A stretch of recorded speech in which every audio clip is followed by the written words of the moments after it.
During the Warring States period, ninja families fought in various countries, demarcated borders, and competed for interests. The Senju clan and the Uchiha clan were the two most powerful clans. In the first year of Konoha, after a fierce struggle, Senju Hashirama and Uchiha Madara joined forces to end the Warring States period, established Kanagakure village, and opened the era of ninja villages. Soon after, the Yugari clan, which developed in the Land of Lightning, joined the Ninja Clan Alliance organization headed by the Night Moon clan, and the Kumagakure Ninja Village was established. Other countries also established ninja villages one after another. In the 12th year of Konoha, with the announcement of the S-level intelligence of the Kumagakure Intelligence Force, the ninja god Senju Hashirama, who founded the one-country village system, was confirmed dead, and the protagonist successfully reincarnated in the Yugari clan land in the Thundercloud Gorge area. In the meeting hall of the Hagoromo clan, a jubilant voice was heard. What a death! Ever since Uchiha Madara defected and was killed, I thought Hashirama Senju would live for a few decades and become the six-path sage of the new era. After all, we are all families that had intense exchanges during the Warring States period. Even the god of ninja can get hurt. Uchiha Madara is really good. That's right. Except for the fact that he is not very good as the clan leader, he is still good at fighting. Everyone will not go home until they are drunk tonight to celebrate the return of the old enemy. Silence. An elder with horns on his head knocked heavily on the wooden desk that presided over the meeting. The huge force knocked a big hole in the solid wood desk. Now is not the time to hold a banquet. Hashirama Senju is dead. The ninja world is in chaos. The era of change has begun, and we must seize this opportunity. The village has always been slow to allocate funds to the clan, always shirking the commission. This is a great opportunity to expand revenue, and the thick-faced and black-haired guys of the Yue clan will definitely agree. I will propose a motion at the village elders' meeting to start a war. The first goal is to kill the small families near Leiyun Gorge that do not obey us and annex the small countries they belong to. In addition, Yui Sosuke, your wife is about to give birth. I will give you a few days off. Remember to go to the medical team to accompany her more. From now on, the training of all the younger generations in the clan must be accelerated. There is not much time left for them to grow up. Wow! A loud cry broke the tense and quiet atmosphere in the delivery room. The cry was high-pitched and urgent, announcing its arrival to this strange world. It's a healthy boy. The doctor handed the baby to Yui, lying on the bed. When Yui gently touched the soft, wrinkled little body, the warm touch came from her fingertips, like an electric current instantly hitting her heart. Sasuke, why don't you call the child Yui Rin? What do you think? As long as you're happy, you can call it anything, even cats and dogs. I agree. Yui Sosuke laughed. Asshole, what nonsense are you talking about? You are a father, and you are still so out of tune. The elders who were delivering the baby scolded. Peaceful days are always short. For years later, at the training ground of the tactical forces of the Hidden Cloud Village, Yui Sasuke stood tall and walked in front of the newcomers with powerful steps. He looked at everyone with a sharp gaze and said loudly, I am Yui Sasuke, the captain of the tactical unit of the Hidden Cloud Village. I am here to supervise you. Our colleagues in the tactical unit are your best big brothers. If you have any questions, you can ask us and we will tell you kindly. Now please introduce yourselves. Each of you should introduce your name and specialty. Let's start with you. Sanyi stood up straight and said with courage, yes. Administrative specialty, Reserve Ninja, Sa. Before he finished speaking, his voice unconsciously became smaller. Yui Sasuke frowned and shouted loudly, no energy. The three tactical team members standing by followed up and said, I can't hear you. Do it again. I can't hear you at all. I can't hear you. Do it again. You want to be a ninja with such a low voice? Sanyi added, yes. Administrative specialty Reserve Ninja. Sanyi Sasuke's tone was slightly relieved, and he said, okay, next one. Shirwei took a deep breath and shouted at the top of his voice. Sword specialty Reserve Ninja, Shuri. Yui Sasuke showed a satisfied look on his face and responded loudly. Okay, very energetic. Next one. The shouts at the scene were louder and louder, and the air in the training ground seemed to be shaken slightly by the shouts. Yui Rin looked at this familiar scene, looked at her little 4-year-old, and decisively joined the ranks of the energetic ones. Yui Sasuke looked at the somewhat tense Q and deliberately raised his voice and said, stop. What, didn't you hear? The three tactical team members cooperated and taught one sentence each. Don't look away, don't look around, is that the posture of holding a kunai. Yui Sasuke put his hands behind his back and slowly paced in the training ground, saying coldly, in the tactical unit, if the captain says he can't hear, he can't hear. Start over. After Yui Rin was born, he spent 4 happy and fulfilling years in the Yui clan. Although his parents were tied up by heavy tasks most of the time, it was gratifying that the time traveler, as a congenital orphan holy body, did not need too much care. As a staunch ally of the Uchiha clan during the Warring States period, the Yui clan, under the leadership of the new clan leader Uchiha Madara, reconciled with the Senju clan.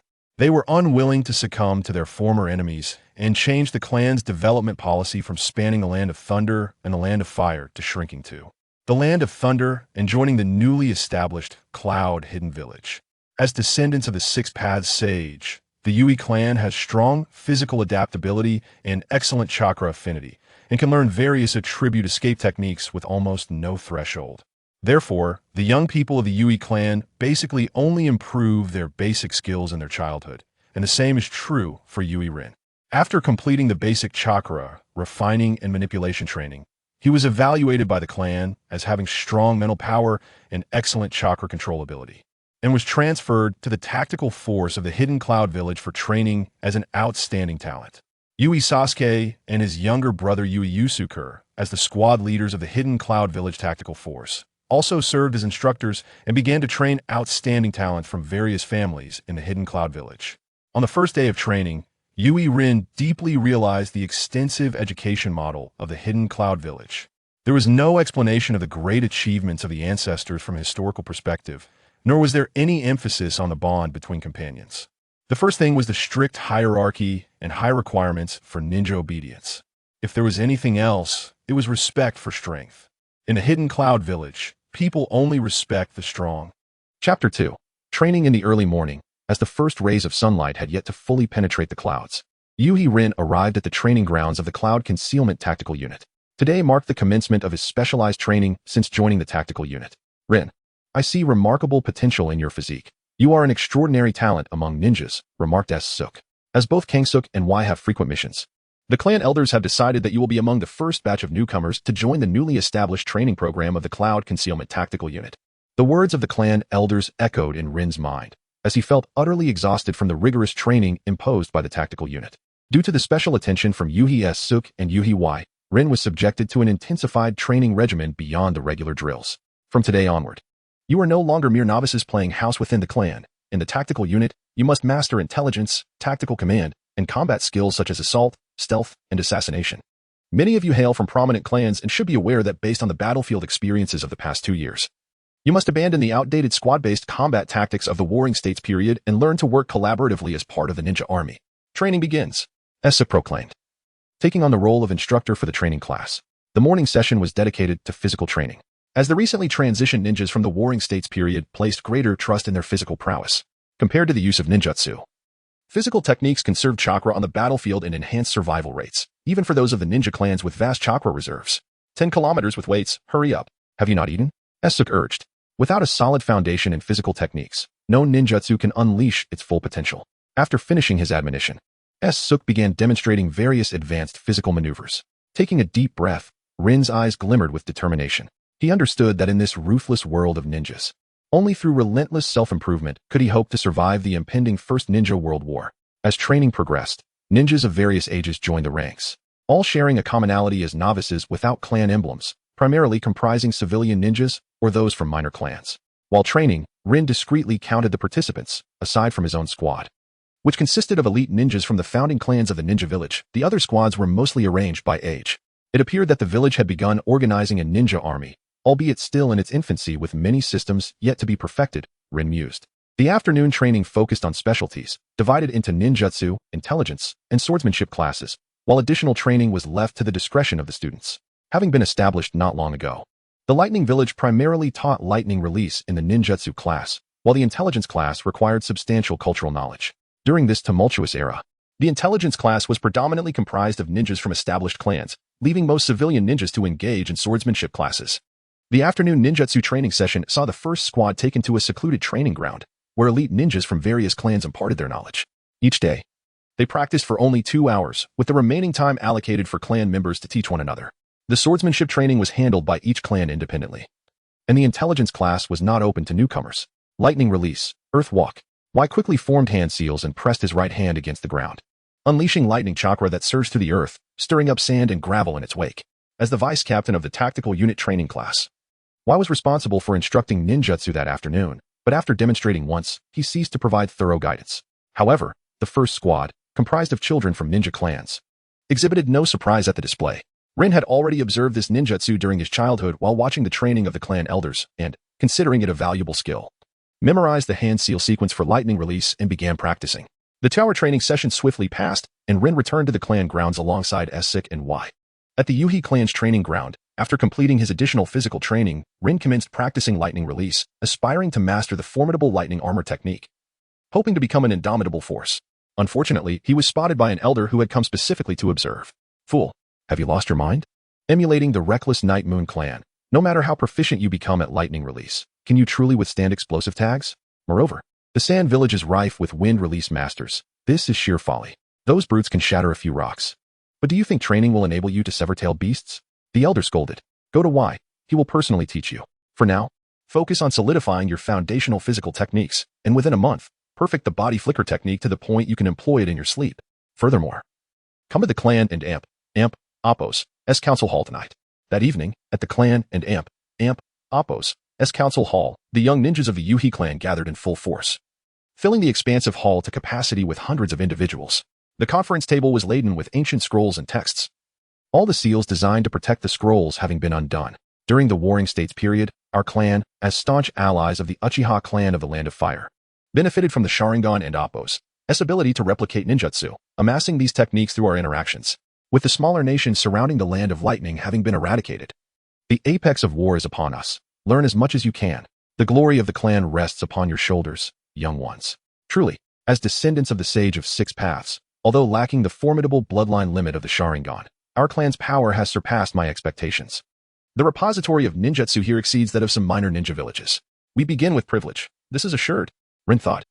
A profound sense of responsibility swelling within him as the protagonist, and he found himself less averse to the militaristic tendencies of Cloud Concealment Village. He began to meticulously study each page, striving to commit all the content to memory and deepen his understanding of the techniques. Suk, what do you think is the pass rate for all these seedlings arranged by the higher-ups? I estimate it to be around 30%, Y inquired. With the recent expansionist wars encountering a bottleneck, the remaining small ninja clans and nations have either been absorbed or have submitted to the Land of Lightning. Those left are either capable minor ninja villages or have ties to the daime and noble classes of other great nations, leaving no easy prey to exploit. Thus, the higher-ups of Cloud Concealment Village have summoned the younger generation of ninjas from various clans, along with civilian ninjas, to form a tactical unit training class, hoping to quickly bolster the village and Oppos' combat capabilities. Based on recent intelligence and the battlefield situation, we likely need not concern ourselves with the pass rate, Suk posited. Are you suggesting that other villages have already made their determination? Indeed, it won't be long before the true war begins. This time, the objective of the great nations is unified, to target the village established by the Senju clan, Konoha. Aside from the first squad, the other smaller squads will be directly integrated into the tactical unit after a brief training period. Those who survive the war will naturally be deemed qualified. Is that so? It seems time is running short. Chapter 3, Tactical First Squad. 1 month later, a plain-looking young man entered the training ground, his slightly disheveled black hair framing a face dusted with remnants of dirt. His dark complexion bore several faint scars, and his right arm was wrapped in a white bandage. Faint traces of blood seeping through, likely the result of a wound inflicted by an enemy and Oppos' shuriken. Nevertheless, his gaze was resolute.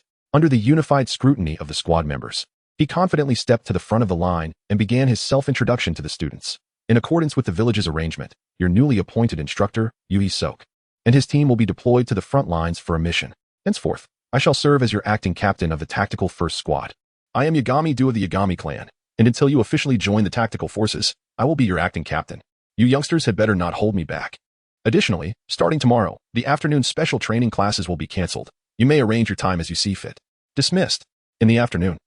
Due to the cancellation of the special training classes, the Tactical First Squad found themselves free from the burden of strenuous training for once. However, Yuhi Rin understood that time was of the essence. With Yuhi Sok, the strongest of the younger generation from his clan, already dispatched to the front lines, and with his parents having been absent for an extended period, There had been no recent victories reported from the village. During his formative years, the village had focused on expanding its influence over neighboring small nations, and while various proclamations had been made, good news had become increasingly scarce with the passage of time. Standing in the training field, Yuhi Rin gripped a shuriken tightly, his gaze fierce. Following the cancellation of the ninjutsu class, he had refrained from further practicing the various ninjutsu provided by his clan, instead opting to train with shurikens. He was acutely aware that, with his current chakra capacity, he was merely an average chunin. Casting a few ninjutsu would leave him fatigued. To survive on the battlefield, unless he encountered a foe wielding the formidable Manjiki Sharingan, shurikens remained his most effective weapon. In this merciless world, survival demanded relentless strength. With every throw of the shuriken, he felt the ache in his muscles, yet he persevered. Sweat trickled down his forehead, falling to the ground with a soft sound. This was essential training. Any competent ninja could ensure the accuracy of their shurikens while in peak physical condition. However, Yuhi Rin recognized that it was in the state of fatigue on the battlefield where life and death were determined. Not fast enough, not strong enough. He shouted silently within. His fellow comrades had already exhausted their stamina, leaving only Yuhi Rin and the swordsmanship specialist, Kurui, still pushing forward. This guy truly embodies the Yuhi clan. His natural aptitude outshines ours even with casual practice. It and Appos, quite enviable, Sanii remarked, pouting, her fair face glistening with sweat. Her golden hair falling across her forehead as she stood with her hands on her hips. We've trained together for a month without a proper introduction. Let an Appos, take this opportunity to share a bit about ourselves. What do you think, Yuhi-ku and Kuri?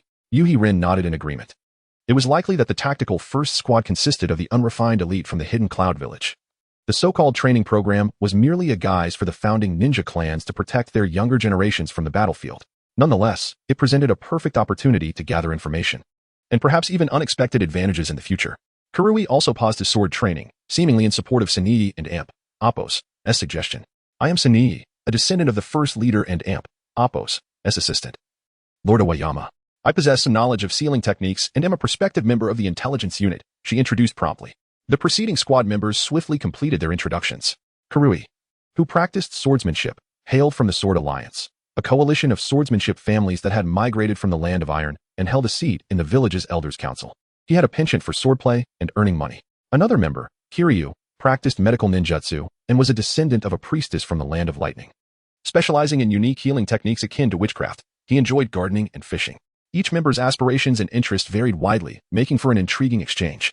Yet, the thought of their uncertain futures weighed heavily on Yuhi Rin's heart. However, upon recalling that he too was but a child, he felt a wave of frustration. Before considering others, he must ensure his own survival in this dismal era of ninjas. Once everyone had introduced themselves, Yuhi Rin noticed the absence of any members from the Yagami clan. Sanii, since you are a prospective member of the intelligence unit, do you have any recent information to share? We've been training for days and are unaware of when we might be deployed for a mission, inquired a curious squadmate. As for intelligence, due to the busy schedule of the first leader, Lord Iwayama has urged me to accelerate my special training. I may soon be assigned to the intelligence unit. Furthermore, shortly, members of the first leader clan will be joining the first squad, Sanii revealed. Yuhi Rin was taken aback by this news. How could the movements of the shadows be mentioned in a public setting, especially in wartime? He had heard that the first leader and Appos' health had been deteriorating due to prolonged battles. While Yuhi Rin pondered these matters, a blinding flash of lightning appeared without warning. As the light dissipated, a tall figure stood firmly before them. It was Yagami-do. His body crackled with the sound of lightning chakra as he landed heavily on the scorched earth, stirring up a cloud of dust. Is that the body flicker technique? It seems his chakra control isn't quite up to par, Yuhi Rin mused, momentarily distracted. All right, disperse. Starting tomorrow, the tactical training program will only convene in the mornings. You are free to arrange your own schedules for the rest of the day, Yagami-do announced before vanishing in an instant. 2 nights prior, in the meeting hall of the Hidden Cloud Village's elders, a group of elderly men adorned with family crests sat in their seats, with Iwayama, assistant to the first leader, occupying the main position, rather than the esteemed first leader known as the hero of the clouds. The front lines have been persistently calling for reinforcements. Our clan simply does not possess enough ninjas. During the Warring States period, deploying a few hundred ninjas was already a rarity. Now, the demand has surged to over 1,000 for sustained operations. Ultimately, support from the daimyo is insufficient. What good is the annual fixed allocation? One elder expressed. Lord Awayama, we cannot allow the village and Appos' development to stagnate. Another elder protested. The first leader has personally approached the daimyo, so please rest assured. Even if we resolve the funding issue, there remains the question of manpower. Exceptional ninjas cannot simply be bought with money. The training program proposed by the first leader demands that every clan contribute their ninjutsu for communal use. We find this entirely unnecessary. Since time immemorial, ninjas have been nurtured by their clans. there is no need to complicate matters further. Moreover, we lack the surplus ninjas to conduct training. Please, Lord Iwayama, abolish this special training program. Indeed, that is correct. Most elders readily concurred. The first leader's training program was designed to foster unity among the village's younger generation. How can it be abolished so easily?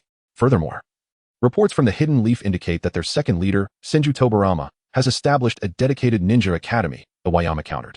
Unity among the younger generation can be achieved through morning physical training alone. The village currently lacks the resources to sustain a special training program. With the first leader absent, it falls to you, Lord Iwayama, to make an informed decision. Very well, I will acquiesce to the Council and Appo's decision. Chapter 4. Clan Training at the Feather Garment Clan's grounds. Within the clandestine training grounds of the Feather Garment Clan, dense woods envelop the area, with sunlight filtering through the gaps in the leaves, casting patches of golden light. Encircled by towering trees, intricate runes are inscribed, forming a formidable barrier. Except for pregnant women and distant relatives lacking ninja aptitude, all ninjas of the Feather Garment Clan are engaged in rigorous training. Unlike the Uchiha clan, which possesses the convenient ocular bloodline limit allowing for rapid power surges, the Feather Garment Clan is devoid of such abilities. Their strength cannot be augmented within a short span. Rather than relying on sheer chakra volume like the Senju clan, the ancestors of the Feather Garment Clan preferred to delve into secret techniques, thereby establishing a trade network that spanned the land of lightning and the land of fire. However, with the establishment of the village system, the pace of resource collection and investment in the research of secret techniques has significantly diminished. Fortunately, after their integration into the Hidden Cloud Village, they have been able to leverage the village's strength to resume their research, albeit at the cost of deploying a substantial number of elite members to fulfill the village and Appo's expansion plans. This, in turn, necessitates that the younger generation of ninjas within the clan must mature swiftly. Since the order from the first generation's assistant, Iwayama, to suspend the tactical training classes, all ninjas from Team 1 have been summoned back to their respective clans to practice their family's ninjutsu, and Rin Yuhi is no exception. Today's training focuses on chakra control and battlefield observation. Both Nin and Jinin of the Feather Garment Clan participate in this training. Concentrate your attention. You must be aware of all directions on the battlefield. Chakra control should become a natural response of your body, not merely a focus on your feet. Bellowed an elder ninja, his piercing gaze sweeping across every clan member engaged in training. High above, in the branches of a massive tree, Rin Yuhi concealed herself as instructed. Following the clan and Appo's development of stealth ninjutsu scrolls, nearly everyone had learned various techniques for concealment.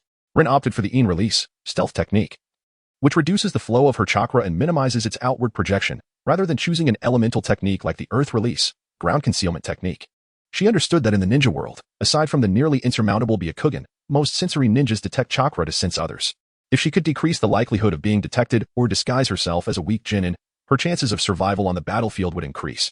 Suddenly, shurikens and kunai was toward the treetops as the clan instructors commenced indiscriminate attacks on the training ground. This was a training exercise designed for the young ninjas lacking battlefield experience. It is common to startle the enemy on the battlefield, if not handled properly. Being discovered by elite opposing ninjas could lead to dire consequences. In the Great Ninja Wars, it is not guaranteed that AJ Nin will always lead. Elite combatants often undertake more critical missions. Those ninjas unable to stand independently on the battlefield typically contribute as mere cannon fodder to buy time. Rinyuhi, hidden behind the treetop, adjusted her position as gusts of wind swept through the forest. Thanks to the clan and Appo's exceptional physique, she could evade attacks adeptly using only her physical skills. Again, several shurikens, each attached with explosive tags, flew toward her.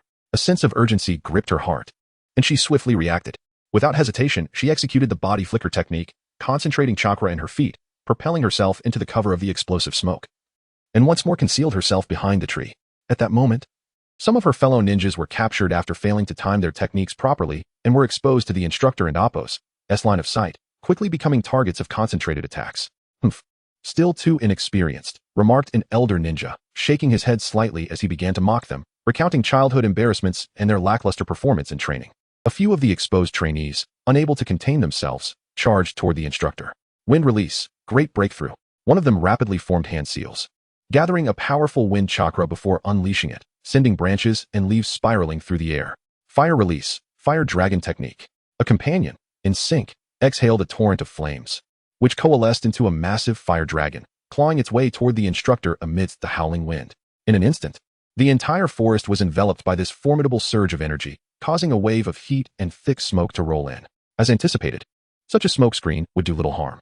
The combined ninjutsu of Nin rank was utterly ineffective against elite ninjas on the battlefield. The elder ninja, having completed his hand seals, swiftly emerged from behind, with two shadow clones appearing behind the exposed ninjas, swiftly neutralizing them.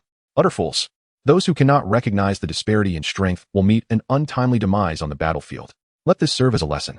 Rin Yuhi maintained her in-release, stealth technique while observing the instructor's movements. Undoubtedly. Today's training also served as a selection process, not to cultivate the most talented ninjas but to train those who could survive. As time passed, the number of young ninjas who managed to evade capture dwindled under the relentless assault of the elder ninjas. Rin understood that the instructor had already discerned the hiding spots of the young ninjas. He was escalating the pressure to simulate various scenarios encountered on the battlefield. The high-intensity concealment training had rapidly drained the stamina of most clan members. Though her heart raced, her mind remained remarkably calm, contemplating how to complete her stealth mission. Almost there, just a few stragglers left.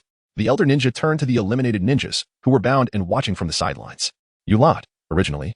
I intended to punish you by denying you dinner tonight. However, I shall grant you one last chance to prove yourselves. If you can capture a single straggler, you will be deemed qualified. As his words concluded, the ropes binding them were entirely loosened. From the earth, a surge of chakra erupted as a ninja wielding a short blade shot forth, directly flickering toward the recently unbound ninjas, the blade glinting ominously in the sunlight. In the blink of an eye, he stood before an enemy ninja, poised to strike at their chest with a fierce momentum. Eliminated. An instructor intervened, shielding the bewildered clan member from the attack and casually tossing them out of the training area. The fierce battle commenced, and as the sword-wielding ninja gained the upper hand, the remaining uneliminated ninjas began to reveal themselves, understanding that the final test of training had begun. The eliminated ninjas began to engage in combat with the survivors, while instructors observed and expelled those deemed dead from the arena. Rin Yuhi remained quietly concealed among the treetops. Her past experiences had taught her that the victors are often the seasoned veterans, and although the surviving ninjas who had successfully concealed themselves were more skilled, they were fewer in number. This was also the reason most individuals immediately adapted to the changing rules. By executing surprise attacks to eliminate as many as possible, they could increase their chances of victory. However, Rin did not share this sentiment. The participants were all novice ninjas under 10 years old. Their chakra reserves insufficient for sustained high-intensity combat. To initiate an attack now would be akin to gambling recklessly, a fool's errand. A superior solution certainly existed. The elder ninja noticed that Rin Yuhi had not engaged in combat and signaled to a nearby instructor. Two instructors launched an attack toward Rin Yuhi. A flurry of kunai and shurikens rained down upon her hiding place, but Rin remained calm, analyzing the situation.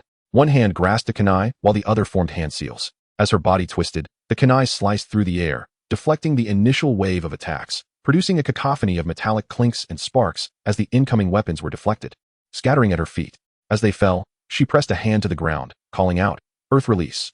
Earth flow wall." A sturdy earthen wall erupted from the ground, steadfastly shielding Rin. The kunai and shurikens impacted the wall, producing a dull thud, drawing the attention of the battling ninjas. Lightning release. Earth walk. The seasoned veterans often become targets of disdain, and Rin was immediately the focus of their ninjutsu. However, with her remarkable reflexes, she adeptly evaded their assault.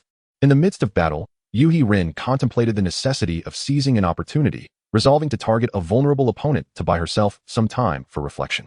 Scanning the surroundings, she swiftly identified her target, Yuhi Suki, who possessed shoulder-length, chestnut hair that gracefully framed her cheeks, strikingly large blue eyes, delicately feather-like eyelashes, and a porcelain complexion with exquisite features, a type that would surely weep profusely from a single blow. Suki was currently engaged with her teammate in a joint effort against the first swordsman ninja who had charged forward. "I shall assist you," Rin exclaimed, teleporting to stand opposite Suki and taking over the combat. It became evident that Suki was indeed inexperienced, having likely practiced little in the ways of physical combat. As they sparred, Rin maneuvered their position from the center of the fray to the periphery, subtly diverting her attention to observe the battlefield dynamics. "You are truly shameless. With your skills, how can you hide behind others?" Suki scolded, her expression taut. Rin, while scrutinizing the battlefield to delay for time and devise possible strategies for victory, adjusted her position to conserve chakra. Many ninjas had already been forced to withdraw from the fight due to insufficient chakra, a consequence of the practical exercises that commenced after their stealth training. Yet those who had successfully completed the stealth missions were also dwindling in number. Given the current trajectory, it seemed merely a matter of time before the surviving faction would succumb to defeat. Rin produced smoke bombs and hurled them all at once, simultaneously pushing Suki out of the combat area. The sensation was soft, but there was no time for further contemplation. "Wind style, great breakthrough," someone exclaimed, dispersing the mist. At that moment, Rin, having established her position, approached the swordsman, declaring, "Water style, exploding water shockwave." After a lengthy sequence of hand signs, drawing upon the ninja's solid foundation in ninjutsu, she unleashed a technique that altered the terrain. "Few remain. Let us fight valiantly side by side." "What is your name, swordsman?" Yui hate, he replied. The attention of the remaining ninjas converged upon Rin and Hate, launching their attacks. Due to the constraints of the barrier technique, the water created with chakra dissipated much more slowly than in a normal environment. Amidst the fierce conflict, the need to traverse the water expended chakra rapidly, resulting in a swift increase in eliminations. At this juncture, the Yuhi Suki disguised as a shadow clone quietly concealed herself at the rear of the group, abruptly altering her hand sign sequence. Lightning style, Earth Walk, she declared, sending currents of electricity coursing through the water, incapacitating the engaged ninjas before they dissipated into a cloud of white smoke from chakra exhaustion. Stop. Training is concluded, an elder Yuhi ninja called out, his voice resonating throughout the training ground, inspiring every young ninja present. Remember, as members of the Yuhi clan and descendants of the Six Paths, we possess formidable power. Yet this strength must be honed through relentless training and perseverance. Upon returning from this practical exercise, reflect deeply. Do not disappoint the expectations of our family. The elder continued, his voice echoing, motivating each aspiring ninja. Hate, how did you perform today? I won again today. Grandfather, why are you back so early? Don't you have a meeting in the village? Hate inquired. His grandfather was a formidable warrior of the Yuhi clan, having fought since the Warring States period, and was a representative member of the Elder Council of the Hidden Cloud Village, spending most of his time in the Lightning Tower.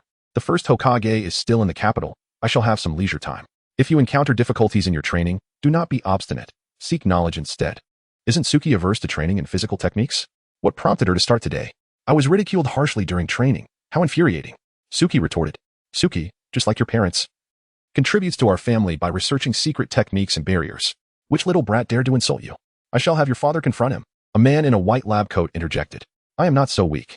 As night enveloped the surroundings like a heavy curtain, Rin, weary and fatigued, slowly opened her front door. The interior was shrouded in darkness, so quiet that she could hear her own breathing. Returning home to an empty house, she reflected on how children of her generation, born at the onset of the First Shinobi World War, seemed to grow up in the family's nursery. Few had the opportunity to see their parents, and although the clan flourished with abundant resources and an increasing arsenal of techniques, the burdens of duty had grown heavier.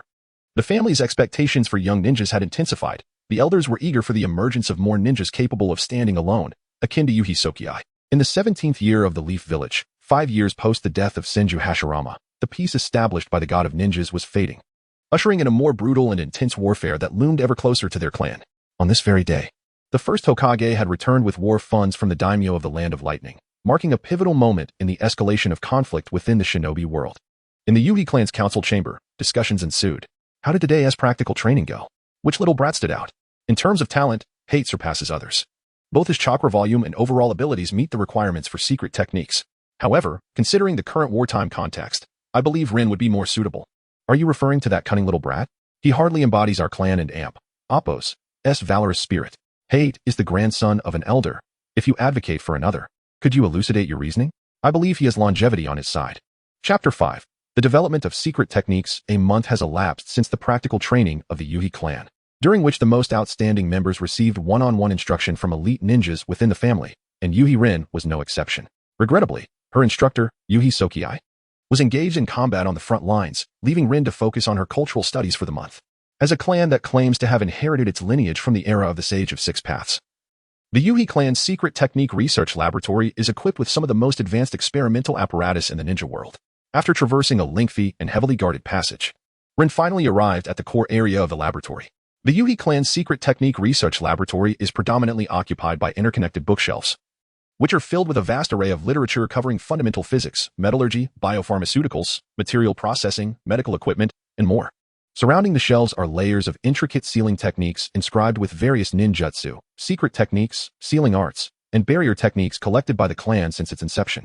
Under normal circumstances, this knowledge is only disseminated to clan members through the Elder Council, yet here, it is freely accessible for borrowing. Much of the material, however, is beyond the comprehension of someone of Rin and Appo's age. For most adults in the Yuhi clan, few would even glance at such texts. After all, for the majority, the clan typically assists in selecting suitable ninjutsu, while honing powerful techniques remains paramount. Thus, these idle tomes are often disregarded. Combat is the essence of the ninja realm, and reference books intended for research are primarily studied by a select few within the clan, such as the Yuhi Suki family, who bear the responsibility of developing secret techniques. Yuhi Rin, if you sincerely apologize to me, I might be inclined to show you the ropes of ninjutsu development, Suki said, pouting, her eyes glimmering with the superiority of a researcher. Lord Suki, I was wrong. Rin conceded humbly, lowering her head in repentance. At this stage, her priority remains to enhance her strength, Trifling matters of pride are insignificant in times of war. Surprised, Suki paused, seemingly taken aback that such a prominent young ninja in the clan would yield so easily. You wouldn't be trying to play me again, would you? Suki questioned. Her brow furrowed, lips pursed, cheeks puffed out like a pufferfish. Seeing her expression, Rin promptly interrupted her thoughts. The clan must have summoned you here to instruct me. So please get to the point, Teacher Suki. Given your perceptiveness, I shall generously inform you. For the next month, you will study in the Secret Technique Research Room. Words are futile, let us begin at once. The essence of secret technique development lies in the meticulous interpretation of experimental processes through chakra techniques, intertwining rational thought with the mysteries of nature in a symphonic exploration. Within the laboratory, suffused with the aesthetics of chakra, researchers wield precise chakra manipulation to narrate the changing properties of their experiments, akin to the emergence of plant life from the soil, or the gradual maturation of a newborn calf. The first step in the development of secret techniques is paradigm construction. The experiment commences with the theoretical modeling of chakra property and form changes, extrapolating the flow of chakra within the human body from the sequence of hand seals established by the predecessors of the ninja world.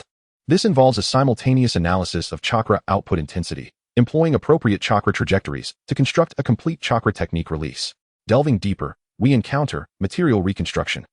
At the ultra-pure synthesis station in the laboratory, atomic-level precision operations are initiated within the experimental glove box. Utilizing chakra observation instruments, layers of different chakra structures are constructed, exploring their intermingling. Researchers monitor the mysteries of chakra property changes in real time, capturing the moments of optimal ratios, much like time-lapse photography of chakra transformation. Next is bloodline characterization. When a superior chakra ratio begins to conduct stably, it influences the genes of the ninja on a microscopic level, passing from the progenitor to the next generation and successfully coupling with the offspring. Under suitable training and nurturing conditions, the lineage of the ancestors can be continued, thus resulting in a viable bloodline limit. This is the second area of focus for the clan, as in-depth research on bloodline ninjas, coupled with appropriate experimental algorithms and comparative analysis of the data, may unveil the secrets of multi-property chakra fusion and decode the underlying principles of chakra property interactions. Additionally, there is technological collaboration. This is a project commissioned by the village, requiring the clan's researchers to transition to chakra technology platforms, constructing models of chakra flow within mechanical components. Utilizing active chakra-conducting materials, they aim to establish fixed chakra flow models, leveraging existing research on the transportation mechanisms of chakra through similar systems. The biological impacts of chakra in nature and the lineage of metabolic byproducts can be elucidated. Lastly, we have data symphony. The aforementioned research data ultimately forms a comprehensive framework of chakra research methodologies established since the inception of the ninja sect by the Sage of Six Paths. Employing barrier techniques and seals to preserve experimental data ensures the confidentiality of sensitive documents, while simultaneously reinforcing the clan and Appo's strength. Fostering a shared interest between the clan and the village, and sketching a vast blueprint for their future development. This experimental process embodies a rigorous narrative of empirical positivism. Yet it is also a poetic endeavor in chakra development, when scanning probes trace the flow of chakra across experimental samples, and seals and barrier runes burst forth with brilliance upon scrolls, it signifies humanity and Appo's quest for understanding the essence of nature. In summary, Rin, you shall assist me here. Once my parents are available, they will instruct you on the necessary precautions, Suki declared, clad in an ill-fitting white lab coat. Her pale face illuminated under the stark white light of the laboratory, exuding an aura of sanctity and solemnity reminiscent of a high priestess of the ninja sect. Upon hearing this, Rin felt a surge of admiration, her desire to learn intensifying, as if ignited by aspirations to transform the ninja realm through technology. Yet, remnants of memories from her past life seemed to intrude, echoing sentiments of the plight of those laboring in research roles. Very well, I shall strive diligently, Rin affirmed resolutely. A month later, Rin had become a proficient assistant in the laboratory, mastering various experimental operations, transforming into a diligent worker in the realm of scientific inquiry. Chapter 6. The Development of Secret Techniques 2. After a month of arduous labor, Yue Lin finally grasped the current state of scientific research within the shinobi world. Although Yue had described it as a divine creation akin to the work of God, in reality, it resembled a makeshift ensemble. The so-called paradigm construction merely involved examining the various ninjutsu scrolls left by predecessors, which were rife with errors and inconsistencies, interspersed with random occurrences. All products of one's own ponderings.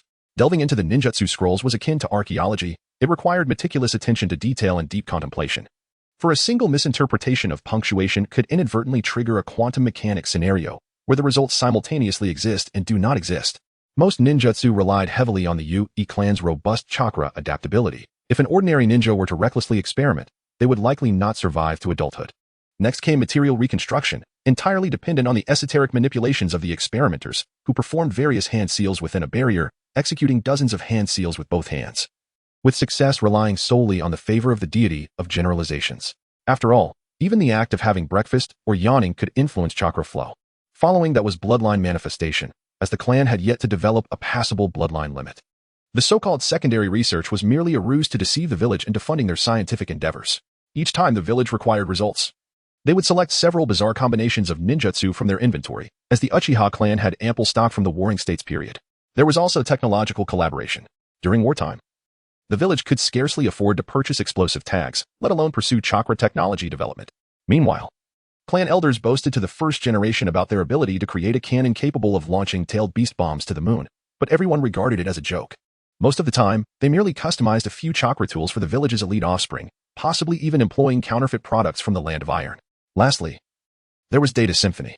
The so-called encryption of scientific data primarily served to establish thresholds to deceive outsiders, packaging simple principles into fantastical terms of structured reconstruction, inflating the concepts of chakra application.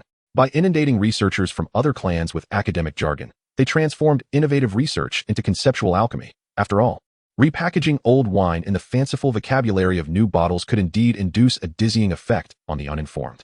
This terminology game resembled a meticulously designed cognitive barrier, aimed specifically at distinguishing insiders from the ill-informed, ultimately leading to the continuous harvesting of the village and Appos' research funds. Each day, Yui Lin stepped into the laboratory, as if ensnared in an unending cycle of repetitive toil. From dawn, she mechanically prepared various reagents, repeating this step countless times, mixing different substances in designated containers according to fixed ratios, stirring and dissolving, every motion honed to near numbness. Following this was the tedious pre-processing of samples, weighing, grinding, and sieving, ad infinitum, requiring little thought, merely following established procedures. Then came the lengthy experimental reaction phase. After placing the prepared samples into the reaction apparatus, setting parameters, and inputting chakra, all she could do was wait. During this time, aside from occasionally checking the operational status of the equipment, there was little to occupy her. Once the reaction concluded, she had to repeat the cumbersome post-processing steps: extraction, washing, drying, each stage an incessant reiteration of predecessors' actions, devoid of technical merit. At the end of the day, it appeared she was bustling with activity, yet she was merely repeating these low-tech fundamental operations. She felt like an emotionless experimental machine. Utterly devoid of the innovation and joy of scientific exploration, this monotonous routine rendered her profoundly weary and bewildered.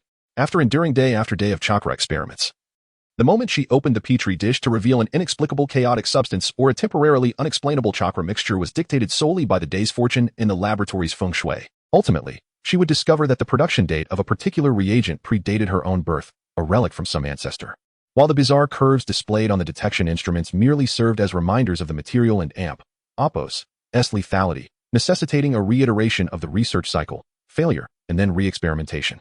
At last, during a routine inspection by the clan elders, this tedious period came to an end. As the barrier lifted, an elder of the Yui clan approached with a scroll in hand. "I am the dividing line of this inspection, Lin. The clan holds great expectations for you and intends to entrust you with the most important research achievements within the family. Currently, the strongest secret technique developed by the clan is Inyang release, assimilation creation. I wonder if your current research capabilities can meet the requirements." Upon hearing this, Yui Lin realized the moment of significance had arrived. Of course, this is merely a reflection of my research work over the past month.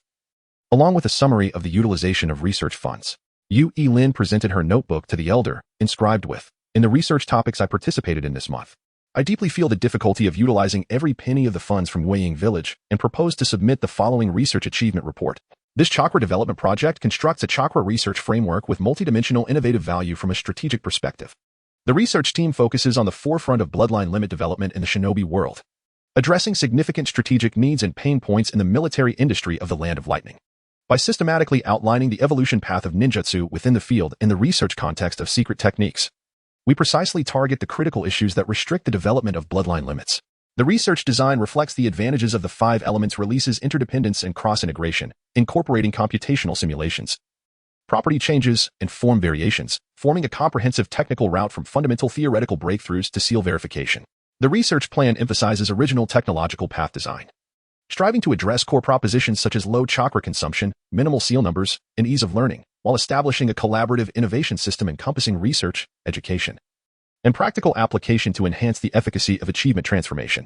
The team structure showcases the collaborative problem-solving capabilities of the 5 elements release, relying on high-level research platforms and specialized experimental apparatus to ensure multidimensional validation of research data and the credibility of conclusions.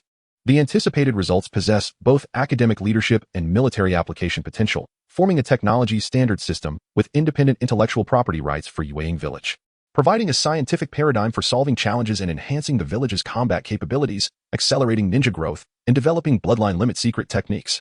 Currently, we have completed the prototype of the bloodline limit lava release.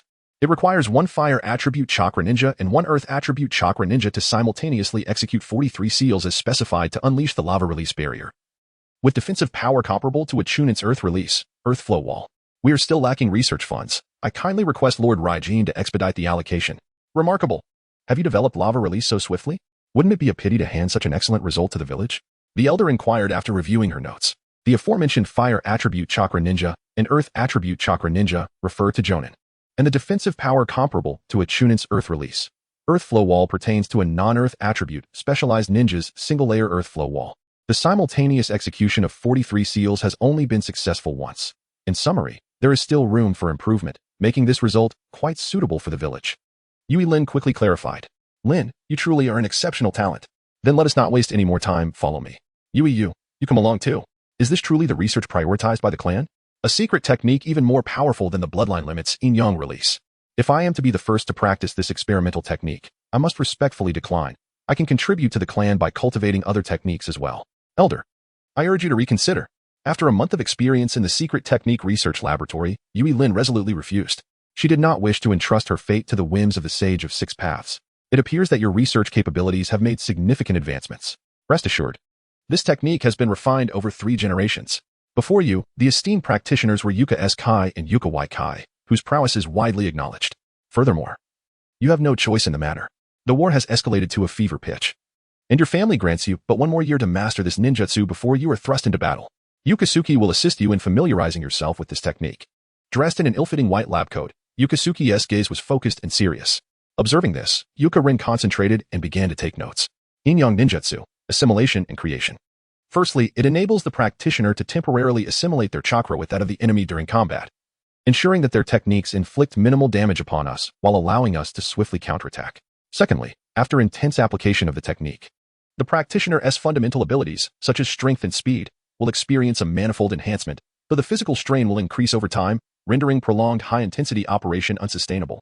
Thirdly, the technique enhances resistance to Genjutsu, and in actual combat, it can rapidly dispel the Uchiha clan's 3 Tomo Sharingan illusions.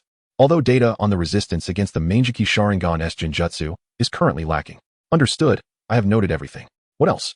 After a moment of analysis, Yuka Rin concluded that this secret technique was indeed formidable, coupled with the Yuka clan's substantial chakra reserves. A ninja of equivalent rank could easily fall victim in close combat without proper intelligence support. That is all, replied Yukasuki flatly. What do you mean that's it? Is that all there is to it? What about the training methods for this technique? Yuka Rin inquired, astonished. In summary, the technique is contained within the scroll, which also includes training notes from my elder brothers, Yuka S. Kai and Yuka Y. Kai. You may only practice within this space. It cannot be taken outside. Should you require anything, inform me. By the way, there are 2 training directions for this technique, one focusing on Yang release and the other on Yin release. Both of my elder brothers practice the Yang release direction. Notably, Y. Kai, being the first official practitioner, suffered negative effects on his mental state, becoming a volatile brute after prolonged combat. Thus, it would be wise to refer to S. Kai's training notes. Additionally, you may practice both directions, but the clan elders require you to submit a complete record of the Yin release training notes for the benefit of future generations. That is the situation. Strive diligently. O prodigious talent with remarkable strength. Chapter 7. The Art of Yin-Yang Duplicity. A year has elapsed. Yui Lin has spent this time training in the family's underground laboratory, where an abundance of precious elixirs has been at his disposal, alongside unrestricted access to the family's repository of techniques, save for the forbidden arts. As time gracefully flowed onward, the substantial investment made by the family bore fruit in his remarkable advancement. The Yin-Yang Duplicity, assimilation and creation, through specific techniques, fully harnessed the Yui clan's ninjas' profound affinity for chakra, enhancing their control over it through direct practice of Yin-Yang arts. This foundation allowed for a swifter mastery of the transformations and properties of chakra. According to ancient records of the ninja sect's heritage, the degree of a ninja's mastery over Yin-Yang Duplicity significantly influences their execution and comprehension of the 5 elemental techniques. Yin Duplicity embodies the power of the spirit, drawing from the energy of imagination, capable of conjuring forms from the formless. Ninjas endowed with formidable Yin abilities achieve superior results when employing elemental techniques related to spiritual energy, particularly when merging illusions with elemental arts to unleash unique powers. The technique of assimilation and creation, based on this principle, inscribes techniques upon the body, using Yin energy to disrupt illusionary chakra, thereby granting extraordinary resistance to Jinjutsu. Conversely, Yang duplicity symbolizes the strength of the corporeal, sourcing from the life energy that animates the physical form. Ninjas with potent Yang abilities possess an advantage when wielding elemental techniques tied to physical energy and vitality. For instance, in medical ninjutsu, they can accelerate healing through the reinforcement of life energy. A quintessential example is the revered ninja deity, Shinja Hashirama, whose immense Yang chakra enables him to heal without hand seals. While the assimilation and creation technique may not achieve such remarkable effects, it significantly bolsters a ninja's endurance. Yin-Yang duplicity is regarded as the foundational and essential power of chakra, referred to as the force that creates all things, embodying a core aspect of the ninjutsu system. Through a year of training, Yui Lin has fundamentally completed the training of this secret art. The family's investment has reached a point of reaping rewards. Yui Lin understands that the war at the front lines has entered a new phase, and having benefited from his family's generosity, it is time for him to reciprocate. Despite possessing a powerful soul inherent to his status as a traveler, he cannot simultaneously cultivate both Yin and Yang paths. Therefore, after completing the foundational training in Yin duplicity, he will focus his energies primarily on the Yin aspect. Thank you for your assistance these past days, Yu. What is the family's next mission? I never imagined you'd be so proactive. The latest intelligence reveals that our village has officially allied with Kirigakure, Iwagakure, and Sunagakure. A joint assault on Kanahagakure is imminent, and I will also be heading to the battlefield. The family will report to the village. You and I will form a 3-person team along with the elder's grandson, Yu Hayabusa. I hope you will look after him well. Perhaps due to assisting the family elder with intelligence, Yu has grown considerably over the year. Though his combat prowess has not significantly advanced, his skill in political affairs and intelligence analysis has proven exceptional. Upon learning that the team comprises solely family ninjas, Yui Lin realizes that the execution of family missions will take precedence over village assignments. After all, in this era, ninja villages have only been established for a few decades, and the powerful figures of the ninja world remain remnants of the wartime period. During his training in Yin-Yang duplicity, Yui Lin has also taken note of the elder's grandson, Yu Hayabusa, who follows the conventional path of clan ninjas, mastering the 5 elemental techniques and swordsmanship. Rest assured, though you may be lacking, aside from barrier techniques, you have made no significant contributions. Leave the fighting to Hayabusa and me, Yui Lin remarked. In the 21st year of Kanahagakure, the Great Ninja War has entered a new chapter. At the training grounds of the Cloud Village's tactical unit, ninjas gathered from the Land of Lightning and neighboring countries were undergoing registration and formation. The last time Yui Lin visited the training grounds, he trained alongside his peers from the village, but now he observed a diverse assembly of ninjas of varying ages. Through his perception of Yin, he discerned that the majority were genin, with some merely capable of rudimentary chakra refinement. As you can see, the daimyo has approved the village's conscription within its controlled areas. These are the civilian ninjas summoned by the village, Yu explained. The disparity in strength was glaring. Most were genin, with only a few chunin. This is essentially a cannon fodder unit, Yu Lin remarked. Such is the reality. The village lacks the resources to train temporarily summoned outsiders. The clan struggles to cultivate its own ninjas, let alone allocate resources for others, Yu replied. The elite ninjas of the village began categorizing and forming units from the civilian ninjas based on their specialties. Surrounded by towering mountains, with dark clouds overhead and the occasional flash of lightning illuminating the scene, the atmosphere was a cacophony of noise as the team leaders distributed forehead protectors to the civilian ninjas. The seasoned veterans of the tactical unit, clad in attire emblazoned with the insignia of the Cloud Village, navigated through the crowd. Their uniformity and superior gear starkly contrasted with the civilians' plight. They spoke with fervor, passionately introducing the military structure, tasks, and the glory and rewards that awaited those who participated in the Great Ninja War. The young ninjas who had come to enlist were filled with fervent ambition, donning only lightweight protective gear. In an era where clan ninjas donned armor on the battlefield, they appeared out of place. Their various ninja toolkits reflected their aspirations to rise above their station and their unrealistic fantasies about war. Everyone fights valiantly. The spoils of battle belong to you. Should you choose to surrender them to the village, additional rewards await. A robust ninja proclaimed enthusiastically, "For the Land of Lightning." Another burly ninja shouted, raising his arm high. His resonant voice echoed powerfully against the backdrop of thunder and lightning. In an instant, a roar akin to a tidal wave erupted from the crowd, their fervent cries intertwining with the booming thunder, creating a deafening chorus. In the world of ninjas, enlisting to become a ninja soldier signifies access to a series of generous and enticing benefits. For the commoners of the ninja realm, rather than being exploited by nobles and bandits, it is far better to become a ninja. Even in death, one would receive substantial compensation. Those with talent would rather be respected as ninjas than starve as farmers, amidst the tireless promotions from the daimyo and nobility. Joining the Cloud Village guarantees access to specialized ninja instructors, all masters of various ninjutsu, whether it be the foundational body flicker technique or more advanced arts. Joining grants eligibility for learning. Simultaneously, the village would assign various practical tasks based on the difficulty of the missions and the ninja's abilities. From escorting important figures to intelligence gathering and confrontations with other ninja villages. Completing these missions would yield abundant rewards, ranging from precious ninja tools to rare scrolls of ninjutsu. In terms of promotion, exceptional performance in battle could lead to rapid advancement, from ordinary Jinin to Chunin, Jainin, and potentially to the esteemed ranks of elite Jainin, becoming part of the village's decision-making body. With each promotion comes not only greater honor and status, but also access to more resources and decision-making power. In the early stages of the village's external conflicts, the territory of the Land of Lightning expanded significantly, facing adversaries that were either small ninja clans or minor nations supporting smaller ninja villages. In the face of overwhelming strength from the Cloud Village, these opponents faced inevitable defeat. This has been the reason why many young ninjas from various clans were called to arms. After all, it was a battle they were sure to win. Yet, in recent days, the pace of the offensive has slowed, teetering on the brink of retreat. The village's renown spread throughout the Thundercloud Gorge, where the people of the Land of Lightning clung to a naive fantasy of war, as if the brutal slaughter of the weak had become a norm. It was during this period that, under the village and Appo's fervent promotion, a steady stream of recruits arrived. Civilians from various regions flocked to the Shadow Cloud Village, where they were haphazardly assigned to tactical units. The machinery of war began to churn, advancing relentlessly towards the Land of Fire. Chapter 8. Supervision and pre-battle preparations. Once the troops had gathered, they set forth on their journey. Before departing, the village explicitly outlined the mission. The UE squad would accompany the large reinforcement force to the small nation of Frost, located at the border of the Land of Thunder. Their objective was to ensure that the reinforcements adhered to the operational directives of the village command, demanding that the UE squad strictly regulate the actions of the combat troops, maintaining discipline and morale at all times to deliver a decisive blow to Konoha. In essence, the UE squad would serve as the supervisory force. The Frost Nation is an inconspicuous territory, bordered by the Land of Thunder to the north and the Land of Hot Water to the south, with coastlines on both the east and west. It has long been regarded as an unfortified country within the ninja world, relying on tolls for its livelihood. Its meager armed forces once depended on hiring ninjas from the Land of Thunder and the Land of Water during the Warring States period. But now it relies on the support of the Mist and Cloud villages, owing to its unique geographical position in the northern ninja world and a policy of non-interference. Frost has garnered a favorable reputation among merchants and intelligence agents from various nations, serving as a political pawn second only to the Land of Grass and a popular venue for information trading.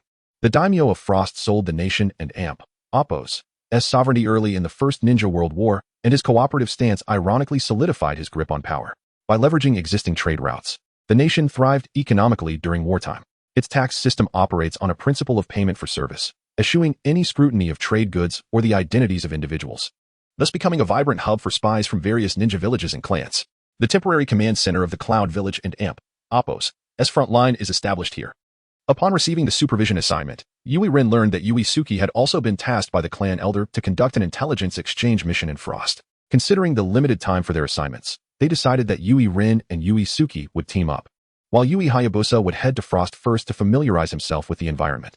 Yui Rin and Yui Suki would follow the main force. At this moment, within the frontline command center of Frost, 5 days remained until the outbreak of war. In the operations room, elite ninjas from various clans of the Cloud Village gathered. Elder Iwayuki sat in the seat of honor. Everyone, he began gravely, according to the results of the secret meeting held by the first Hokage with the 4 nations. The Cloud Village, Mist Village, Sand Village, and Rock Village will form a defensive alliance to jointly assault Konoha. The first Hokage has decreed that our tactical unit from the Cloud will fire the first shot. After Iwayuki's declaration, a solemn silence enveloped the room, and he sat quietly, lips pressed together. Iwayuki, a longtime friend of the first Hokage, was a renowned ninja whose presence still commanded respect despite his advancing years. He was slender, with a straight posture, and his white hair framed his wrinkled visage, highlighting his resolute features. His skin, rough and lined, bore scars from battles long past, each a testament to his youthful exploits. Clad in a simple yet dignified black robe adorned with intricate patterns symbolizing his status, he represented the will of the village. Iwayuki and Appo's family hailed from the noble class of the Land of Thunder, with ancestral ties to the daimyo and Appo's direct retainers. Some family members practiced ninjutsu as vassals of the Yui clan, managing the clan and Appo's properties across various regions. During the Warring States period, they often acted as agents for the Yui clan. After the establishment of the Cloud Village, Iwayuki was invited by the first Hokage, known as the Hero of the Clouds, to serve as an elder, becoming a trusted aide. In recent times, however, the health of the first Hokage had deteriorated, leaving him bedridden due to lingering injuries from the wars of the past. The operations room fell into silence until a representative from a smaller clan could no longer contain himself. Elder Iwayuki. We all gathered here out of trust in the first Hokage, yet he did not inform the elders about the secret meeting with the four nations. Now, the outcome of that meeting places us at the forefront of the battle against the god of ninjas village. The strength of the land of fire is unparalleled. Is this immense risk truly in the village's best interest? Hey, what do you mean by that? The first Hokage, despite his illness, strives for our benefits and to expand our survival space. Without the secret meeting, would the Mist Village's naval forces have withdrawn from Frost so efficiently? You ought to express some gratitude before sharing in the fruits of victory. A ninja supporting the Reikage retorted. Silence. That is an order. There is no room for negotiation. Iwayuki thundered, slamming his hand on the table to halt the futile bickering. He turned to Yui Sake, the commander of the tactical unit. Sake, the village has made its decision. You will lead this battle as the commander, continuing to guide the village's most elite first unit in executing this mission. The Yui clan is an integral part of our village. Please say a few words. Upon hearing his appointment, Yui Sake understood that the clan elders had reached an agreement with the Reikage. The Yui clan supported the village and Appo's decision. Though firing the first shot carries risks, he elaborated. The majority of Konoha's combat strength is dispersed across the village and its surroundings. Most of Konoha's clan ninjas are within the village, and there have been no leaks about the secret meeting thus far. Our opponents may only consist of the border defense forces of the Land of Fire. Furthermore, the village has dispatched hundreds of additional ninjas who are en route. We are positioned to win this war. As the village that initiates this righteous act, we will reap greater rewards post-war. I will lead the charge.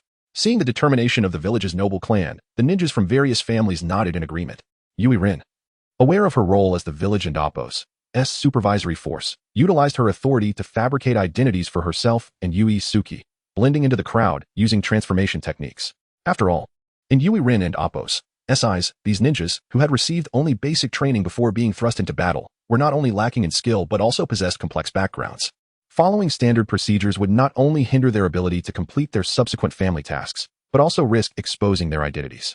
As children, they had strength but lacked the necessary prestige. Revealing their identities would only invite disdain from ignorant fodder ninjas towards the village's orders.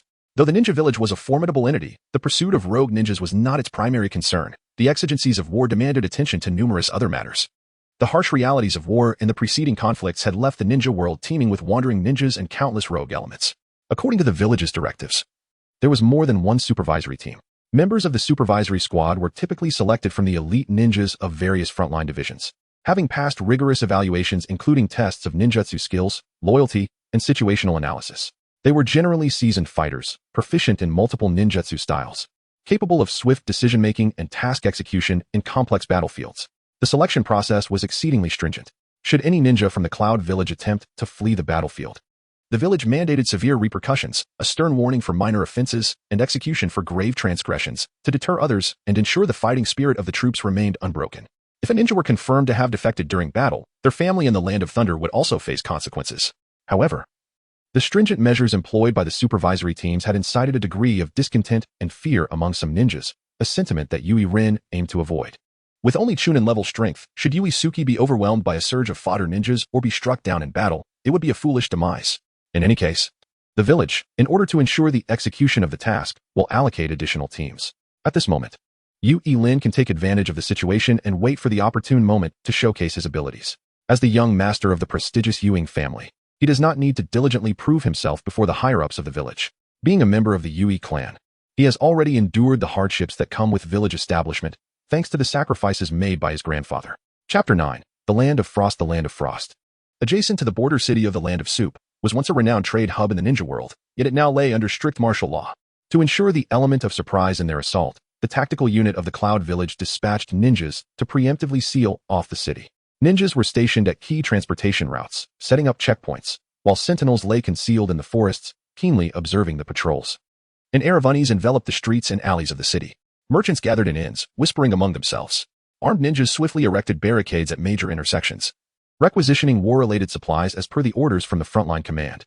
For merchant caravans belonging to wealthy nobles, they issued promissory notes. However, for the less fortunate and transient merchants, their goods were confiscated outright. Most of the ninjas donned black, tight-fitting attire adorned with fashionable patterns of the Land of Thunder, while a few from noble clans were clad in armor bearing their family insignia, their faces concealed by black masks, revealing only sharp, eagle-like eyes that scrutinized the departing residents. Fear and confusion gripped the merchants, yet the native inhabitants of the land of frost appeared numb. They understood that war was once again upon them. Hate swiftly arrived at the frontline command post and met with Sayaka, now serving as the frontline commander. YK, take your post at the entrance. Hate, follow me.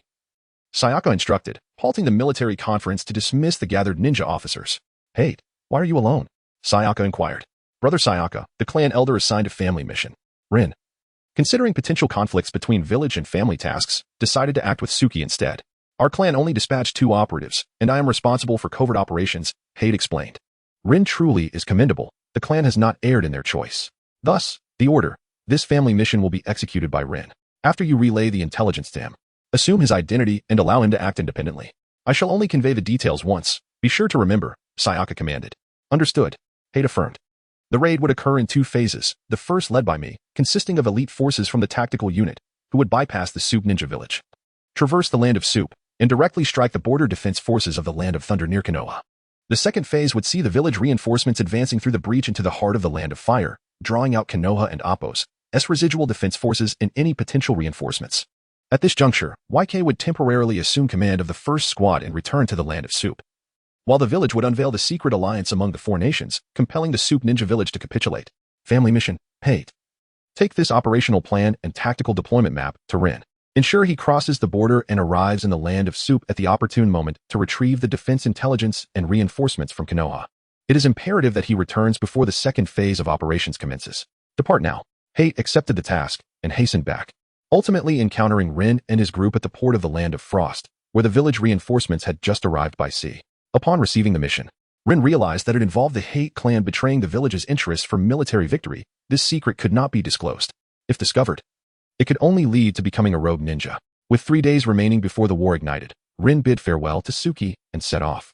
Analyzing intelligence that suggested if he could obtain the mission before the first squad's assault, the frontline forces would gain a significant advantage. He pondered who in the land of fire could be privy to such confidential information.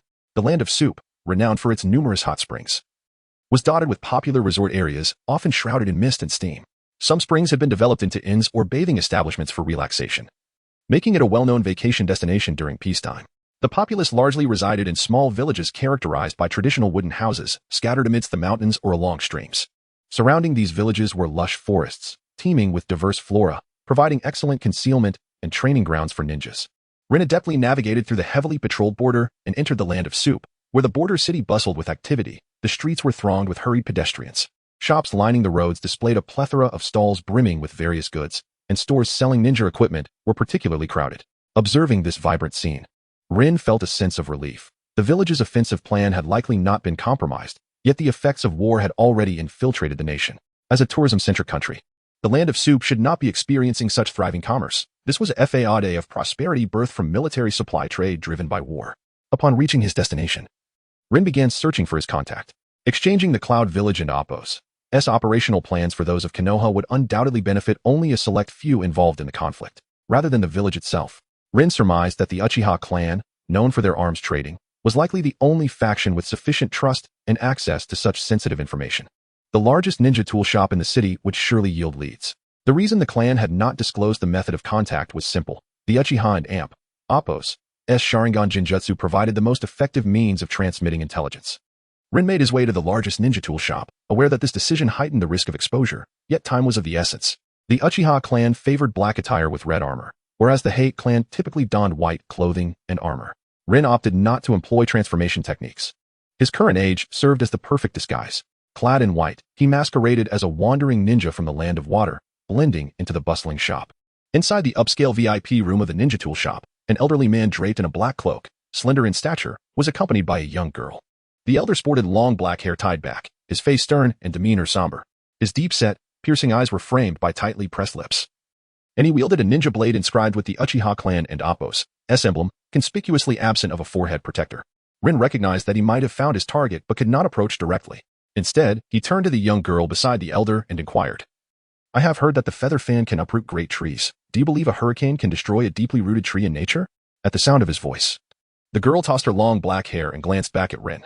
Her delicate, heart-shaped face bore soft features, her eyes radiating warmth and curiosity, with a cherry-red mouth hinting at a gentle smile, exuding an aura of affability. Brimming with youthful vitality, She moved with grace and poise, embodying the noble elegance of her lineage. Rin met her gaze serenely. According to the clan elders, the Uchiha clan was favored in warfare. Once known during the Warring States period as the Blood Uchiha, Rin, adept in the secret arts of yin and yang, could distinctly sense the elder's dark chakra. But he felt no such energy emanating from the young Uchiha girl. It seemed that the once formidable clan had become complacent in the long peace, leading to a decline in the younger generation's ninja prowess. Who are you? The young Uchiha questioned, her innate ninja vigilance prompting her to draw closer to the elder. Hearing Rin and Appo's question, the elder responded, "It seems you are a friend from afar. This place is quite noisy. Let us find a quieter spot to converse." Seeing this, Rin approached the elder. Just then, a voice rang out from the shop's entrance, "Master." Chapter 10, Intelligence Transmission outside the ninja tool shop.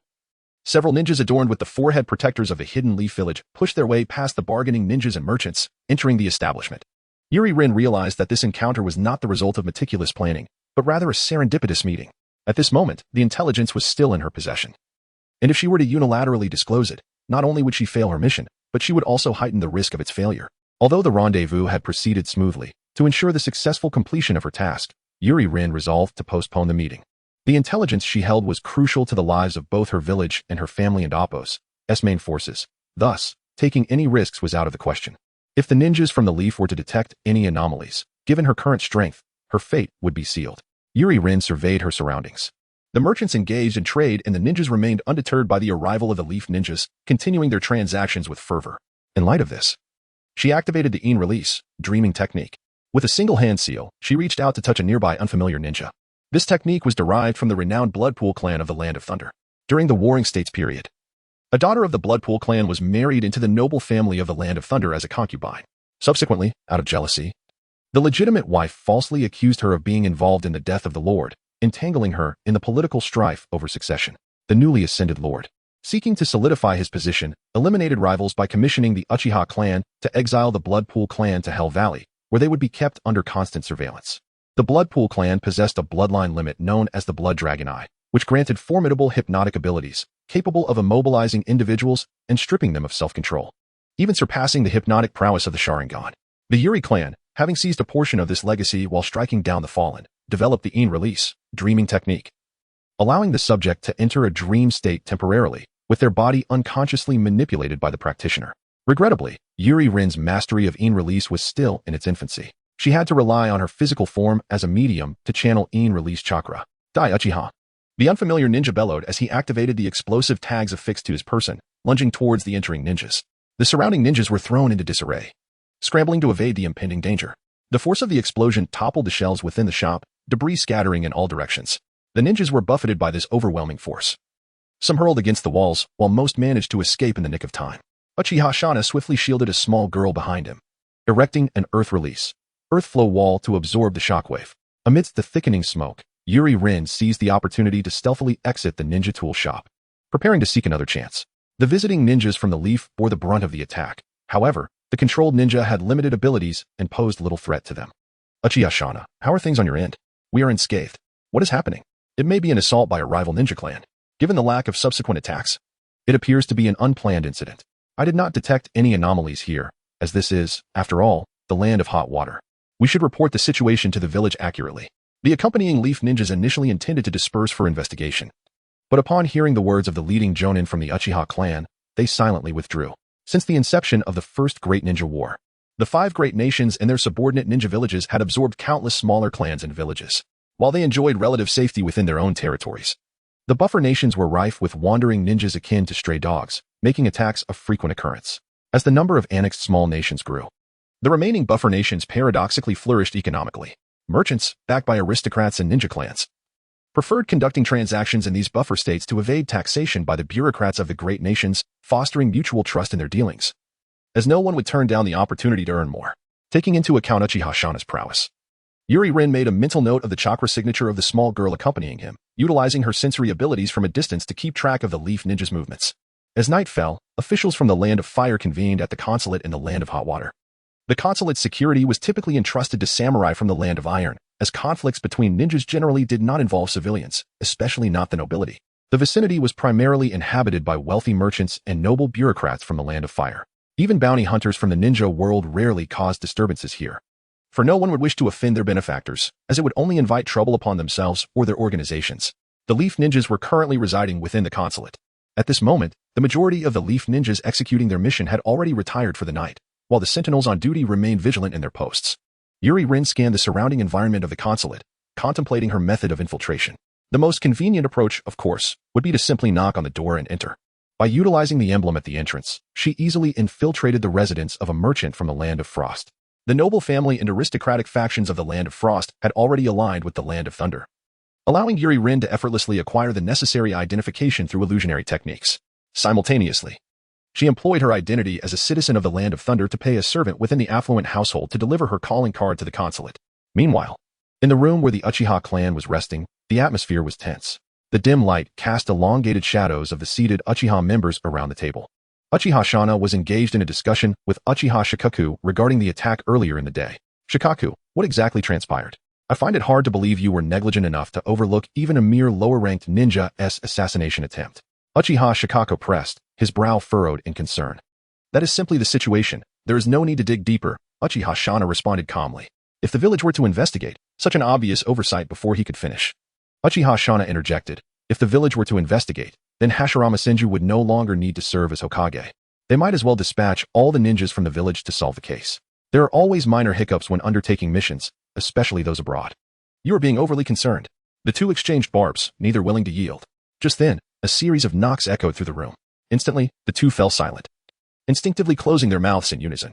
Chapter 11. Negotiation. A Uchiha ninja on duty at the Consulate knocked and entered. The elder Shikaku, elder Shana, and the samurai of the Consulate announced that the prominent merchant of the Frost Country had sent a nameplate, requesting to discuss maritime transport of military supplies. Please let him in, replied Uchiha Shana. The rest of you, return to your rooms to rest. A few of you assist our comrades in patrolling the village at night. Ensure their safety. Uchiha Shana dismissed the crowd. Makoto remained, as it was more reasonable to stay in the room after the recent attack. There is no reason for children to undertake missions, Uchiha Shikaku added. Haruai Rin entered the room, led by the on-duty ninja. Inside, Uchiha Shikaku and Uchiha Shana sat side by side, while Uchiha Makoto, whom he had seen during the day, sat behind the elders. Once again, it is a pleasure to meet you, Lord Shana. I believe I have not mistaken the person, greeted Haruai Rin. Remarkable. I thought it would take an opportunity after leaving the city to see you again. The youth of today are truly exceptional, Uchiha Shana remarked with admiration. Shana, won't you introduce this new friend? Uchiha Shikaku inquired, noticing Haruai Rin's youthful appearance. Forgive my rudeness, I am Haruai Rin of the Haruai clan, here to convey the elders' orders regarding trade intelligence. I also represent the prominent merchant of the Frost Country, preparing to establish a maritime route for military supplies from the Land of Fire to the ports of the Frost Country. Haruai Rin articulated her purpose. As you know, I am Uchiha Shana, an elder of the Uchiha clan.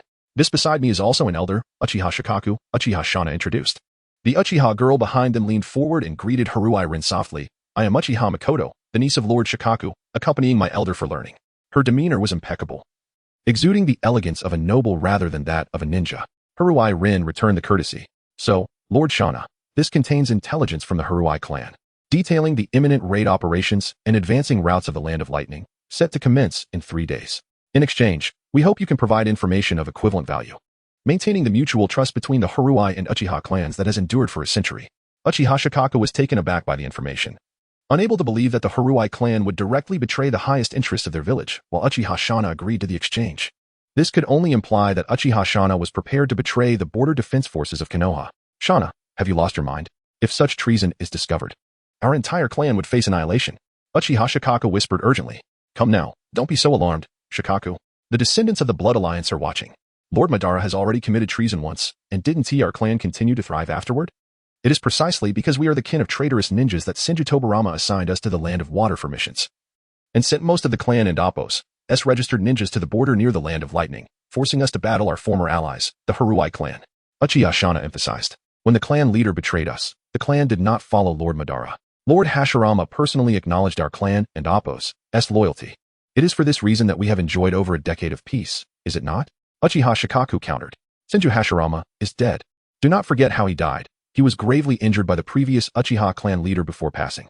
The blood feud between the Senju and Uchiha clans will not dissolve so quickly. My brother, your forebears, all perished in the wars against the Senju. Tobarama's brother and friends also fell at our hands. This enmity will not vanish without a trace. If we cannot preserve our clan's strength in the upcoming war, the Uchiha clan will be in true peril. Uchiha Shikako recognized the core value of this intelligence exchange. Realizing that if their clan and Appos' ninjas were to engage the Yun hidden forces in a desperate struggle, it would only further weaken their power. As one of the founding clans of Konoha, the Uchiha had become too tightly bound to the village. They could only continue to grow until they became a prominent noble family, possibly even Hokage, rather than being suppressed by the Senju clan and other families as they were currently. Uchiha Shikaku lowered his head, signaling Uchiha Shana to continue. Boar, dog, rooster, monkey, sheep, summoning technique. Uchiha Shana bit his finger and formed the hand sign. A low, resonant meow broke the silence as a pitch-black ninja cat with glowing emerald eyes stealthily appeared. It moved gracefully, tail held high, and stopped atop the table where the discussions were taking place, producing a small bamboo tube from its mouth containing rolled-up intelligence. The transaction is complete. We shall contact you again, the ninja cat gestured before coldly bidding farewell to Uchiha Shana, crossing its paws to form a seal.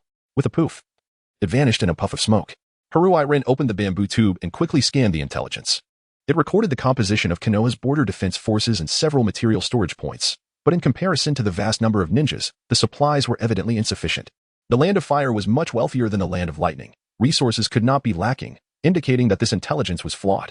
The intelligence revealed that the main members of Konoha's border forces were still civilian ninjas and those of small clans. Since the second Hokage, Senju Tobarama, established the Ninja Academy, Konoha had cultivated a significant number of civilian ninjas. Although lacking in strength and powerful secret techniques, their numbers were considerable. Haruai Rin recalled the tactical training program established by the first Reikage, which was later cancelled due to opposition from various clans. It was likely that Konoha and Appos' Ninja Academy faced similar circumstances. Without elite ninjas as instructors, the ninjas trained were mostly fodder. However, the Senju clan and Appos' prestige still surpassed that of the Yatsuki clan, and indeed, the Land of Fire was wealthier than the Land of Lightning, which prevented the cancellation of the Ninja Academy. As Haruai Rin analyzed the intelligence, she contemplated. Across the table, the two Uchiha elders were also reviewing the intelligence brought by Haruai Rin. At this moment, Uchiha Mikoto stood up, taking the tea set, and poured tea for those at the table. Her long, dark hair cascaded smoothly down her back, and her curious gaze toward Haruai Rin revealed her inner astonishment. Such a significant task was entrusted to a peer just a few years her senior. After Uchiha Shana and Uchiha Shikaku examined the scroll, they exchanged glances and nodded. Rin.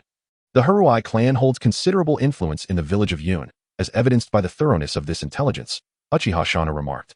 You flatter me. The leader of this campaign is a young leader of our clan. It is merely a coincidence, Haruai Rin replied. After analyzing and reflecting on the intelligence provided by the Uchiha clan, Haruai Rin stated, Elder Shana, I have reviewed Konoha and Appos' intelligence. Its value does not meet our clan and Appos' expectations, and its timeliness is too short.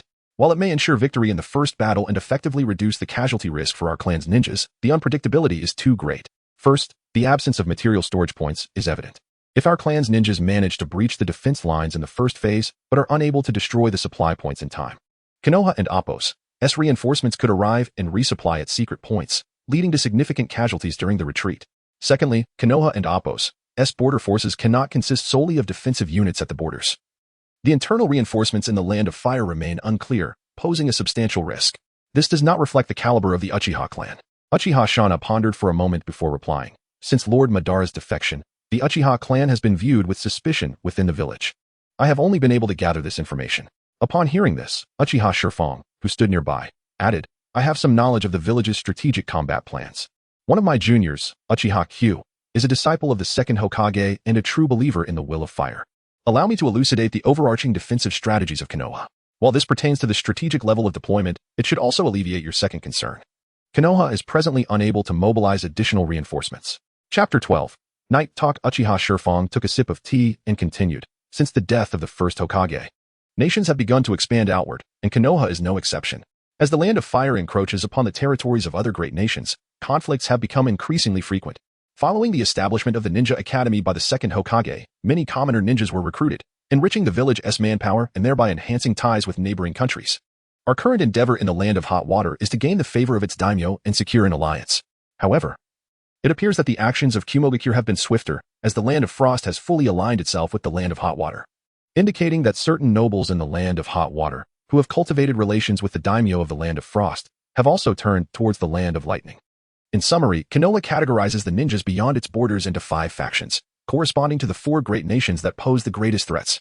In the north, we primarily face the ninjas from the Uchiha clan and some from the Senju clan, guarding against Kumogakure.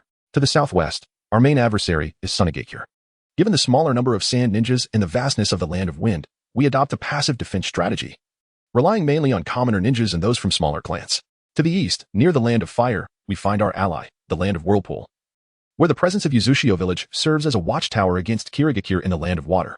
Although Kirigakure boasts many powerful bloodline clans, their scattered distribution across numerous islands makes coordination difficult. Here, the Hyuga clan, along with the friendly Inazuka clan and the oil-wielding Yamanaka clan, form the backbone of our eastern defenses. In the northwest, we contend with Iwagakure in the Land of Earth, where the clans of Inazuka, Sarutobi, and Shimura reside. The Wagakure has harbored animosity towards Konoha ever since the first Hokage's inaugural meeting of the Five Kage, resulting in a strong antagonism toward our village. Furthermore, to safeguard the commercial interests of the daimyo of the Land of Fire, a long-term mission has been established in the Land of Rain. Situated at the intersection of the Land of Fire, the Valley of Wind, and the Land of Earth, Konoha must maintain a ninja force stationed there to ensure that the trade routes of the central continent remain under our control. After Uchiha Shirfong concluded, he scrutinized Yui Lin. Yui Lin mentally estimated the required number of ninjas stationed across various locations and inquired, according to intelligence from Kumogakure, Konoha possesses a masked unit. The information from the exchange indicates that this unit was specifically formed by Senju Tobarama after he became the Second Hokage, directly controlled by the Hokage to execute special missions. Indeed, Uchiha Shirfong affirmed, Senju Tobarama, in an effort to counter the threats posed by external ninja villages and suppress potential internal instabilities, selected a group of elite ninjas from the village. Most of these ninjas hail from ninja clans, possessing strength above the Chunin level, with calm minds, exceptional adaptability, and absolute loyalty to the Hokage. This unit is officially known as the Special Assassination Tactical Force, responsible for protecting the Hokage, gathering intelligence on enemies, and carrying out assassination missions. To ensure operational secrecy and confidentiality, members are required to wear white masks resembling animals during missions to conceal their identities. Yui Lin, well-versed in the operational tasks of the Umbu, added, I understand now. It consists of a small elite team. It seems this unit is primarily utilized for internal stability, thus having limited application on battlefields where large-scale assaults occur. Therefore, it stands to reason that no members of the Uchiha clan have joined the Umbu. Correct. Uchiha Shirfong confirmed Yui Lin's deduction. Ultimately, the Land of Fire must balance numerous regions. After Lord Hashirama founded the village, he mandated that villagers and comrades be regarded as the most important individuals, and the belief in protecting the village and its companions became a vital component of the Will of Fire. Thus, the village does not dispatch ninjas under the age of 14 to border battlefields, resulting in a limited number of deployable ninjas from the Land of Fire. Upon hearing this exposition on the Will of Fire, Yui Lin chuckled softly. It is ironic that the god of ninjas could be so naively idealistic. The inherent disparities between bloodline ninjas and common ninjas, not to mention the gulf between ninjas and the villagers, cannot be bridged by mere words. After Yui Lin spoke, the two elders of the Uchiha clan fell into silence. The ninjas present in the room, all hailing from renowned families within the ninja world, understood better than anyone the disparities brought about by lineage. Ninjas from the Uchiha clan are born with an extraordinary aptitude for chakra manipulation and possess the ability to perceive everything through the Sharingan. A single Tomo Sharingan user can discern chakra pathways and the subtle movements of opponents, gaining a certain advantage in battle, qualifying them as Chunin upon activation. A double Tomo Sharingan user begins to acquire the ability to replicate techniques, observing and copying non-bloodline jutsu, taijutsu, and jinjutsu, significantly enhancing their combat capability and enabling them to tackle more complex battle scenarios, elevating their prowess to the ranks of elite Chunin or Jonin. Those with a 3-Tomo Sharingan typically attain Jonin status or higher, with some exceptional individuals even possessing the potential to become Kage level, beyond enhanced perception and replication abilities. They can also recognize and reverse Jinjutsu, induce hypnosis, and employ a richer array of tactics in battle, earning them a formidable reputation on the battlefield. In contrast, the ninjas of the Yui clan face minimal difficulty in training for chakra nature alterations and transformations. Their vast chakra reserves and exceptional adaptability allow them to swiftly develop any elemental ninjutsu. When pitted against non-bloodline ninjas, they overwhelmingly dominate at comparable levels. The world of ninjas is merciless. The brutality of war cannot be altered by one or two ideologies. As the power of ninjas grows, wars become more frequent and intense. Having absorbed Uchiha Shirfong's intelligence, Yui Lin understood that his task was nearly complete. He exhaled gently, relaxing his taut nerves. Since undertaking this mission, he had maintained an intense work pace. Without the exceptional physical talents of the Yui clan, such prolonged execution of complex tasks could easily incapacitate even a Jonin. At that moment, Uchiha Makoto, who had been quietly listening from the back, rose to refill the elder's teacups. Makoto, you are truly considerate. I wonder which fortunate soul will be able to marry such an exceptional lady in the future, Yui Lin remarked, thanking Uchiha Makoto for her service. Lord Lin, you flatter me. I still have much to learn, she replied, causing the atmosphere in the room to soften. Yui Lin did not forget the merchant from the land of frost controlled by Jinjutsu and began discussing the maritime transport routes for military supplies between the land of fire and the land of frost. During his time training at the Yui Clan's Secret Techniques Research Institute, Yui Lin deeply realized that conducting research is utterly impossible without funding. Ever since Kumobikure diverted resources to war efforts, the clan's research has gradually stagnated. Moreover, the cultivation of clan ninjas requires increased financial investment. As the true war is just beginning, Chapter 13, Trade routes the Frost Country, flanked by the sea on both sides, boasts renowned ports that are celebrated throughout the ninja world. Within these bustling harbors, vessels of all sizes resemble a swarm of industrious ants, ceaselessly coming and going. Enormous cargo ships, laden with diverse goods, glide slowly in and out of the docks, their vast hulls adorned with the flags and emblems of various nations, showcasing the port and Appos' vibrant activity. A variety of warehouses encircle the port, neatly arranged to accommodate products from across the globe. Additionally, numerous small fishing boats, speedboats, and tugboats traverse the harbor, each fulfilling its designated role, weaving together a vivid tapestry of maritime commerce. The port's workers are diligently engaged in their respective tasks. Stevedores expertly handle an array of tools and equipment, overseeing the loading, unloading, and stacking of goods. The surrounding area thrives with diverse laborers and workers who, despite meager wages, find themselves in a far superior position compared to farmers reliant on the whims of nature. The port city, with its low cost of living, flourishes with trade, generating countless job opportunities that continuously attract dispossessed farmers and landless tenants. In this era, the ninja world remains predominantly agricultural, with many commoners spending their lives tending to their small plots of land, encountering the highest bureaucrats only in the form of the noble tax collectors. Amidst this stagnant demographic flow, merchants traversing various regions exploit the backing of nobles and feudal lords to amass substantial profits. During the Warring States period, widespread turmoil prevailed, and the ninja clans, relying on the influence of former nobility, found themselves embroiled in constant strife. While traveling for trade, merchants frequently faced perilous roads, risking encounters with bandits or becoming entangled in the exploitative grasp of competing factions.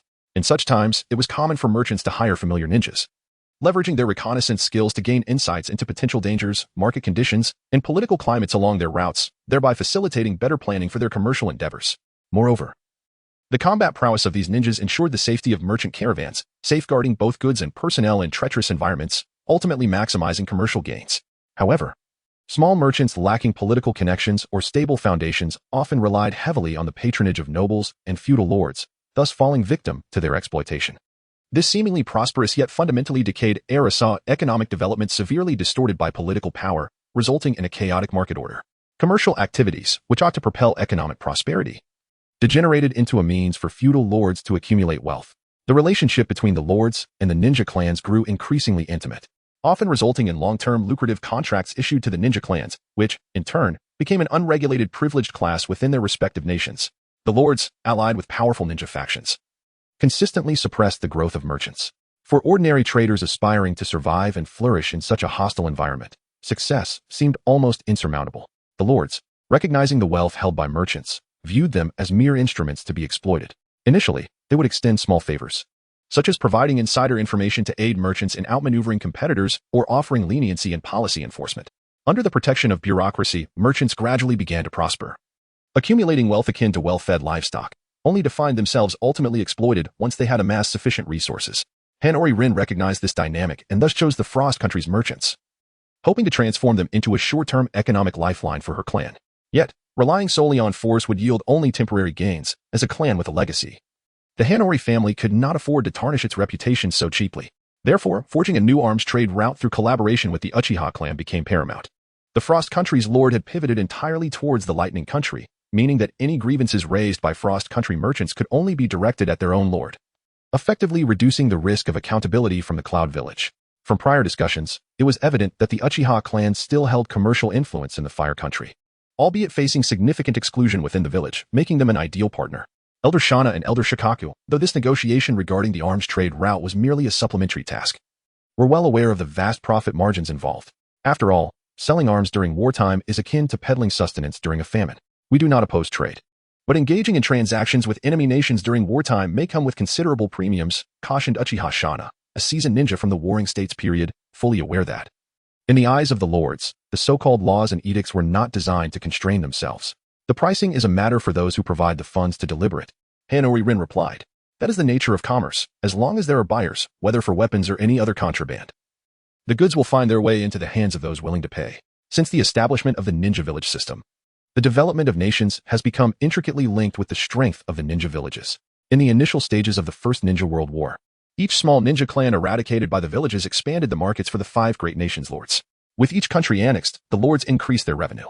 As the lords and their aristocratic underlings reaped immense profits, merchants, nobles, and even the lords of neighboring small nations vied for the favor of the 5 great nations.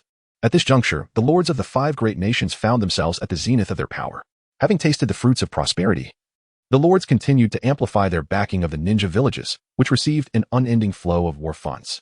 The ninja villages, as the core demand for military supplies, were responsible for formulating military strategies and proposing procurement plans for weaponry, creating a direct and substantial need for military industrial products, thereby propelling the growth of transnational merchants.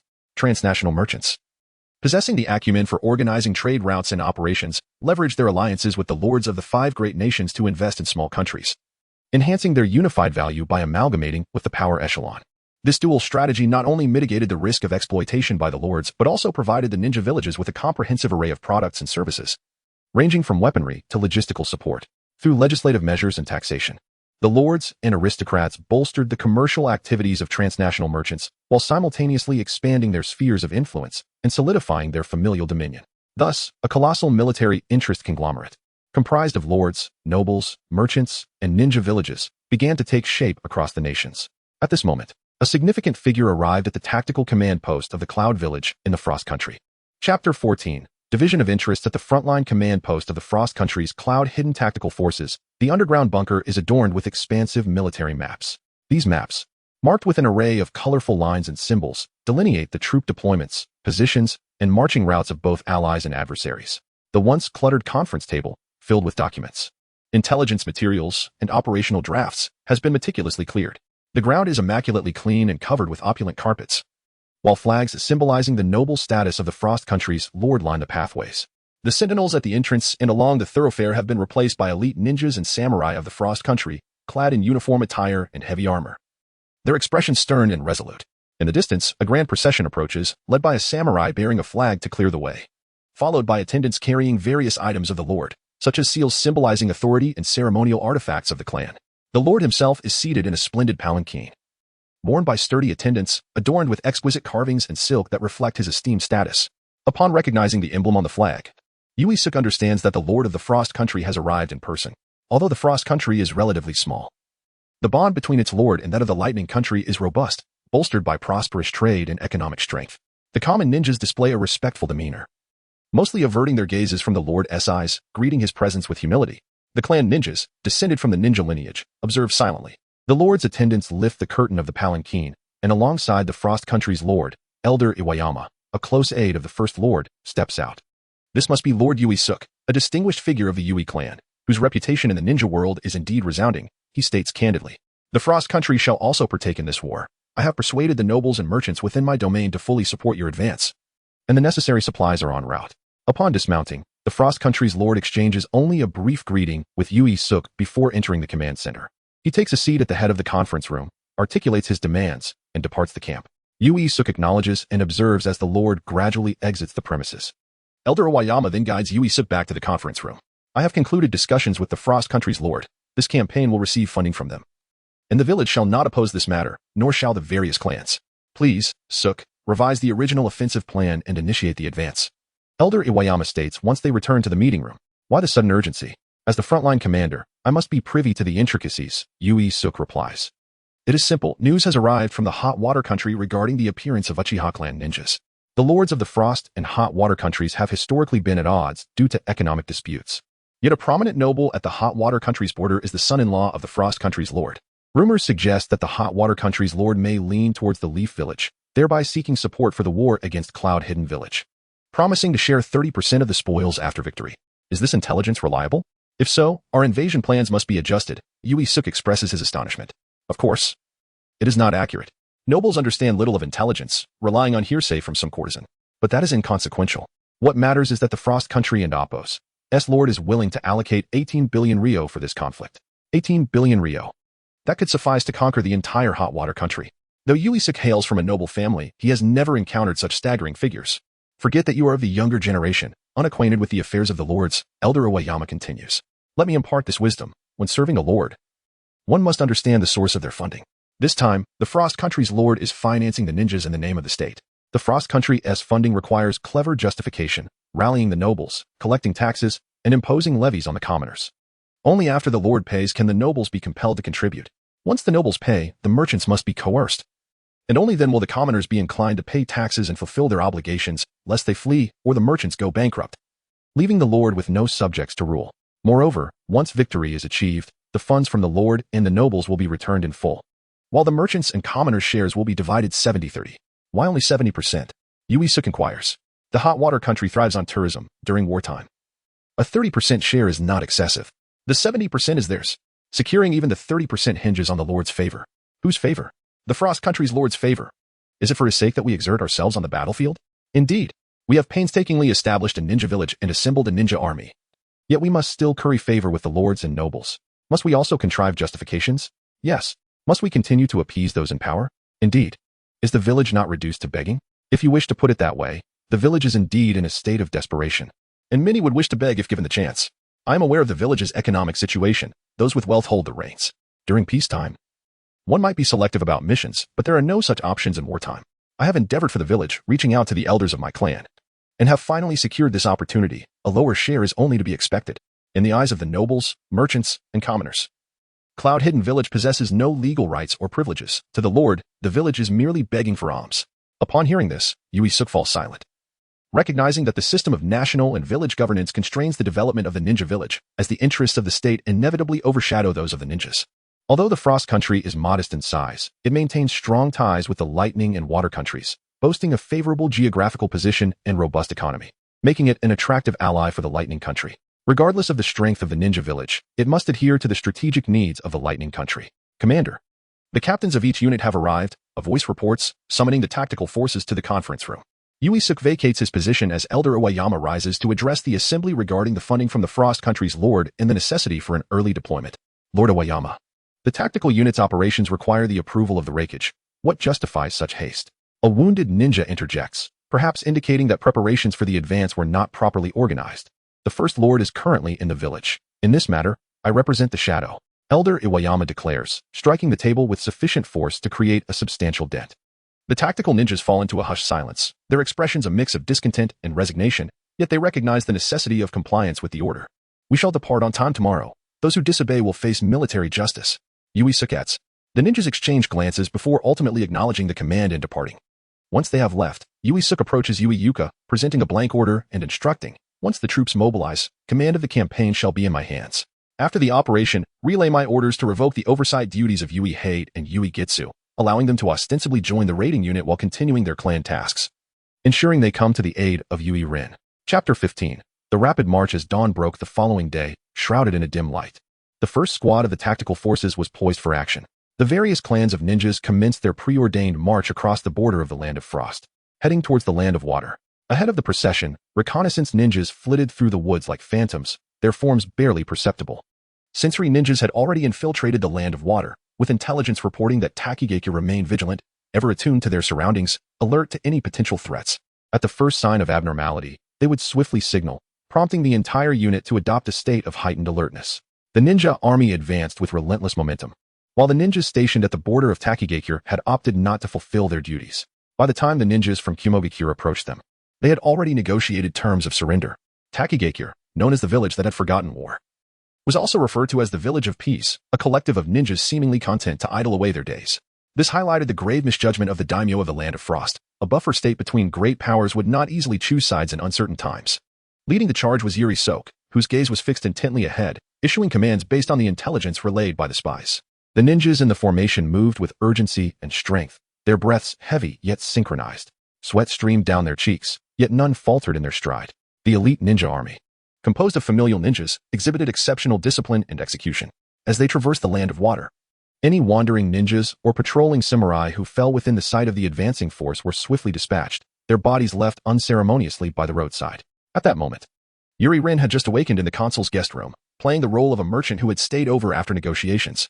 In the morning, Uchiha Makoto, representing the Uchiha clan, escorted Yuri Rin out. You are truly remarkable, Rin-kun, Securing such a significant deal at such a young age, Uchiha Makoto praised. Her eyes brimming with envy. Yuri Rin observed her. Ninjas nurtured by their clans were often taught that contributing to the family was the highest honor, and it seemed Uchiha Makoto was no exception. As Rin walked outside, he contemplated the impending war and remarked, "I hope we do not meet again. If we do, please take care." Influenced by the will of fire, the youth of Konohagakure had yet to encounter the harsh realities of war.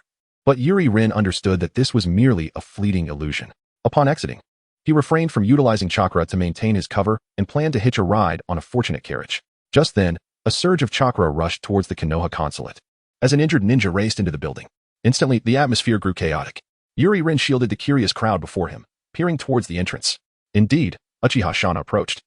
Activating his Sharingan to scan the assembly, upon confirming identities, he initiated a Jinjutsu.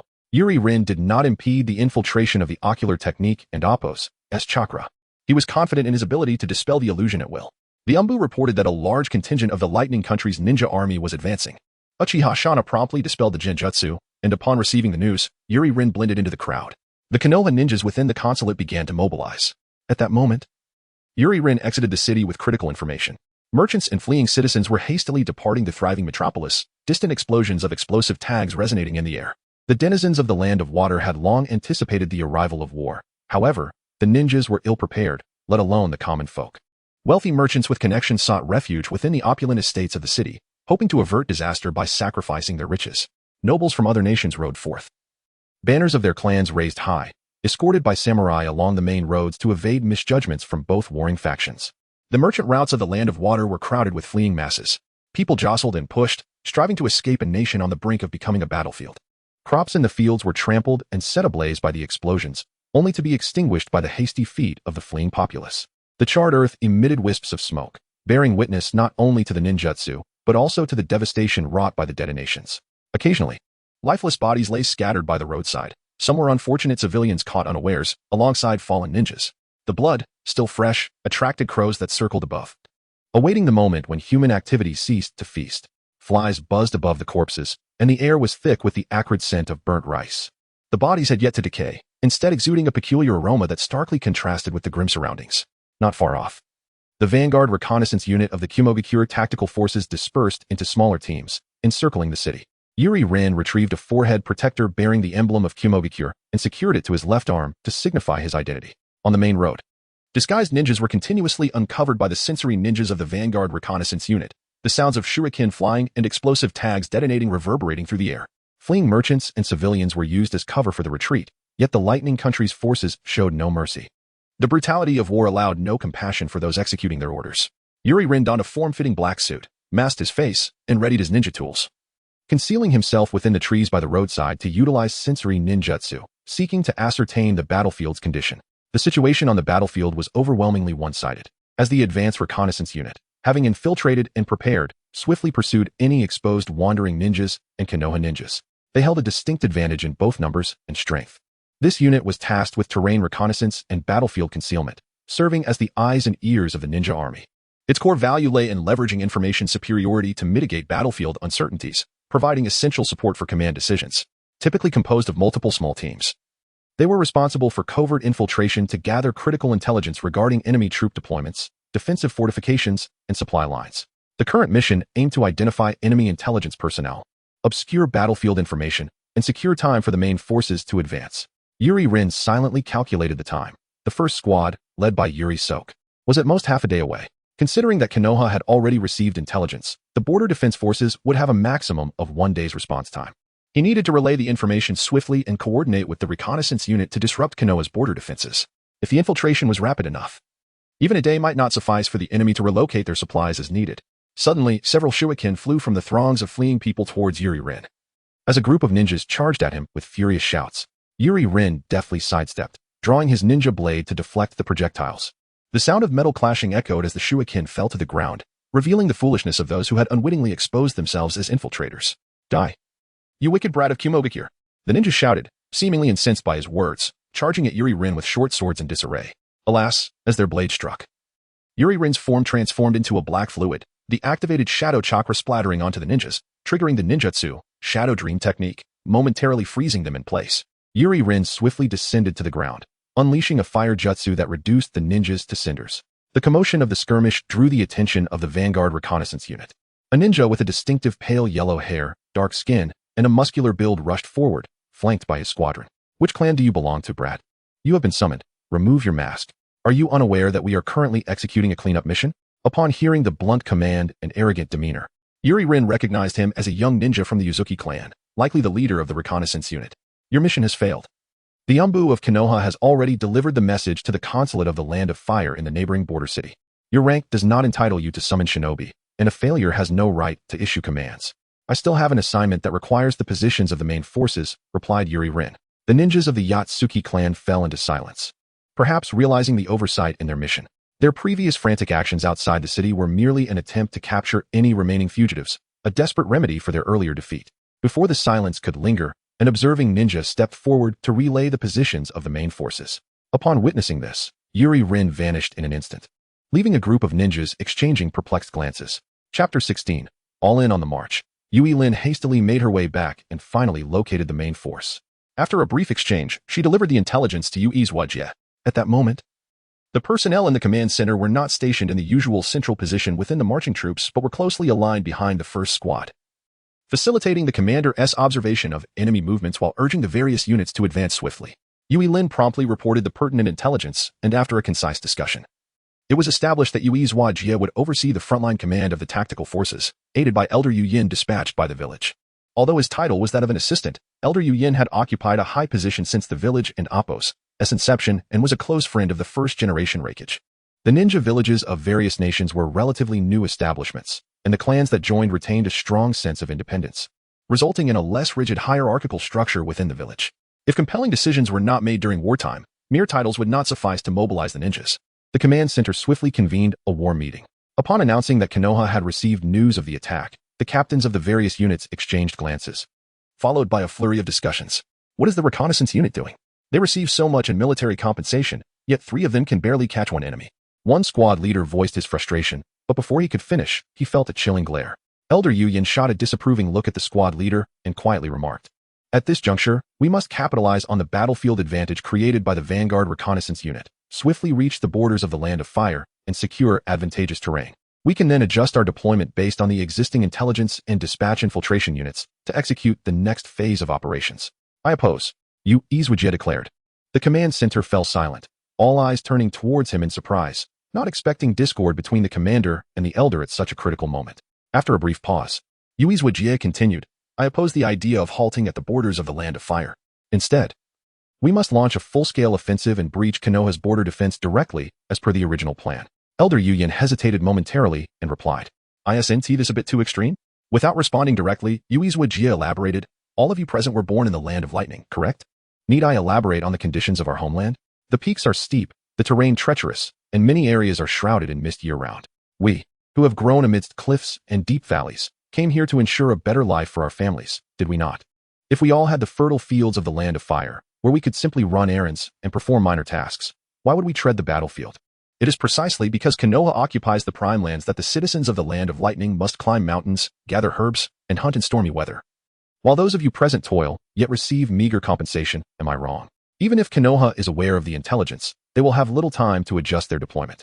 Should the initial intelligence leak, and if the Vanguard Reconnaissance Unit fails to secure an advantage and halts, then all prior preparations would be rendered futile. Ultimately, in war, certainty is a rare commodity. If our chances stand at 40%, should we not commit ourselves fully? I shall lead the charge at the forefront. For those with courage and ambition who do not wish to lead a life of delivering messages for a meager salary, I invite you to follow me." With that, Yu Izwajie flung a kunai that struck the military map pinned against the wall of the conference room, embedding itself within the borders of the Land of Fire. Elder Yu Yin, standing nearby, was profoundly moved. Remarkable. Such spirit is befitting of a ninja from the Thundercloud Gorge. The fate of our nation hangs on this battle. I shall persuade the village to offer unwavering support for this fight. Not only will reinforcements follow, but if we achieve victory in this first engagement, the village will continue to recruit soldiers, ensuring a steady flow of support. We must eradicate the decline of the Land of Lightning since the first 5 Kage summit in this war. The atmosphere grew fervent as the ninjas in the conference room were invigorated by this passionate declaration, voicing their support. Then, let us all proceed onward. Destination, the Land of Fire. Relay the orders. The Vanguard Reconnaissance Unit that has performed inadequately will directly engage in battle within the Land of Fire. And they must strive to disrupt Konoha and Appos' border defense deployment. Yui's Wajie commanded. Understood. The messenger ninja swiftly departed, and the army began to mobilize. Yui Lin did not follow the other ninjas outside, but remained by Yui's Wajie's side, awaiting the next command. After exchanging a few pleasantries with Elder Yu Yin, Yui's Wajie led Yui Lin to a small hill where the troops were temporarily stationed. The mountain path was tranquil, and the surrounding villagers had retreated far from the ninjas' activities, with only the occasional melodious chirping of birds and the rustling of leaves beneath their feet breaking the silence, as sunlight bathed the two figures moving forward. After a moment of quietude, Yui's Wajie broke the silence. Lin, your intelligence was remarkably timely. The army is about to depart. I have little more to teach you, so remain by my side during this war. The family did not misjudge you. Although I was not present during the discussions regarding candidates for the Inyang release training, I understand you are the best choice. The essence of mastering this incomplete secret technique lies not merely in relentless effort, which is essential for those ninjas who tread the established path. The most crucial attributes are intelligence and adaptability. You are not a ninja bound by convention, nor do you care for superficial fame. This is the most vital talent for cultivation. The practice of Inyang release is perilous. As the commander of this campaign, I may eventually represent Team Yui within the village's higher echelons. The family has ceased to permit my further exploration of ninjutsu's mysteries, as the risks are too great. Yujia has already encountered a bottleneck in his own ninjutsu training. Our clan members do not face significant obstacles in training, which is both an advantage and a drawback. Should we encounter issues during our practice, ordinary ninjas may experience symptoms such as pain, nausea, vomiting, diarrhea, and difficulty breathing, making it easy to recognize when one has strayed from the right path. However, due to our clan's strong adaptability to chakra, we may realize too late that we have deviated from our training. Lin, as the only descendant of our family practicing Inyang release, you must exercise caution. In this battle, as long as I remain the frontline commander, you may act freely. You are permitted to utilize any resources within the unit, even to issue orders to other teams. However, be wary of the reconnaissance unit's captain, Yu Do. That ambitious yet incompetent fool is prone to escalating matters to the village, which could lead to complications. We are about to depart. Go see your parents. They will soon be recalled to the village. The family aims to ensure that not every member is sent to the battlefield simultaneously, so I hope you understand. As Yui's Wajie gradually shared his insights on the cultivation of Inyang release and recounted the background of the Frost Country's daimyo's involvement in funding the war, Yui Lin nodded thoughtfully, reflecting on whether her prior training in Inyang release had been flawed while contemplating the paths to becoming stronger. As for Konoha, I have a plan. Chapter 17. Konoha's temporary camp. In the temporary camp of Konoha, Yuhi Kasuk and Yuhi Yu were busy organizing supplies. The tense atmosphere of war casting a heavy pall over the encampment. Yui Rin arrived at the camp and spotted her parents diligently preparing their gear. Yuhi Yu, a medical ninja, was attending to a wounded soldier who had retreated from the front lines. Yuhi Kasuk, recently promoted to Jonin, while only considered moderately talented within the family, had already become a key figure in the village. Clad in a standard white ninja uniform, he bore a ninja sword on his back, his face marked by numerous small scars from previous battles. His hair, somewhat disheveled from prolonged missions, was nonetheless well-groomed. Upon seeing Yuhi Rin, Kasuk called her over. He approached, placing his hands firmly on her shoulders and speaking gravely. Once on the battlefield, you must exercise caution. Stay close to Brother Sakai and take care of yourself. At that moment, Yuhi Yu finished attending to the injured soldier and affectionately ruffled Rin's hair, smiling as she remarked, Rin is far stronger than we are. The clan elders say that Rin is a genius ninja who rivals even the Yuhi Sakai brothers. Pride shone in Yu and Appo's eyes for her child. Just as she was about to say more, the call to march interrupted their precious exchange. Yuhi Rin cast a final glance at her parents' faces. Among the children of her generation in the family, it had become rare to see their parents since the onset of the First Shinobi World War. The peace and prosperity of nations and villages had led to a population boom, yet the growth of interest far surpassed the ninjas' expectations. The peace fostered by the god of ninjas had birthed a multitude of ninjas, whose increasing numbers in turn compelled clans to seek greater advantages, ultimately giving rise to war amidst the entanglements of interest. As Rin basked in the warmth of a long-lost family moment, she recalled the tender scenes of training within her clan, a soothing balm against the tensions and exhaustion brought by war. The call to march and the movement of the ninja forces resonated together, while the roads of the land of water grew increasingly deserted. Nobles had either vacated the war zone or sought refuge with familiar bureaucrats, while commoners kept their distance, hiding in the countryside. The warm sunlight filtered through the thin clouds, casting shimmering reflections upon the rivers of the land of water. Birds perched on branches sang carefree melodies, oblivious to the sorrows of humanity. The only sounds remaining were the rhythmic footsteps of marching ninjas and the creaking wheels of supply-laden carts, creating an atmosphere of monotony. Not far from the border command post of the Land of Fire, however, the scene was abuzz with activity. We must retreat at once, Uchiha Shana declared. Sitting at the edge of a long table, all intelligence personnel from the Land of Water are either dead or missing, we can safely conclude they have been annihilated. Only one member of the Umbu has returned with information. I recall that Umbu usually operate in small teams, indicating the enemy's vanguard possesses considerable strength. Moreover, a portion of the ninjas from the Land of Lightning has already crossed the border. We must withdraw swiftly, resist in stages, and by time to gather reinforcements for the village. With such clear intelligence, what is there to hesitate about? Commander Senju, please make arrangements promptly. The ninja seated at the head of the table, with white hair and clad in armor bearing the emblem of the Senju clan, furrowed his brow. What? Does Uchiha wish to flee at the last moment? Commander Senju retorted. The Uchiha clan and Appos, ninjas on the front lines were crucial to the combat strength of Konoha. Previously, they were primarily led by Uchiha Kagami, a disciple of the Second Hokage, but during the task of courting the daimyo of the Land of Water, the elder of the Uchiha clan had taken personal command, allowing Kagami to return to the village for rest. Commander, it seems you have little experience in warfare. War is not a mere display of rhetoric or a few learned jutsu. I may not be saying what you wish to hear, but I must also be accountable for the ninjas of the village. My experience in war vastly exceeds yours, after all. Commander Senju holds this position not due to exceptional ability, but rather because of familial ties to the Hokage. Commander Senju, incensed, struggled to contain his temper, knowing that the defense forces relied on the strength of the Uchiha clan. A nearby ninja with a pineapple hairstyle interjected to ease the tension. Lord Shana is considering the welfare of all, but if we retreat before the battle even begins, would that not betray the daimyo's trust? If the daimyo holds us accountable, the village will surely face repercussions. Indeed, the Nara clan's insights into strategic matters were unmistakable. However, the root of the issue lay in the inadequacy of the village's intelligence. They had received reports of an impending attack but could not ascertain even the enemy and Appos' numbers, let alone their leaders or tactical deployments. The daimyo and Appos' accountability would naturally fall upon the village, yet should the ninjas risk their lives on the battlefield merely to save face for the nobles? Ultimately, Uchiha's position was clear. Given the current intelligence, this course of action was the most prudent. Please consider this carefully, esteemed colleagues, Shana concluded, falling silent thereafter. The ninjas in the meeting room erupted into discussions. A Nara clan ninja cleared his throat, prompting Commander Senju to recognize that a decision must be made. Rising to his feet, he addressed the quarreling ninjas. All of you present are part of the border defense forces. There is no room for retreat without a fight. To withdraw simply due to a lack of intelligence, can that still be called a Konoha ninja? I will lead the Senju forces to the front lines. If we unite, we can surely withstand the onslaught of Yunin village. After issuing the command, most of the ninjas present nodded in agreement, except for Uchiha Shana, who remained unmoved.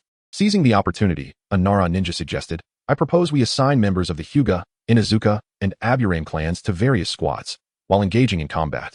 They can also gather intelligence. Shana Elder, will the Uchiha clan be led by you or by the Elder Shikaku? Elder Shikaku has returned to the village with his clan's children. I will take responsibility for this battle.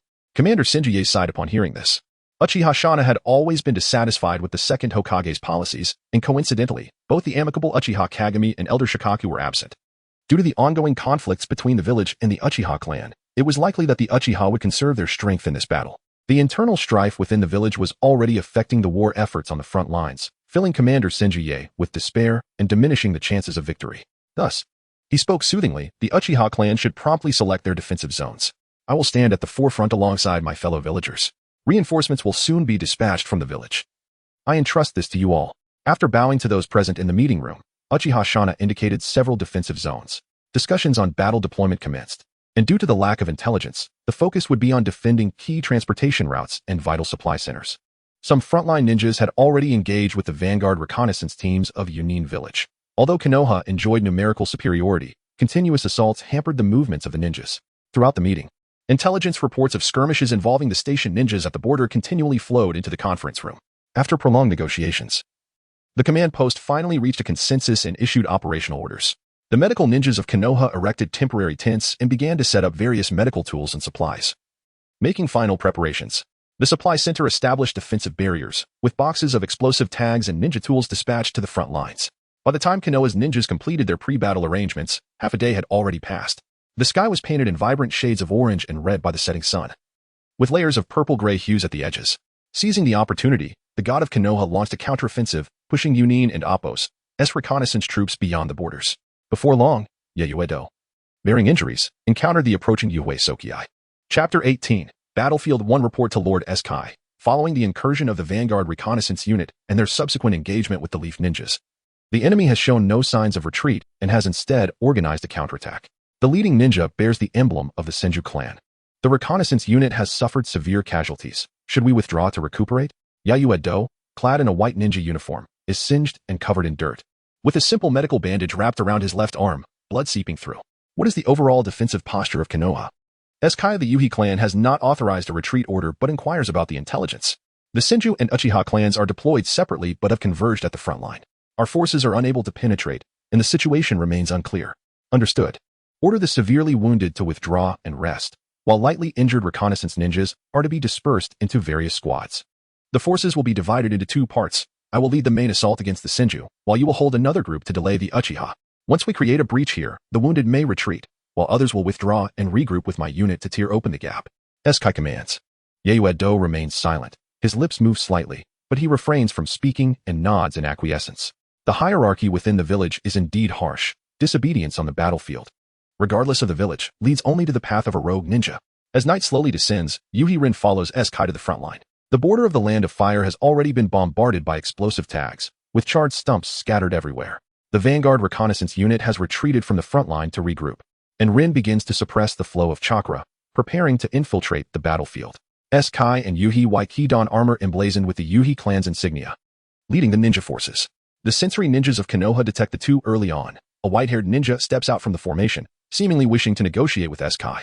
Eskai gestures to his brother beside him, and they simultaneously form hand seals. Wind release, gentle breeze technique. Yuhi Waiki unleashes a continuous, gentle wind that sweeps across the battlefield, devoid of any cutting blades, creating an illusion of softness and comfort. Fire release, flowing flame technique.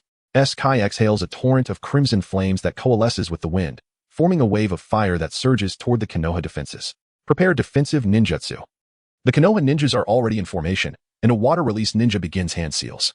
Water release, water barrier. A wall of water, reminiscent of ocean waves, erupts from the mouth of the Konoha ninja, forming a robust defensive line. However, upon contact with the fire wave, instead of igniting, the flames float atop the water's surface, enveloped by wind, beginning to seep through the waves toward the rear.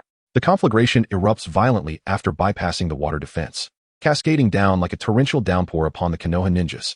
The blazing light shoots upward, merging into a sea of fire that engulfs the entire area. The Konoha ninjas clad in green are either dead or grievously wounded, and cries of despair resound throughout the lines. This combination technique, enhanced by Yang release chakra, amplifies the elemental ninjutsu and Appo's efficacy. Ordinary ninjutsu becomes more vibrant when infused with Yang chakra, resisting simple elemental counters, while Yin release chakra simplifies the transformation of ninjutsu. Yuhi Waiki capitalizes on this, maneuvering the wind release to circumvent Konoha's water release defenses. The tactical unit from Kumobikure is greatly encouraged by this development, charging past Eskai and Waiki, who are engaged with the Konoha commander, advancing into the territory of the Land of Fire. Truly, as expected of the Senju clan. Such a maneuver is still too rudimentary for a ninja of your caliber. Surrender, and I may spare your life. After unleashing a wide-ranging ninjutsu, Eskai does not even take a moment to catch his breath. The Land of Lightning has torn apart the agreement from the first 5 Kage summit. Do they not fear Konoha's retribution? To utter such words at this moment is indicative of a fool. Indeed, the god of ninjas is but an exception. Let us witness the might of the Senju of the forest. As the conversation unfolds, Yuhi Waiki is already teleported behind Senju, forming a pincer movement alongside Eskai. Following the fiery assault on Konoha's front lines, their defensive capabilities have significantly diminished. The first squad of the tactical unit successfully breaches the lines, quickly encircling Konoha's defensive zone. The average strength of the first squad exceeds that of Konoha's ninjas, who begin to execute annihilation tactics against the isolated enemies. Yuhi-Rin infiltrates the rear with the main forces, seeking the intended targets. The battle between Konoha and Kumogakure ninjas intensifies, smoke enveloping the battlefield, and the clamor of combat ringing in the air. Explosive tags and shuriken sweep through the sky, while elemental ninjutsu dances around. Amidst this chaos, Yuhi-Rin searches for the Nara clan's ninjas, continuously throwing smoke bombs to conceal his presence. Though Rin possesses knowledge of various elemental ninjutsu, he does not claim mastery. His focus has been primarily on honing Yin-Yang release and close combat. This battle also serves to comprehend the principles of Konoha and Appo's as secret techniques, augmenting his own strength. In the forest at the border of the Land of Fire, a Kumogakure ninja wielding a sword charges at a man clad in a black robe and sunglasses. As he approaches, the robed figure transforms into a swarm of black insects, encircling the swordsman. It is none other than the oil-wielding clan's insects. The swordsman erupts in a burst of white light, his overloaded lightning body technique allowing him to break free from the encirclement, striking down toward the insect manipulator. From deep within the forest, a shockwave surges forth, the dense chakra shattering branches in its path, targeting the swordsman utilizing the lightning body technique. Seizing this opportunity, the insect manipulator retaliates, hurling a shuriken laced with an explosive tag. Yui Rin teleports over, recognizing a familiar face, and kicks the swordsman away. Harui, long time no see. It appears your strength has not progressed much. After years of training in swordsmanship, can you not even discern your target? Yui Rin, you scoundrel. You arrive here without a speck of dust on your clothes, avoiding combat. Are you still adhering to that flawed philosophy of surviving to output? I was so close to slaying that oil-wielding ninja. Harui, having been saved from certain death by a comrade he once despised during the tactical unit's training, feels a tinge of embarrassment. Silence. I am on a mission, rookie. Rin retorts casually, refocusing his attention on the forest. As the smoke from the explosive tag and shockwave dissipates, a ninja clad in white, with bandages wrapped around his hands, emerges, shielding the oil-wielding insect manipulator behind him. Blood stains the chest of the oil-wielding ninja, a wound inflicted by Harui's lightning blade. During the earlier skirmish, the injury had been concealed beneath the swarm of insects. Now revealed. Hyuga Clan's Byakugan, I have long heard of your renown. Yui Rin greets the Hyuga ninja as he approaches. Chapter 19. Battlefield 2. Upon hearing Yui Lin's call, the Hyuga ninja did not respond. Instead, he swiftly shielded the Oil Girl clan's insect manipulator behind him, positioning himself defensively with his hands poised. Observing this, Yui Lin grasped an explosive tag with one hand and charged towards the Hyuga ninja. Utilizing a technique inspired by Yui Yoji's wind release, gentle breeze technique, she launched the explosive tag propelled by wind chakra toward him. The Hyuga ninja sidestepped to evade, but the explosive tag, guided by the wind chakra, continued its trajectory toward him. In a flash, he hurled a kunai embedded with an explosive tag, detonating Yui Lin's device. Riding the shockwave of the explosion, he lunged at her. Yui Lin instantly closed the distance, launching an upward punch aimed at the Hyuga ninja's chin, only to be thwarted by his defensive maneuver. He executed the gentle fist. 8 trigrams 64 palms, his eyes bulging with chakra veins as he activated his Byakugan and swiftly targeted Yui Lin and Appo's vital chakra points. Within mere seconds, his strikes sealed her chakra pathways, rendering her immobile, as he reveled in the might of his family's martial arts. Adhering strictly to the teachings and habits cultivated through rigorous training, he paused to assess his physical condition through his Byakugan. Something was amiss with the flow of chakra. It was an illusion. The Hyuga ninja rapidly regained control of his chakra flow to dispel the Jinjutsu. Indeed, the 8 trigrams 64 palms had failed to connect with the enemy. Yui Lin stood before him, calmly observing the entirety of his martial display. She then resumed her assault, engaging in a flurry of strikes. The Hyuga ninja and Appo's arms transformed into a multitude of palm shadows. The wind from his strikes howling with a sharp, cutting sound, each palm shadow targeting her critical points with precision. Yui Lin deftly blocked and counterattacked as both figures darted through the forest, at times drawing near, at others separating. The sounds of their engagement resonating amidst the rising dust. As the Hyuga ninja's palm strikes reached their climax, Yui Lin remained composed, her footwork agile as she evaded with ghostly speed. Simultaneously, she swiftly withdrew a kunai from her waist, its cold gleam reflecting a fierce intent as it lunged toward the Hyuga ninja and Appo's throat. The Hyuga ninja, sensing danger, withdrew defensively, retreating rapidly. As the distance widened, Yui Lin seized the opportunity to thrust her kunai upward, merely severing the protective forehead protector of the Hyuga ninja. Beneath it, bandages adorned with blue sigils covered his forehead. As he retreated, his feet lightly tapped the ground. His hands moved in a fixed pattern, gathering chakra in his palms, unleashing an imperceptible chakra shockwave. Too slow. You wouldn't have just learned this 8 trigrams. Empty palm, would you? The branch family's cannon fodder. Perceiving the chakra flow, Yui Lin swiftly sidestepped. The frontal shockwave of the empty palm grazed her clothing, carving a deep trench into the ground behind her, despite sealing several chakra points. Why was he unaffected? The Hyuga ninja, incensed by Yui Lin's taunts, allowed his anger to cloud his judgment, dismissing the possibility that her chakra was simply more potent. Breaking through the seals. In this moment of distraction, Yui Lin capitalized on the opening created by the Hyuga ninja's empty palm, launching a relentless barrage of kunai towards him, occasionally throwing a couple bearing explosive tags. Under the storm of her attacks, the Hyuga ninja gradually found himself on the defensive. Yet, he remained unflustered. His family's extensive training allowed him to maintain his composure, a skill essential for survival on the battlefield. As Yui Lin prepared to employ her explosive tag kunai strategy once more, the Hyuga ninja drew a deep breath, readying a secret technique known only to the main branch of his clan to conclude the battle. Chakra surged within him like a tidal wave. With a mighty shout, his hands moved rapidly, forming a colossal spinning chakra shield around him. 8 trigrams. Return. The kunai collided with the rotating chakra shield, rebounding entirely. The immense centrifugal force generated by return distorted the surrounding air, producing a piercing howl. The ground beneath was gouged by the whirling chakra, the impact expanding outward, sending nearby branches flying. Upon witnessing this, Yui Lin formed hand seals, unleashing released chakra from the Hyuga ninja's chakra points. The sleep dream technique activated, momentarily dispelling the shield created by return. In an instant, Shadowy appeared behind the Hyuga ninja, plunging a blade through his heart. Yu Lin approached the dying Hyuga ninja, attempting to infiltrate his Byakugan with in-release chakra. The cage bird curse mark sensed the foreign chakra and amp, Oppos, S intrusion, activating swiftly. A violent chakra explosion erupted in the Hyuga ninja's mind. He let out a terrible scream before his breath ceased, his Byakugan reduced to charred remains. Due to the backlash from the cage bird curse mark, Yu Lin's left hand, which had touched the Hyuga ninja's face, suffered burns. At this moment, Shadowy had reached the insect manipulator, only to find it was merely a decoy made of insects. Yu Lin bandaged her wounds and addressed Shadowy. Were you blind during the fight? I was signaling you with coded messages to flank and strike, yet it was only near the end that you noticed. What were you doing all this time? Embarrassed, Shadowy scratched his head. I thought you were going to duel him one-on-one. I was surprised by your newfound fervor. Also, did you know the oil girl-less ninja had escaped? Why didn't you inform me? No, it was entirely due to your incompetence that the enemy fled. Write your own report to the unit, and be sure to clarify that I saved your life. I have other tasks to attend to, so I must take my leave. Yu Lin surveyed the surroundings. Dusk was descending, and night was imminent. Should they eliminate all the sensing ninjas?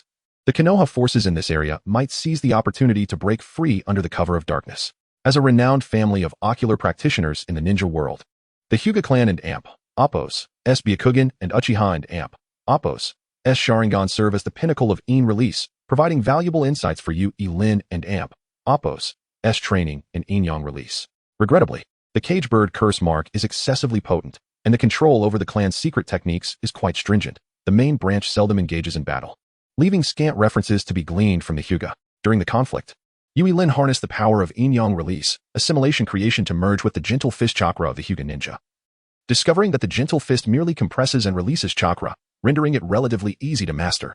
By compressing in-release chakra and employing the gentle fist technique to penetrate chakra points, she effectively enhanced the efficacy of the sleep dream technique. Yet the boost to her own strength remained limited, far from her expectations.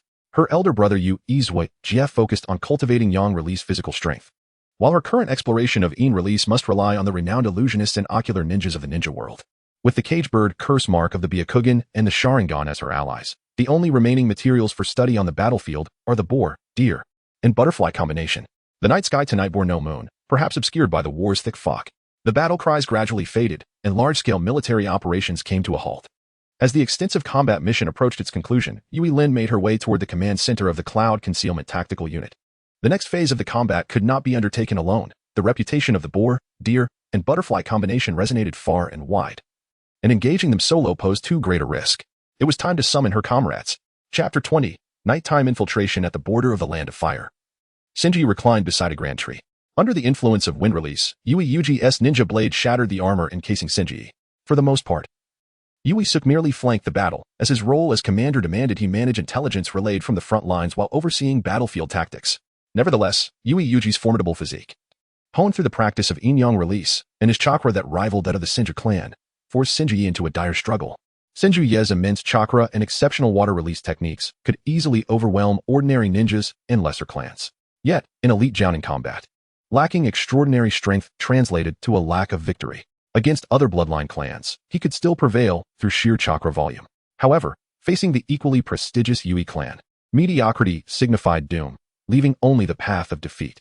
Fire release erupted in the nocturnal forest, casting a brilliant red light upon Senju. A kunai had pierced his right side, blood gushing from the wound, accompanied by numerous sword slashes.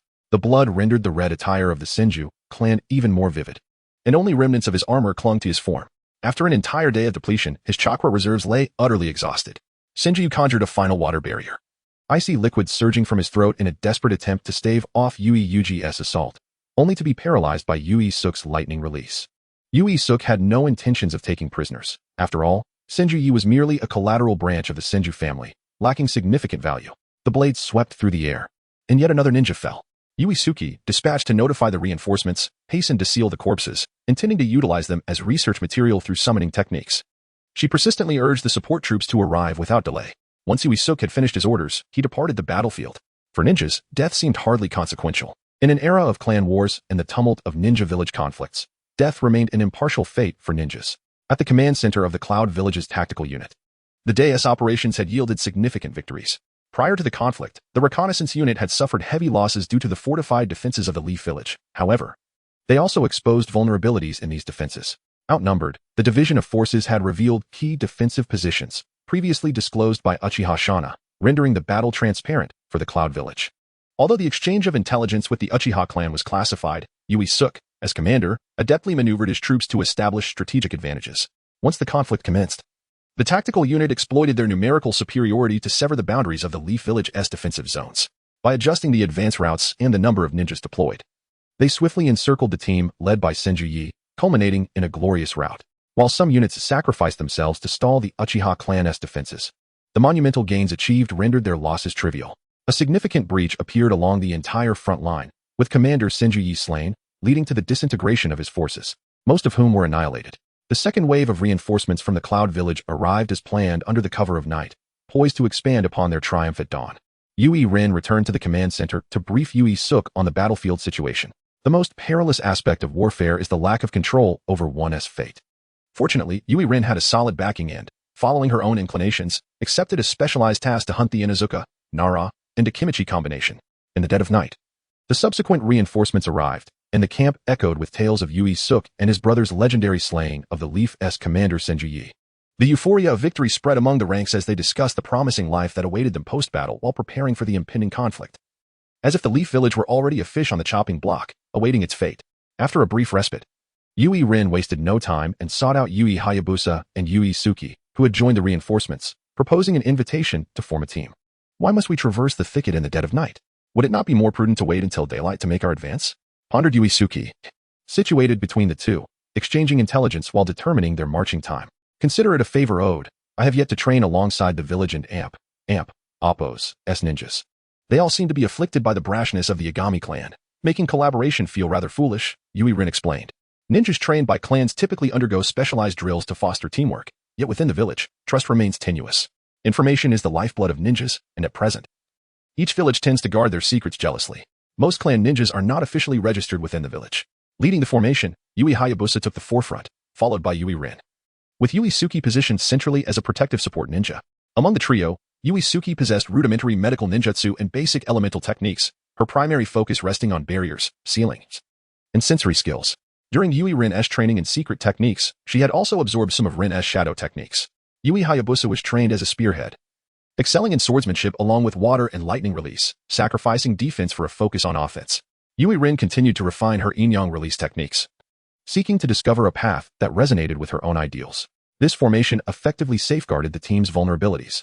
Though two sensory ninjas within the squad aimed merely to enhance battlefield experience while ensuring their safety, they infiltrated the land of fire under the cloak of night, distancing themselves from the front lines. The Inuzuka, Nara, and Akimichi combination, symbolized by the boar, deer, and butterfly, had allied since the Warring States period. Once the Leaf Village was established, these clans became foundational pillars within it. Yui Rin's primary objective lay with the Nara clan, adept in shadow manipulation techniques, a variant of yin release that could serve as an excellent reference for her own training.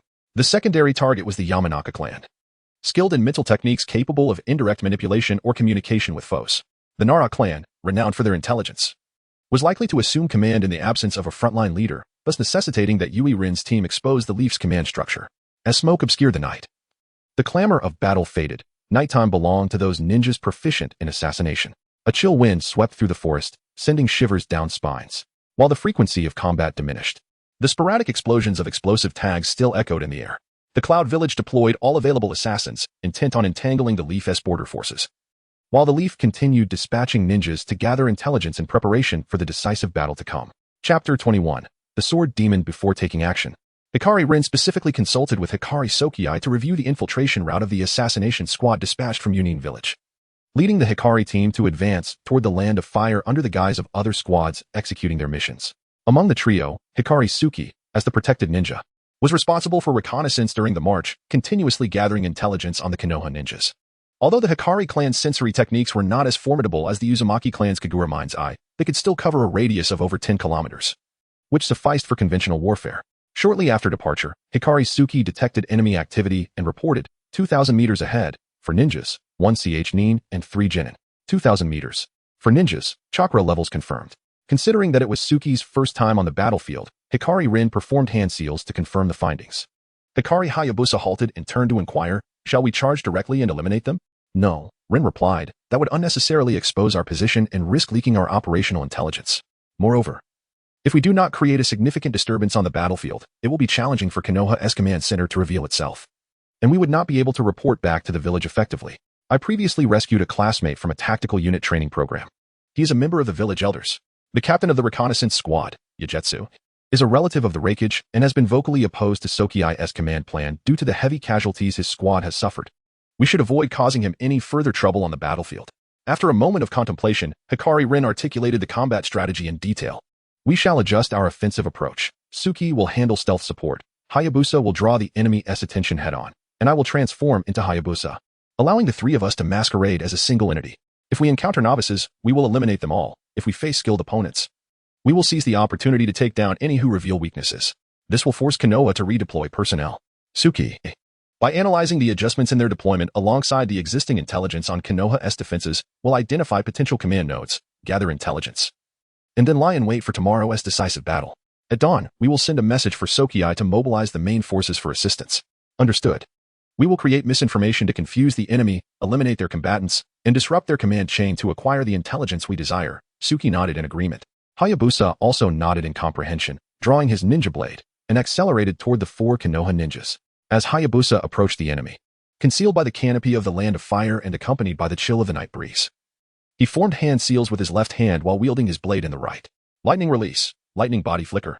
Electricity coursed through him, crackling audibly as he burst forth from the treetops, thrusting his sword directly at the Konoha ninjas. The augmentation from the lightning release not only endowed him with immense strength, but also propelled his speed to its zenith. A flash of white light coursed through the air, and one Konoha genin fell. The remaining three Konoha ninjas reacted instinctively, turning to face Hayabusa to ascertain the enemy and Appo's position. At that moment, Hikari Suki, concealed in the shadows, formed seals to create a flash bomb and threw it. A blinding white light erupted in the darkness, causing the pupils of the three Konoha ninjas to dilate as they experienced brief blindness. Having undergone family training, both Hayabusa and Rin had already closed their eyes.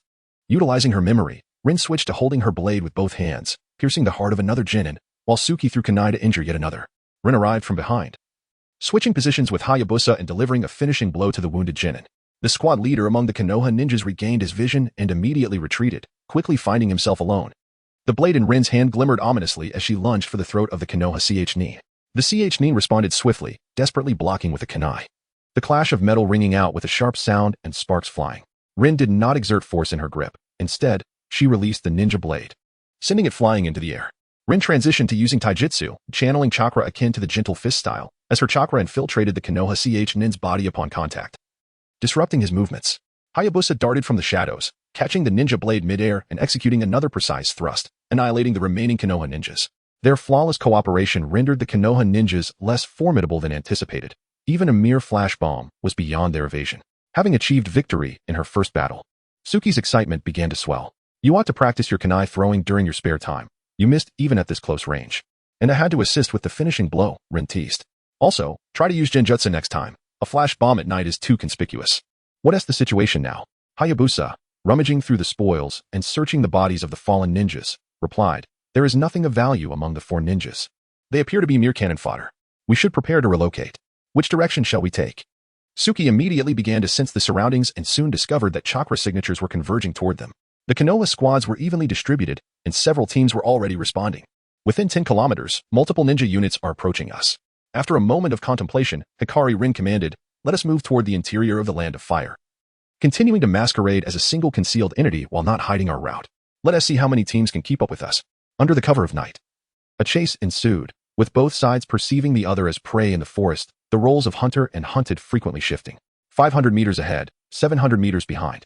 Each with 4 ninjas, none of them upper ninjas, Suki reported. Let us eliminate the 4 ahead first, and then circle back to deal with those behind, Rin instructed. Hayabusa would once again serve as the spearhead, Rin would provide a tactical perspective, and Suki would remain in stealth support. They would initiate with a swift sword technique, followed by genjutsu control. In the fleeting moments of the genjutsu's effect, Rin and Hayabusa quickly advanced, striking down their targets with precision. After dispatching their foes, they did not linger but retreated directly. As the enemy pursued, they used a broad-scale water release to create distance before adjusting their route and employing traps laid by Suki to shake off their pursuers. In just a few hours, the ordinary ch-nin and genin station nearby Konoha had suffered near total losses. The remaining upper ninjas leading assassination squads also found several of their genin eliminated in surprise attacks by the Hikari team. Under the cloak of darkness, Suki calmly set up sealing techniques and barrier jutsu to confuse Konoha's sensory ninjas. Simultaneously, she utilized explosive tags to create traps, leveraging the terrain to their advantage. After the 3 Hikari members ambushed a squad of elite pursuing ninjas, the other pursuing units began to converge, attempting to maintain their distance from the Hikari team. Following intelligence gathering, they sought reinforcements before proceeding with their next move. At the command center of the Konoha Border Defense Forces, the ninjas from the Yamashiro clan convened a tactical meeting upon receiving reports of the external unit and Appo's continuous losses, planning to organize a more elite ninja squad to pursue Hikari Rin and her companions. Chapter 22, The Sword Demon 2, Command Room of the Konoha Border Defense Force. Yamanaka-kun, please report the current intelligence to everyone, spoke the Nara clan ninja, who had taken the seat of the deceased Senju Ye in the conference room. Indeed, according to the reconnaissance intelligence from the Inuzuka clan, it appears that there is only one infiltrating ninja from the Cloud Village behind our front line. He is clad in black shinobi attire, adorned with dark armor, proficient in both water and lightning techniques, and highly skilled in swordsmanship. Based on the corpses left at the scene, numerous ninjas perished from surprise attacks, caught off guard by the enemy and Appo's blades. The ordinary Chunin 4-man teams could withstand no more than 3 minutes of resistance, while even elite squads suffered losses upon engagement. The enemy, upon attack, tends to strike at vital points, and if the battle cannot be resolved swiftly, they retreat rapidly to pre-prepared trap areas. Regarding the pursuit, the entire force that directly followed the enemy into the trap area has been annihilated. Therefore, the teams in the related operational zones have tentatively adjusted their strategy to a trailing combat approach. Additionally, surviving ninjas who had encountered the enemy reported that his shadow clone technique is exceptionally formidable, and when combined with his swordsmanship, it creates an eerie effect. From the timing of the wounds on fallen comrades and the intelligence provided by witnesses, it seems the enemy and Appo's swordplay resembles the legendary and Appo's Swallow Return and Appo's technique of the Iron Country and Appo's samurai, capable of striking multiple locations almost simultaneously. It is suspected that the enemy may be a group of ninjas disguising themselves as a single individual. Given the characteristics of the enemy and Appo's actions, I propose we refer to this adversary as the Appo's sword demon, and Appo's. The attendees in the conference room began to discuss the intelligence presented. To toy with the vast majority of our forces while still donning armor suggests he is a shinobi of the ninja clan, remarked one similarly armored ninja. The sword demon cannot be an elite jonin from the Cloud Village. Even assassination squads led by jonin have suffered casualties. This strength is too extraordinary, another countered. It is unlikely to be an elite jonin. If the Cloud Village had dispatched an elite jonin for infiltration, they would not have sent merely this one squad. With an elite jonin at the helm, they would have already initiated a small-scale battle, rebutted a ninja with a military advisor rank. Uchiha Shizuka sat silently at the left side of the main table. Observing this, the Nara clan ninja turned to him and inquired, Lord Shizuka, as a veteran from the land of lightning and Appo's ninja clan during the Warring States period, you must be quite familiar with the situation. Do you have any insights to share? Since you seek my opinion, I shall speak candidly. The formidable ninja clans of the land of lightning, aside from the Yuzuki clan, consist predominantly of the Uchiha clan. However, at this juncture, I deem it unnecessary to convene a meeting over the threat posed by 1 or 2 ninjas. After Uchiha Shizuka concluded his statement, a brief silence enveloped the conference room, with the conversing ninjas pausing their discussions. At present, the most pressing matter is to ascertain our defensive strategy, is it not? Speak plainly. When can we expect reinforcements from the village? It has been a day since the conflict began. Surely the Hokage must have made a decision by now. This is the next agenda item. However, since Elder Shizuka has raised the issue, let us discuss it first. The village has relayed news that reinforcements have already set out and are en route to the front lines. In the meantime, we must endeavor to delay as long as possible. The Nara clan ninja explained. In other words, the village does not require us to hold our ground indefinitely, correct? I suggest a phased retreat, resisting progressively, exchanging space for time. Once we regroup with the village's reinforcements, we can mount a counterattack. A hush fell over the room, with no dissenting voices raised. After the day-long battle, the casualties across various regions had been severe, and the ninjas present understood that Uchiha Shizuka's choice to retreat was indeed the correct strategic decision. Given the absence of objections, Nara's acting commander, please issue the orders. Seeing this, the Nara clan ninja spoke affirmatively. A retreat is certainly feasible, however. I ask Elder Shizuka to propose the relevant task deployments. As for the pursuit of the sword demon, I request that Lord Shizuka arrange for the elite Uchiha to assist, as this is also vital for the successful execution of the village's strategy. Feel free to deploy any capable ninjas from within the clan. Uchiha Shizuka nodded in agreement. Very well, then I command that 1 ninja each from the Akimichi clan, Nara clan, Yamanaka clan, Inuzuka clan, and Uchiha clan be assembled into a pursuit team, with other squads providing support. The objective is to eliminate the sword demon without regard for our own lives. In the dead of night, a special squad set out. comprising the Inuzuka, Yamanaka, and Akimichi clans working in tandem with perceptive ninjas and Uchiha elites as they began to close in on the group, led by Yuo Rin. Moon. How goes the situation? Have we yet to hook a big fish? As Yuo Rin searched for suitable ambush terrain, she inquired. Nearby, the ninjas were intentionally avoiding them, but Yuo Rin knew this was merely a fleeting calm. Same as before. Should we find a place to rest and recover our chakra? Wait, 10 kilometers to the west. 5 new ninjas have appeared, all possessing chakra levels above Chunin. Yuo Rin reported after sensing the westward presence, noting one individual's chakra felt particularly cold, suspecting it to be part of the mixed team from the Uchiha clan. After a moment of contemplation, Yuo Rin declared, "It seems we have caught a fish." The opposing side must have grown wary of conventional tactics. This time, I shall take the lead in the attack, and Moon can reveal herself at an opportune moment. But we must achieve tangible results. Hate and Amp. Oppo's stealth techniques may not evade the Sharingan before battle begins. Let us wait until Moon and I create a commotion before you enter the fray. If there are no objections, let us proceed. Understood, Hate affirmed succinctly. Eager for a chance to rest and recuperate chakra. I have a question. What do you mean by revealing oneself at an opportune moment to achieve results? I haven't learned much in the way of stealth ninjutsu, queried Yuasuke, a support ninja whose only combat proficiency lay in stealth techniques and evasive maneuvers. Have you not studied any powerful ninjutsu? I recall that the family's secret laboratory has an abundance of those high-power techniques lacking practical value. You expressed great interest in them. Yuo Rin recalled their frequent discussions on ninjutsu during their training sessions. I have, but that technique is incomplete. It cannot distinguish friend from foe, and requires a lengthy hand seal process. Perhaps it is your chakra control that lacks finesse. In that case, prepare in advance before the battle to minimize hand seal time, utilizing barrier techniques to obscure your chakra. I will assist you. If distinguishing friend from foe is unnecessary, I can assimilate into your chakra using my secret technique. Upon finishing her statement, Yuo Rin took Yuasuke's hand, absorbing her chakra within. The yin-yang release, assimilation creation technique was activated, and the chakra within Yuo Rin began to transform into Yuasuke and Oppo's essence, though they had practiced this several times before. Yuasuke and Oppo's chakra felt notably warmer this time. Why have you suddenly stopped speaking? Yuo Rin asked curiously, as Yuasuke had not retorted as usual. I'm sensing the enemy ninjas. Do not disturb my work, Yuasuke replied, withdrawing her hand. The night concealed the ninja sight, and Yuasuke's expression appeared somewhat forlorn. After this brief interlude, the group resumed their journey onto the battlefield. Chapter 23. The Sword Demon 3 in the Nocturnal Forest. Chakra was transformed into incantations inscribed on the underside of the leaves. The barrier took shape, with Yuzuki crouching at its center, unfurling a scroll. The strands of her hair were dampened by sweat, congealed together, and after completing the barrier technique, she exhaled gently. Are you not preparing for ninjutsu? What do you need the scroll for? Yurin inquired curiously, observing her. What do you understand? Ninjutsu requires a ninja to diligently form seals, meticulously channel chakra, and then release the technique. My ninjutsu merely involves a more complex series of seals, Yuzuki retorted, maintaining her rigorous attitude as a researcher. So, how intricate are these seals? Is it akin to the water release, water dragon bullet technique, which has 44 seals? Not merely that. This technique requires 114 seals. In any case, hold them off for me. I only need 2 minutes. Yurin sighed inwardly, deciding to report to the clan elders later. As a ninja focused solely on research was indeed ill-suited for the battlefield. I'll go ahead, just ensure your own safety. After carefully charting their course, the 5-member team from Konoha was drawn to the traces deliberately left by Yurin and her companions. Yuyasuna had already concealed himself in the distance. Yurin began to warm up with lightning release, while Yuzuki's chakra was notably gentler than her own.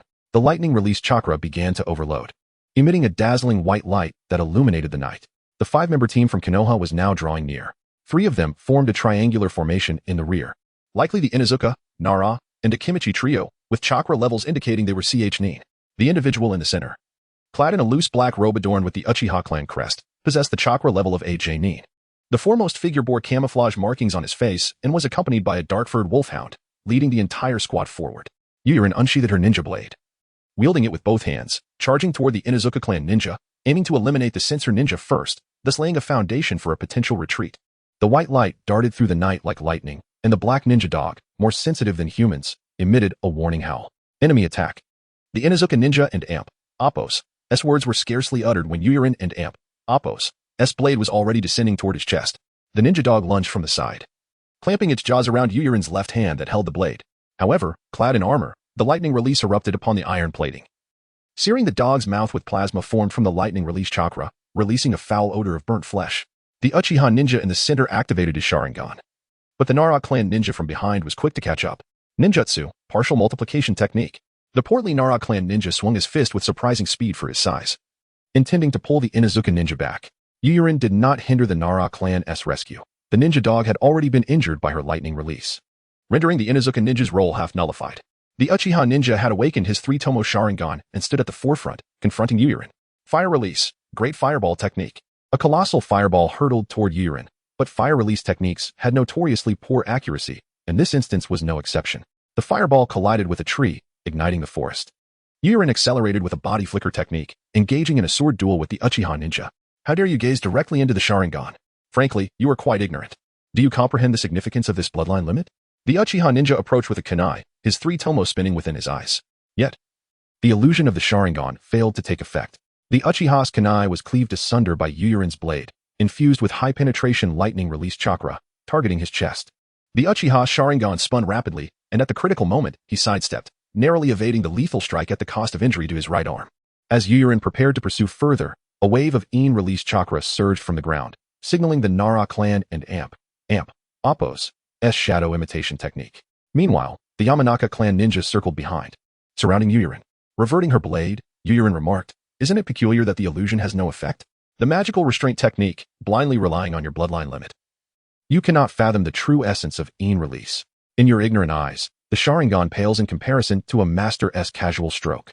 Is this truly the limit of the Uchiha now?" Hearing this, the Uchiha ninja's defenses crumbled, and he roared, "I will make you regret humiliating the Uchiha." Their figures wove through the darkness, black silhouettes intertwining, the flying kunai clashing in midair, and the sparks igniting from the friction of their blades. Yuurin continued, "It seems you are a fellow who did not apply himself in history class. The perceptive eye is indeed remarkable, but your physical strength, speed, and techniques are merely of mediocre caliber. Even with sight, it bears no significance." While Yuurin could overpower the Uchiha ninja in a one-on-one contest, this time she was besieged. The Nara clan ninja, having gathered sufficient intelligence, began coordinating with the other four to assist. The whirling kunai, accompanied by explosive tags, sealed off their escape routes, and a barrage of ninjutsu progressively constricted Yuurin's movement space. Realizing her options for evasion were dwindling, Yuurin opted to feign a weakness in an attempt to shift the battlefield. An imperfect body flicker technique caused her to linger slightly upon landing. Ninjutsu, mind transfer technique. The Yamanaka clan ninja seized the opportunity, ready to control Yuurin. Yet, she preemptively countered with Ein release chakra, hypnotizing the Yamanaka ninja and Appo's spiritual entity with the Ein release dream technique, preparing to redirect the target of the technique toward the Uchiha. The Nara clan ninja swiftly appeared beside the Yamanaka ninja, infusing him with chakra to forcibly dispel the illusion. Observing this, Yuurin ceased her pretense and rushed toward the gap, striving to break free from the encirclement. However, her path was obstructed by the Akimichi clan ninja employing the multiplication technique. Yuurin refrained from forcing her way through. After the skirmish, time was of the essence. Adjusting her position, she assumed a defensive stance. At that moment, the retreating Inuzuka clan ninja had healed his dog and no longer hid behind, instead standing alongside it, hands forming seals. As the white mist dissipated, the Inuzuka ninja fused with his canine. Black fur erupted from his skin at an astonishing pace, dense and resilient, swiftly enveloping his body like a natural armor. His facial structure shifted dramatically, the nose protruding forward, transforming into a keen canine snout. His ears perked up, becoming sharp and agile, evolving into the auditory organs of a ninja dog. His limbs sprouted sharp claws. Beast mimicry ninjutsu, tooth for tooth. The transformed Inuzuka ninja spun rapidly, charging toward Yuurin like a whirlwind. Though she evaded, the high-velocity whirlwind shattered the branches behind her, colliding with the previously set barrier. The incantations inscribed upon the leaves were torn asunder, unveiling Yuzuki, who had been concealed beyond the barrier. Chapter 24, Sword Demon 4 Indeed. The Sword Demon did not operate alone, prioritizing the elimination of the ninjas behind. The Nara clan's ninjas swiftly adjusted their formations. The technique was complete. The barrier automatically dissolved, and Yuisuke burst forth with an overwhelming surge of chakra, causing the leaves on the forest floor to scatter in its wake. Taking a deep breath, Yuisuke slammed their hands onto the ground. Earth release, ground eruption. The forest floor rippled like waves, and a massive pit formed beneath Yuurin, engulfing all those engaged in battle. The soil below began to shift irregularly, morphing into sharp rock spikes that launched indiscriminate assaults. Yuurin formed seals to execute the earth release technique, merging their chakra with that of Yuisuke, evading the attacks and returning to the surface. Super multiplier technique. Among the leaf ninjas, a member of the Akimichi clan shielded their companions, bracing against the earth release with their ninjutsu. The activated chakra reshaped the stones, hardening them and piercing through the Akimichi ninja. Sacrificing themselves, the Akimichi ninja preserved their teammates, Seizing the opportunity, Yui Hayabusa entered the fray. The remaining 4 leaf ninjas were all gravely injured. Among them, a Uchiha ninja emerged first from the ground, only to be besieged by Yui Rin and Yui Hayabusa, with the latter striking the former and Appo's leg, leaving them in a dire state. Yui Rin signaled with a code, indicating that it was time to reap the rewards. Beginning to swap positions with Yui Hayabusa, who temporarily held the Uchiha ninja at bay, amidst the distraction caused by the Uchiha ninja. The other 3 ninjas took the chance to surface. Earth Release, Earth Spike. Yui Rin formed seals, preparing to eliminate the remaining ninjas in one fell swoop.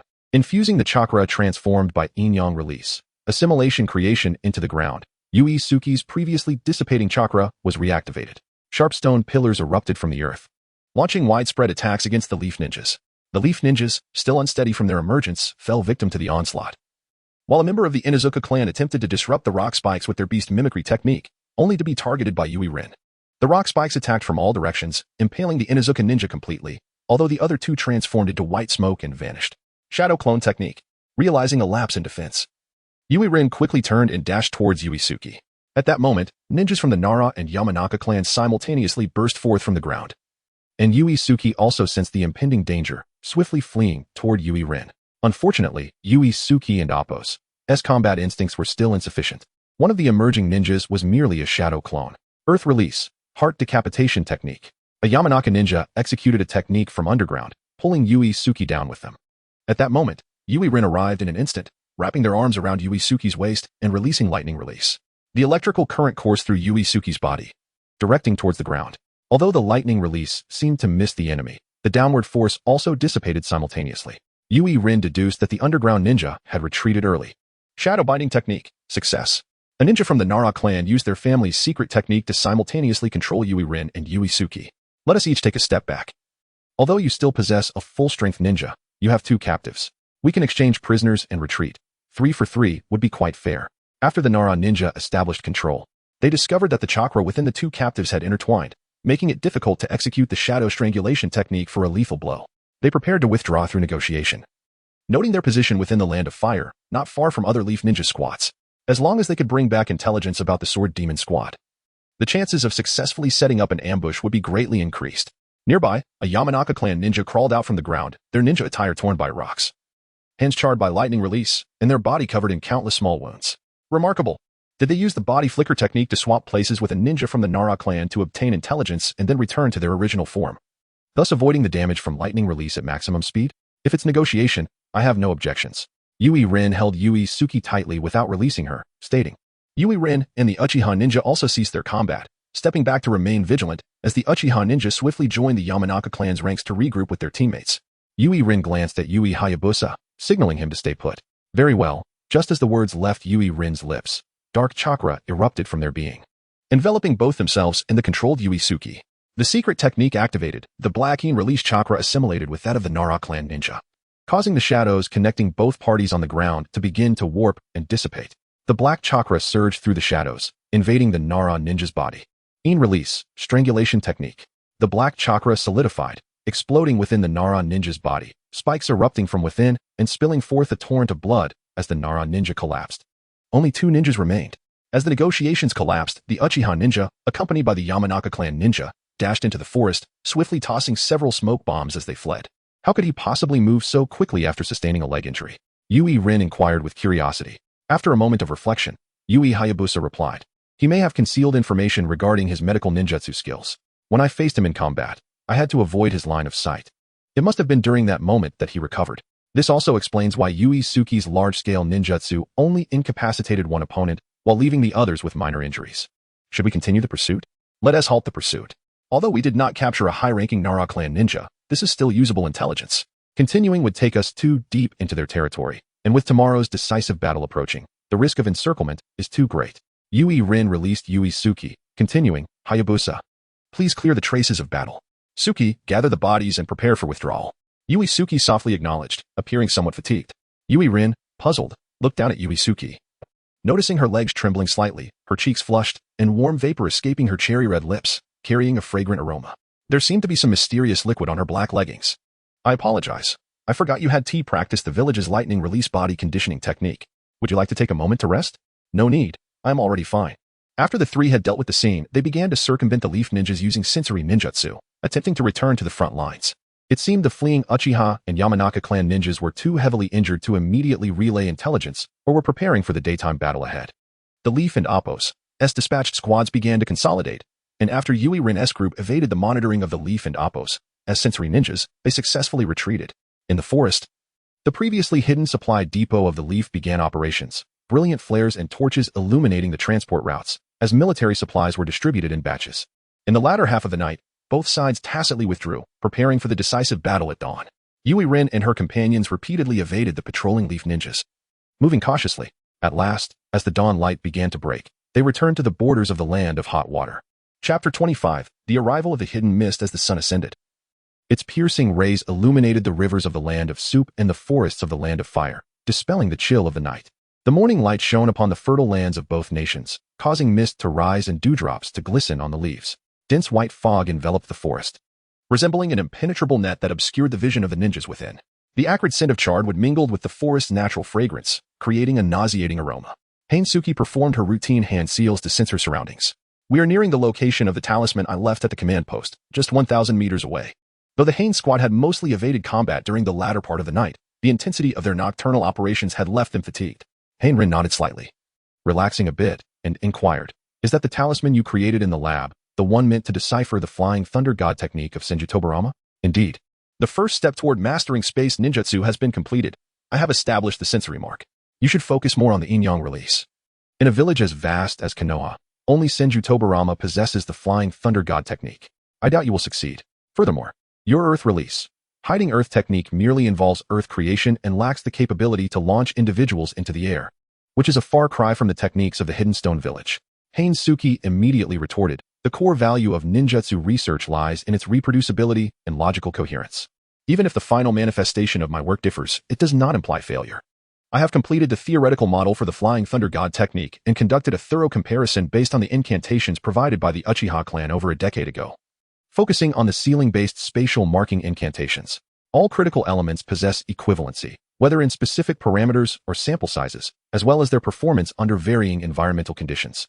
The same applies to the hiding earth technique. Any current performance discrepancies should be assessed in light of theoretical limits, statistical measurement errors, and synchronized application scenarios before making conclusions. You cannot casually dismiss my research achievements. The main reason for the lack of original scrolls from the Hidden Stone Village is that I am reconstructing them based on incomplete records. My current results are indeed commendable." Hainrin rolled her eyes but refrained from arguing. Although she did not fully agree, perhaps this was the tenacity characteristic of researchers. So she proceeded to routinely verify the sensing results. Sensing the mark created by Hainsuki, she confirmed, indeed. Previously, the distance was 1,000 meters, but now. She paused. "No, we must stop. Suki, please reassess the distance carefully." Hainsuki reformed her hand seals to sense again. "My position remains unchanged, yet the marked distance fluctuates. My sensing technique cannot be erroneous," Hainsuki mused, furrowing her brow as she attempted various jutsu to measure the distance. Ultimately, she discovered that each technique yielded slight discrepancies, although the overall distance variance was within 50 centimeters.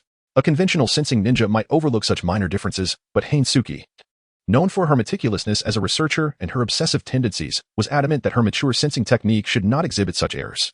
The essence of chakra transmission is the flow of energy. The flow is influenced by unique chakra transmission mediums.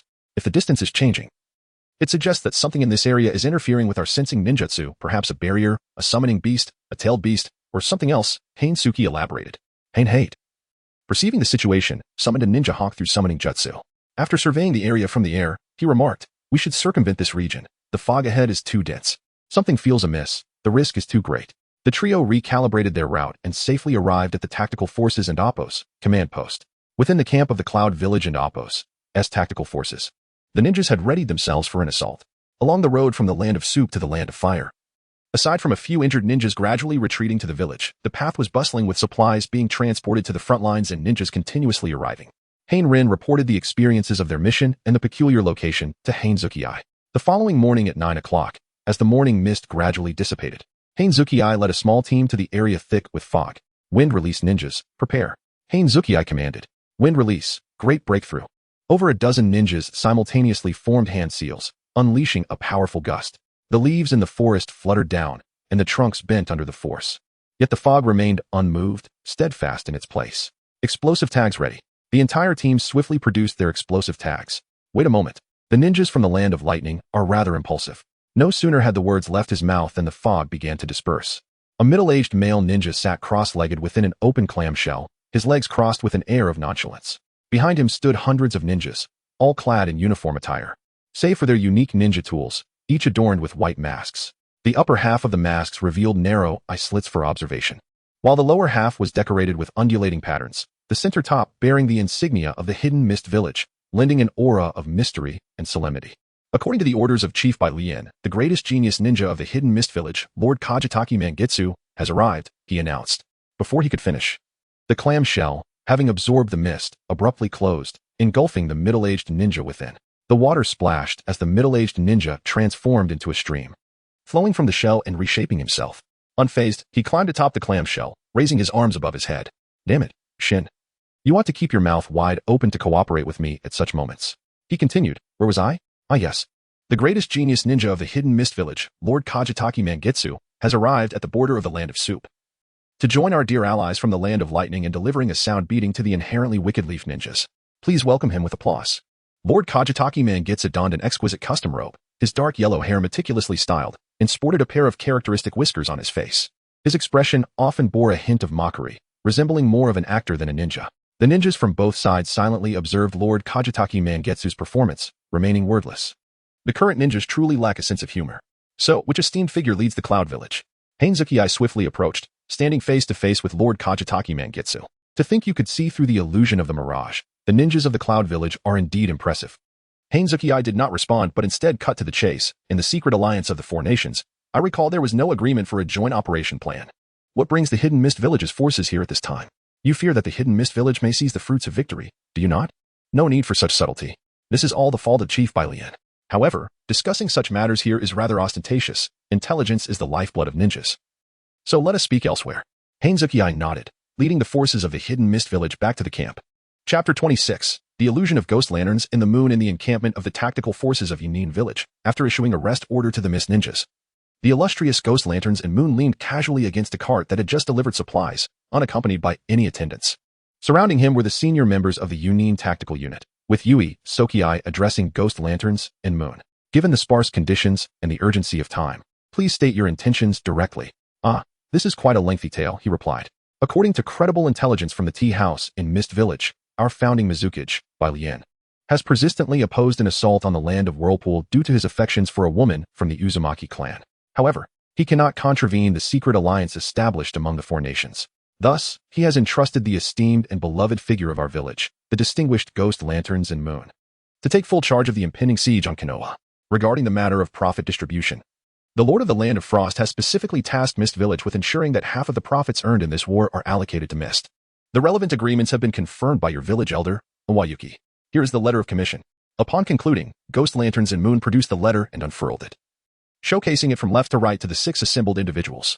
A warm smile adorned his face, causing his small mustache to twitch amusingly. The senior members of the tactical unit, upon glimpsing the previously signed agreement with the Lord of the Land of Frost, began to whisper amongst themselves, fervently debating. How can the village accept such terms? We only receive 30%. Is this meager sum worth our lives on the front lines? Indeed. Miss can pluck a peach and secure 35%, which is more than we receive. Yui Soki snatched the letter from him, exclaiming, silence. We cannot provide our allies with fodder for mockery. Konoha has yet to be defeated. Everyone must prepare for battle. The time of conflict remains unchanged. Upon hearing this, the crowd dispersed. Lord Moon, please follow me. As the commander, I need to familiarize myself with the state of the Mist Ninja forces, Yui Soki said. Ghost Lanterns and Moon, wiping the smile from his face, walked alongside Yui Soki towards the command center at the heart of the camp. The silence barrier of the command center was activated as usual. As the appointed second Mizukage and the leader of the Ghost Lantern clan, there is no need for such petty tactics to sow discord within Yunin, Ghost Lanterns and Moon remarked. To my knowledge, the Lord of the Land of Frost does not possess the influence to summon you, Lord Moon, and mobilize 500 elite ninjas from Mist Village. Yui Soki pondered for a moment, presenting his doubts. The Land of Lightning is not merely composed of brutish fools, with Yunin s 30% and Mist s 35%. What remains for the lower-ranking ninjas is negligible. We, the ninjas, toil endlessly, yet the aristocrats above reap the largest rewards. Since it is the ninja villages that engage in warfare, while merchants handle the logistics, it would be prudent to assign our own to manage the accounts. Once the battle concludes and the funds are depleted, we can offer the Lord a modest 10% as a gesture. The remaining profits should be consumed by Mist and Yunin. What of the distribution of additional profits? Ghost Lanterns and Moon inquired. 37 to 63. I have sacrificed the reputation of Mist Village. I must receive a greater share, he asserted calmly. Impossible. This sum is better given directly to the Lord of the Land of Frost. We can earn back our share through task allocations post-war, Yui Sokiai countered. 4060. Yunin must handle the nobles under the Lord of the Land of Frost, ensuring they do not cause disturbances. Bribing officials incurs significant expenses, and given that the Land of Frost is a neighbor to the Land of Lightning, news of this could be detrimental, Yui Sokiai reiterated firmly. Ghost Lanterns and Moon smiled slightly and continued. 37 to 63, with Yunin and Mist jointly managing the Lord of the Land of Frost and the nobles. All lands captured in this war shall be ceded entirely to Mist. Furthermore, the business during wartime will adhere to the previously discussed accounting method, with representatives from the Ghost Lantern and Yui clans overseeing the transactions. The profits shall be evenly split between our two clans. Agreed. Yui Sokiai realized that this situation, orchestrated by Elder Iwayuki to facilitate the support of the Frost nobility for the tactical forces, may have been a ruse from the very beginning. The Land of Frost has long maintained its neutrality between the Land of Lightning and the Land of Water. Although it initially sided with the Land of Lightning in this conflict, it would not easily relinquish its independence. However, this bore no consequence for him, as Elder Iwayuki, being an aide to the first Reikage, would have the latter to fall back on in the event of errors. As the commander, his sole mission was to secure victory in this war. Mist's willingness to join was undoubtedly beneficial. With a consensus reached on the vital distribution matters, they commenced planning the strategy for their joint operations. Ghost Lanterns and Moon introduced the full name of the Mist Forces, the Defector Ninja Pursuit Unit. According to intelligence gathered within Yunin Village, due to the Land of Water's status as an island nation, its ninjas are predominantly proficient in water release techniques, making them adept at evasion in maritime environments. On one hand, the Land of Water, being a maritime nation, boasts a thriving trade, with merchant ships ubiquitous across its waters. Consequently, pirate vessels proliferate throughout the nation, creating fertile ground for wandering ninjas. On the other hand, the prevalence of bloodline ninjas residing on the islands leads to limited interaction between them, resulting in a lack of unity among the village's ninjas. When the first Mizukage by Lien established Mist Village, he implemented a system of proclamation, consolidating major clans like the Yuki, Kagaya, and Ghost Lantern clans, thereby declaring the formation of Mist Village. He mandated that all ninjas within the Land of Water must heed the village's commands, with non-compliance branding them as rogue ninjas. To safeguard the village's interests, the first Mizukage specifically formed the Defector Ninja Pursuit Unit, which serves as the cornerstone of the village's defense. Ghost Lanterns and Moon is currently leading this unit. Upon familiarizing himself with the relevant intelligence for this campaign, Ghost Lanterns and Moon decisively declared, I never anticipated that after Senju Hashirama's demise, Konoha would have grown so complacent. Based on the current intelligence, further deliberation on battle strategies is unnecessary. We shall take the lead in the first confrontation and push the front lines directly into the Land of Fire. At 10 a.m., Yui Sokiai and Ghost Lanterns and Moon stood side by side, issuing their pre-battle orders.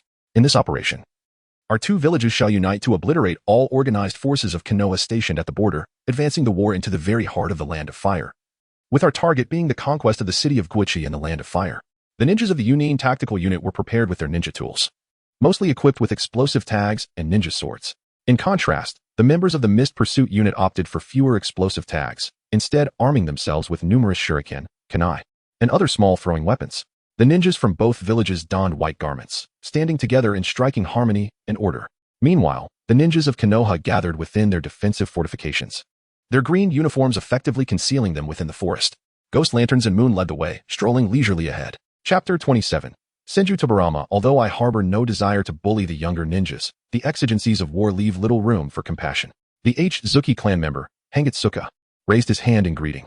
A row of masked mist ninjas lined up neatly, stepping forward to form hand seals, showcasing the exceptional ninja prowess of the Mist Village.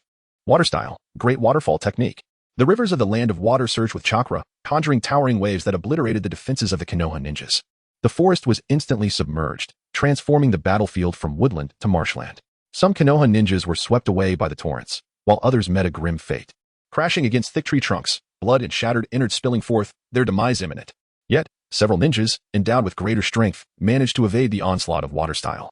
Standing defiantly upon the surface of the water, Hangitsuka strolled leisurely across the water, his right hand morphing into a mass of water, unleashing a barrage of fine droplets from his wrist, piercing through any Konoha ninja that dared to appear in his line of sight or retaliate. A handful of Konoha ninjas hastily formed hand seals, attempting to counter with earth-style techniques. Yet Hangitsuka and Appo's water gun technique shattered the earthen walls, the sheer force obliterating the soil and stone, sending debris flying. The droplets continued their relentless assault, penetrating the ranks of the ninjas who were trying to maintain the earthen barrier. An Uchiha ninja unleashed the Great Fireball technique, hoping to counter the water style with flames. However, Hangitsuka's water, imbued with oil-like properties, ignited upon contact with the fire, erupting into a torrent of flames that severely wounded the Uchiha. Meanwhile, several Konoha ninjas emerged from the earth using earth style, dashing towards Hangitsuka in a bid to restrict his technique through close combat. Yet, the water gun technique, being an unsealed ninjutsu, allowed for swift target changes. Most of the charging ninjas fell victim to the relentless barrage, while only a few fortunate ones evaded harm and reached Hangitsuka. As their ninja blades slashed towards him, Hangitsuka remained unfazed, part of his body transforming into flowing water. The Konoha ninja's blades sliced through the liquid, sending droplets spray. The failed assassination attempt forced the Konoha ninja to lean forward, desperately trying to avoid entering Hangitsuka's lethal range. But to no avail. Hangitsuka transformed his left arm into water, the torrent encircling the Konoha ninja and Appos, S-neck. Water style, great water arm technique. The water constricted. A sharp crack resonating from the ninja and Appos, S-neck, and he crumpled to the ground. The water reverted to Hangitsuka and Appos, S-arm, each attack merely delaying his advance. Failing to halt his momentum, the fierce onslaught pushed the Konoha forces into a retreat. Hyuga Rin observed from the periphery of the battlefield, recognizing that Hangitsuka, a seasoned shadow-level powerhouse, wielded nearly all unsealed ninjutsu. He navigated the battle with ease, revealing little new intelligence aside from the H-Zuki clan's renowned secrets. As time flowed on, the Konoha ninjas realized they lacked the strength to contend with Hangitsuka and decisively issued a retreat order. The stationed Konoha ninjas, stripped of their will to resist, scattered in disarray, preparing to withdraw. Hangitsuka commanded, and a whistle reminiscent of waterfowl echoed across the battlefield, prompting the pursuing mist ninjas to form hand seals. Water style, mist technique. The entire battlefield was shrouded in thick fog, engulfing all within its white embrace. The pursuing ninjas plunged into the mist, the roars and movements of the combatants illuminating the path for the mist ninjas, leading to a cacophony of screams and clashes. The once fervent battlefield fell into eerie silence, punctuated only by the occasional dying cries of ninjas. The legendary silent killing technique indeed lived up to its reputation. Hyuga Sukiyai, witnessing the complete control the mist had over the battlefield, ordered the Cloud Ninjas to circumvent the ongoing conflict and strike deep into the heart of the Land of Fire. The Cloud Ninjas, entering the mist, found themselves bewildered, lacking the internal signals to identify friend from foe, leaving them vulnerable to friendly fire. The mist had seized control of the main battlefield, encircling the Konoha ninjas in a fog of confusion, with their numbers dwindling on the flanks. The Konoha forces struggled against the relentless assault from the Cloud Ninjas. Should the situation persist, the border defenses of Konoha would surely face annihilation. The sounds of clashing weapons intertwined, the blood of fallen ninjas splattering across the fertile earth and tree trunks. As the Konoha forces sought to evade the silent assassins of the mist, in the obscured mist, the silhouettes of Konoha ninjas began to falter, their communication fraying, and their organization deteriorating. The tide was decidedly against them, the enemy's fierce offensive crashing upon them like a surging tide, driving them towards despair. Just then, a series of anguished cries from mist ninjas pierced through the fog. Hangitsuka, sensing the unfavorable turn of events, issued a command. A sharp whistle resonating as the mist ninjas dispelled the mist technique, allowing the fog to dissipate. A flash of white light surged forth like a lightning strike, where blades gleamed and mist ninjas fell in droves. Nearby, the mist ninjas retreated in accordance with orders, taking defensive positions. A figure emerged, standing upon the water's surface. With long silver hair and blood-red eyes that radiated sharpness and composure, he exuded a murderous aura. His face bore a protective mask, emblazoned with the symbol of Konoha, flanked by 3 red markings on either cheek. Clad in form-fitting black battle attire with layered blue armor, he was none other than Lord Hokage. In an instant, the tide of battle shifted. The surviving Konoha ninjas erupted into cheers at the sight of Senju Tobarama and Appos' arrival. Their previously diminished morale surging anew as scattered ninjas began to regroup and launch a fierce counteroffensive against their adversaries. Tobarama's hands moved swiftly, forming seals with a fluid grace. Surrounded by a pale blue chakra aura, an immense surge of chakra erupted forth. Water style, water surge wave. In an instant, a deluge of water sprang into existence, swirling around Tobarama and forming a towering tsunami that rushed towards the front lines of the Cloud and Mist forces. Hyuga Sukiyai and Hyuga Yuke charged to the forefront.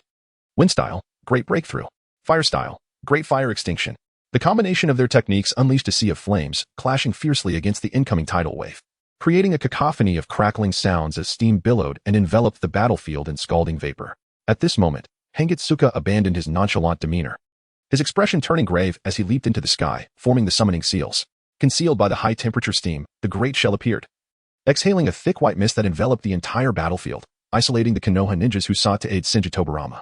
Chapter 28, The Swiftest in the Ninja World, Illusion. Mirage within the illusion of mirage, mist obscured the chakra of the perceptive ninja, With only the incessant sharp sounds piercing through the fog, two powerful jets of water clashed, producing a hissing and whistling friction, short and rapid. Soon, the mist was filled with a series of explosions, signaling a change in ninjutsu from both sides. The brothers Yuhi Soke and Yuhi Yuka stood resolutely outside the fog, awaiting developments. Before long, spatial fluctuations indicated that Senju Tobarama, utilizing the Flying Thunder God technique, had exited the mist, leaving the confines of the illusion. Upon reappearing, his blue armor bore scorch marks, and strands of his silver hair had been singed, a testament to the fierce struggle against the water release master, Terumi Mei. In the watery domain, at this moment, the summoning beast, Shinj, also dissipated, and as the mist cleared, Terumi Mei showed no signs of injury but was visibly panting, indicating a significant depletion of chakra. Yuhi Soke and Yuhi Yuka stood shoulder to shoulder against Senju Tobarama, denying him a moment's respite. Meanwhile, the forces of Kumogakure and Kirigakure had once again clashed with Konoha, whose morale, though high, could not alter the disadvantage in both numbers and strength. Drawing his trusty ninja blade, Senju Tobarama declared, "I shall eradicate those who threaten the village with my own hands." The Yuhi brothers formed hand seals, their yang released chakra surging within them, significantly enhancing their physical capabilities. Do you hope to achieve swift victory through close combat? I fear you may be sorely disappointed. Yuhi Soke charged at Senju Tobarama, while Yuhi Yuka prepared to strike from behind. The clash of blades resonated with a series of metallic clangs. As the immense power augmented by their yang release equaled that of the Senju clan and Amp, Appo's sage body, sparks flew as their weapons collided, producing a cacophony of sounds.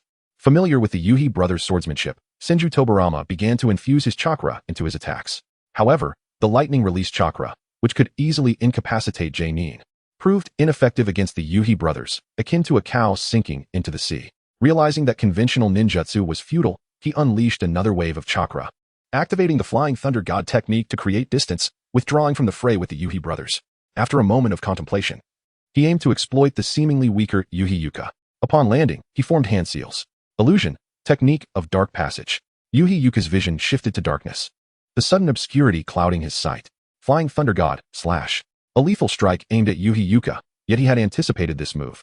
Utilizing the no-seal ninjutsu, earth release, hardening technique, he fortified his defenses and swiftly regained his sight from the influence of the yin-yang release, assimilation creation. Senju Tobarama and Appo's blade aimed for Yuhi Yuka and Appo's throat, seeking to deliver a fatal blow, but was met with Yuhi Yuka and Appo's hardened arm. The blade cut through flesh. Yet Yuhi Yuka seized Senju Tobarama with his injury.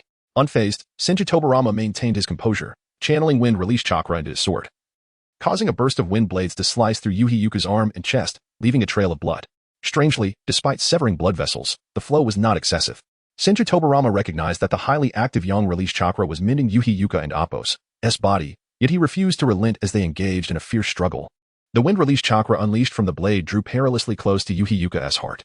No matter how formidable the healing ninjutsu, recovering from a significant injury to the heart was not an easy feat. However, a series of gambles did not favor Senju Tobarama's strategy. At that moment, Yuhi Soke arrived, empowered by lightning release chakra, thrusting his ninja blade towards Senju Tobarama's back. The wind-infused blade tore through his already charred blue armor, advancing toward his heart. In the final moment, Senju Tobarama relinquished his ninja blade, utilizing the Flying Thunder God technique to retreat. Though Yuhi Soke's blade left a deep gash on his back, it did not hinder his ability to continue fighting. Yuhi Yuka swiftly removed the embedded blade from his arm, shattering it with lightning release. His arm lay severed, the wound deep to the bone, while his chest bore numerous cuts from the wind release, blood soaking through the white armor of the Yuhi clan. Placing a hand on Yuhi Yuka's shoulder, Yuhi Soke initiated a circulation of their yang release chakra. A green glow enveloped Yuhi Yuka's chest and arm, visibly accelerating the healing of his wounds.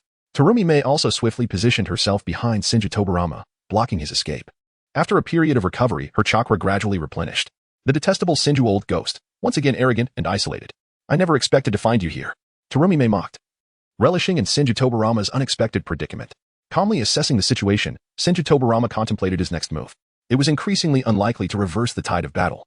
If he could not resolve the trio before him quickly, he would have to create an opportunity to regroup and retreat. Enough with the banter. When dealing with the Senju clan, we need not adhere to the ethics of the ninja world. Let us all attack together. Before Senju Tobarama could further ponder, Yuhi Soke and Yuhi Yuka charged forward with their blades once more.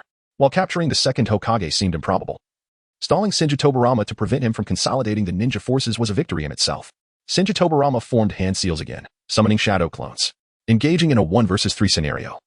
The risk of error was heightened. In the realm of shadows, a mistake could lead to a fatal opening. As the smoke cleared, 3 Senju Tobaramas unleashed water release, water dragon bullet technique, earth release, underworld swamp, and wind release, great breakthrough. Transforming the battlefield while using wind to repel the Yuhi brothers' close-quarters combat approach. Following the ninjutsu, a loud bang resonated as the three Senju Tobaramas simultaneously dissipated into white smoke. Seizing the chance amidst the chaos of releasing jutsu, Senju Tobarama employed the Flying Thunder God technique to withdraw. Terumi Mei and Yuhi Soke immediately summoned intelligence ninjas upon witnessing this. After a fierce battle with Senju Tobarama, although Konoha's defensive forces had not shattered, they were reformed under the direct call of the Hokage, retreating in an organized manner. The combined forces of Kumogakure and Kirigakure surged forward, leveraging their numerical superiority to push Konoha back relentlessly. They had already seized control of the entire forest region along the borders of the Land of Fire. The remaining Konoha ninjas began to take refuge in Jisaki Castle as reinforcements arrived from the Heartland. Jisaki Castle, the most prosperous city in the northern region of the Land of Fire, had been the original target of their operations, yet given the current battlefield circumstances, that objective seemed increasingly unattainable. Chapter 29, The Four Nations Alliance. Although the ultimate objective of occupying Keizaki Castle was not achieved, the strategic aim of penetrating deep into the Land of Fire was nonetheless fulfilled. The initial success of this campaign marked the climax of the First Great Ninja War. Upon witnessing the tremendous lethality and swift support capabilities of the Flying Thunder God technique, Zuki Mangetsu resolved to disband and redeploy the pursuing ninja forces. Continuing to organize as a ninja army would lead to catastrophic losses if caught by Senju Tobarama, particularly given the absence of a systematic training framework for ninjas in this era. The elite ninjas were either born from prominent clans, or were battle-hardened elites forged amidst the chaos of bounty hunting and piracy, making the potential losses excruciatingly painful for the ninja villages. After confirming that Senju Tobarama had retreated with the remnants of his forces to the outskirts of Keizaki Castle, Zuki Mangetsu led the pursuing forces back to the Land of Water, leaving behind contact information for the prominent merchants under the Zuki clan and Appos' banner. UESK also organized troops to establish defensive structures within the forest. Similarly, the tactical unit of Kumogakure, concerned about the possibility of decapitation by Senju Tobarama's Flying Thunder God technique, began to intermingle with the subsequent reinforcements from the ninja army. They aimed to fulfill their operational tasks while dispersing their core strength of CH Nin and J Nin, thereby forming a military structure where top-tier experts commanded. CH Nin and J Nin led the execution, and Jinin were tasked with support roles. In the vicinity of Keizaki Castle, the intensity of the conflict rapidly diminished, yet its scope expanded dramatically.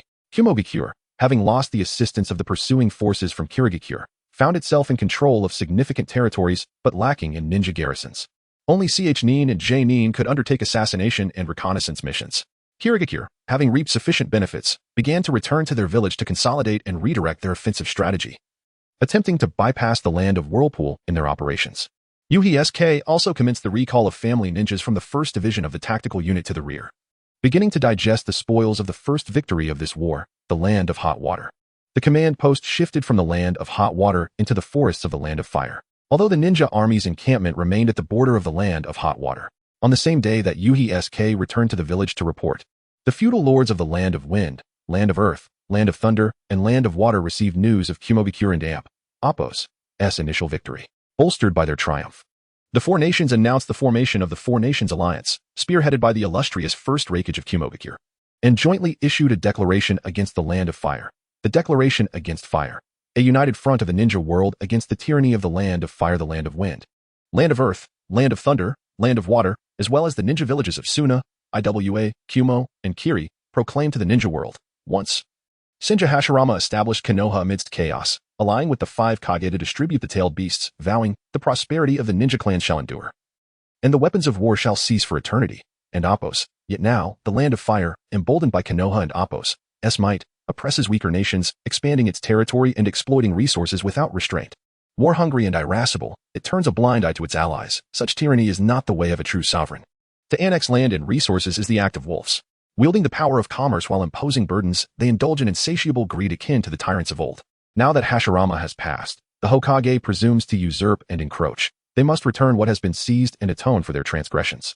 According to the principles of the 6 paths, those who usurp must repay. As dictated by the Shadow Alliance, the powerful must be punished.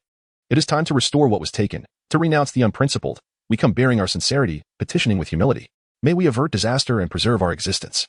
United in their fury, the 4 nations call upon the divine powers of the 6 paths to punish the unkind. The alliance of the lands of wind, earth, thunder, and water. On the very day of the announcement of the 4 Nations Alliance, the ninja armies of the 4 nations commenced their advance. Kumogakure had already seized control of the entire Land of Hot Water, Following Konoha and Appo's defeat, the feudal lord of the Land of Hot Water lost his advantageous position and, after signing a series of unequal treaties fully aligned with the Land of Thunder, the feudal lord of the Land of Frost profited handsomely from this risky venture. Although the final amount was modest, the precise investment garnered support from the nobility within the Land of Frost and a significant portion of the nobility from the Land of Thunder. Sunagakure, under the command of Mons, initiated an offensive against the Land of River. The Wagakure, led by Mu, launched an assault on the Land of Grass. The feudal lord of the Land of Grass and the leader of the Grass Ninja Village announced their indefinite neutrality on the day following the receipt of the Four Nations Alliance Agreement, disarming themselves, allowing a Wagakure and Appo's forces to traverse the Land of Grass unimpeded. Kirigakure, under the command of Zuki Mangetsu, entered the Land of Waves under the pretext of assisting in defense, issuing a decree that all merchant vessels from the Land of Fire must pay taxes to the Land of Water, with any violators to be sunk without exception. In Konoha, within the Hokage's office, Senju Tobarama had just returned from the front lines of the Land of Thunder, where the village and Appo's Esumbu had placed the Four Nations Alliance Agreement on his desk. The situation on multiple fronts was urgent, and the news of the defeat at the Land of Thunder swept through the village like a tempest, awakening the Konoha ninjas who had enjoyed years of peace under Senju Hashirama. After a moment of panic, they were struck by the realization of how fragile their peace had been. The clan leaders of Konoha awaited Tobarama's return in the meeting hall.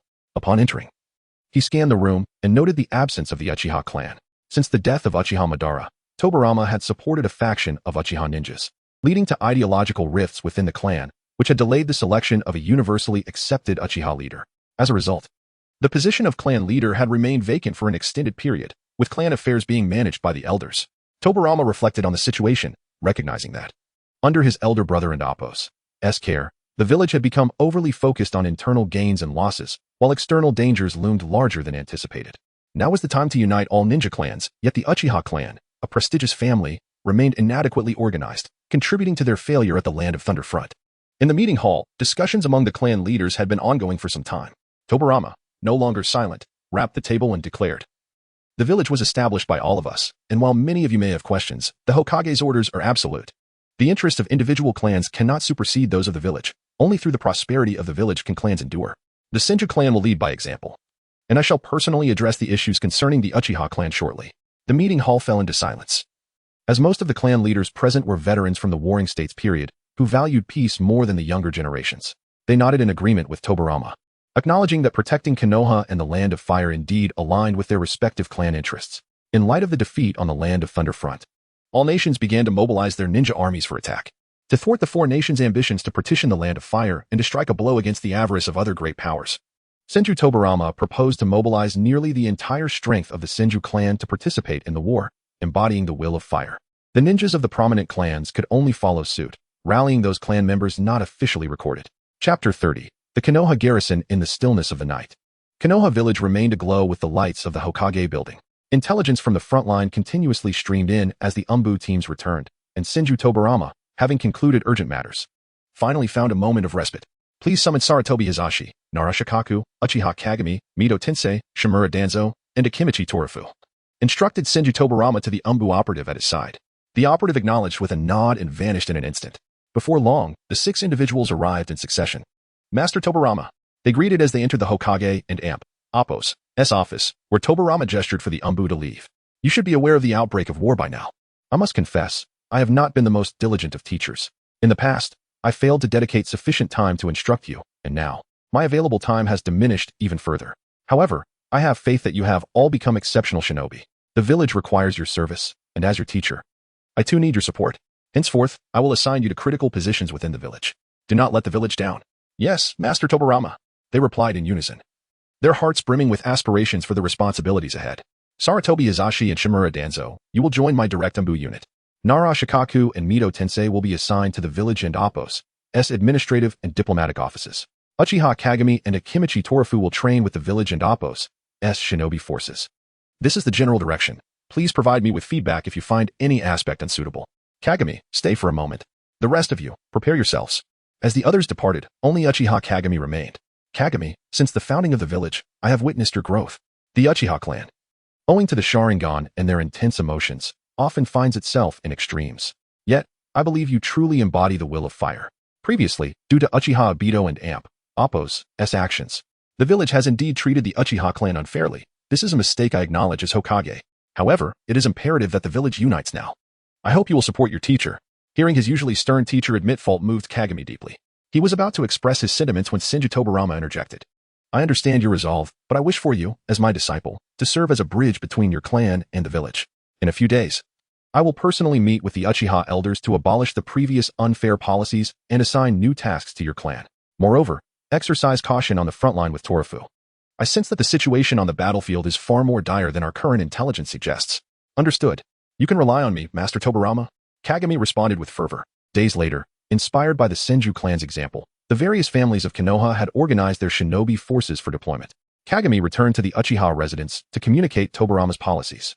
Some clan members were curious about the new tasks, while others remained skeptical, believing that the Senju clan would never treat them favorably. Within the Uchiha clan's council chamber, Senju Tobarama, unusually, wore no garb indicative of his lineage, donning only standard shinobi attire along with the Hokage hat, sitting side by side with the Uchiha elders. Tobarama, we have known each other for decades. There is no need for such pretenses. The clan has fulfilled its promise to provide adequate shinobi since joining the village. If you wish for the Uchiha clan to contribute more, please convene the heads of the shinobi clans to amend the original agreements established by Senju Hashirama at the village's inception. Uchiha Shana took the initiative, tearing away the veil between the village and the Uchiha clan. Having just returned from the front line, he was acutely aware of the current circumstances. Shinobi villages are constituted of major shinobi clans, which is why, at the village's founding, specific rights were accorded to these clans. This included the ability for clans to send only a portion of their shinobi to the village and the stipulation that high-risk missions required clan consent. This framework included a series of special political and economic privileges. As one of the original clans involved in the village and Appos, as creation, the Uchiha clan wielded significant power. Aside from the requirement to send a certain number of shinobi to Konoha, their internal affairs were generally exempt from Hokage oversight. Senju Tobarama understood that amending Konoha's founding regulations would undoubtedly undermine the village's foundation, and the heads of the shinobi clans would never consent to such changes. It was an impossibility.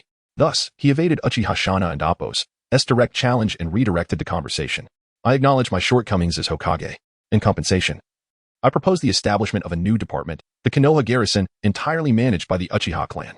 Its functions would include maintaining internal security, enforcing laws, overseeing villagers' conduct, and resolving internal disputes. An elder of the Uchiha clan inquired, does this include conflicts among shinobi? Indeed, all infractions involving shinobi, disputes among villagers. And even the management of the village prison will fall under the Uchiha and Appos' purview. The village has full faith in the Uchiha's capabilities and will not interfere in your daily operations. This is a significant role for the Uchiha clan, an integral part of the village, and I ask you to consider it carefully. Upon hearing such a substantial authority offered to their clan, the elders buzzed with excitement. What is the price for such power? Uchiha Shana queried. As I stated, the maintenance of internal peace is paramount. The village will never compel Uchiha shinobi to engage in battle. However, it is understood that the prosperity of the village is essential for the longevity of your clan. A fact I trust you all comprehend. As Hokage, my responsibilities are immense, so I urge you to decide swiftly. After Senju Tobarama concluded his address, he bowed and exited the council chamber. Once Tobarama departed, Uchiha Kagami promoted the establishment of the garrison within his clan, hoping to garner more support from clan shinobi. News of this initiative spread fervently within the Uchiha clan. Kagami is working tirelessly to advocate for Senju Tobarama. The decision to make him his disciple was intended to mend relations between the clan and the village, not to have him turn against our own. Chastised an elder with a hawkish disposition. Given the elders had yet to reach a consensus, Kagami faced reproach from his father, yet discussions within the clan continued unabated. The divergence of opinions among clan members led to increasingly heated debates, with voices from various factions echoing throughout the chamber. The fervent discussions among the clansmen rendered the elders unable to maintain their position. Time was slipping away to continue negotiations with Senju Tobarama, and the clan elders were compelled to reach a decision promptly. That night, several elders convened to deliberate. Chapter 31. Low-intensity warfare within the secret chamber of the Uchiha clan. The frail and aged ninjas of a bygone era were engaged in clandestine discussions. What are your thoughts on the security forces? Inquired Uchiha Shifang. If we can leverage the law enforcement authority of the security forces, it could lead to a monopoly of the clan over the security of Konoha, which would undoubtedly benefit our development.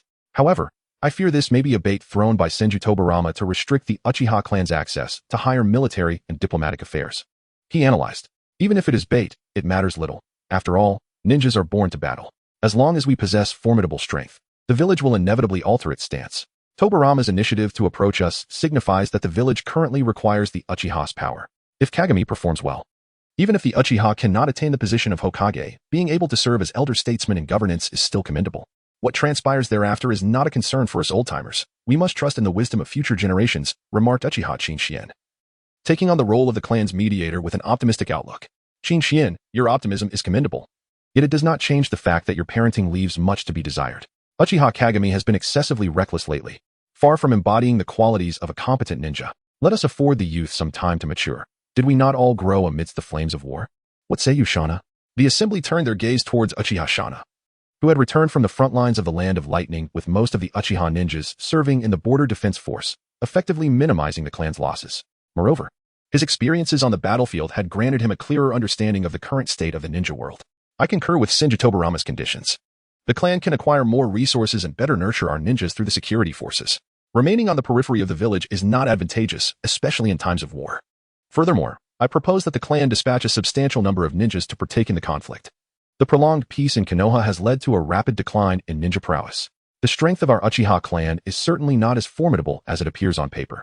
The new generation of ninjas has only enhanced their abilities through missions, and their skills are significantly inferior to those of elite ninjas from other nations, concluded Uchiha Shana, prompting a contemplative silence among the elders. Uchiha Qin pressed further. Please elaborate. The commander at the front lines in the Land of Lightning, a junior from the Senju clan, is woefully unqualified. While one might excuse a lack of combat experience and tactical command, it is unacceptable for an elite Jonin to fall so easily to our clan's allies, the Yui clan, who have been historical rivals since the Warring States period. Our allies, the younger members of the Yui clan, are proving themselves as frontline commanders. Even the youngest among them are gaining battlefield experience.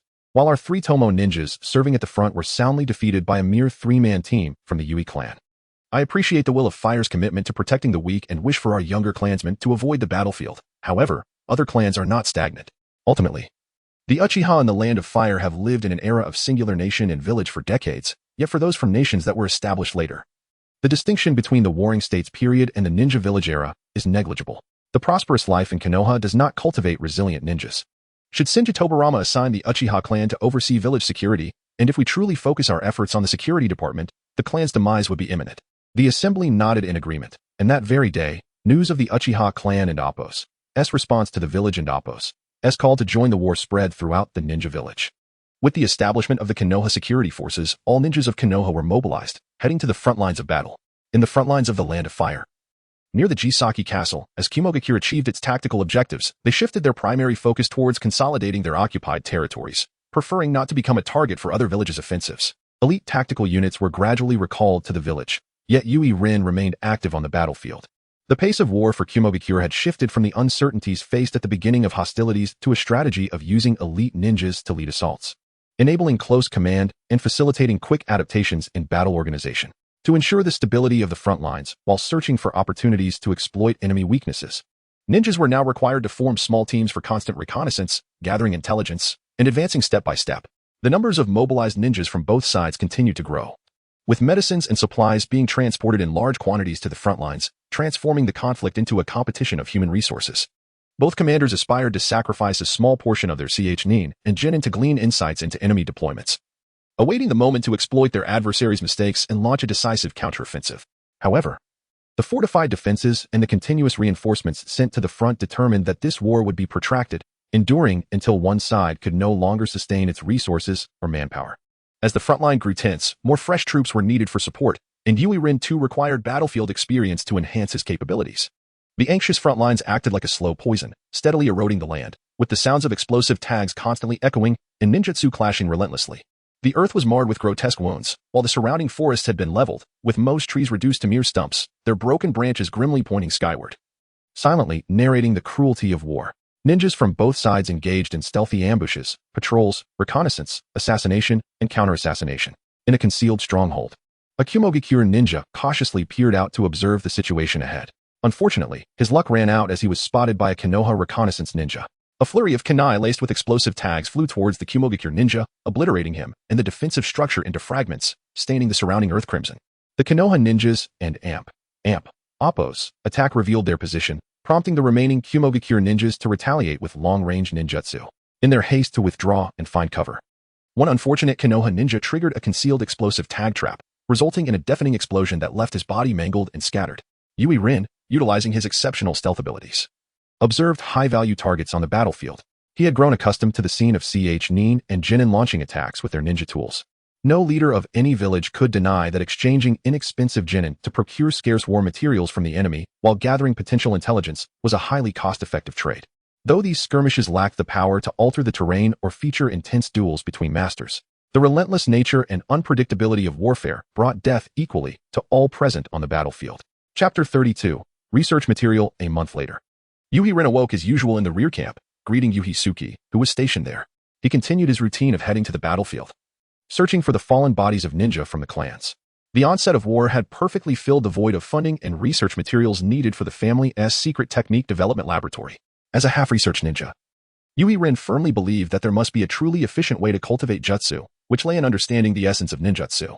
Just as the Uchiha clan's ninjas excel in jinjutsu, not merely due to their diligence, but because their Sharingan bloodline limit naturally grants them a deeper comprehension of shadow manipulation chakra. Yuhi Rin understood that jutsu was merely a tool, provided one could profoundly analyze the essence of chakra. In the ninja world, the exceptional ability to comprehend the nature of chakra transformations was often labeled as talent, yet Yuhi Rin recognized that at the level of shadow-ranked ninjas, talent was not a rare commodity. To genuinely attain an overwhelming advantage, one must engage in thorough research, grasping the profound mysteries in the shortest time possible, rather than squandering time on the mere application of jutsu. Only by comprehending the intricacies of chakra could one develop their unique and unexpected jutsu.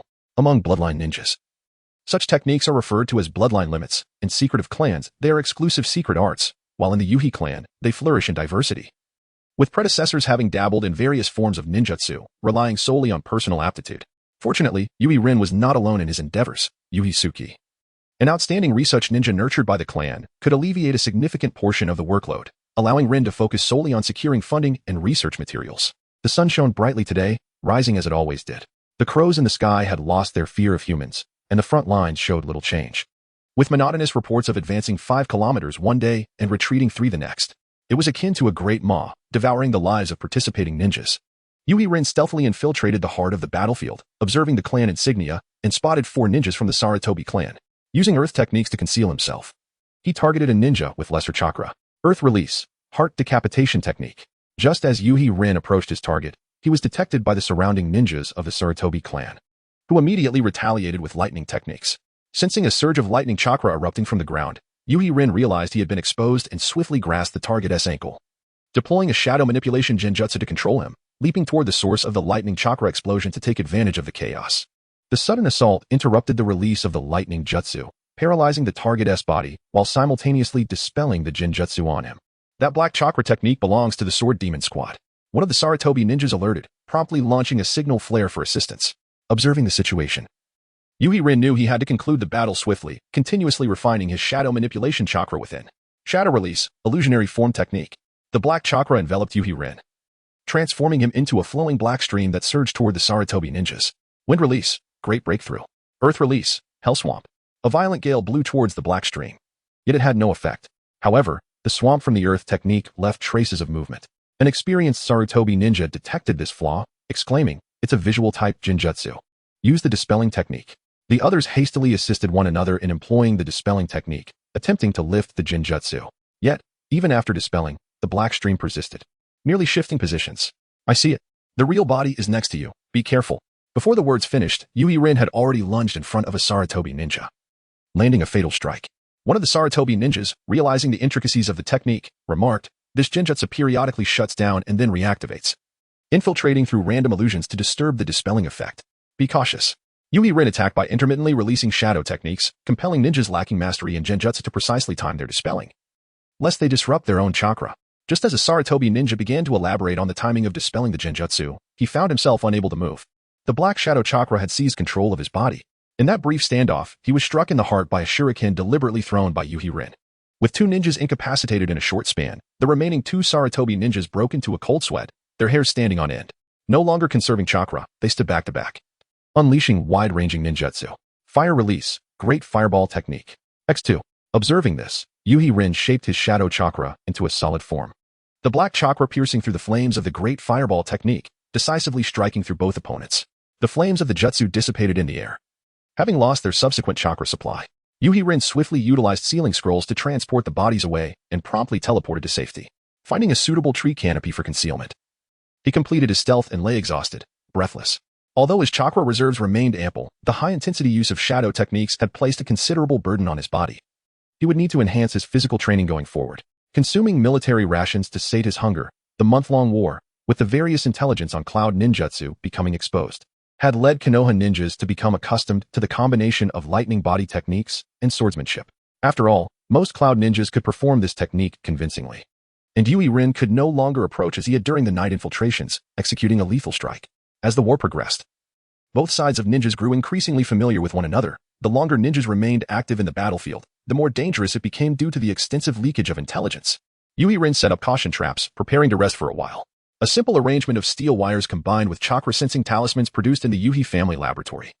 Disguised as explosive tag traps set by novice ninjas, formed an effective deterrent against most ninjas. Lying in the treetops, Yui Rin began to close his eyes and rejuvenate. The war had devastated some of the unluckiest trees, allowing the surviving trees to bask in ample sunlight and nutrients, leading to the flourishing growth of the remaining forest. Similarly, ninjas, through the crucible of war, rapidly enhanced their prowess. Not long after, a fervent discussion stirred, awakening the hidden Yui Rin. Though the battlefield is brutal, rest assured, I shall strive diligently. My dream is to become an exceptional ninja like Lord Hokage. Ambitious, young one. Before that, focus on executing your tasks. Remember, on the battlefield, vigilance is paramount. At any moment, you could lose your life, but that is the way of a ninja. Yes, sensei. Upon hearing the conversation, Yui Rin refrained from making any rash movements and continued to rest. Chapter 33. Return. The dialogue among the Konoha ninjas continued as they patrolled and instructed. It was evident that a group of freshly graduated ninjas from the academy was present, likely led by a J-nin or Chunin, given the cacophony of voices. The energy of individuals is finite, and the leading ninja of this overstaffed squad could not adequately attend to their subordinates. The children from the ninja clans would not participate in such a surplus group. They were presumably a collection of ordinary ninjas, typical cannon fodder. In other words, they held no value for Yui Rin. Perhaps due to insufficient time spent at the ninja academy, the leading J-nin continued to impart battlefield survival experiences. In essence, vigilance for traps on the battlefield is crucial, particularly explosive tag traps, as even J-nin could fall victim to them. It is equally vital to remember that cooperation is key. Explosive tag traps typically consist of a detonating wire and explosive tags, hence the need for constant observation. As soon as the words left his mouth, a young ninja stepped directly onto the alert trap set by Yui Rin. The wire tightened instantaneously, ensnaring the ninja and Appo's leg. While the chakra-detecting talisman emitted a faint glow. Teacher, I think I've stepped on an explosive tag trap. The brilliance of Yui Rin's setup was easily outmatched by the foolish impulsiveness of a novice. Everyone halted. And the Konoha J-nin instructed the young genin to maintain their positions and slowly approach for observation. Seizing the opportunity, Yui Rin unleashed a technique. Wind release, vacuum sphere. Utilizing the blind spot of the J-nin and Appo's observation, she struck. The sensing talisman, still a trial product from her clan, could not be exposed. Thus she opted to keep the group there. The wind projectile pierced through the ensnared genin, maintaining its velocity as it hurtled toward the observing J-nin. The Konoha J-nin, possessing commendable skills, swiftly evaded the attack. The wind blast grazed the J-nin and Appo's arm, leaving a bloody gash. Yui Rin landed and formed hand seals. Earth release, earth prison. Chakra coalesced to create earthen walls, enclosing a confined earthen prison. Yui Rin ensured that neither she nor the Konoha ninjas could escape. Preparing for a broader offensive with earth techniques, one Konoha genin hastily withdrew an explosive tag and tossed it. Within the enclosed space, oxygen combusted violently, and the explosion shattered the specially reinforced stone walls, sending debris flying. Both Yui Rin and the leading Konoha ninja were caught off guard by such a reckless move, instinctively dodging as the shrapnel disrupted their formation. Yui Rin seized the moment, using the corpse of the ninja felled by the vacuum sphere as a shield. The leading J-nin, disoriented by the debris, sustained additional wounds. Remaining calm, he commanded, pair up. Be cautious of friendly fire. The opponent is a Genjutsu expert from the Sword Demon Squad. Pay attention to your comrades.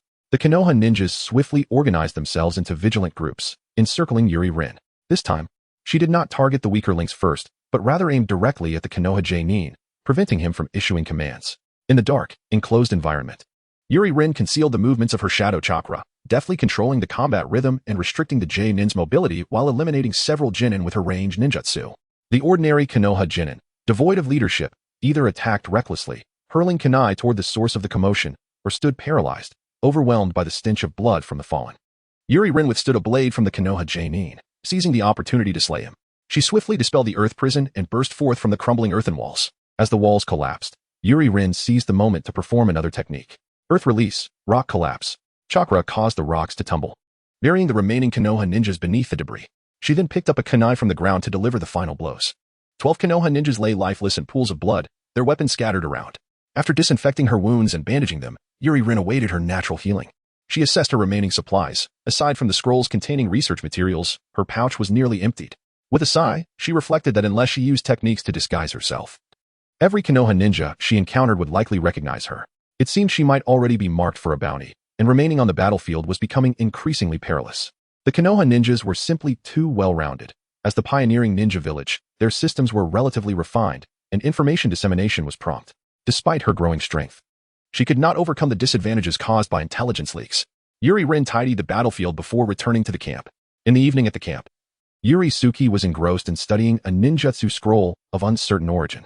Upon noticing Yuri Rin's return, she inquired, "What did you bring back today? Any new ninjutsu scrolls?" "No. And aside from minor clans and civilian ninjas who would carry ninjutsu scrolls, even if captured, they would likely be worthless scraps," Yuri Rin replied. "Do not underestimate research. You see, the study of ninjutsu scrolls is the core mechanism driving the iteration of ninjutsu understanding. Engaging with the scrolls is akin to conversing with the ancestors who penned them, from which the inspiration for research flows through the collision of ideas. Your progress in Yin-Yang release has stagnated, surely due to your lack of diligence, spending your days idly wandering and failing to bring back any exemplary ninjutsu scrolls." Yuri Rin refrained from arguing. Debating research topics with Yuri Suki was futile, only leading to discussions about the limited time of a ninja versus the infinite potential of ninjutsu, culminating in tedious exchanges about research directions. Shifting the topic, she asked, "Is the tactical unit still operating as usual, or have there been any new developments?" "I haven't been paying attention," Yuri Suki replied, maintaining her usual reclusive demeanor. As descendants of the frontline commanders of the tactical unit, the two had been earmarked for special training within the clan. In the absence of significant operations by the tactical unit, their missions relied heavily on personal initiative. After all, combat missions were susceptible to leaks. Only random deployments could minimize the risk of clan members being ambushed or assassinated. Yuri Rin reclined on her bed, hands clasped behind her head, eyes gently closed, basking in the warmth of the setting sun, relishing the rare moments of tranquility. A sudden urgent bell rang, signaling a summons from the command center, but neither moved. They carried blank orders signed by Yuri Zokiai, allowing them a sense of composure. Before the village's strategic adjustments, routine tasks were managed by others. This gathering seemed to last longer than usual. Nearby, raucous commotion erupted outside, accompanied by several ninjas attempting to quell the noise. Silence. According to military orders, upon the sounding of the summons, all eligible chunin and above must report. Failure to comply without cause grants me the authority to take action. Chapter 34. Night moon mist within the tactical unit's camp. The sounds of a heated argument grew increasingly closer to the resting area of Yu Lin and Yu Yu. Yu Lin leisurely rose, preparing to stretch and assess the situation. A powerful surge of lightning chakra erupted outside the tent. Lightning release, thunderbolt explosion. A burly man with dark skin and pale yellow long hair charged in, drowning out the clamor of the ninjas with the crackling of electricity. He was enveloped in lightning chakra, blue arcs radiating from his form, his hair standing on end due to static. Strongly built with broad shoulders. He wore the distinctive white armor of the Night Moon clan, a red belt fastened at his waist, and a lightning symbol tattooed on his right shoulder. As he advanced rapidly, sensing that the target of the ninjutsu attack was their tent, Yu Lin accelerated instantly, feeling the potent lightning chakra roiling within him, augmenting his physical prowess. Then, he drew forth the Yin release chakra from within, consolidating it into a chakra armor around his right arm. He surged forward, chakra exploding in his legs as he barreled towards the entrance of the tent, meeting the incoming ninja head-on. The clash of their contrasting chakras resonated violently, resulting in a tremendous explosion. The shockwave rippled outward, tearing the tent flaps to shreds. With a resounding crash, the massive military tent was propelled into the air by the force of the blast, a cloud of dust lingering in the atmosphere. The opposing ninja from the Night Moon clan appeared taken aback, their anticipated strike thwarted, hesitating as if to utter something. Yu Lin, unperturbed, unsheathed his ninja blade with his left hand, preparing to retaliate. In the land of lightning, the weak were never tolerated. A female ninja with golden hair and spectacles promptly stepped between them. "Please, cease this folly. This is the ninja army and Oppos. S-base, not an arena. Long time no see, Senii. What brings you to the front lines instead of researching intel back in the village?" Yu Lin remarked, retracting his blade and twirling it casually on his shoulder. Realizing that a fight was not to be, any defiance of military orders on the battlefield could lead to dire consequences. Your disregard for rules and insubordination brings shame to the land of lightning. A young ninja, who had just utilized lightning release ninjutsu, interjected angrily. Yu Lin paid no heed to the reprimand, turning his gaze to Senii instead. Senii explained, "This is Lord First's relative, Night Moon Mist. According to village orders, He will serve as the acting commander and overseer on the front lines. We convened in the command room to announce the appointment. And although you both are present in the camp, you did not assemble as instructed, prompting Night Moon to come and inquire. Understood. You and I have tasks at hand. Hence our absence. Can you arrange for someone to repair the tent? I still require rest, Yui Lin replied coolly. Just another reckless member of the Night Moon clan seeking experience on the front lines, not worth my time to argue, he thought dismissively. Night Moon Mist and Apos, S face flushed with anger, ready to explode, but Sunii intervened. Observing ninjas from afar, along with those following Night Moon Mist, rushed over to inspect the commotion caused by the airborne tent. Sunii gestured to Night Moon Mist, who shouted in frustration, commanding the onlookers to return to their duties. The farcical scene in the camp finally drew to a close. Let us not linger here in embarrassment. Follow me to my tent. I believe this is merely a misunderstanding that can be clarified, Sunii suggested, turning to lead the way. As a member of the elder Iwayuki's clan, Sunii's family held sway over the village's core administrative affairs. Though lacking in combat prowess, their exceptional organizational skills and fair dealings earned them respect from all. You gathered the spoils from the tent and followed Yui Lin to Sunii and Apos' tent, where the four of them sat on the ground around a small table. Sunii addressed the matter directly. As we are all comrades from the same village, it seems rather disrespectful for Rinkuin to be absent during the announcement of the appointment. I was completely unaware of this appointment. Moreover, I have never responded to the so-called summons, as my missions have never been issued by the camp and Apos' command. Yui Lin retorted. But I clearly informed you in advance, asking her to relay the message to you. Upon hearing this, Yui finally emerged from her research thoughts, exclaiming, it was when Sunii kindly brought me food last time that he mentioned, and Apos, soon. A young man will arrive at the camp. I apologize, but I thought it trivial when I heard young man and failed to pay attention afterward. She blushed slightly, smiling sheepishly. Since the misunderstanding is cleared, I shall graciously forgive you, new acting commander. Let us disperse, and do remember to arrange for some workers to fix the tent. Yui Lin replied, accustomed to Yui's unreliability. Night Moon Mist, seated beside Sunii, grew frustrated, banging the table and exclaiming.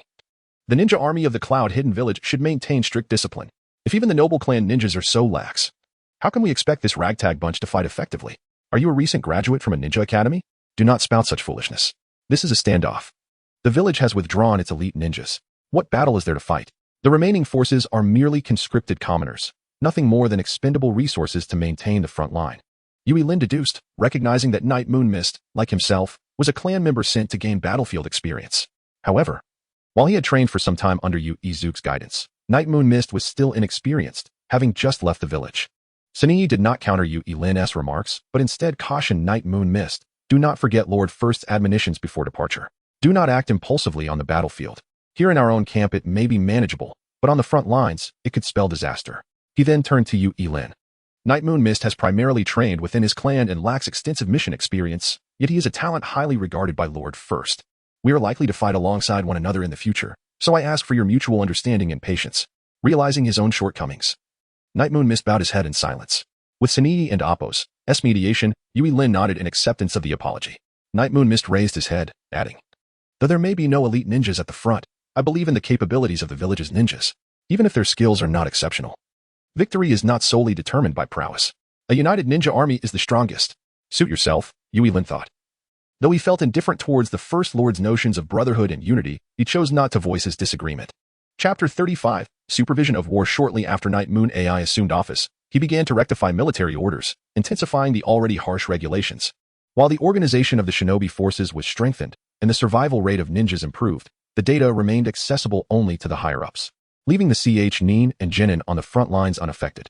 They continued to engage in the monotonous cycle of reconnaissance, combat, and rest. Among the ninjas in the camp, some were conscripted from the commoners of the Land of Lightning, sent to the battlefield after brief training, while others were bounty hunters and wandering ninjas drawn by promises of rewards. The wandering ninjas, unaccustomed to the severe regime, frequently voiced their dissent against Night Moon AI's leadership but, fearing the village's punitive measures, complied with orders. Despite the increasingly strict discipline, the morale of the majority of Nin and Genin in the camp dwindled further.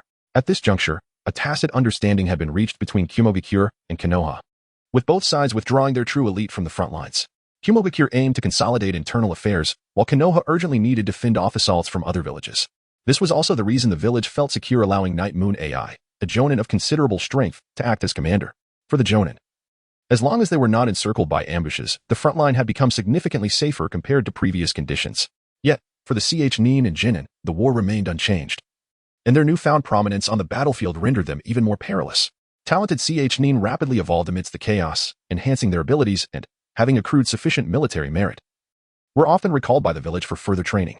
The strength of the shinobi village grew with the addition of another jonin, leading to increased economic benefits and allowing for the mass production of more CH-9 and genin to be deployed to the battlefield, creating a repetitive cycle. Those ninjas devoid of talent or misfortune became mere pawns, contributing their lives for the village and Appo's glory. On an ordinary morning, after issuing yet another mission, a squad from Kumogakure, having just recuperated, advanced to the front lines. Regrettably, this time, they did not execute their mission as usual. Perhaps despair had eclipsed their hope. Or perhaps they could no longer endure the stringent military discipline. A unilateral retreat resulted in a breach in the defensive line of Keisaki City. Konoha ninjas infiltrated through the gap, yet this minor error did not significantly impact the overall situation.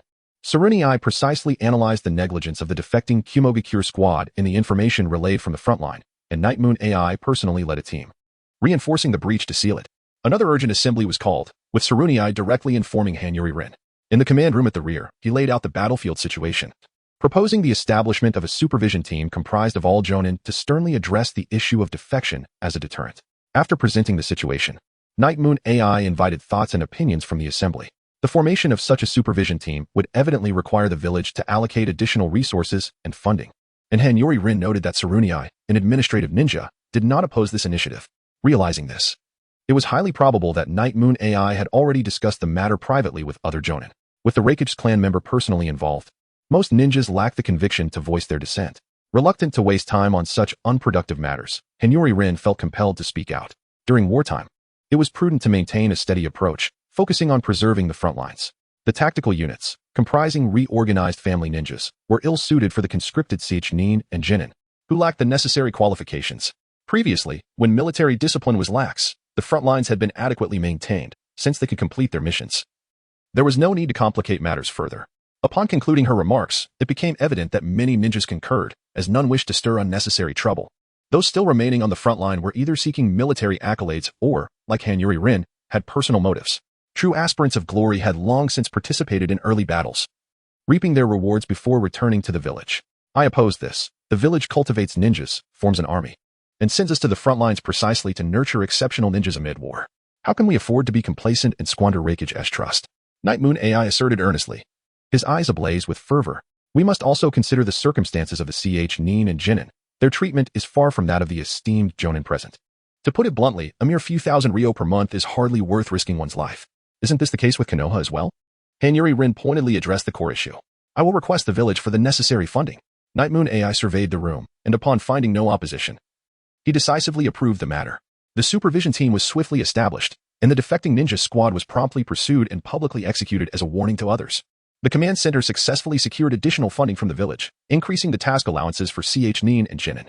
The following day on the battlefield bore little difference from the past, with several supervising jonin now accompanying the Kumogakure squads, strategically positioned across the battlefield to closely monitor the offensive rhythm of each ninja team for any signs of insubordination. This time, the pace of the attack was markedly more vigorous than before, yet those without jonin leadership struggled to capitalize on any advantages gained. The combat seemed reminiscent of prior encounters, yet it undeniably transformed the entire shinobi army. The power-hungry ninjas of the Land of Lightning had become increasingly extreme, with the aspiration for greater strength shared by all Kumogakure ninjas. While Hanyuri Rin executed those who performed poorly in battle, she sought communication with Hanyuri Suki, attempting to obtain orders for a return to the village. The front line had lost its value. Optimistic civilians might believe that the end of this war would usher in peace. But Hanyuri Rin understood all too well that this was merely the beginning of the conflict between villages. After more than 10 days had passed, explosive intelligence arrived, elucidating the reasons behind Konoha's withdrawal of their elite forces and the stagnation at the front lines of the Land of Lightning. One of the 5 great shinobi countries that once quelled turmoil, the first Hokage of Iwagakure, Shikawa of the Nidaime clan, had passed away. Although the specific time and cause remained uncertain, it was clear that the newly appointed second Suchikage was Shikawa's disciple, Mu. The second Suchikage Mu assembled a considerable force of shinobi to launch a surprise attack on the Land of Grass. Iwagakure espoused the will of stone, instilling in its ninjas the virtues of resilience and fortitude, urging them to embody an unwavering spirit akin to stone and to never yield easily. Whether confronting formidable foes or daunting tasks, they were taught to stand their ground without retreat. Ninjas were expected to sacrifice their strength to protect what was dear to them. The death of Shikawa had evidently fueled resentment among the Iwagakure ninjas towards Konoha, and this newly initiated offensive under the banner of vengeance was unlikely to cease easily. Chapter 36. Return to the village. As autumn descended upon the land, the ninjas had been engaged in battle for several months. Yet, the farmers of the land of soup, the land of frost, and the land of thunder continued their lives, rising with the sun and retiring at dusk. The common folk of the three nations remained distanced from the front lines, unscathed by the ravages of war. Moreover, with the victories in battle, the aristocrats had seized a considerable amount of assets related to the land of fire, fattening their coffers at the expense of numerous merchants who had relied on the land of fire for their livelihoods. In an effort to encourage the commoners of the three nations to ardently support the war effort of the Cloud Village, the daimyos and nobility had significantly reduced the taxes this year. The impoverished populace inadvertently reaped the benefits of war. Golden rice fields sprawled along both sides of the post road, the gentle breeze causing waves to cascade through the stalks. The heavy heads of rice bowed low, their plump grains jostling together, releasing a fragrant aroma. A cart laden with straw ambled leisurely towards the Rikyu Gorge, its wheels rolling rhythmically over the rural dirt path, seemingly humming an ancient tune of homecoming. Fuyuki Rin and Fuyuki Suki reclined on a soft mound of straw, their hands cradling their heads, gazing through the interwoven gaps of straw at the sky, which had been painted orange-red by the setting sun. Birds pecked at the leftover grains, occasionally scattering in a flurry as farmers attempted to drive them away. This place is truly beautiful when there is no fighting, Fuyuki Suki exclaimed. This time, you should remain in the village. I currently do not require teammates. Remember to assist me with foundational research on ninjutsu. A splendid day is perfect for expressing sorrow to counterbalance it, Fuyuki Rin suggested. Under the catalyst of war, the average strength of ninjas was gradually increasing. The days when one could rely solely on familial training to maintain dominance over civilian ninjas were long gone. Fuyuki Suki did not respond, merely nodding silently. And the atmosphere fell into a contemplative silence. In the sky, wisps of thin clouds floated gracefully, quickly dissipating, much like the fleeting moments of tranquility. The elder council of the Cloud Village convened. The first Reikage, his hair gray and face etched with wrinkles, sat steadily at the center of the conference room, presiding over the elders' meeting. The proposal passes unanimously. To enhance the village's development, we will adopt the system of Konoha. We will separate administrative affairs from the previously chaotic elder consultation system and establish the Cloud Administrative Department. We will create the Cloud Intelligence Department for intelligence matters. We will gather the talents in ninjutsu research, with the Fuyuki clan as the backbone, to form the research department. The military functions will continue to heed the village's command, with all personnel assigned to tactical units. Finally, we will establish a ninja school by separating the tactical training classes. The relevant funds will be drawn from the newly allocated military budget of the Land of Thunder. Are there any other matters? The first Reikage inquired, clearing his throat. Lord Reikage, I propose we emulate Senju Tobarama and establish a fixed shadow guard, an elder from the Yagami clan stated. What foolishness is this, my brother? Do I require protection? The level of Senju Tobarama and Amp, Oppos, as shadow guard is nothing but a farce. I do not need a group of disciples to bolster my presence. A true man should grapple with lightning and forge his own path as a capable ninja. Protection? Nonsense. Laughter erupted among the martial-minded elders. Brother, please maintain decorum during discussions. The elder from the Yagami clan attempted to elaborate but was interrupted by the first Reikage. Enough, the remaining matters are trivial. Iwayama, you handle it. After exchanging farewells with the seated elders, he turned and departed. Elder Iwayama, seemingly accustomed to this scenario, rose to take the Reikage place and continued to preside over the meeting. After establishing several informal positions as part of the Shadow Guard's composition, Elder Iwayama did not further discuss the necessity of the Shadow Guard. The topic shifted to the current battlefield situation. Within just a few days, in the Land of Grass, the Tsuchikage Iwayama had led the ninja army to an assault on the Grass Ninja Village and was engaged in fierce combat with Konoha near the border of the Land of Fire. The first Tsuchikage, Ishikawa, was known for his stubbornness and commanded extraordinary respect within the village. As a founding ninja, he established a Wagakure amidst rocky mountains, granting the village a defensible position, renowned for its impregnable defenses. Similar to Sunagakure amidst the desert, the village required fewer defensive forces during wartime, enabling the mobilization of more ninjas. His well-known exploits included exhibiting a firm stance during the first 5 Kage summit, asserting that the Land of Earth deserved its rightful status and benefits within the ninja world. Consequently, prior to the meeting, he faced a brutal assault from Uchiha Madara, who threatened him with force, yet he remained resolute, steadfastly safeguarding his nation's interests. The incumbent Tsuchikage, Naruto, had been Ishikawa's aide during the 5 Kage summit and was a first-hand witness to a Wagakure's subjugation by Konoha. Presently, the front line in the Land of Grass had become the focal point of the ninja world that summarizes the current situation of the war. To ensure stability at the front, I propose dispatching a reconnaissance vanguard into the neighboring Land of Frost, which could exert pressure on Konoha while allowing us to better grasp the evolving war situation. Elder Iwayama suggested, only to be immediately countered by the elder from the Yagami clan. The reconnaissance vanguard suffered heavy casualties during initial operations and requires reinforcements. Moreover, the commander of the reconnaissance unit, Yagami Do, has only just recovered from his injuries and may not be fit for deployment. Nonsense about unfitness for deployment. We can directly draw new elite J-Nin and CH-Nin who have performed well on the battlefield to supplement the Yagami clan's elite ninjas. Furthermore, what kind of battle did Yagami do engage in at the Land of Soup to have tactical intelligence leaked? If he cannot perform, we shall replace him. Elder Iwayama, akin to the first Reikage, exhibited a fiery temperament, showing no regard for the Yagami clan Elder and Amp, Appo's, S dignity. The Fuyuki clan and Amp, Appo's, S sword demon team has returned to the village. And I hope Elder Fuyuki can arrange for some of the clan's elite to join the reconnaissance unit. The elder of the Fuyuki clan, clad in a white elder's robe, gently declined. You two are not performing a duet, are you? Our clan has few members left, and we cannot rely solely on the Fuyuki clan for every battle. Others in the village must also be given opportunities. This is the final compulsory conscription. The ninjas from other clans are undergoing training, and the only elites available for direct allocation from the village are the Yagami and Fuyuki clans. For subsequent wars, without the Fuyuki clan's consent, the village shall not conscript its ninjas again. I guarantee it in the name of the Cloud's gallant heroes. The village's ninja school can also have some positions arranged by Elder Fuyuki. Very well, but the participating personnel will be designated internally by the Fuyuki clan. Chapter 37. The Affluent War. The clan appointed a group of family ninjas, including the Swift Yui, to scout the forces in the Land of Waterfall. The ninja world had endured over a year of turmoil and conflict. All eyes were fixated on the lengthy front line that began in the Land of Waterfall, traversed through the Land of Grass and the Land of Rain, and ultimately concluded in the Land of Rivers. This front line amassed the might of all the great ninja nations on land, and after prolonged bloodshed, Konoha found itself in a precarious position, engaging in battles with a ratio of 1-3, while also allocating forces to guard against infiltrating troops from the Land of Water. The situation had become dire. The inheritors of the Will of Fire, who had staunchly opposed sending underage ninjas to the battlefield, now faced the harsh reality of their circumstances. Konoha had mobilized nearly all its ninjas, with various clans depleting their ranks. An incessant flow of supplies departed from the Land of Fire, heading towards the front lines. Upon returning to the village, Yui Rin was not immediately dispatched to report to the ninja army but was instead placed on the reserves list, awaiting the return of frontline forces to serve as part of the second wave. Seizing this opportunity, Yui Rin began to utilize the clan and Appo's newfound financial resources and the abundant corpses of fallen ninjas on the battlefield to embark on his own journey of ninjutsu research. You have neglected your research for too long. Your restlessness has dulled your sensitivity and patience towards chakra development.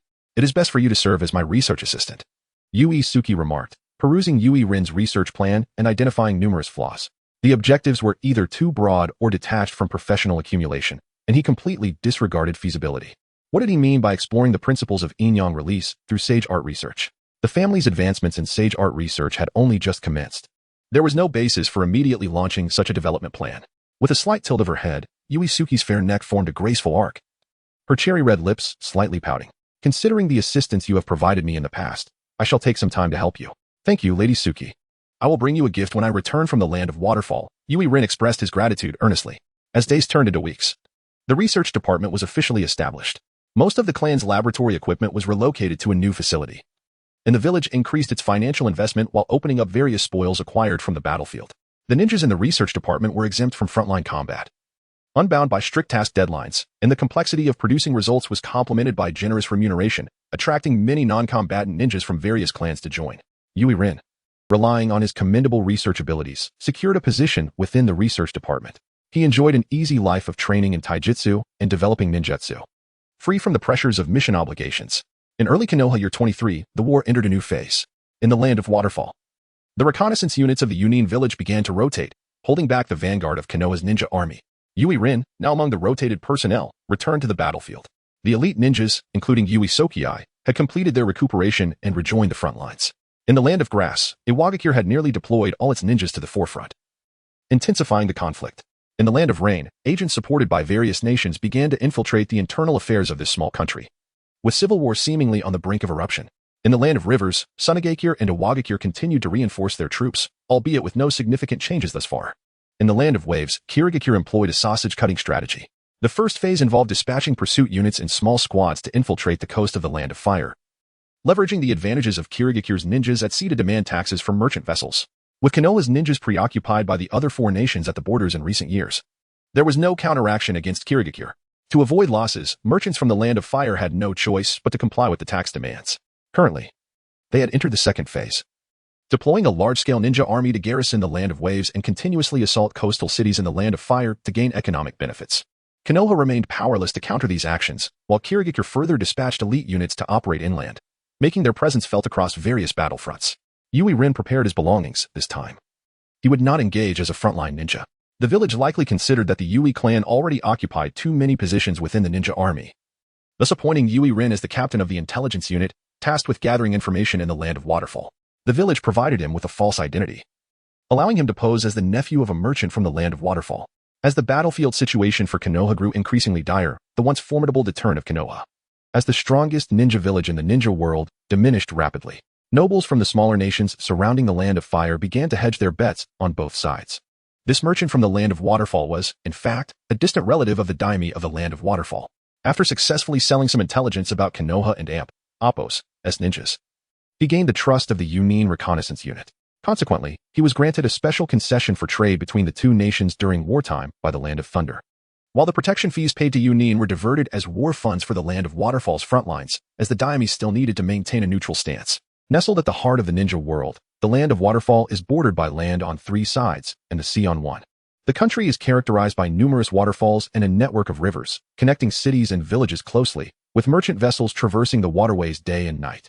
Land transportation is extensive, complemented by excellent seaports, making it an important hub for trade in the ninja world. Compared to the inclement weather of the Land of Rain, it enjoys a distinct geographical advantage. The daimyo of the Land of Waterfall is the largest merchant in the country, leading to policies that greatly facilitate trade. Unlike other nations that hire ninjas for security and tax collection, the Land of Waterfall relies on a multitude of local samurai clans for law enforcement, with shrine maidens from contracted shrines responsible for tax collection. This approach ensures the safety of ordinary merchants while avoiding entanglement in ninja wars, and it leverages the credibility of the shrines to ensure fair taxation. In the Land of Waterfall, the law does not scrutinize the contents of goods, nor does it care about the source of funds or the identities of individuals. As long as one pays, anyone can conduct business there. This lax policy and low management costs attracted a myriad of traders, bringing substantial economic benefits to the Land of Waterfall, to maintain its status as a free trade nation. During the first 5 Kage Summit, Takigakure specifically sought to purchase the 7 tails from Shinja Hashirama, becoming the only nation among the 5 great powers to possess a tailed beast. As the nephew of a merchant and an intelligence ninja facilitating operations in the Land of Waterfall, Yui Rin was also granted authority over a portion of the war funds. For in any endeavor, financial resources are paramount. This substantial fund left Yui Rin astounded as he harbored dreams of achieving great deeds. After several days of travel, he finally arrived in the capital of the Land of Waterfall. Chapter 38, The Exchange Bureau in the capital of the Land of Waterfalls. The bustling trade district thrived with life. The expansive square was filled with a diverse throng of samurai, ninjas, commoners, nobles, and priestesses, each with their own unique identity, animatedly engaging in commerce. Some individuals clutched large bundles of goods, their faces radiating satisfaction, while others hurriedly maneuvered between stalls in search of coveted items. Despite the vibrant arms trade, there were no overt signs of war having reached this nation. Alongside the main thoroughfare of the trade district stood an array of taverns, merchant shops, relay stations, and various trading centers.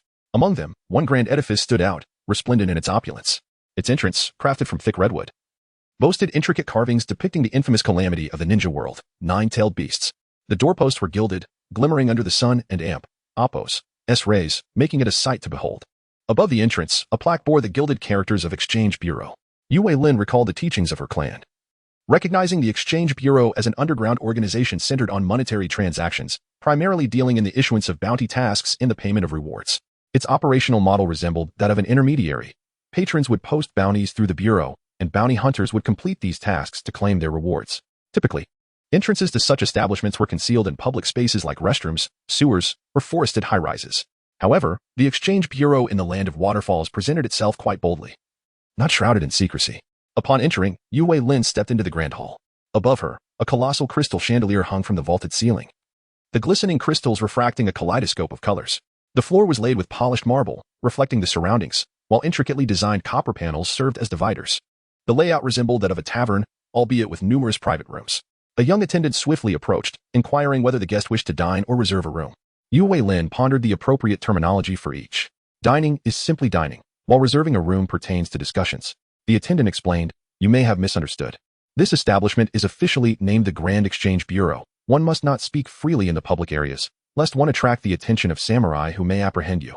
We operate a legitimate hospitality business here. However, what transpires within the rooms is the private matter of our guests.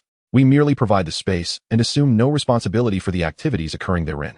If you require assistance with discussions, I have been here long enough to answer any queries you may have. However, our fees are time-based, 100 Rio per hour, with no negotiations. Should critical matters arise, additional charges will apply. The attendant's eagerness for wealth was palpable. Fortunately, Yue Lin possessed ample funds at this moment. Very well, I shall reserve the finest room.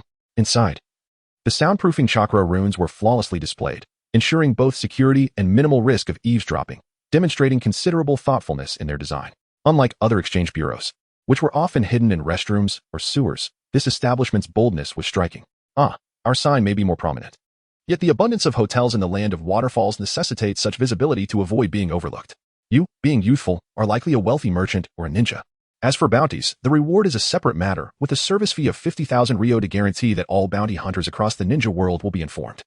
The hunters' reputations dictate their success, with famed individuals like the rogue ninja Kakazu from our village, who has never faced defeat, receiving complimentary service from exchange bureaus everywhere. For novices, a deposit is required based on the task and Oppo's S level before they can access the task information. Intelligence transactions are straightforward. If the price is right, it will be sold. Oh, do you possess all kinds of intelligence? Yue Lin inquired. Indeed, from the 5 great ninja villages to the smaller nations, commercial secrets, noble scandals, anything can be acquired for the right price. However, the authenticity varies, and it is up to the client to discern. Currently, the most sought-after information pertains to the war at the border of the Land of Grass, priced at 1 million Rio, which will provide updates on the front lines with a maximum delay of 5 days. Absolutely reliable. The attendant continued his enthusiastic pitch. Yue Lin produced a stack of banknotes, extracting one to hand to the attendant. Please elaborate further. The situation at the border of the Land of Grass is as follows. The leader of Awagakure and his disciple Inoki are currently engaged at the front lines against Kanahagakure, and the village of Grass will also join Awagakure's side in the conflict. This is the battlefield deployment map, provided by the higher-ups of the village of Grass. The delay for this information is between 3 to 5 days. Does the village of Grass sell all kinds of information? Not only intelligence, but also ninja information, jutsu scrolls, and even details about employers from the village of Grass, all available for a price. The village of Grass is indeed a significant client of the exchange bureau. Yue Lin produced another silver note, handing it to the attendant. And what are the intelligence regarding the cloud ninja forces in the Land of Waterfalls? Acquiring information on the cloud is more complicated. The ninja forces of Kumogakure rarely indulge in leisure, and even when they do, it is often for mission execution. They also do not interact with our village, making fixed intelligence sources scarce. However, to ensure you receive value for your money, we do possess considerable intelligence on the Land of Waterfalls. Yue Lin nodded for him to continue. Originally, the location of Takigakure was concealed behind a massive waterfall. But since Kakuzu's defection, rumors of an internal conflict have circulated, exposing what was once a natural defensive barrier. The ongoing internal strife has likely depleted their ninja forces significantly, leading to a complete lockdown of the village and a reduction in external activities. Nevertheless, despite their weakened state compared to the larger nations, they remain formidable against smaller nations like the village of Grass. Yue Lin gathered the purchased intelligence, rising to shake hands with the attendant. The exchange bureau had discreetly arranged a back exit for clients to leave after their transactions were complete. Once outside, she proceeded to the command center of Kumogakure, located in the Land of Waterfalls. Her former classmates from the tactical training sessions were present, and she learned that the acting commander of the defense line in Guichi City, Yue Ai, had been reassigned to the Land of Waterfalls as the deputy commander, with Yue Do continuing as the commander. During wartime, the village and Oppo's administrative affairs diminished, with most matters delegated to frontline commanders. Sani accompanied Yue Ai to assist in managing troop affairs. The higher-ups of Kumogakure were consciously nurturing ninjas of Yue Lin and Oppo's generation, as the defense line in the Land of Waterfalls served primarily as a means of containment, holding relatively low importance and intensity, making it an ideal environment for the growth of emerging ninjas. Chapter 39. Intelligence Division. After enduring the trials of years of war, the reconnaissance forces have expanded, and the commanding officers from various divisions convened in the headquarters. With everyone gathered, it is time to commence. Yue Do gestured for Sanii to begin conveying the village's intelligence. Sanii adjusted his glasses and, holding the documents, stated, according to the village's directives, the primary mission of the Land of Waterfalls remains to assist our allies in restraining the ninja army of Kanahagakure. Although the presence of Kanahagakure's ninjas in the Land of Waterfalls is minimal, the village's main focus is still on the battlefield of Kazuki City in the Land of Fire. The reconnaissance unit serves merely as a secondary force for containment, unable to alter the situation through direct military might. Kanahagakure is well aware of this, and aside from routine intelligence gathering and infiltration missions, they have not implemented any aggressive strategies. Thus, even though the battlefield in the Land of Waterfalls has seen combat for over a year, the primary task remains to shift the tide of battle in our favor. Following interactions between the village and the daimyo of the Land of Waterfalls, it became clear that while the daimyo is willing to provide war funds indirectly, he firmly opposes a complete alignment with the Land of Lightning. The strongest military forces in the vicinity are Iwagakure and the main forces of Konohagakure, and our military strength in the Land of Waterfalls is not superior, making it impossible to establish a breakthrough from there. Furthermore, the daimyo of the Land of Waterfalls has stipulated that the reconnaissance unit of Kumogakure must not have direct contact with the Land of Waterfalls. The intelligence department of the village speculates that this pressure may stem from the second generation of Iwagakure. Such is the general situation. Upon finishing, Senii looked at Yuri Rin, hoping the new companion would have some promising ideas. Yuri Rin examined the relevant intelligence in hand. Over the course of more than a year of warfare, the reconnaissance unit has attempted various strategies but has been unable to disrupt the interwoven status of the four ninja villages, Konohagakure, Iwagakure, Kumogakure, and Takigakure. On one hand, they cannot afford to openly sever ties, risking the village and Appo's interests. On the other, they must stabilize the current situation with limited resources, without external intervention. This is indeed a formidable challenge. Yuri Rin inquired, has the daimyo of the Land of Waterfalls recently made this demand regarding the reconnaissance unit's contact? Indeed. And the requirements are stringent. Currently, the ninjas of Kumogakure are no longer permitted to freely enter the administrative areas of the capital of the Land of Waterfalls. Senii further elaborated. In other words, after over a year of conflict, aside from gaining some economic benefits from the Land of Waterfalls, our political influence has actually diminished. This is unusual. The daimyo is astute, and his decision indicates that certain powers have already secured a victory. Presently, there are no signs of a counteroffensive from Konohagakure. Combining the village and Appo's speculation and the intelligence I obtained from the exchange center, it is evident that Iwagakure is confident in winning this war and is preemptively excluding others from the post-war distribution of spoils. We have no choice but to establish a breakthrough within the existing forces of the Land of Waterfalls. Otherwise, we would wait for Iwagakure to defeat Konohagakure, take some meager compensation, and then retreat back to the Land of Lightning. Konohagakure and Iwagakure are too formidable. We must compel the dormant Takigakure to take action. Based on the current intelligence, discussions began among the attendees in the conference room. Ideas were exchanged, considering possible strategies. Uedo proposed, we could dispatch an elite team disguised as ninjas from other villages to infiltrate Takigakure, assassinate several key figures, and frame outsiders for the deed. This would compel the Takigakure ninjas to emerge from their hiding places. However, another ninja countered, the risks are exceedingly high. If exposed, not only would we provoke the daimyo of the Land of Waterfalls, but we would also be ostracized by the other three factions. As Yuri Rin reviewed the gathered intelligence, she listened to the discussions among the ninjas in the conference room. It seemed there was no viable method to break the deadlock. She turned to Senii, who was well informed within the village, and asked, is there any support from the village? The village is currently hesitating whether to comply with the daimyo's requests and is also contemplating the extent of what limited contact would entail. After all, if the village is to cooperate, the daimyo of the Land of Waterfalls must offer equivalent compensation, Senii replied. In that moment, Yuri Rin conceived an idea. Ancient wisdom suggests that while achieving a goal is often challenging, there are myriad ways to sabotage a plan, to disrupt something that cannot be opposed openly. The most effective method is to exacerbate the situation. I have a plan. Since the daimyo of the Land of Waterfalls does not view the Land of Lightning as the ultimate victor on this battlefield, although we cannot achieve that, we can thoroughly disrupt the situation. In a chaotic environment, every ounce of strength will be invaluable. The reconnaissance unit will not engage in overt contact. Instead, we will minimize our interactions as much as possible. Aside from personnel stationed in the Land of Waterfalls, we will disassociate ourselves from any matters there. If Iwagakure intends to determine the victor against Konohagakure soon, neither side will concentrate their forces in the Land of Waterfalls. By remaining inactive, we leave only Takigakure. If we can devise every possible means to create turmoil in the Land of Waterfalls, Takigakure will inevitably take action. Yuri Rin paused and looked at Senii, asking, if we completely adhere to the daimyo and Appo's directives, how much compensation can we expect from him? This money should be converted entirely into resources for the ninja village, extracting as much as possible from what the daimyo can allocate to Takigakure. This is feasible. I can coordinate this personally, Senii affirmed. Excellent. Therefore, as the intelligence ninja appointed by the village, it is only natural that I establish the intelligence division for the Land of Waterfalls as part of this plan. I wonder how the commanding officers present feel about this proposal. The conference room erupted in hushed whispers, as the establishment of a new department clearly exceeded the authority of the frontline command. Uedo remained silent, seemingly assessing the opinions of the elite ninjas present. As the backbone of the village, the elite ninjas are the core figures for executing missions.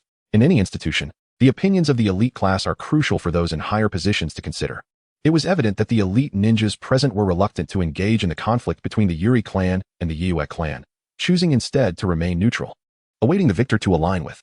The conference room fell into an awkward silence. At this moment, Yeyue AI abruptly stood up and declared, "As long as it serves the village and Appos' mission, there is no need for excessive deliberation. If a new department is required, let it be established immediately. If every decision must await the village and Appos' approval, why engage in battle at all? To fulfill our mission. I support the formation of the intelligence division for the land of waterfalls, and the necessary resources must be prioritized. The interests of the village far outweigh those of any small faction. The victory of Kumogakure is forged through the earnest cooperation of our comrades."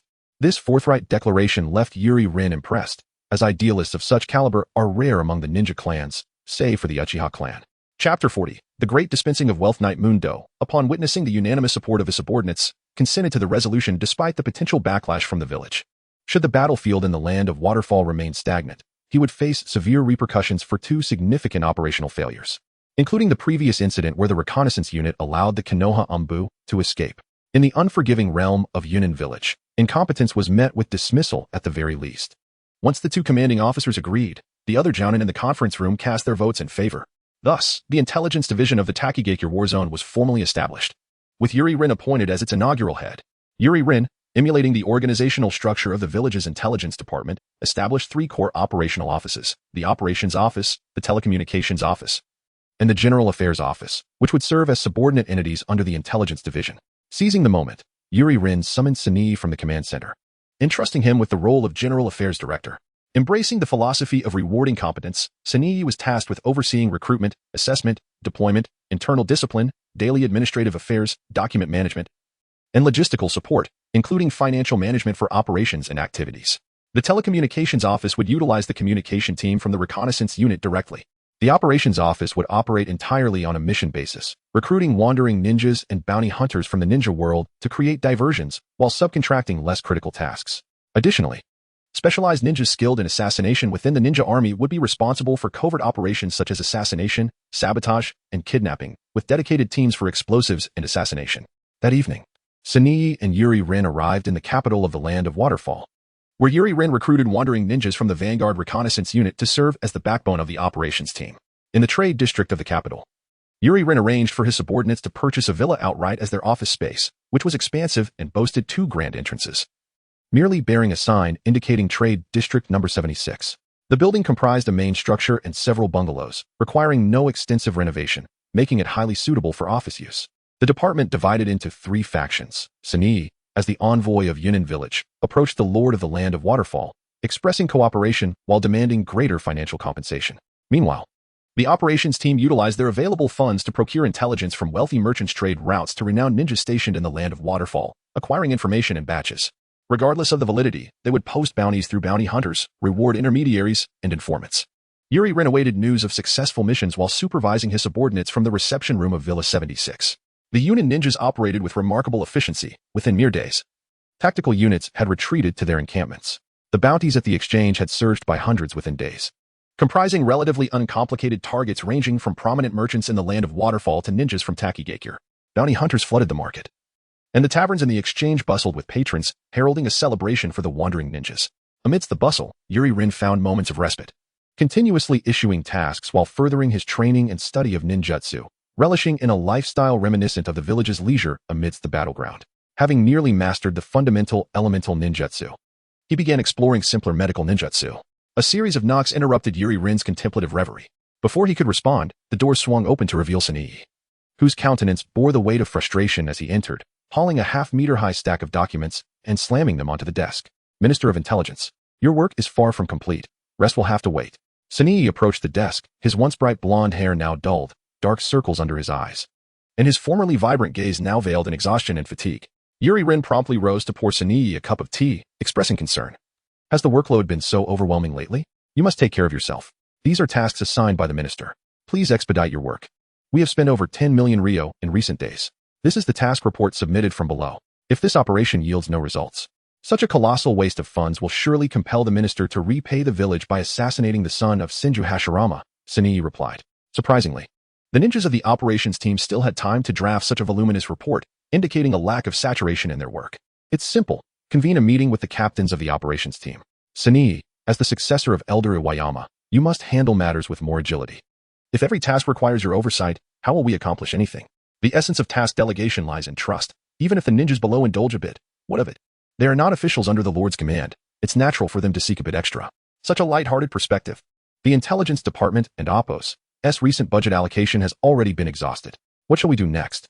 Yuri Rin cast the task report aside, awaiting the arrival of the captains from each operations team. Before long, the captains began to knock and enter the conference room, filling it to capacity. Yuri Rin surveyed the room to ensure all were present before continuing. Everyone has performed commendably in recent tasks, yet the impact remains insufficient. Our objective is straightforward, to incite turmoil within the land of Waterfall. We have no fixed allies and no established enemies. This endeavor is neither for wealth nor for glory. We must do everything possible to disrupt the status quo, forging alliances with the Wagakure to suppress Konoha, uniting foreign merchants to undermine the merchants of the land of Waterfall, collaborating with the local lord and nobility to counter foreign lords and nobles, and rallying the common folk of the land of Waterfall against tax collectors and officials, divide and conquer, striking them down one by one. The village and Oppos' reconnaissance unit will diligently cultivate ties with the lord of the land of Waterfall, but their true aim is to oppose him. We must incite chaos throughout the nation, ensuring that we can unite under the banner of the lord of the land of Waterfall and maintain the ongoing turmoil. Moreover, we must recoup some of the funds expended in recent days. Each squad should anonymously establish bounties targeting intermediaries, eliminating those who are reckless, weak, or lack connections, thereby replenishing our finances. Additionally, we should gain insight into the security needs of wealthy merchants and nobility, offering our services as bodyguards for profit. One of the captains interjected.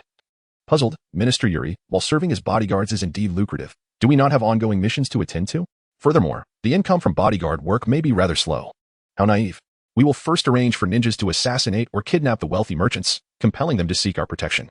If we successfully execute a kidnapping, we can extract funds, thereby circumventing the need to play the role of bodyguard altogether. In summary, do not fear exposure. I will provide you with a safety net. Chapter 41. Golden Rain. After the admonition, the crowd turned away and resumed their activities. Sanii remained seated at the left of Yu Yilin, pondering before posing a question. What if we are exposed? Yunin village would become the target of everyone's ire, and our plans in the land of waterfalls would be ruined.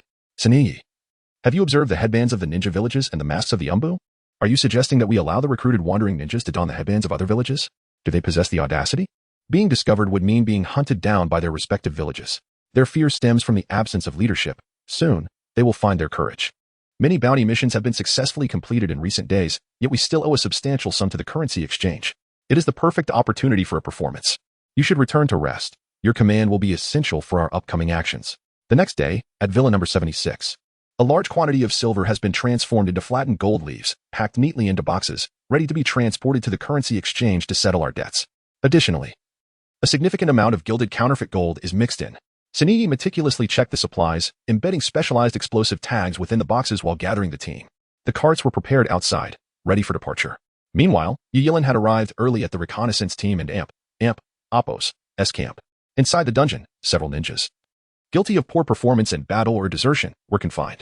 Their fates were originally to be returned to their village for judgment or publicly sacrificed before the next battle as a warning. However, a new opportunity had arisen. Assist me in a task, and not only will you be compensated, but you will also shed your identities as prisoners. Whether you choose to become wandering ninjas or continue serving the village is entirely up to you. Upon finishing, Yu Yilin produced several headbands, including those from the 5 great nations, as well as those from the grass and waterfall ninja villages. The prisoners, realizing they had no choice, each took a headband and tied it around their foreheads.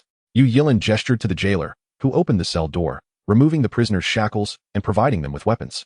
Some prisoners took kunai, scratching lines across their headbands, while others simply secured them on their foreheads, following Yu Yilin as they exited. Leading the group, Yu Yilin did not regard herself as an outsider. She took a leaf village headband and donned a high-collared black robe of the Uchiha clan, the family emblem resembling a ping-pong paddle embroidered on the back. Let us depart. Our objective is the currency exchange in the capital's trade district of the land of waterfalls. I will initiate the operation. You need only to discard the ninja tools from your bags, and once we seize the gold, you may act freely, using her sensory techniques to navigate the crowd. The group, cloaked, hurried towards the trade district of the land of waterfalls. At noon, the sun reached its zenith, causing beads of sweat to form on the foreheads of merchants in the bustling trade district. The midday heat intensified the traders and Oppos' thirst for wealth, and as usual, economic activities thrived. The currency exchange building had transformed into a gathering place for ninjas due to a recent surge in tasks. The lobby seating was insufficient, with dining stalls extending from indoors to the outdoors. Sanii stood at the entrance of Villa number 76, inquiring, "Are all the wandering warriors present?" "All accounted for. They are warriors with criminal records, most burdened by gambling debts or with a propensity to threaten employers," responded the captain responsible for demolition. "Excellent. This time, Illusion ninjas will accompany us. Once we strike, we must create chaos. It is nearly time. Let us set forth. A group of reckless warriors escorted a cart down the main road of the trade district, swords drawn before them. Two robust pack horses leisurely pulled the cart. Both horses were intentionally chosen for their ailments. After a short distance, they began to wheeze. Beads of sweat dripped from their necks onto the cobblestone road, darkening the surface, only to evaporate under the sun's rays. The market bustled with itinerant merchants, who quickly perceived the cart's heavy load and hired a large contingent of warriors for protection. Suspecting it contained valuable goods, thus watching with keen curiosity. Before long, the cart arrived at the currency exchange's entrance, and the driver, trained by the intelligence department, was well acquainted with the personnel there. Cracking his whip, he leapt from the cart, handing the reins to a welcoming attendant. The attendant, upon learning they were there for a financial transaction, beamed with delight. Nearby stalls, Yigilin observed this scene and nodded. Ninjas stationed at various points sprang into action, hurling smoke bombs, kunai, shoiken, and explosive tags towards the cart. A thunderous explosion erupted, instantly plunging the square into chaos, as screams and cries intermingled. Panic ensued, with people scattering like disturbed ants. The guards of the currency exchange, well-trained ninjas, swiftly emerged, employing wind techniques to disperse the smoke. Seizing the opportunity, Yigilin leaped out, concealing herself within the smoke. Fire release, great fireball technique. A massive fireball surged against the wind, crashing into the guard ninjas mid-technique, incinerating those unable to evade in time. As the wind blew away the remaining smoke, the disguised Yigilin was revealed, her headband and Uchiha insignia visible, with a series of explosive sounds. Smoke bombs and explosive tags were thrown towards the doors of the currency exchange, igniting flames and sending plumes of smoke skyward, capturing the attention of the entire street. Disguised as rogue ninjas, the imprisoned ninjas began to engage in fierce combat with the hired warriors, who did not disappoint their reputation, quickly succumbing to panic and fleeing in disarray. As the tumult ensued, the carefully orchestrated wind techniques tore open the cart's cargo hold, revealing beautifully adorned boxes within. The startled sick horses bolted, and as they escaped the smoke, several ninjas hurled kunai, injuring their legs. With a stumble, the horses caused the boxes to fly, resulting in another deafening blast. Amidst the explosion, gold scattered like petals in the wind. Real and counterfeit gold leaves and bars soared through the air, reflecting dazzling light under the sun. The crowd was awestruck by the spectacle, momentarily forgetting to flee. "It's gold. Run off with it," someone shouted. A surge of humanity erupted, and the observing wandering ninjas were swept into the frenzy, joining the looting. Even the more composed ninjas fell under Sanii's illusion ninjas' control. Any attempts to regain order or distance themselves were swiftly targeted by Yigilin and Sanii's illusion squad for assassination. Blood and flames fueled the insatiable greed within the crowd, and chaos began to spread. Chapter 42. More money amidst the chaotic scene. The demolition team from the Takigakure Intelligence Division successfully planted explosives, prompting the personnel present to begin their retreat. Minutes later, a thunderous explosion echoed as the currency exchange collapsed, billowing smoke that spread for dozens of meters. The scattered gold that once lay on the ground had long since been plundered, disappearing without a trace. Inside Villa number 76, Yui Rin conducted a headcount, confirming that no personnel from Kumogakure remained at the site. Now, all must head outside the city, whether disguised as bandits or rogue ninjas. They should gather the ruffians and impoverished to rob passing merchants. Sanii, contact the daimyo of Takigakure and urge him to expedite the provision of our next funds. The operational team was instructed to disseminate the information that Konoha was poised to reinforce its troops towards the direction of Takigakure. Subsequently, arrangements were made to sell the marching plans of the Kumogakure reconnaissance unit at the currency exchange. Having completed the assignments, Yui Rin took the marching plans and proceeded to the reconnaissance unit's camp. To incite the involvement of Konoha's ninjas, cooperation from the shinobi army was essential. According to the marching plans, the reconnaissance unit was set to approach the Konoha border within 3 days, forming a semi-encirclement alongside Iwagakure. This, of course, was merely a tactic to lure Konoha ninjas into Takigakure, creating confusion without truly advancing the reconnaissance unit into the land of fire.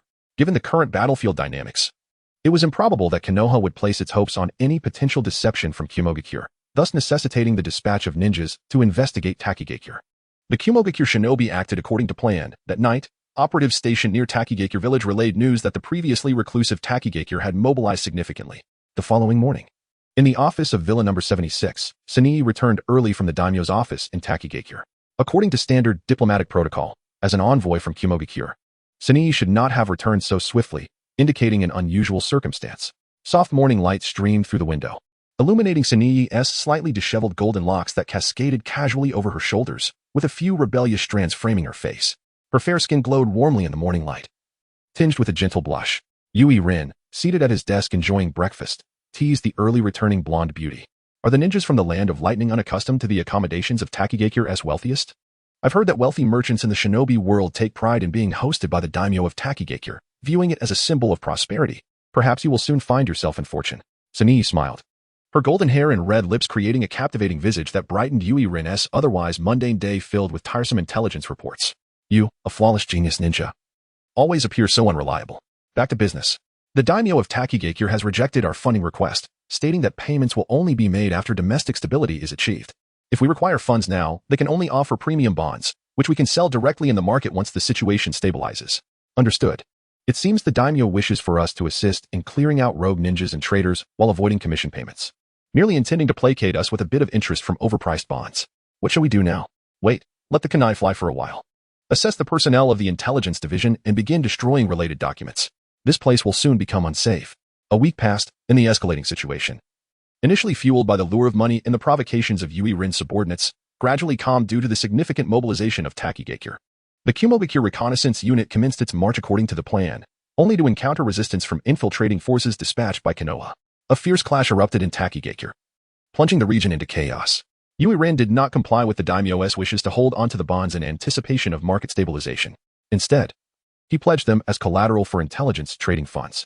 Following the explosion at the currency exchange, ninjas and workers were swiftly hired to reconstruct the building. Due to the surging demand for wartime intelligence, the establishment, while less opulent than before, continued to thrive with bustling business. After reviewing the intelligence reports, Yui Rin turned to Sunii.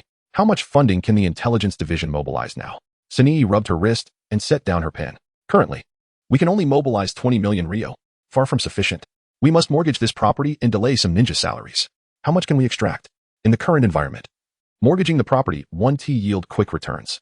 However, delaying salaries could free up quite a bit, approximately 50 million ryo. Leave 15 million ryo for emergencies. And I will take 35 million ryo. A significant business deal awaits. That afternoon, in the VIP room of the currency exchange, a hooded figure entered, revealing only piercing emerald eyes and a body adorned with stitches. Let us be clear, regardless of your reasons for seeking me, the moment I step through that door, the clock starts ticking. Payment is required, regardless of the outcome. You pay, I work, simple as that. With that, he stood silently before Yui Rin. It was Kakuzu, an elite ninja from Takigakure, once tasked with assassinating the first Hokage, Hashirama Senju. Faced with this nearly impossible mission, he foolishly proceeded, only to fail and return alive, subsequently enduring severe punishment from his village. It was then he contemplated defection, indirectly sparking a civil war within Takigakure. After fleeing, he became a bounty hunter, gaining notoriety as one of the currency exchange's most infamous assassins. Honestly, aside from lacking intelligence, your strength is quite formidable, and I find you rather appealing. The Yui clan ninja of the Sword Demon Squad, a bounty of 20 million ryo on your head. If your intent is merely to chat, I assure you that my services will make your head worth its weight. Enough small talk. I need you to kill someone. That's also 20 million ryo. Yui Rin tossed a scroll, which Kakuzu opened to inspect. You want to eliminate the leader of Takigakure? Truly a sordid organization. Are you not aware that the leader of Takigakure is my mentor? He is my brother, my dearest kin. Do you, a traitorous ninja, truly speak of brotherhood? More money. 35 million ryo. The initial 20 million is a deposit. Deal. How shall we proceed? I cannot single-handedly confront an entire village. Await my orders. Remain within the capital of Takigakure. The currency exchange will contact you. With that, Yui Rin exited the room. The situation was still not chaotic enough. It required further stirring. Chapter 43. Uchiha on the bustling inner river of the Land of Waterfalls, a communication ninja from Iwagakure disguised as a merchant sat by the window of a passenger boat. This seat was positioned in the rear third of the vessel, with numerous civilians ahead and a spacious doorway behind, complemented by a large window that offered an unobstructed view of the river scenery. This vantage point was ideal for observing the surroundings and listening intently to the happenings around him. As a seasoned communication ninja, he had traversed this route multiple times without error. Recently, the Land of Waterfalls had been engulfed in widespread turmoil, and Kumogakure had engaged with the infiltration forces of Konohagakure. From a battlefield perspective, this development was a significant boon for Iwagakure. The attention of Konoha's ninja army was increasingly diverted to the flanking battlefront, greatly benefiting the ongoing conflict at the front lines of the Land of Grass. Therefore, despite the growing insecurity in the Land of Waterfalls, he continued his routine of visiting the communication point of the Kumogakure reconnaissance team to exchange intelligence. As was customary, the exchanged information held little value, merely updates on the recent movements of the ninja forces. Thankfully, the mission unfolded similarly to previous ones without any unusual incidents. The passenger boat docked as expected, and a new batch of passengers boarded. The IWA ninja diligently scrutinized the newcomers for any signs of anomaly. A common trait among communication ninjas is their propensity for vigilant observation. To meet their gaze is to court your own downfall. Suddenly, a mundane voice reached the IWA ninja's ears, startling him and causing cold sweat to break out across his brow. He realized that, at some point, darkness had enveloped him. As he attempted to rise, he found himself restrained, his limbs immobilized, accompanied by waves of physical pain. How infuriating. Had he been discovered by a ninja of the Uchiha clan? This genjutsu was the magical Kagetsuchi. Though initially panicked, the IWA ninja quickly regained his composure. Despite lacking allies to assist in dispelling the genjutsu, he relied on his chakra manipulation to activate the mechanisms hidden within his attire. The subtle fluctuations in chakra were detected by the preset devices. A potent toxin extracted from the unique cacti of the land of Earth pierced into his body through the mechanism's needle, the searing pain jolting him back into control. As rehearsed in countless drills, his body tilted sharply to the left, preparing to plunge into the lake. Despite the formidable prowess of the Uchiha, as a ninja adept in water escape techniques, he held confidence in his ability to evade capture. In midair, however, the pain-induced genjutsu was not entirely lifted. A shuriken flew towards him from an unexpected angle. He adjusted his posture, attempting to absorb the impact with his arm. More shurikens followed, and one collided with the previous projectile, altering its trajectory and ultimately striking his heart. Others pierced his thigh and arm. With a resounding splash, someone had fallen into the water. The IWA ninja faintly heard the cries for help from the boat's crew, feeling his lifeblood drain rapidly. He attempted to utter something, but all that escaped his lips was a spatter of blood. Recalling the teachings of his village, the Will of Stone urged him to fulfill one last task for his clan. With bloodied hands, he sketched a blood-stained fan motif on his clothing before tearing a piece off and grasping it tightly. The blood spread across the river's surface, attracting the attention of passengers and sailors who soon discovered the fallen ninja, causing a panic to ensue. Only the desperate and impoverished sought to profit from the tragedy, rowing their small boats to retrieve the body. That afternoon, the Iwagakure forces in the land of waterfalls noticed personnel missing. A team promptly arrived at the scene. A fisherman clad in tattered garments was brought before several IWA ninjas. The leading IWA ninja wasted no time, tossing a wad of cash to the fisherman. You were present at the time, correct? Describe the scene in detail. I trust you understand the importance of discretion. The fisherman hurriedly caught the money, relieved to see the ninja's patience. Lowering his head, he meticulously counted the bills several times before affirming the amount. He then looked up with a sycophantic smile and said, Ninja-sama, rest assured, I understand the rules. I heard the sailors aboard the passenger boat cry out that someone had fallen into the water. Upon looking, I saw a ninja floating on the surface, covered in blood. The boat passes by daily. I know it well. It must have been from the window near the rear. And there was no one nearby when they fell. Are you certain no one was there? 100% certain. We may be poor fishermen, but our eyesight is keen. Where is the body? Since I pulled the body aboard, it has remained untouched. Let us take a look. Several ninjas swiftly approached the fisherman and Appo's small boat. The corpse's skin had turned pale and swollen from water absorption, its surface wrinkled. One masked ninja conducted an on-site autopsy. Moments later, the examining ninja sealed the body in a scroll and nodded towards the leading ninja. The leader then produced several more bills, handing them to the fisherman. If further information arises, contact the IWA ninja at any time. The land of Earth has always been an ally of the land of waterfalls. Seeking us ensures your safety. Remember, today's events must remain within your knowledge. Otherwise, you know the consequences. The fisherman quickly nodded in agreement, his face lighting up with joy as he hurriedly departed with the money. At the Iwagakure camp, the examining ninja systematically reported on the deceased. All wounds were inflicted by shuriken, with the fatal blow being a piercing of the heart. Before dying, the victim had clutched a fragment of clothing on which he had drawn a blood-stained fan motif. Given that the communication ninja was a seasoned nin, it was improbable he could be so easily dispatched by a mere flurry of shuriken. It was highly likely he had fallen victim to a genjutsu, supported by the clues he left behind. Clearly, this was the work of the Uchiha clan from Konoha. The leading IWA ninja quickly reported the appearance of Konoha's Uchiha ninja to the higher-ups. This was a critical moment, and any deviation could prove disastrous. The following day, Hanari Rin arrived at the reconnaissance unit, preparing to initiate the plan to encircle and eliminate the ninjas of Takigakure, only to discover several new faces at the command center. Shall we not introduce ourselves? Who are these new Nin? Hanari Rin inquired curiously. One ninja, donned in a beret with a headband over his left eye inscribed with the character for thunder, stood up to greet the assembly. I am Tsukadai, capable of wielding the bloodline limit of both fire and earth melt release, due to the reassignment of my predecessor, Sani-I, to the intelligence division in the land of waterfalls. I have come to take his place as an advisor in the reconnaissance unit. I look forward to working with you all. Tsukadai concluded with a bow, presenting himself as a serious and dependable ninja. The other Nin sported long hair, the left side green and the right side white, making a striking impression. Clad in standard ninja attire, he bore a blue stripe painted across his right cheek. I am Barubi, the sworn brother of Yuzuki AI, a ninja skilled in lightning release and body techniques. His brief introduction left the gathering in an awkward silence. Chapter 44. The leader of Takigakure Yui Rin did not anticipate that a mere self-introduction would chill the atmosphere, prompting her to take remedial action. Turning to Night Moon AI's sworn brother, she jested, "Barubi, your hair color is quite fashionable for AJ Neen. Is it your natural color?" I and Amp, Oppos, VE heard that chakra fluctuations can affect hair color.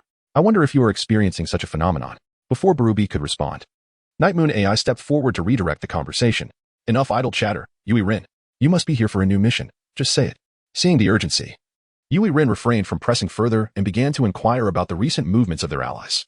The reconnaissance unit stationed at the Takigakure front was substantial enough to maintain communication channels with the allied ninja villages, ensuring they were promptly informed of any developments. The intelligence analysis meeting commenced shortly thereafter, with Tsukadai presiding over it. The ninjas of Kirigakure have expanded their infiltration efforts, roaming throughout the Land of Fire with elite squads, exploiting the Four Nations Alliance agreement to hunt down ninjas. Other villages have not dispatched additional ninjas. Aside from our reconnaissance unit's infiltration with Konoha, there has been little activity on other fronts, Tsukadai continued, organizing the documents before adding. Moreover, the ninja army of Awagakure has appointed a new commander, Two-Tailed Anoki, the current Tsuchikage's disciple. Yui Rin immediately felt a surge of anxiety. Undoubtedly, our allies are concealing something from us. I must return to the intelligence division promptly and devise a strategy to deal with this newly appointed commander of Awagakure's ninja army. What progress has been made in tracking the whereabouts of the leader of Takigakure? Are there any recent opportunities? Information about Takigakure is abundant, lacking any sense of confidentiality. However, the leader of Takigakure is always accompanied by guards, making it exceedingly difficult to find a suitable opportunity for assassination. Time was of the essence, in a matter of days. Those cowardly renegade ninjas and samurai would seize their chance, forcing the Takigakure leader into hiding once more. We shall select a day in the near future, when their numbers are at their lowest, and eliminate him without hesitation.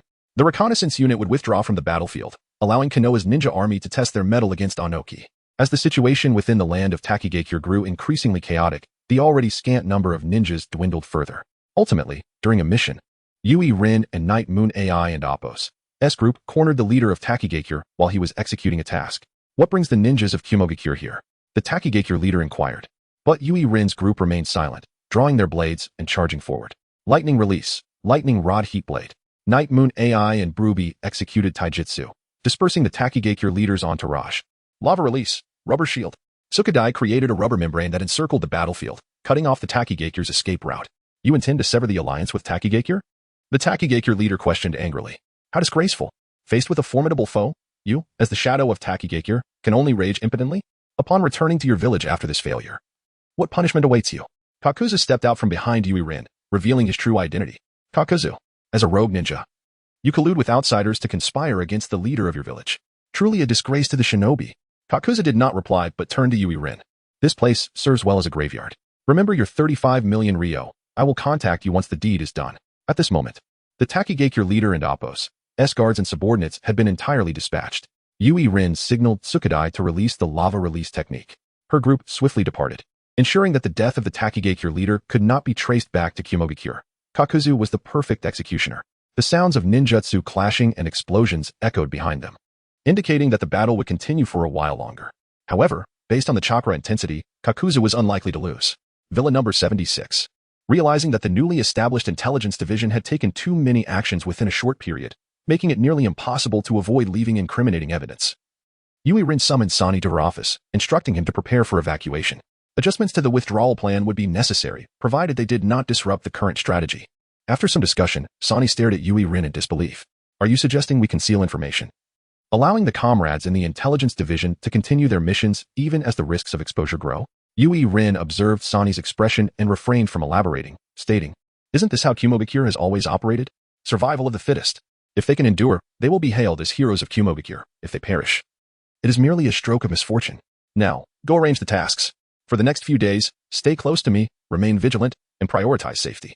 That evening, Yui Rin received a package from Kakuzu, containing the head of the Takigakure leader, confirming the value of 35 million ryo. During the night, the news of the Takigakure leader's assassination by the renegade Kakuzu spread throughout the land of Takigakure.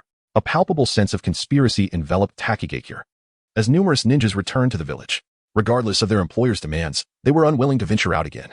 The daimyo of the land of Takigakure, seeking to ensure the safety of the Seven Tails and the survival of Takigakure, ceased to compel the village to deploy forces.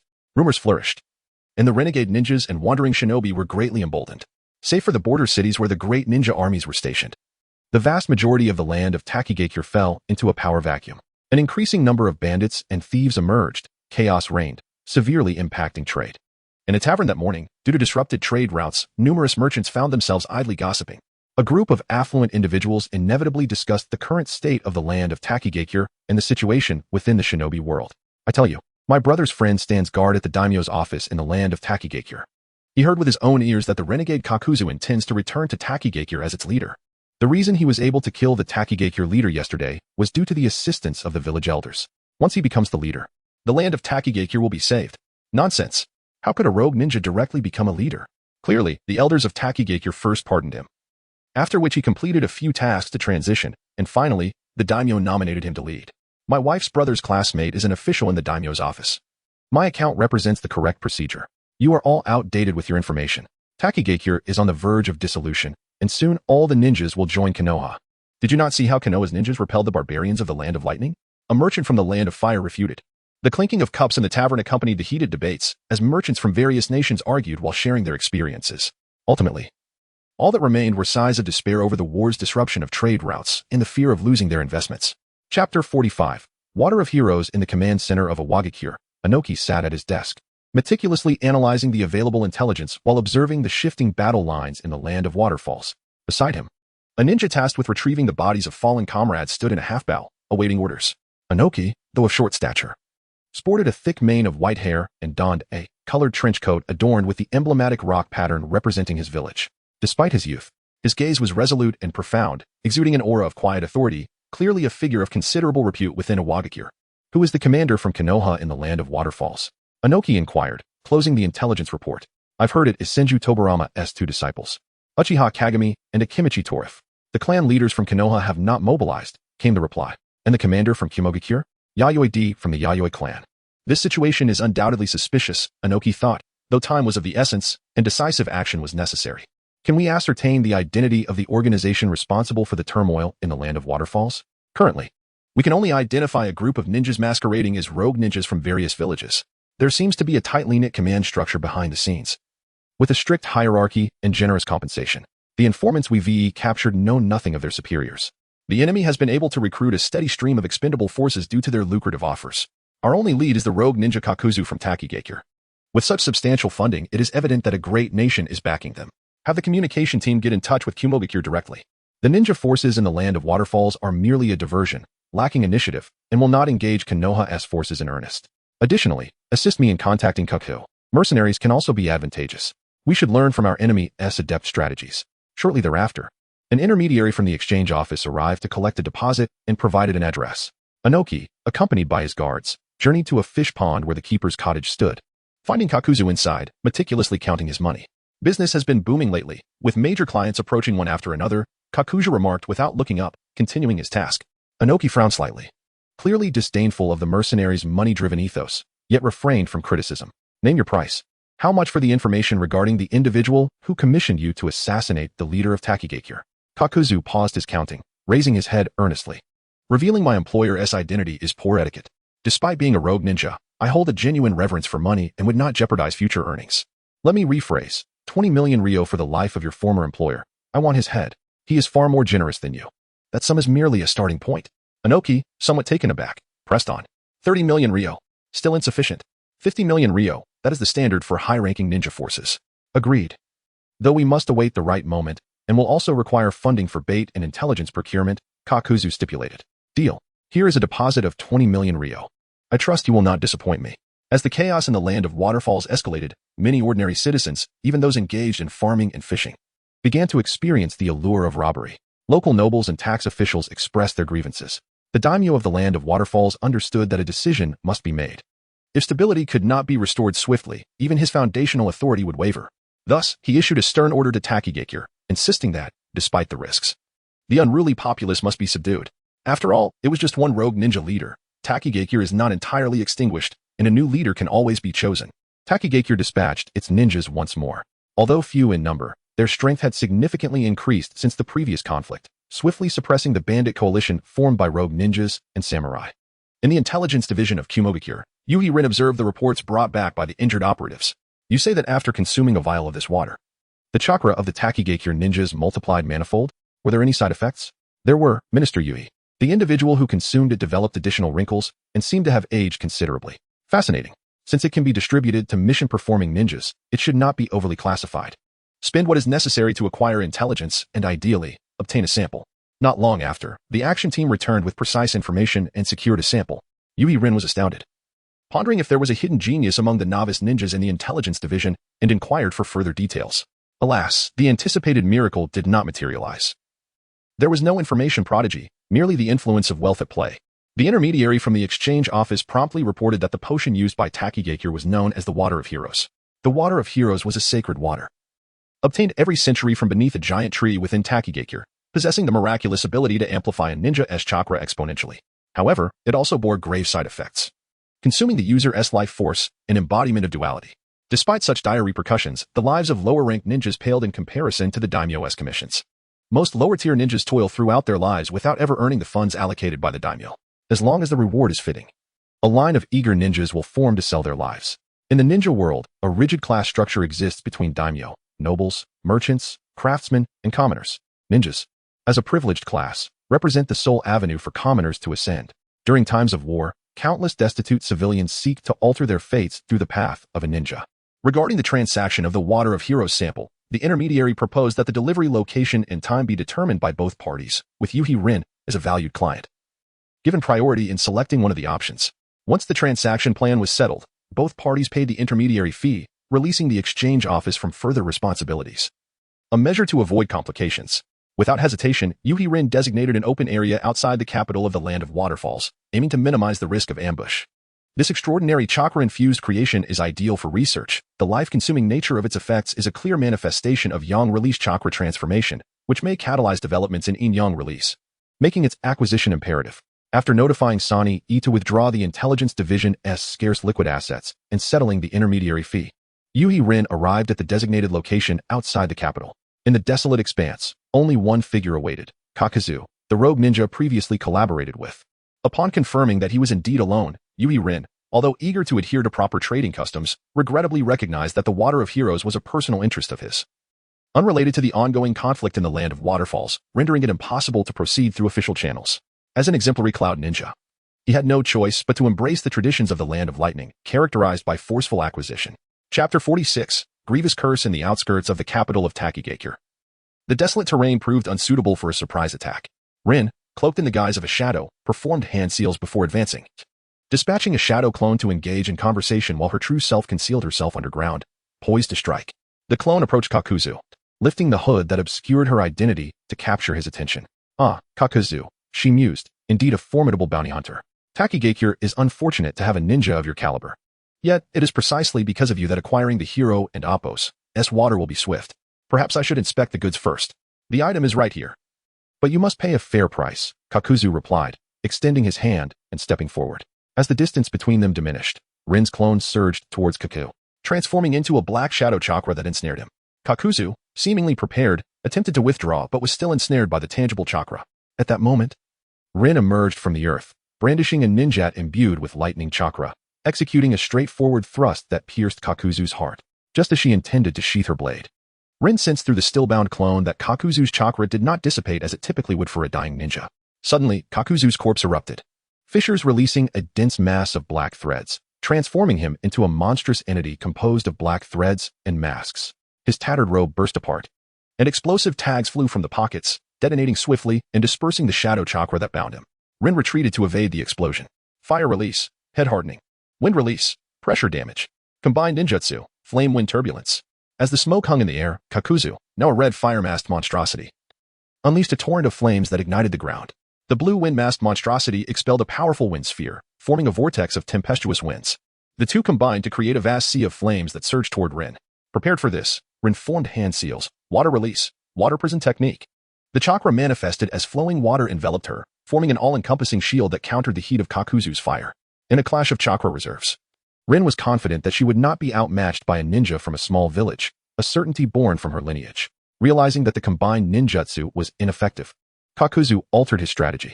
The purple mask advanced, releasing a sharp bolt of lightning that manifested as a formidable spear aimed at Rin. However, once a ninjutsu loses its element of surprise, it often fails to connect against a practitioner of lightning ninjutsu like Rin. In an instant, Rin closed the distance, evading the lightning technique and drawing the battle into close quarters. Although Kakuzu had transformed into a tentacled creature, The intact masks and the one shattered during transformation revealed much information. If this secret technique allowed for the release of combined ninjutsu, then close combat could become a relative weakness. While enhancing her ninjat with wind chakra, Rin unleashed shadow chakra to disrupt Kakuzu's movements. Despite Kakuzu's enhanced reflexes, a disparity remained when compared to Rin and Appo's rigorous training in lightning ninjutsu. The tentacles, lacking weapons, could do little against her wind-enhanced blade, resulting in severed black threads littering the ground. As Kakuzu retreated, attempting to regain distance, Rin's shadow chakra hindered him further, tilting the scales increasingly in her favor. Is it typical for a ninja from a small village like yours to lack in physical prowess? Even with peculiar secret techniques, you remain a mediocre ninja. Surrender, and I may spare your life. You self-proclaimed elite from the great ninja villages are no better than those who resort to thievery, and who conceals a stash of explosive tags within their garments. You intended to betray me from the start. I was once a person of great trust, but your high prices have left me penniless. How about lending me some money? I will soon employ you to spend it, returning it to you along with a debt of gratitude. Your life as a rogue ninja need not be spent on trivial bounties. In return, I could support your ascension as the new leader of Takigakure. The manipulation of his birthplace left Kakuzu in a state of despair, an emotion Rin seized upon. Shadow chakra surged through the ninjat, amplifying a momentary lapse in Kakuzu's focus, severing the most aggressive fire mask. Realizing he could no longer delay, Kakuzu sought to distance himself and alter his tactics. Black threads writhed as a glass vial was expelled from his body, colliding with Rin's ninjat. She swiftly withdrew her blade and caught the vial with her left hand. This time, it contained the hero's water, a risk she could not afford to disregard. Kakuzu seized this moment as his right wrist and arm detached, releasing a flurry of black threads that formed a fist aimed directly at Rin. Secret technique, tentacle fist. Rin defended with her ninjat, using the force to evade. Kakuzu quickly formed hand seals, summoning 2 more masks. Water release, water curtain, lightning release, false darkness. The water mask unleashed a powerful jet of water, swiftly saturating the ground, while the lightning surged through the water, attempting to paralyze Rin. Employing shadow chakra to shield her legs, Rin expertly balanced on the surface of the water, enduring only a mild paralysis from the electric current. The formidable adaptability of the Hain clan's physique was evident. If this is all you possess, you might as well prepare your last words. However, before you die, I must inquire if this glass vial contains the hero and Appo's water. Answer truthfully, and I shall grant you a swift end. You wouldn't want to endure an interrogation before your demise, would you? This indeed contains the hero's water. I was hired for 50 million Ryo to eliminate you. Can this information buy me my life? Kakuzu gasped, his confidence in the information trade palpable, as he slowly retracted his grievous curse technique. To elaborate, your client, like you, is a filthy ninja from a great nation, an ally of a Wagakure. However, I am a person of integrity. I have not revealed your identity. Upon hearing this, Rin's alertness heightened. It seemed Wagakure's instincts were sharper than she had anticipated, and she knew she must act swiftly to withdraw. Chapter 47. Retreat. Hiyori Rin uncorked the glass vial and tasted a drop of the hero's water. A surge of wild chakra erupted from her mouth, blending with the chakra within her body, resulting in a remarkable reaction. The internal chakra's activity significantly intensified, growing increasingly restless, confirming its status as a high-quality research material.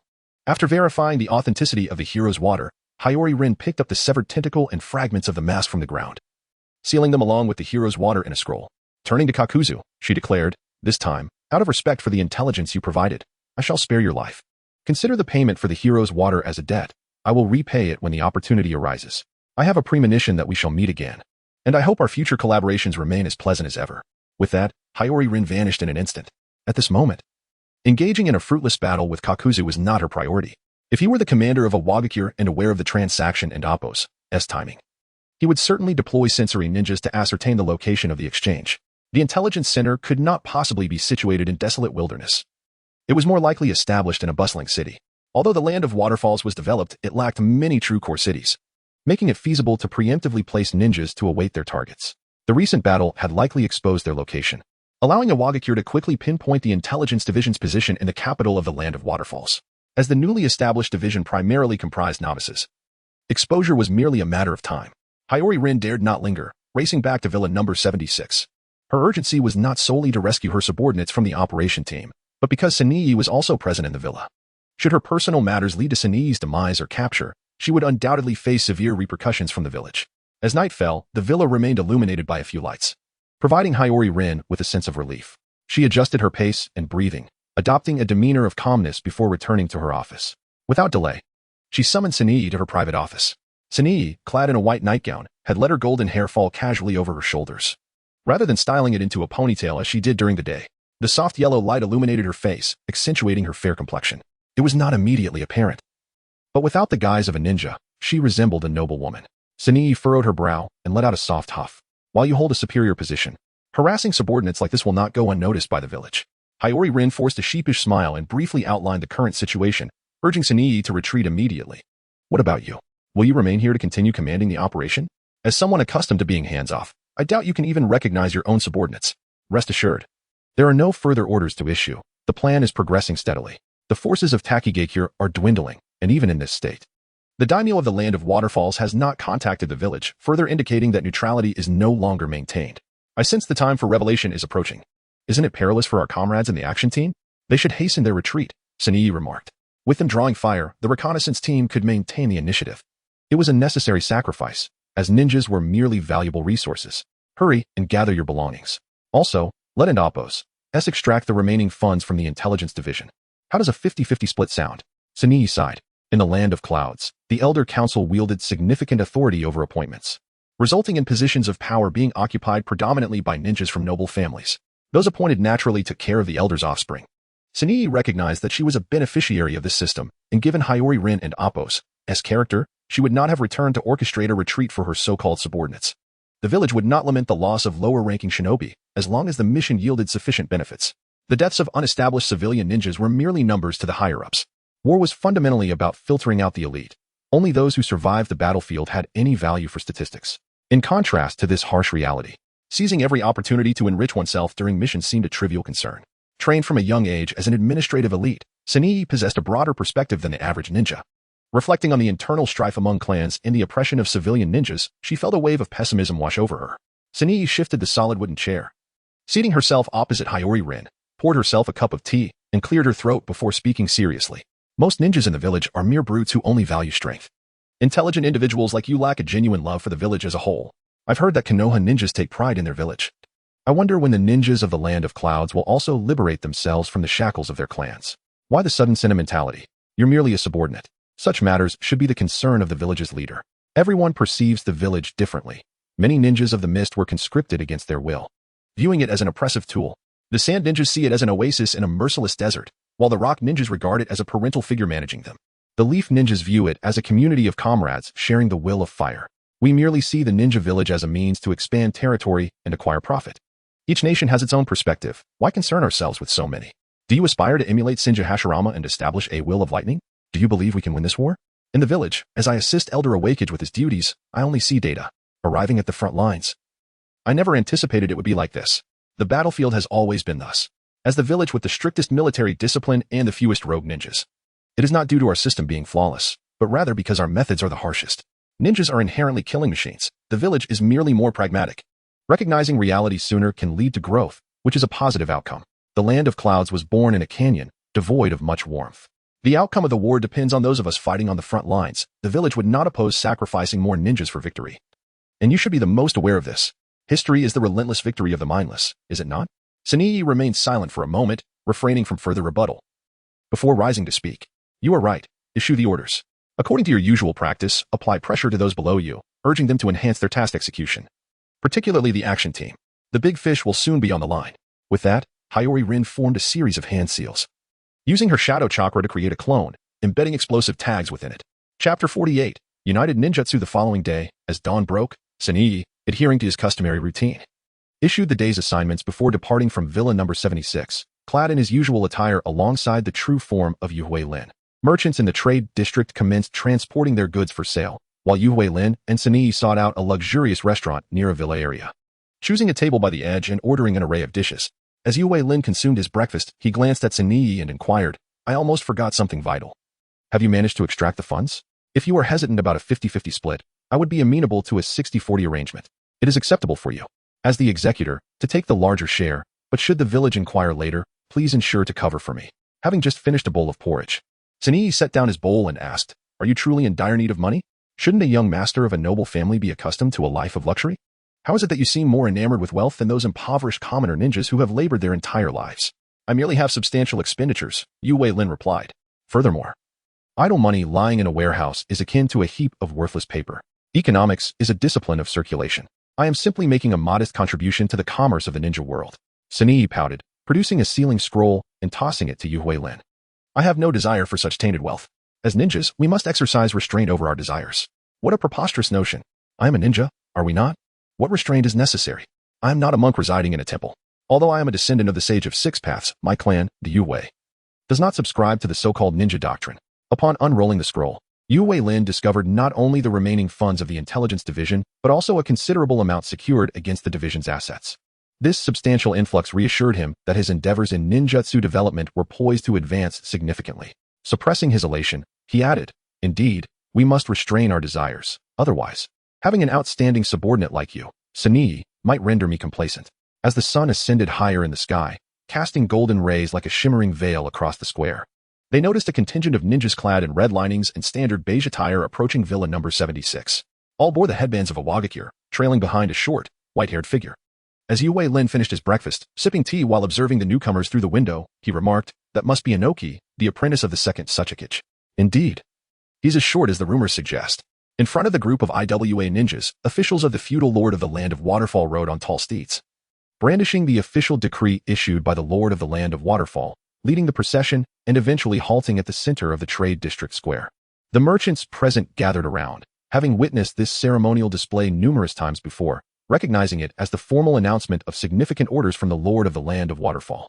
Whenever important directives were issued, they were publicly proclaimed in the trade district square to inform allied nations and demand compliance from all merchants in the land of Waterfall. A portly official cleared his throat, unfurling the decree to announce, "Appointment. Hereby authorized, the esteemed apprentice of the Second Hokage, Lord Inoki of the Two Scales, is appointed as the commander-in-chief of anti-bandit operations for the land of Waterfall, overseeing all related matters. All ninjas under his command are granted special law enforcement privileges within the land of Waterfall. All actions undertaken are legal and valid, and the good citizens of the land of Waterfall are to comply and cooperate. In the 23rd year of Konoha, by decree of the lord of the land of Waterfall." Upon concluding the proclamation, the official stowed away the decree and continued, "The winds rise and the clouds soar. How can we find valiant warriors to guard our borders?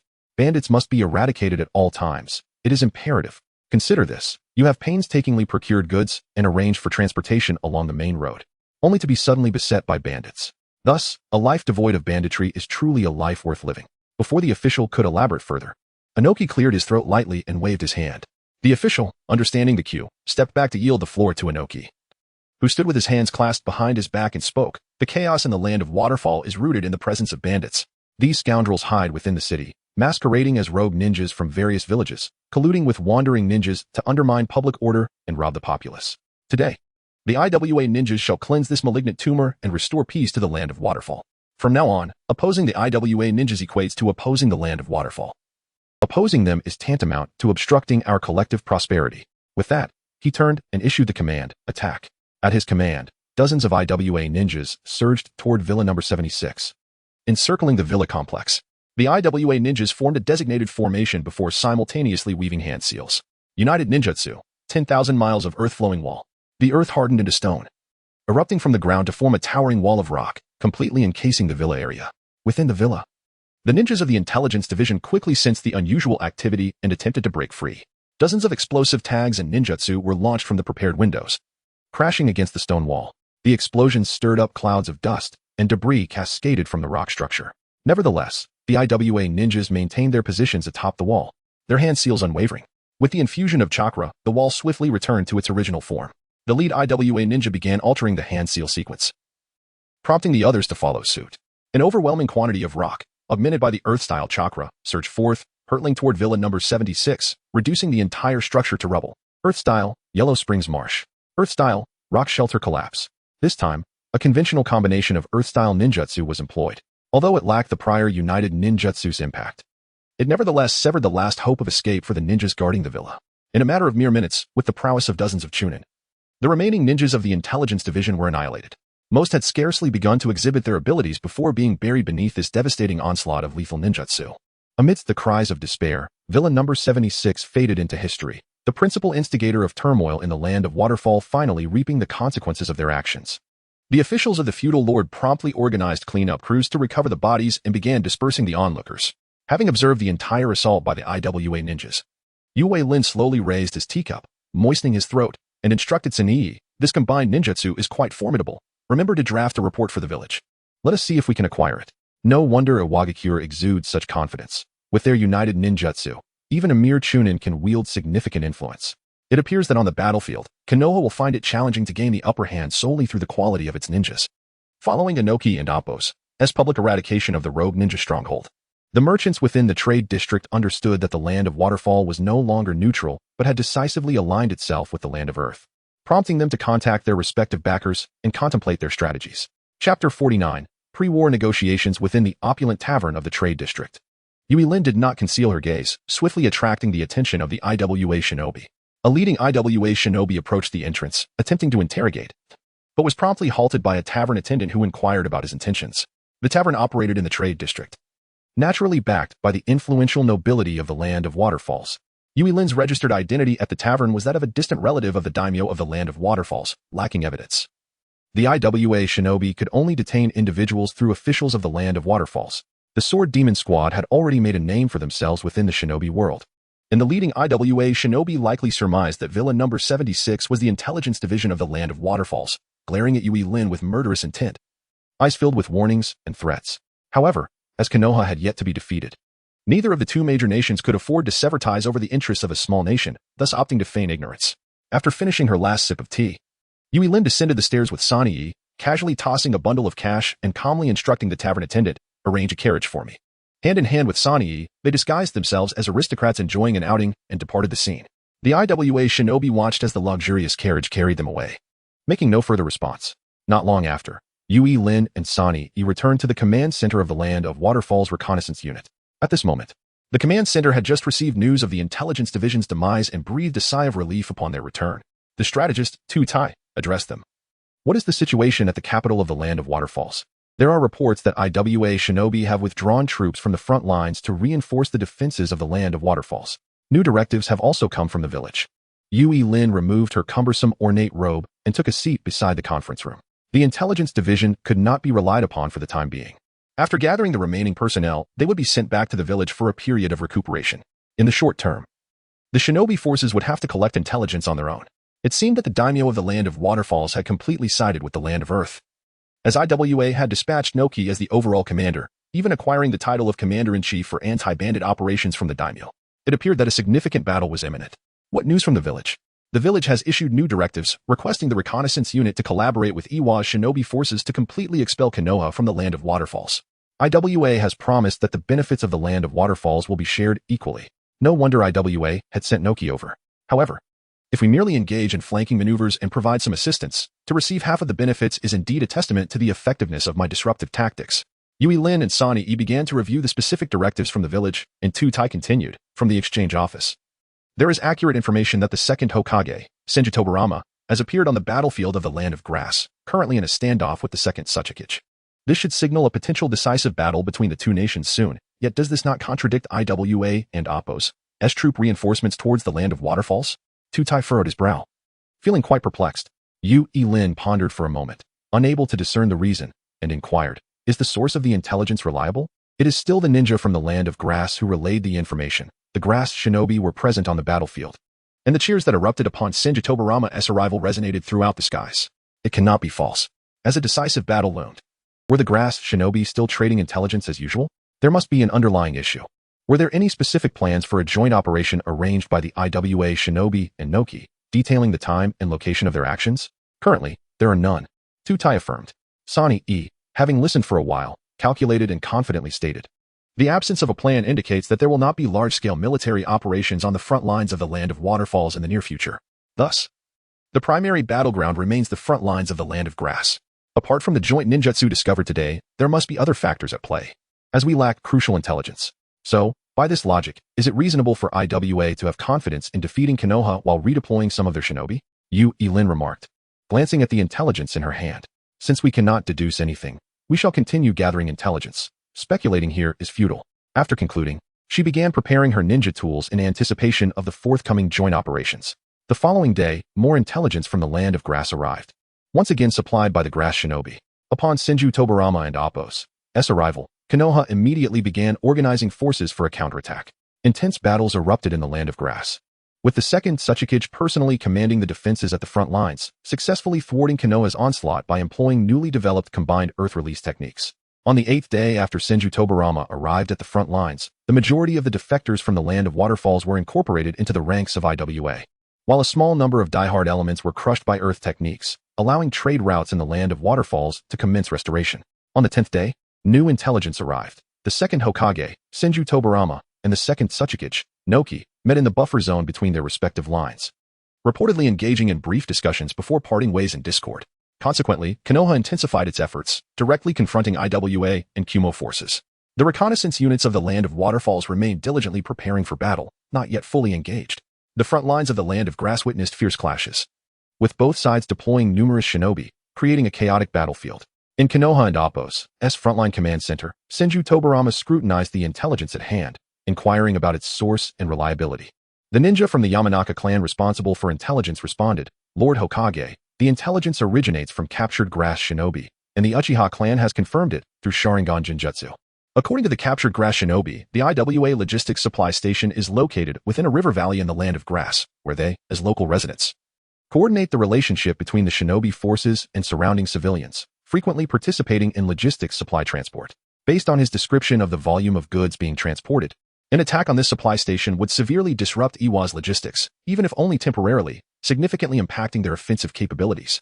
If we can coordinate with the forces of the Land of Waterfalls to interfere with material transport, we might even induce instability in IWA and Appo's front lines.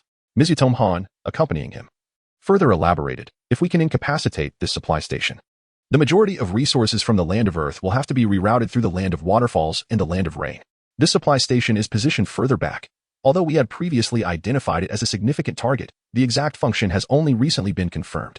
Senju Tobarama nodded. While this could very well be a trap, if IWA is willing to dangle such a substantial bait, it could also present an opportunity to shift the tide of battle. Regardless of the risks involved, it is worth attempting. We cannot allow the rhythm of war to continually be dictated by the Four Nations Alliance. We must take the initiative and reclaim the upper hand. Chapter 50, The Dustless Maze within the command center of Konoha. Senju Tobarama ascertained the mission objective. The destruction and incapacitation of a substantial logistics supply station could not be accomplished by merely one or two ninjas. To ensure the probability of success, Senju Tobarama resolved to personally orchestrate the operational mission, leading the ninja forces into action. In the operations room, elite jonin and clan leaders from the front lines gathered. Senju Tobarama stood before the map in the operations room, pointing to the location of the logistics station as indicated in the intelligence reports, and began to issue orders. The personnel for this mission consisted of seasoned chunin and jonin selected from the front lines, divided into two contingents. The Anma clan jonin would take the lead, with Uchiha clan ninjas forming the backbone of the reconnaissance unit. They would advance first, infiltrate the target location, and must utilize genjutsu to gather intelligence, ensuring they did not alert the enemy while aiming to ascertain the critical areas of the logistics station. I will personally lead the elite forces from the Sarutobi and Shimura clans to form the strike team, advancing along the rivers of the Land of Grass. Upon reaching the target site, we will act based on the intelligence collected by the reconnaissance unit, aiming to wreak maximum havoc upon the logistics station. Prior to the mission's commencement, the frontline ninja forces would initiate an offensive to divert the attention of the IWA ninjas. Each team would be accompanied by a Hyuga clan scout or sensory ninja, and no communication through ninjutsu would be permitted until the units arrived near the designated assembly point. Delayed teams would form a support unit to prepare for extraction. The operational time for the strike team was confined to 30 minutes, regardless of any circumstances encountered. All teams must retreat after 30 minutes. Is there any objection? Senju Tobarama cast a sweeping glance, observing the jonin seated with solemnity, who responded in unison, yes. The Konoha ninjas commenced their meticulous execution of the operational plan. Senju Tobarama remained behind to speak privately with Hinata clan leader Hinata Tenin. Tenin, there are matters I shall not address in front of everyone, lest it shake the morale of the troops, but you should comprehend. This operation may very well serve as bait. The second Tsuchikage has likely prepared a countermeasure by dispatching his disciple, Inoki, to the Land of Waterfall. However, the pressure on the village is immense. We must swiftly turn the tide on the battlefield. Prolonging this situation is unsustainable for our ninja. Even if the Land of Fire can endure it, we must reclaim the initiative without delay. Hinata Tenin nodded in agreement and added, I understand that the crux of this operation hinges upon the success of the infiltration. Therefore, someone must hold back the second Tsuchikage. I shall focus my efforts on him. This is also the duty of the Hyuga as a part of the village. Thank you. The two, renowned figures in the shinobi world since the Warring States period, now stood as clan leaders, exchanged glances devoid of sentiment, their eyes reflecting a numbness to war, as if the years of peace had been but a fleeting dream. They then turned and strode off in opposite directions. Before long, the executing ninjas had assembled. As per the plan, the Konoha forces launched a full-scale offensive. The vast plains of the Land of Grass were instantly transformed into a hellscape. The howling winds generated by wind release techniques carried dust and swirling sands into the air, while withered grass danced upon the battlefield, falling alongside the lives of the engaged ninjas. The incessant explosions of explosive tags produced deafening sounds, while fire release techniques illuminated the dust clouds stirred by the winds, crashing into the enemy's ranks. In an instant, flames soared skyward, and the intense shockwaves radiated outward, lifting stones, soil, and wounded ninjas high into the air. The previously flat grassland quickly became pockmarked, and the cries of the injured were drowned out by the cacophony of ninjutsu clashes, fading into oblivion. Heavily wounded ninjas struggled in pools of blood, their agony palpable. Commands, roars, and the sounds of explosions intertwined, resonating throughout the plains. The IWA ninjas, fortified behind a stone wall created through combined ninjutsu, observed the battlefield with vigilance, continually issuing orders to coordinate a staunch defense against the Konoha ninjas' assault. The density of ninjutsu on the battlefield was overwhelming. The earth walls forged by dozens of ninjas were repeatedly breached, only to be restored through the flow of chakra. Among the Konoha forces, a ninja clad in white emerged from the formation, charging directly at the Tsuchikage. The IWA and Kusa ninjas who attempted to intercept him were swiftly incapacitated by gentle fist strikes, blood spilling forth as they collapsed. This was Hinata Tennin, ready to hold back the Tsuchikage.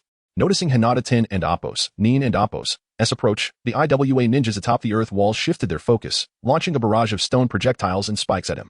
Yet, Hinata Tennin pressed on without hesitation, his chakra manifesting as a tangible force that created explosive tremors around him. Gentle fist, Kaiten. He unleashed a vortex of chakra, rapidly spinning to form a sphere of chakra. The incoming stone projectiles and spikes were deflected outward, obliterating the encircling IWA ninjas into mist. A stone projectile ricocheted back, smashing into the earthen wall and creating a gaping crater. Is this truly achievable through taijutsu? He is nothing short of a monster, exclaimed a stunned ninja who was repairing the earth wall atop the stone structure. Seizing the opportunity created by Kaiten to clear the battlefield, the Konoha ninjas surged forward, intent on breaking through the IWA ninjas' defensive line. Earth release, light heavy rock technique. The Tsuchikage pressed his hands to the ground, hurling a massive boulder to push back the Konoha ninjas. The two sides resumed their clash of ninjutsu, with IWA ninjas rigorously maintaining their defensive formation, leading to a stalemate once more. The flames of war raged across the plains, time slipping away, and the fighting persisted into the night. Both sides committed their reserve forces, hoping to suppress the enemy ninjas through sheer willpower. Senju Tobarama and Hinata Ten and Nin commanded their respective lines, seeking to exploit any command errors from the opposing side to secure an advantage. At 4 a.m., the battle continued unabated. While the ninjas who fought during the day had succumbed to slumber, two teams within the Konoha encampment prepared themselves. A communication ninja reported to Senju Tobarama, Hokage-sama. The Tsuchikage remains on the battlefield, directing his forces, while our army has effectively contained the IWA ninjas. Senju Tobarama readied himself and issued the command. Everyone, mobilize as planned. Under the cover of darkness, the group began their advance into the heart of the Land of Grass. By nightfall, the rivers of the Land of Grass were devoid of transport vessels, leaving only patrolling ninjas. The majority of ninjas had been drawn to the frontline battles, resulting in a significant reduction of patrol forces. Utilizing sensory techniques and genjutsu, Senju Tobarama expertly navigated around the patrol points, leading the teams swiftly toward their objective. Chapter 51. The trap. The journey was fraught with tension, yet devoid of peril. Senju Tobarama, leading the action team, arrived at the designated location. After glancing at the time, he instructed, in the mountains, gather intelligence and account for the number of personnel in each squad. Each team should take the opportunity to recuperate. Understood. Heart-to-body technique. The ninjas of the Yamashiro clan formed hand seals and began communicating with other squads. Lord Hokage, the majority of the teams have successfully reached the designated location. The reconnaissance divisions of the Uchiha and Yamanaka clans have thoroughly surveyed the vital position of the Rock Ninjas Logistics Supply Station and have drafted related maps. Currently, the defense at the Logistics Supply Station consists of two components. The first comprises the patrolling forces near the supply station, as the Rock Ninja rely heavily on waterways for transporting supplies. Consequently, most of their ninjas are stationed at lookout points along the rivers and adjacent to the supply station. This contingent is varied in strength, including some from the Land of Grass, and is frequently rotated, lacking fixed personnel. The reconnaissance squad managed to circumvent this group during the night. The second component consists of the internal defense forces of the logistics supply station, commanded by the steam ninja Han, with a newly assigned female ninja named Daifra as his deputy. No specific intelligence is available regarding her. Senju Tobarama nodded, noting that the weary ninjas had nearly recovered. He admonished, excellent. All units, proceed with the plan for a dispersed infiltration. At 7 o'clock in the morning, we shall retreat as scheduled. He then retrieved specially crafted explosive tags from his pocket, distributing them to the leaders of each team, stating, execute demolition tasks as circumstances dictate. If the defense proves too formidable, place these unique explosive tags strategically and withdraw first. Commence. As dawn broke, workers at the logistics supply station began their preparations for work. The ninjas swiftly dispersed, advancing toward the supply station. Uchiha ninjas, skilled in illusion techniques, mingled with the laborers to infiltrate unnoticed, while other clans displayed their unique talents. A squad of leaf ninjas chose to infiltrate from the direction of the landscaped garden surrounding the supply station, concealed by the foliage of ornamental trees. They quickly entered the garden. One ninja, while traversing the grass, was startled by a white grasshopper that suddenly leaped into view. He reached out to crush it. But upon contact, it emitted a thunderous explosion, severing his arm completely. The leaf ninja stifled a groan, cold sweat beading on his brow, yet managed to conceal himself within the treetops, warning his comrades, "The garden may be a trap. Exercise caution. Do not concern yourselves with me. Continue with the mission." His teammates exchanged glances, nodding in agreement. "Take care of yourself. We will return for you during the retreat." They left behind a medical kit and proceeded with their task. The rock ninjas stationed at the supply station quickly traced the source of the explosion and executed the concealed leaf ninja. They also uncovered traces of other leaf ninjas' infiltration and subsequently reported to the command center. As they prepared to knock on the door, Han's voice interrupted from within the command room, gruffly commanding, "So, there has been an infiltration? Execute the prearranged plan. Notify all squads to prepare for concealment." "Yes." The ninja outside hurried to relay the message. Inside the command room, a tall figure adorned with a red conical hat, a red mask, and red armor sat in the main seat, silently fixated on a ticking clock. This was Han, the steam ninja. Beside him, a disheveled blonde female ninja with a single ponytail lounged on the office desk, casually tossing her ninja tool pouch aside. Each of her palms bore a mouth. The left one consumed white soil while the right expelled a torrent of white grasshoppers, all while she chattered incessantly, seemingly oblivious to the threat of invasion. "Han, I told you, the grasshoppers I mold are far superior to your Dar subordinates. The moment the leaf ninjas arrived, I detected them," she remarked. "Han, I wonder why Lord Mu assigned me to partner with you. Can't you utter a word, engage in conversation, instead of being a silent wall? Hey, I've heard that tailed beasts can speak. Is that true? Why not ask the one inside you?" "It is true," Han replied. "Oh, how fascinating. If only my grasshoppers could speak too. Alas, developing techniques is so challenging, and the village is reluctant to allocate more funds. Once we defeat the leaf, I shall demand a significant sum from Lord Mu to create the most perfect bomb. No longer mere grasshoppers, but a colossal dragon. Why have you fallen silent again? You lot are so dull, you and Appos. Ri as serious as Anoki. If I ever have children, I will ensure they become lively. Artistic rock ninjas to brighten the dreary atmosphere of the rock village. The time is nigh, Daifra. Protect yourself. The battle is about to commence." Han rose, handing her the pouch of ninja tools. Meanwhile, the Yamashiro clan ninja maintained their hand seals, reporting to Senju Tobarama. Several teams have already engaged with the enemy. The rock ninjas are all elite and quite formidable. The enemy commander has entered the fray, and one squad has completely lost contact, as explosions reverberated from the supply station, indicating that some leaf ninjas had successfully completed their demolition tasks. Tobarama furrowed his brow and inquired, "How many squads have completed their missions?" The Yamashiro ninja continued to receive feedback from the operational ninjas, stating, "Currently, only a portion of the leaf teams have reached their designated locations to execute the destruction mission. Including those who have placed the special explosive tags, approximately 60% have completed their tasks. That will suffice. Send the retreat signal." Moments later, Senju Tobarama formed hand seals. Ninja art, mutual explosive tag technique.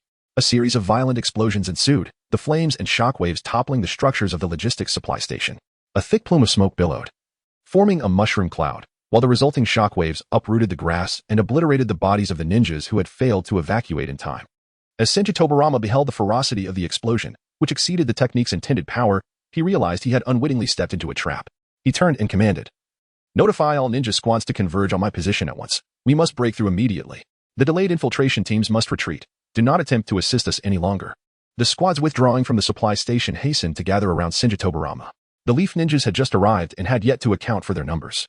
From the direction of the Land of Fire, the path back for the leaf ninjas trembled as a towering rock wall, dozens of meters high, materialized abruptly. Earth release, 10,000 miles of earth-flowing wall.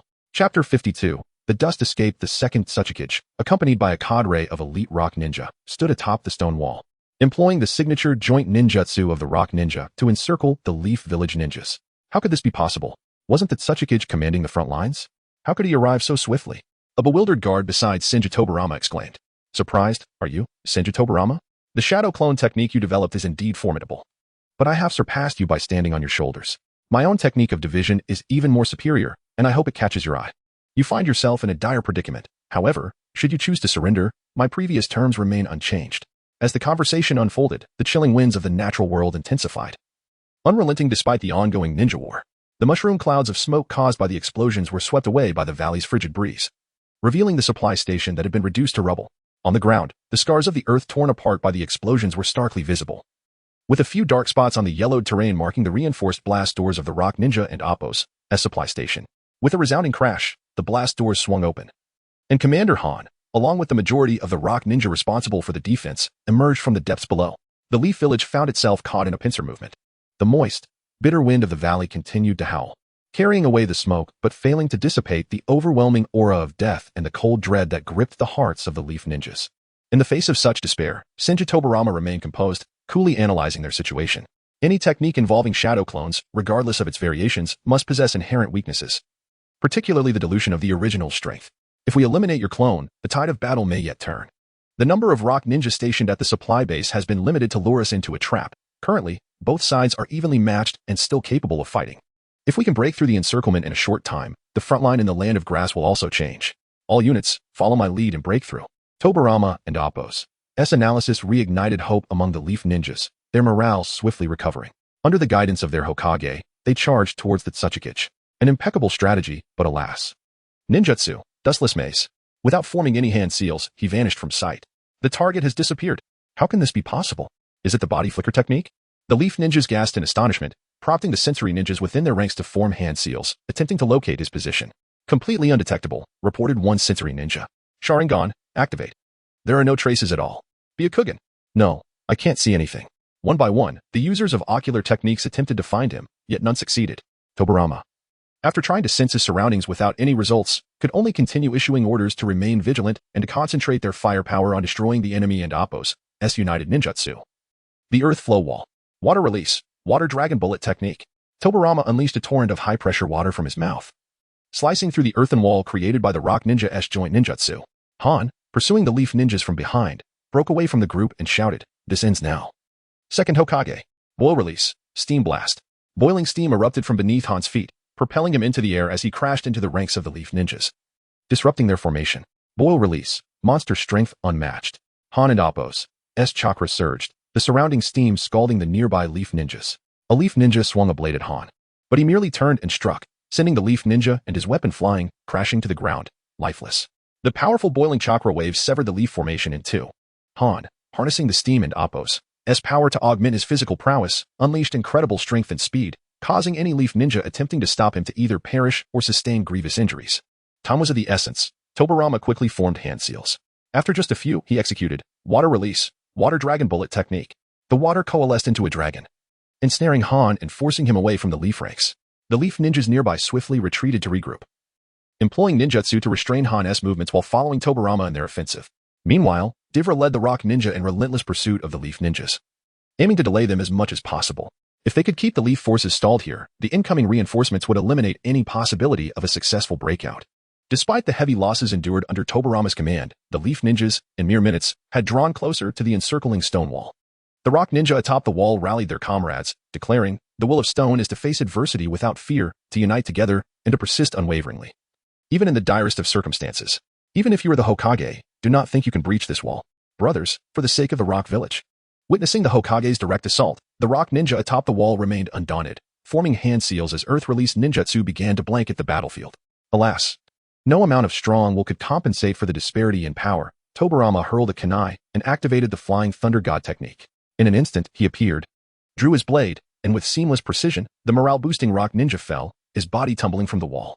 Just as he prepared to continue his assault, a translucent barrier shot forth. An alarm rang in Tobarama's mind, prompting him to evade swiftly. Dust Release. Original World Separation Technique. The barrier's beam swept across the advancing Leaf forces, penetrating all obstacles. Wherever the beam struck, it disintegrated matter into atomic particles, reducing it to dust. In a mere instant, the Leaf Ninjas suffered catastrophic losses.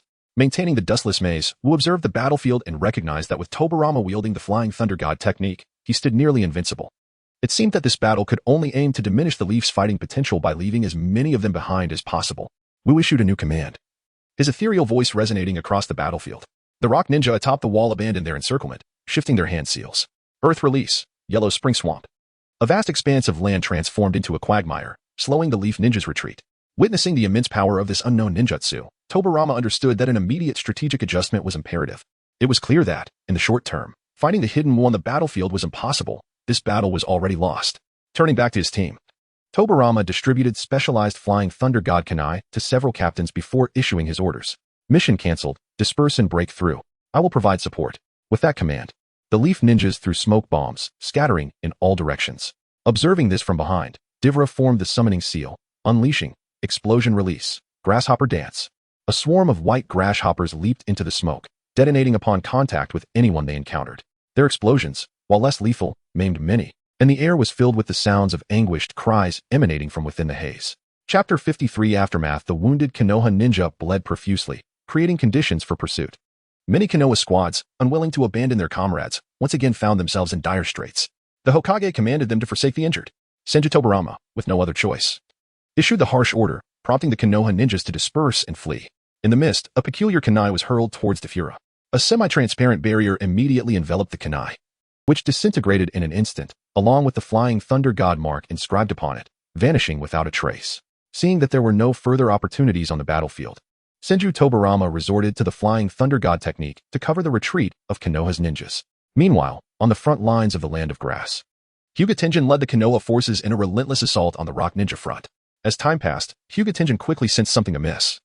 The Tsuchikage was evading confrontation as much as possible, and the overall command style was exceedingly conservative, aiming for steady defense. Moreover, the response time of the rock ninjas' rotating forces was significantly slower than usual. Getting closer to the front lines, Hyuga Tenjin utilized his Byakugan to survey the battlefield. Discovering that the number of Awagakure ninjas was, astonishingly, fewer than that of Konoha, he promptly convened a strategic meeting.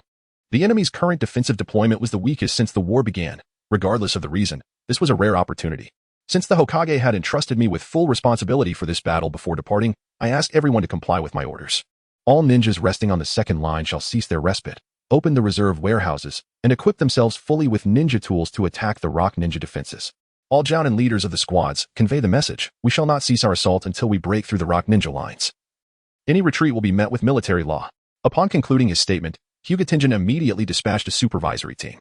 The Konoha forces seized the opportunity, preparing to launch a vigorous offensive against the rock ninja. As expected, the rock ninja, having already suffered personnel withdrawals twice, could not withstand the onslaught from Konoha ninjas. They had no choice but to abandon their steadfast defense. The greatest gains of this operation had already been secured, and there was no need to engage in a life-or-death struggle with Konoha. Under the command of Tsuchikage Inoki, the rock ninja began to alternate cover and retreat in an orderly fashion. The front line of the Land of Grass finally shifted away from the borders of the Land of Fire, bringing long-awaited tranquility to the frontier. A day later, Senju Tobarama returned to the Konoha main camp with the remaining troops. Hyuga Tenjin reported the situation at the front lines, noting that the casualties among the frontline ninjas had been significant in the effort to push back the line. But it had salvaged some semblance of dignity for this decisive battle in the Land of Grass. The true devastation had befallen the units sent to execute sabotage missions. Fewer than 30% of the ninjas managed to return alive under the relentless pursuit of the rock ninja, and nearly all of the injured had been forsaken. Senju Tobarama, noticing only Hyuga Tenjin and a few familiar clan leaders around him, sighed and said, "Thanks to you, Tenjin.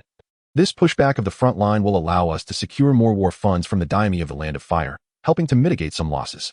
Otherwise, we would be in serious trouble." Hyuga Tenjin inquired in detail about the reasons for the recent setbacks, articulating, "The line has retreated. Yet the strength of the rock ninja remains largely intact, while our forces have suffered greatly. To maintain our current defenses, we must send reinforcements. Should we not meet with Tsuchikage Inoki once more to negotiate? We have underestimated the other villages.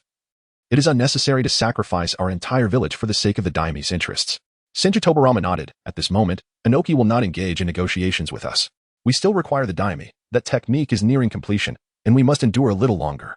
I will return to the village to organize reinforcements and meet with the daimyo of the Land of Fire. I entrust the front line to you. An obligation I shall not forsake."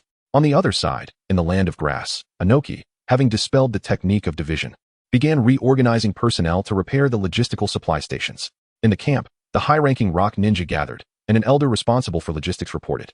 "In our attempt to lure the Konoha forces into a trap, we preemptively relocated valuable supplies, yet a substantial amount of ordinary military necessities was still lost. The explosion at the logistics supply station has caused significant casualties among the civilians of the Land of Grass. The Grass Ninja Village has also contributed greatly to this war. To placate the feelings of the daimyo and the villagers, we must provide substantial compensation. Without sufficient funds, we cannot exploit the workers of the Land of Grass indefinitely. The speed of repairing the supply stations will be severely hindered, and we cannot restore passage in the short term." Inoki nodded in acknowledgement and instructed, "No matter. Take your time. Time is currently on our side. We have at least 3 months for repairs. Konoha lacks the strength to wage war in the short term.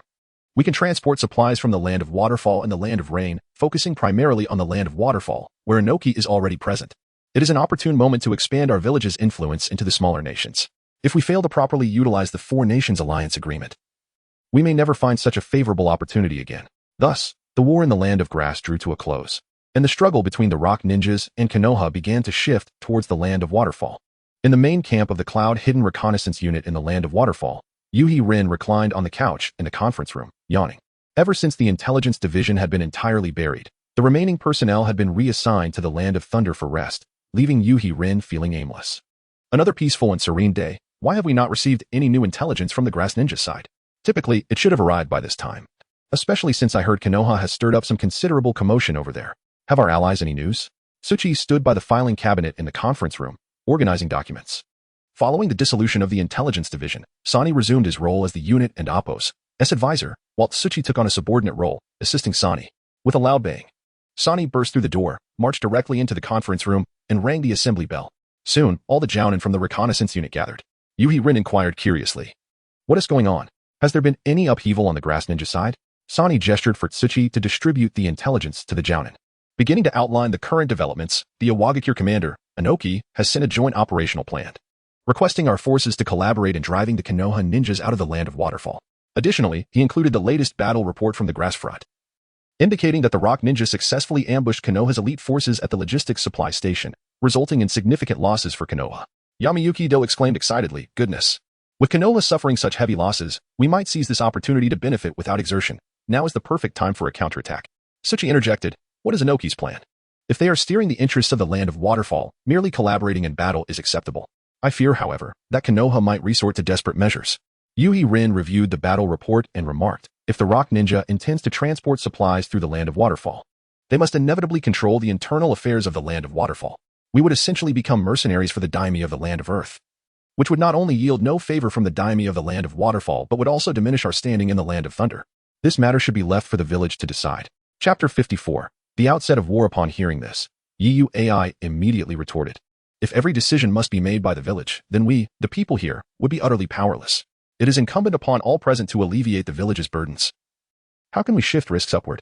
Yui Lin further elaborated, if war is to commence, at the very least, we should have the IWA shinobi contribute their intelligence network, or allocate a portion of the reconnaissance unit's budget to reconstruct the Takigakure Intelligence Division. Currently, the reconnaissance unit operates akin to the blind and deaf, relying solely on outdated information to make decisions, while the elders within the village possess far greater insight. Moreover, the logistical supply lines of the IWA shinobi have already been compromised to ensure the smooth flow of resources from Takigakure to Kusagakure. The number of IWA shinobi participating in the conflict will inevitably diminish, making our timing rather unwise.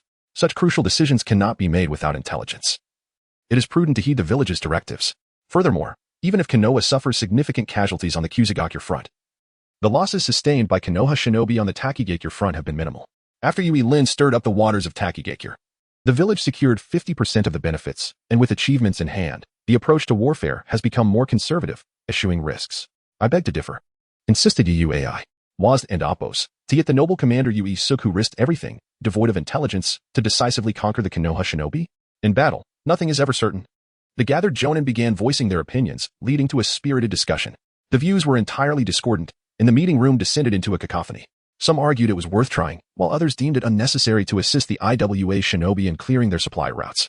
Suddenly, a communications ninja burst through the door, exclaiming urgent news. The Konoha shinobi have launched an all-out assault. Iyudo slammed his hand on the table and declared, it seems we have no choice. Everyone prepare for battle. On the battlefield of Takigakure, the Konoha shinobi mobilized en masse, splitting into two forces to assault Kumogakure and Iwagakure. One contingent, led by Uchiha Kagami and Akimichi Torikes, advanced on Kumogakure, while another, commanded by Saratobi Hizashi and Shimura Danzo, targeted Iwagakure.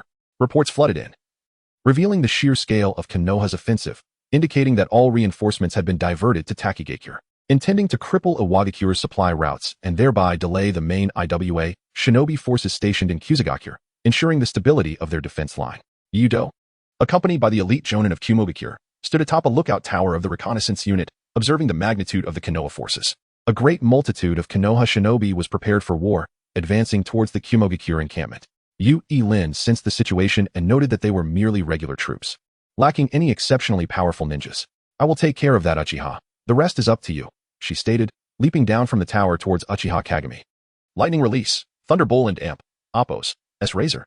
UUAI and Burubi swiftly engaged, one attacking from the left flank and the other from the right.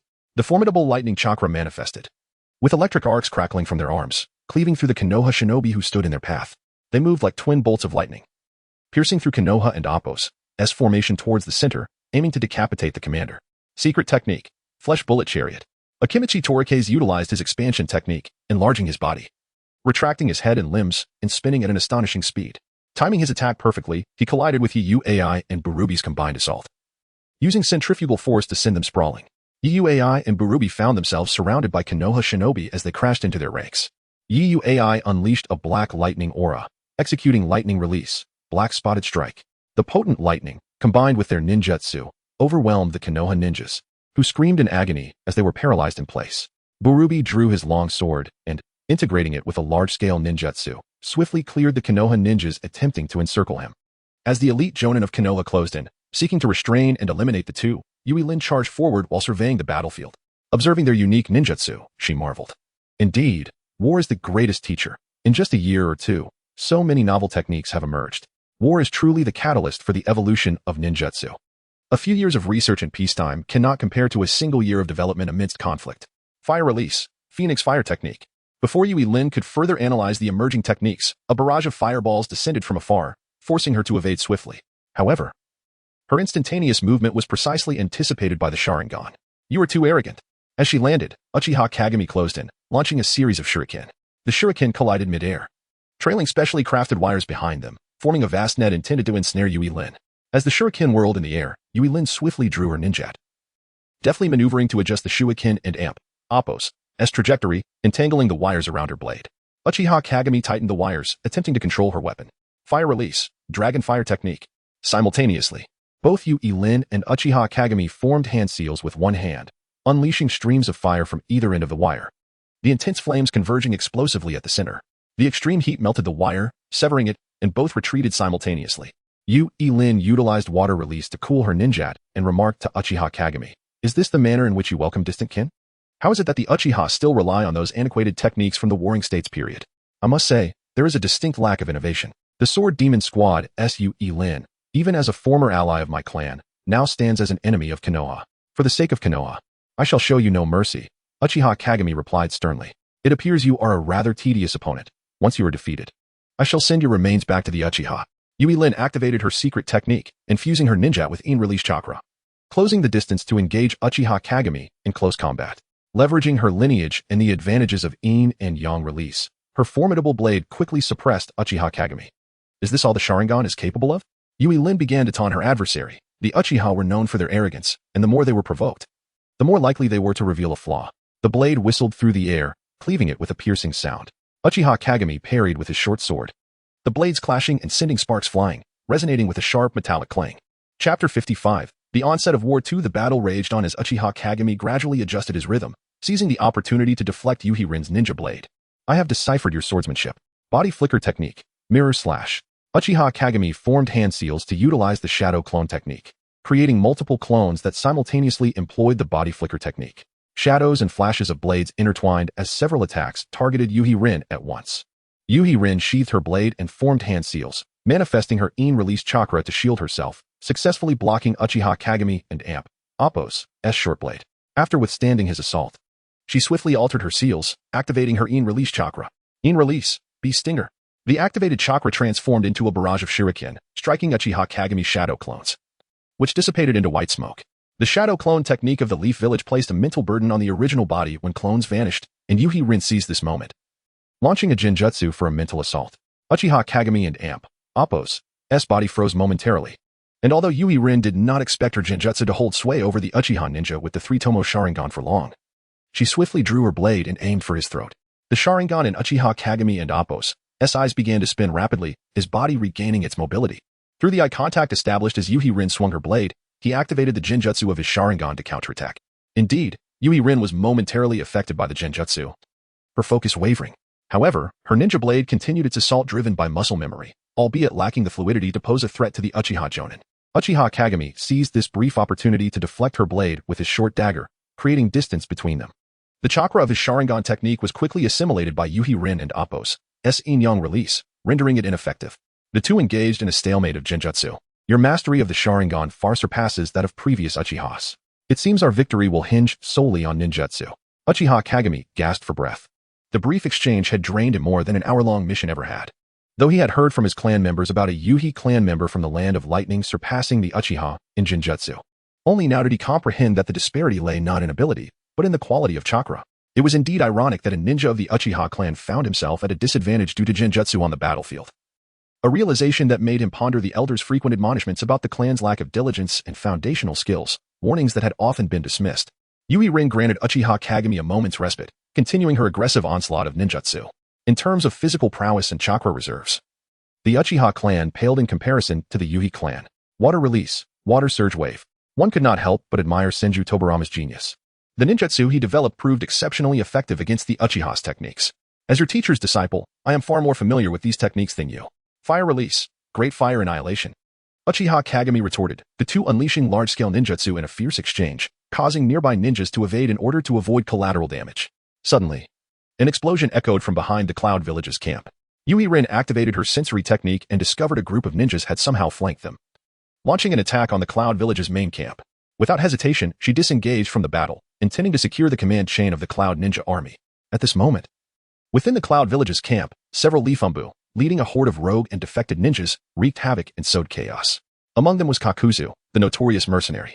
Earth Grudge Fear, final shot. Kakuzu had already reassembled his masks, channeling wind, fire, and lightning chakra into his right arm's Earth Grudge Fear mask, unleashing powerful chakra blasts that obliterated the blocking ninjas and defensive structures alike. Upon entering the rear camp, Yuhi Rin immediately intercepted Kakuzu, inquiring, how much has the Leaf spent to hire such reckless individuals? In a departure from his usual silent demeanor, Kakuzu and Appo's eyes gleamed with satisfaction over money as he replied, more generous than anyone else. The Land of Fire truly lives up to its reputation as the wealthiest nation. This will be recorded in history as an unprecedented expenditure. Just as he finished speaking, a yellow rubber sphere enveloped the command post, repelling the incoming ninjas. It was the bloodline technique of Noki, lava release, protective sphere. The yellow sphere endured relentless bombardment from various ninjutsu yet remained unaffected. Observing this, Yuhi Rin chose not to engage further with Kakuzu and swiftly turned to support the command post. Kakuzu, fully aware of his own strength, opted not to pursue and continued his slaughter of novice ninjas on the battlefield. Before the Cloud Village command post, several Leaf Umbu were organizing hired ninjas for a full frontal assault on the command center. Due to the Cloud Village and Appo's hasty engagement, a significant number of ninjas had been dispatched to the front lines, leaving the rear relatively vulnerable. The entire camp, under the guidance of the Leaf Umbu, had devolved into a chaotic melee of Cloud ninjas and hired rogues, with only the command post, manned by permanently stationed defenders, operating normally. With a ninja blade in hand, Yuhi Rin executed the body flicker technique, rushing to the back of the commanding Leaf Umbu. Lightning release, blade draw slash. The blade glimmered, but was intercepted by another Umbu wielding a short blade, their weapons clashing mere inches from the commanding Leaf Umbu. Yuhi Rin had made an error in judgment. Mistaking the Leaf for Cloud ninjas, she had not anticipated that the Umbu commander was not the strongest ninja, but rather that the true expert was the deputy. Utilizing the momentum from the deputy's blade, Yuhi Rin retreated to reassess the situation and reorganize her attack. The Leaf Umbu commander, drenched in cold sweat, turned to see Yuhi Rin and immediately commanded, Yuhi Rin of the Sword Demon Squad has returned from the front lines. Mission cancelled, we must retreat. With that, the group disregarded the ongoing battle with the hired defectors and rogue ninjas, disappearing in an instant. Inside the command post, Noki, noticing the arrival of reinforcements, dispelled the lava release, protective sphere, and stepped out from the fortifications. Inside the structure, a fire over a meter high blazed in an iron barrel. As Sani, I relentlessly tossed confidential documents into the flames for destruction. Yuhi Rin entered the command post, coughing from the smoke, and inquired, stop burning those. It and Appo's futile. We haven't lost yet. What is the current situation?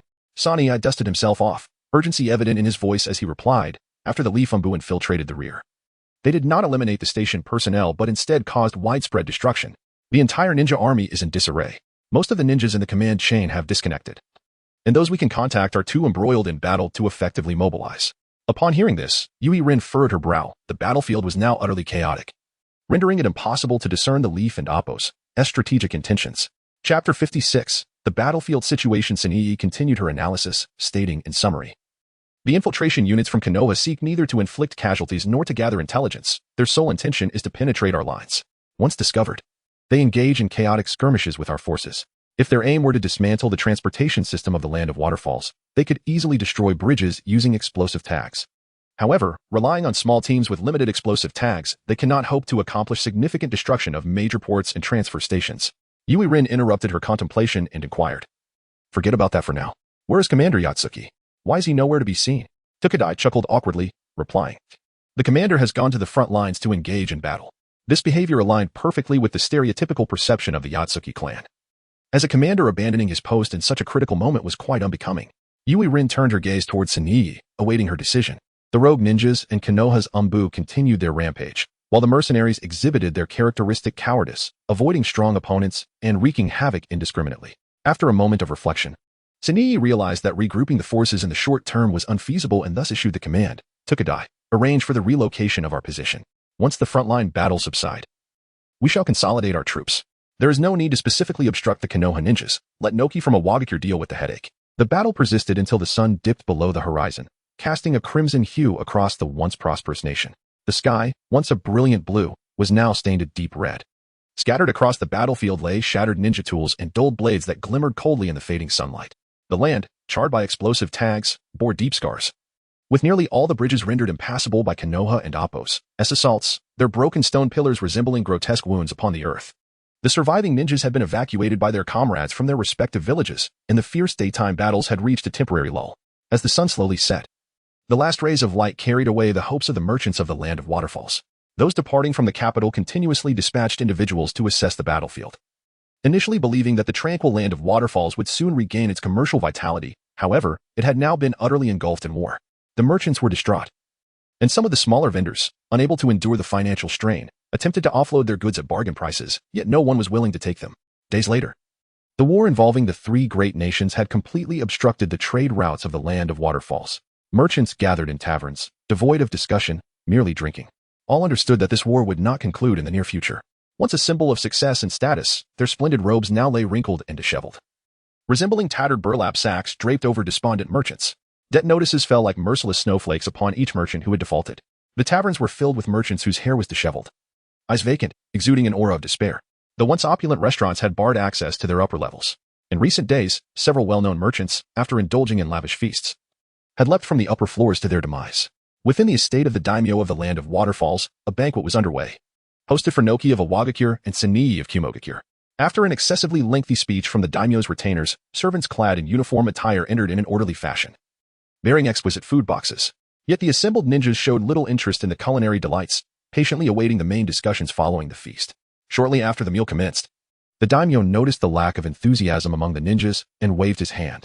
The servants swiftly cleared the tables, and another group quickly entered, adeptly replacing the small dining tables with long ceremonial ones, before exiting the chamber entirely. Saniyi and Noki sat upright, and after a few cordial exchanges, the daimyo broached the subject at hand.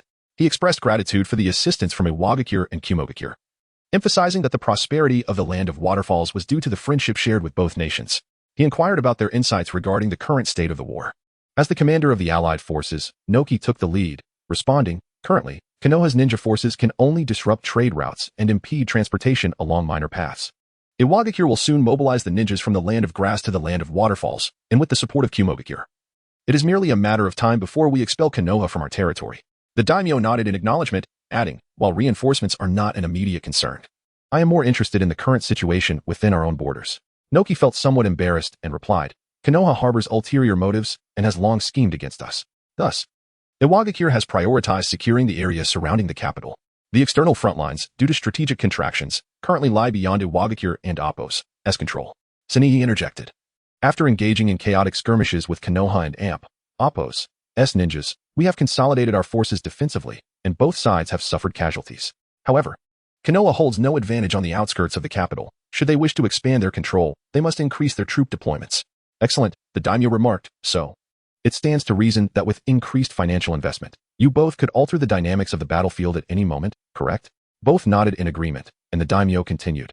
Then I shall not hold back. The recent trade prosperity in the Land of Waterfalls has also given rise to many merchants who show little respect for authority. These so-called wealthy merchants, who owe their success to the support of the state, now fail to demonstrate any loyalty in times of crisis. I hope this war can persist for a while longer, allowing those who have profited excessively to comprehend the true nature of commerce. Of course. I also hope that the merchants under the banner of both nations' ninja clans will be wise enough not to interfere with the daimyo's efforts to restore order to the market. Lord Noki of Awagakure, your task is to ensure the security of the capital area, while Lord Senii of Kumogakure, I ask that you safeguard the vicinity of Takigakure.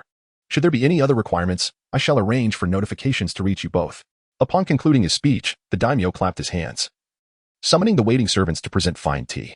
Senii and Noki accepted the tea, rinsed their mouths slightly, and after placing their cups back on the table, bowed respectfully to the daimyo before exiting his estate. As the two walked side by side along the garden paths of the daimyo and Appo's estate, the exotic flora flourished abundantly, fragrant and lush, reminiscent of a typical scene. Pavilions and corridors of diverse styles stood in neat, symmetrical arrangements. Each structure was splendidly adorned, reflecting opulence suited to the land. Noki was the first to propose. Since our alliance has yet to experience genuine cooperation, we should seize the opportunity to discuss matters of collaboration tomorrow. Senii acquiesced, recognizing that the combined strength of their coalition surpassed that of Konoha, yet their individual efforts had placed them at a disadvantage on the battlefield. Following the sudden assault from Konoha, their lines had become fragmented, jeopardizing their advantageous position, necessitating an urgent re-evaluation of their strategies. Noki continued, then, at the headquarters for the eradication of bandits in the capital of the Land of Waterfalls, we shall welcome your forces. Chapter 57, Battlefield Situation 2. On the following day, Senii, accompanied by the high-ranking members of the reconnaissance unit, was invited to the headquarters of the Rock Shinobi in the Land of Waterfalls, where the general command against bandits was established. After both parties took their seats and introduced themselves, Ohayaki swiftly broached the main topic. The daimyo of the Land of Waterfalls sought to exploit the chaos of war to reap profits from merchants, thus refraining from launching an all-out assault on Konoha at this time. I propose the formation of a joint operational team, wherein we will share our intelligence network, gathering information while simultaneously eliminating key targets to undermine Konoha's war potential. The previously agreed-upon division of spoils with the Cloud Village remains unchanged. Each side will take what they can from the war. What say you? Agreed. The response came after discussions among the Cloud Village members. There was no foundation of trust between the parties, nor any intermediary to guarantee it. Thus, conducting operations separately would better showcase their respective strengths. Moreover, the intelligence network of the Cloud Village was akin to being obliterated, merely augmented by some information regarding Konoha ninjas. Regardless, this agreement was undoubtedly advantageous. Both hosts and guests enjoyed a pleasant atmosphere and soon began mobilizing ninjas for battle. Meanwhile, the ninjas of Konoha were deliberating military affairs. Sarutobi Hiruzen presided over a meeting. Seated in the main position, with all high-ranking members of the Konoha forces engaged on the front lines in the Land of Waterfalls present, all 6 disciples of the Second Hokage were in attendance, along with 2 commanders directly overseeing the Umbu under Senju Tobarama, as well as other elite ninjas of Konoha. 2 Umbu commanders had removed their masks. One, with long black hair and striking red eyes, sat to the left of Sarutobi Hiruzen. He was the ninja who had previously commanded the attack on the Cloud Village and Appo's reconnaissance headquarters and served as a commander within Konoha and Appo's Umbu. The other, though unmasked, still wore a face-covering mask, had short white hair, and carried a short sword on his back. He was a man of few words, possessing considerable strength but occupying a subordinate role. As Sarutobi Hiruzen puffed on his pipe, he gestured to Mitomanen, who stood beside the military map, indicating, "Let us first summarize the recent battle conditions." Mitomanen nodded, picking up a brush to circle the primary trade transport nodes of the Land of Waterfalls, explaining, "Currently, after several days of fierce fighting by our comrades on the front lines, we have placed special explosive tags at these nodes on the map. However, in the capital region of the Land of Waterfalls, controlled by the Rock Shinobi, we have only managed to establish a few minor nodes on the outskirts. The rest remain largely unaffected.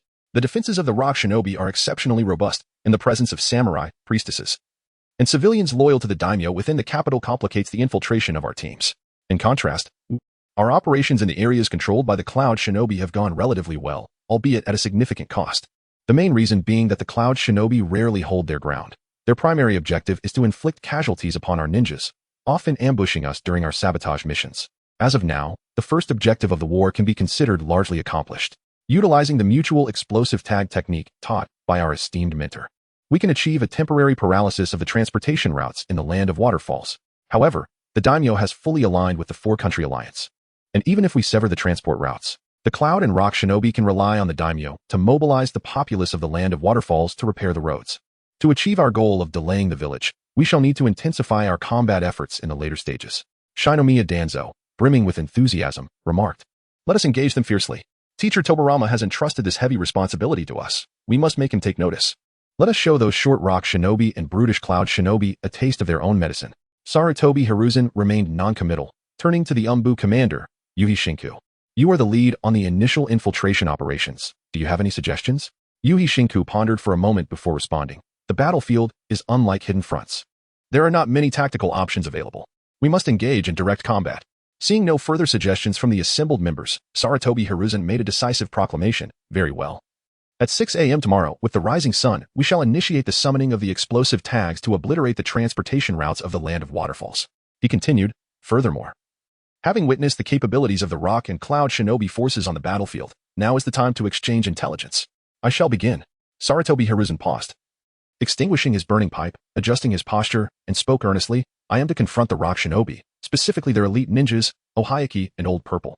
Ohayaki is the disciple of the current Tsuchikage, skilled in ninjutsu, and possesses a technique known as light and heavy rock technique, enabling him to fly. So far, I have yet to devise a method to counter him. Shinomiya Danzo added, I am to face Old Purple, who wields a unique lava release formed through the fusion of fire and earth attributes, possessing a vast chakra reserve. When performing his techniques, his body becomes enveloped in searing molten rock, making him exceedingly formidable. The meeting room buzzed with discussions regarding the potential weaknesses of the rock shinobi. Mito unwrapped the table to steer the conversation back on track. Kaze, let us begin with you. What is the situation on the Cloud Shinobi and Appos side? Akito Kaze commenced his report. On the Cloud Shinobi's side, there are two ninjas from the Yagami clan, both traditional masters of lightning release ninjutsu and body techniques. One of them, Yagami AI, possesses a unique black lightning technique, more potent than the standard lightning chakra mode. The other, known as Barubi, excels in both body techniques and swordsmanship, capable of executing powerful combined lightning release techniques alongside Yagami AI. After Akito Kaze finished, Yuhi Shinku continued, Now, I shall proceed with my report. There are three ninjas of note. One lava release user who possesses excellent defensive ninjutsu, but lacks offensive power, a blonde female ninja, likely the actual commander of the enemy forces. The Cloud Village operates under an elder council, and this female ninja is most likely a trained administrative ninja, her value rivaling that of an elite jounin. Lastly, there is a renowned figure from the bounty list returning from the front lines, Hanairi Rin of the Sword Demon Squad. I would like to invite Vice Commander Hitaki Tsukumo to elaborate on her. Uchiha Kagami rose at this moment, apologizing to the assembly. I apologize, Lord Shinku, for my inadequate strength. I failed to hold back the Cloud Shinobi and Appos' Sword Demon as planned. Yuhi Shinku hastily waved his hand, indicating that he bore no ill will. Tsunade Koharu interjected with a smile, Kagami, while you are indeed quite dashing, you mustn't overshadow Vice Commander Tsukumo's speaking time. The current objectives of the operation have been met. Let us focus on preparing for the next phase of battle. Uchiha Kagami promptly took his seat, while Hitaki Tsukumo stood to continue. As for Hanairi Rin, although my engagement with her was brief, she certainly lives up to her moniker as the Sword Demon. However, her swordsmanship lacks a certain essence, suggesting she is not a specialist in sword techniques. Chapter 58. The Art of Spiritual Transformation in the Conference Room. A Leaf Village Nin expressed his bewilderment, questioning why a ninja, renowned for his exceptional swordsmanship, did not specialize in the art of the blade. Kakashi Shikamaru elucidated, as a ninja hailing from a samurai lineage, I have encountered many in the Land of Lightning who have devoted themselves to sword techniques. A swordsman cherishes his weapon, however. Yuhi Rin's blade shows no signs of maintenance, indicating a lack of passion and dedication to the sword, treating it merely as a tool. This does not imply he is easily subdued. Rather, it underscores his formidable nature. Furthermore, from his rapid defensive maneuvers, it is highly likely he possesses an adept understanding of sensory techniques. Given the brief skirmish, this is the extent of information I could gather. I would appreciate further insights from Uchiha Kagami, the esteemed Nin. Truly impressive, Lord Shikamaru. Such intelligence gleaned in just a few exchanges. The other Nin in the room marveled at his astuteness. Although Kakashi Shikamaru's demeanor was somewhat reserved, he was a benevolent and caring leader, highly respected among the Nin of the Leaf. Uchiha Kagami added to Shikamaru and Appos' observations, asserting Shikamaru's assessment is indeed accurate. Yuhi Rin exhibits nearly no weaknesses in ninjutsu, taijutsu, or jinjutsu. While his physical prowess is rather unremarkable, his strength is considerable. Notably, his jinjutsu is extraordinarily deceptive, and he is well versed in the Sharingan's ocular techniques. Even I, with my 3-tomo Sharingan, found myself outmatched in the realm of jinjutsu. The Yuhi clan, renowned during the Warring States period alongside the Senju and Uchiha clans, possesses an extensive reservoir of ninjutsu and excels in its development. Thus, he should be regarded as a ninja without vulnerabilities. Exercise utmost caution when encountering him. Subsequently, the other Nin engaged in discussions, strategizing whilst recounting their encounters with adversaries. Soon, dawn broke on the following day. As the sun ascended, Sarutobi Hizashi issued orders, and a series of violent explosions crippled the already chaotic trade routes. In response, the Rock and Cloud Ninja joined forces and initiated combat. Along the maritime transport routes of the Land of Water, at a river port that had been blasted into a crater by explosive tags, Yuhi Rin scrutinized the remnants of the explosion, accompanied by a nearby Cloud Ninja. Curiously, Yuhi Rin inquired, "Are you certain that the Leaf Ninja only buried a few explosive tags here?" "I am certain, Captain Yuhi. That explosive tag is unlike the usual ones when it detonated. It did not produce a single sound, but rather triggered a series of explosions," the Cloud Ninja replied. "Excellent. Continue your watch," Yuhi Rin commanded, deciding to share this intelligence with the Rock Ninja, as the Leaf might have devised a new ninjutsu. Since the destruction of the transport routes by Leaf forces, a bloody conflict had erupted among the three factions over control of the routes. Yuhi Rin personally led the defense of the river port's restoration, lying in wait to ambush any potential Leaf Ninja. Maritime transport is invariably swifter and more economical than land transport, making this river port a strategic focal point. Highly valued by the Leaf Ninja, the Leaf and Cloud forces had engaged in several skirmishes here already.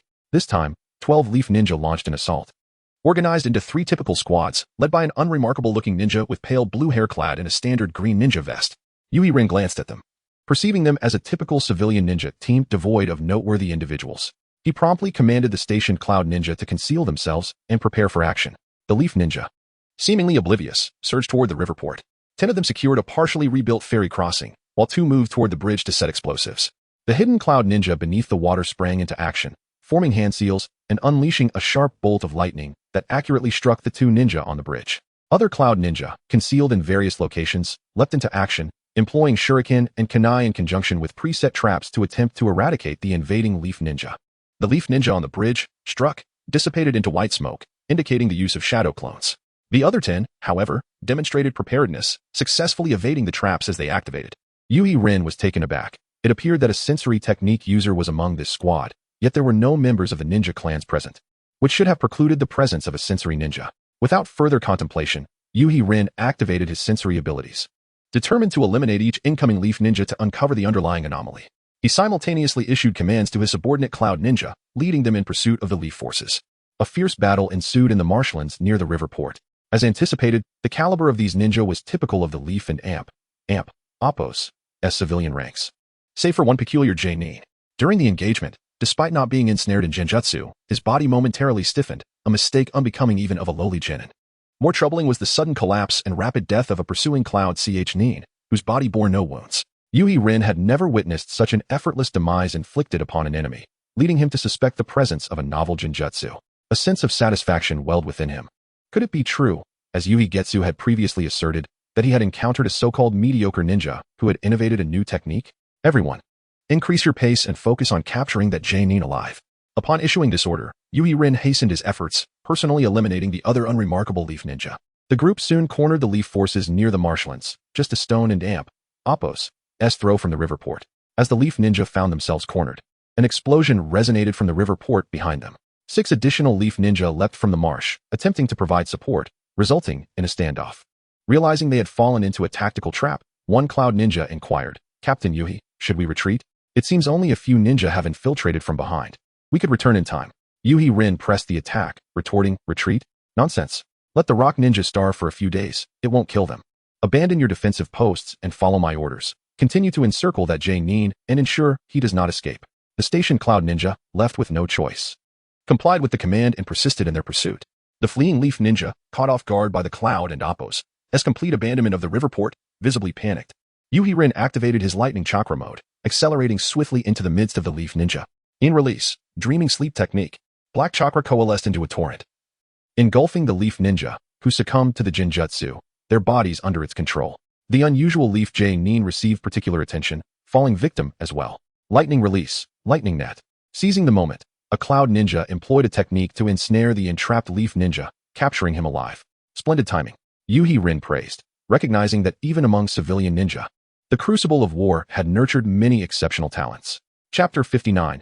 Interrogation. Yuhi Rin stepped forward, preparing to seal the upper ninja. Suddenly, a wave of danger surged towards her, followed by a piercing pain in her mind, a reaction to a mental attack. The release chakra within Yuhi Rin surged in response, launching a counterattack to repel the mental assault. The Leaf Ninja's face turned pale, and he slumped in exhaustion. How intriguing. Could this be a mental technique akin to the heart turn technique? Which clan do you belong to? Yuhi Rin kicked the Leaf Ninja down and inquired. The Leaf Ninja remained silent, his resolve unyielding. confirming that she had captured the big fish she sought. Yuri Rin was not in a hurry and quickly organized the Cloud Ninjas to retreat. Upon reaching the river port, she found it largely destroyed. The crane, responsible for loading and unloading cargo and facilitating personnel movement, was twisted and deformed. Its shattered arm hung limply, and the pulleys and ropes lay scattered across the ground, entangled in disarray. The pier, once a vital link between land and vessels, was in ruins, with planks tossed into the river, bobbing on the murky surface. Charred remnants bore the scorching marks left by the explosion, exuding a pungent, burnt odor. The workers responsible for repairs had long since vanished, and the ninjas who had destroyed the port had fled. One of the Cloud Ninjas, who had previously used lightning release to assist in the capture, asked, "Lord Yuri, given the severity of the damage at the river port, how should we report this mission?" As Yuri Rin reinforced the seal while searching for the Leaf Ninja's identification, she replied casually, "Write this. It appears that the materials provided by the Land of Water for the river port's repairs were laced with explosive tags, resulting in an explosion during the repair work, which attracted the Leaf Ninja's attack. All attacking ninjas have been eliminated by our forces, urging the daimyo of the Land of Water to strengthen merchant management." Just like that, without alteration. But one and Appos, the command center sends someone to investigate? If they come, they and Appos, first scrutinize me. What is there to fear? I have taken the captives away, and you all can deal with what remains at the port. There are surely small merchants nearby willing to pay for the salvage. Sell off any materials that could incriminate you, and we'll split the profits. I'll even forfeit my share of the mission commission to you. Just keep this under wraps. I am well acquainted with the administration department. This is how it will be. With that, she returned to the reconnaissance battalion's main camp with the captive, intending to contact Sani to recommend a ninja specialized in interrogation to extract knowledge of the secret techniques from the Leaf Upper Ninja. In the underground prison of the Cloud Camp, Yuri Rin examined the Leaf Upper Ninja's identification while conversing with Sani. Sani, with crossed legs and a slight lean against the interrogation table, asked helplessly, "So why the rush to summon me here, even abandoning your guarding duty for this ninja?" He doesn't and Appos. He seemed particularly special. Do not underestimate him. He possesses a rather sophisticated release technique, but I lack interrogation experience, hence my request for your assistance. Typically, the experts in the village who handle interrogations work in the intelligence department. They are your colleagues. However, such talents seldom leave the village, so you'd have to return there to find someone. But aren't you a Genjutsu expert? Currently, the most efficient interrogation method is Genjutsu. Why not handle it yourself? My Genjutsu is employed in battle to disrupt movements, not for mind-reading techniques. Then, please assist me in requesting leave from Commander Uedo. Considering I have saved you several times, I would greatly appreciate your help in providing cover." With that, Yuri Rin clasped her hands together, her tone earnest. "You have no airs about you when sending others on errands, yet you are regarded as a ninja of renown in the ninja world, remaining unchanged from before. Hurry then. You may experiment freely on the death row inmates in the dungeon. I will provide cover for you." With that, Sani departed the dungeon. Cries of despair echoed from the basement as Yuri Rin began to employ release Genjutsu to interrogate the prisoners. Just as Genjutsu distorts a ninja's perception, the release chakra invaded the brain, easily altering the consciousness of the criminals. However, it did not yield any valuable information. According to her colleagues in the interrogation unit, when Genjutsu successfully infiltrated, the criminals should speak freely. Yuri Rin found herself in an awkward predicament, resorting to cumbersome methods to experiment on each prisoner, hoping to deduce the nuances of Genjutsu interrogation from the varied responses of different inmates. Unfortunately, batches of death row inmates succumbed to mental deterioration without providing the anticipated results. Once Yuri Rin twisted the resisting consciousness of a prisoner with her release chakra imbued with the caster and Appos' intent, the prisoner and Appos' psyche would shatter completely, rendering them incapable of coherent speech, reduced to a drooling imbecile. Even after dispelling the Genjutsu, it would take considerable time for them to recover. At a loss for answers, Yuri Rin longed for Yuri-Suki and the experimental instruments at her side. Indeed, the mysteries of ninjutsu research rely on the precise calculations of experimental apparatus. Somewhat disheartened, Yuri Rin delivered a harsh blow to the Leaf Upper Ninja, glancing at the identification again. "Kato, is it? I haven't encountered the Kato clan in the family chronicles, so you must be of a minor ninja clan from the Land of Fire. How about this? As a small fry, your secret techniques hold some value. The Cloud Ninja do not mind having one more Upper Ninja as an enemy. I can arrange for you to return to the Leaf in private, provided you share your secret techniques with me. I urge you to recognize the reality and not force my hand to take you back to Thundercloud Gorge." Kato gasped heavily, his body battered and bruised, blood congealed in the lacerations, mingling with his tattered clothing. His limbs hung weakly, cracked lips quivered slightly, and his throat emitted a fragmented, indistinct sound. Yuri Rin immediately employed Healing Palm technique to mend Kato and Appos' injured throat and brought him a cup of water. Looking at him expectantly, "If you are willing to release your Leaf companions from the dungeon, I can share the technique with you." "Damn it. You truly are a ninja of the will of fire," still concerned for your comrades at a time like this. How naive. Delivering a heavy punch to the Leaf Ninja. Yuri Rin left the dungeon, ceasing her futile efforts. The commander of the reconnaissance unit was either from her own clan or unable to release him regardless. It seemed she could only write to her clan, requesting the clan elder to arrange for a ninja specialized in interrogation to be sent over. Upon returning to her tent, Sani inquired curiously, "Have you resolved it so quickly? What kind of secret technique is it? If it holds significant strategic value, it must be reported to the Elder Council." Yuri Rin sighed and spoke candidly, "Complete failure. I extracted nothing." Sani laughed heartily. Even geniuses have their off days. Chapter 60. The death of the White Lotus. Yui Lin was in the midst of composing a letter, intending to send it back to her village, when suddenly the highest summons from the shinobi forces arrived. Everyone hastily set aside their tasks and gathered in the conference room. Elder Yinyu, bearing the orders of the Elder Council, had come to the land of waterfalls. With the attendees assembled, Elder Yin took his seat at the commander's table, while Yi Do stood rigidly at his side. Despite his snow-white hair, Elder Yin maintained an upright posture, and his gaze was piercing. After surveying the room, he nodded and issued his directives. The performance in the land of waterfalls had been commendable, bringing great satisfaction to the village. News from the land of water revealed that the founding Mizukage, by Lien, had passed away, and his successor was the leader of the Kirigakure and Appos, as Hozuki clan, Huan Yu, who had previously allied with our forces. This significant shift in the decision-making process of the Mist Village necessitated the withdrawal of our troops from the land of waterfalls to safeguard the interests of the land of lightning. The orders were clear and precise, and though there were murmurs of confusion, no one dared to challenge Elder Yan's authority. Without hesitation, the assembly responded in unison.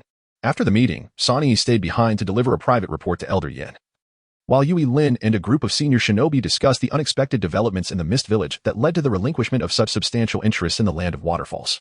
Elder Yin quickly made arrangements to invite Inoki of the Iwagakure for discussions. The withdrawal of the Cloud Shinobi would undoubtedly leave Iwagakure feeling abandoned, effectively wasting the advantages gained in the land of grass, which would likely draw severe criticism from them. Shortly thereafter, Inoki arrived, and soon the conference room was filled with heated arguments. However, compared to the younger and more impetuous Inoki, the composed Elder Yin swiftly regained control of the situation. After extensive negotiations, the two villages reached an agreement. An elite team, including Yui Lin and Yi Do, would continue to serve on the battlefield in the land of waterfalls until Iwagakure could re-establish its transport systems.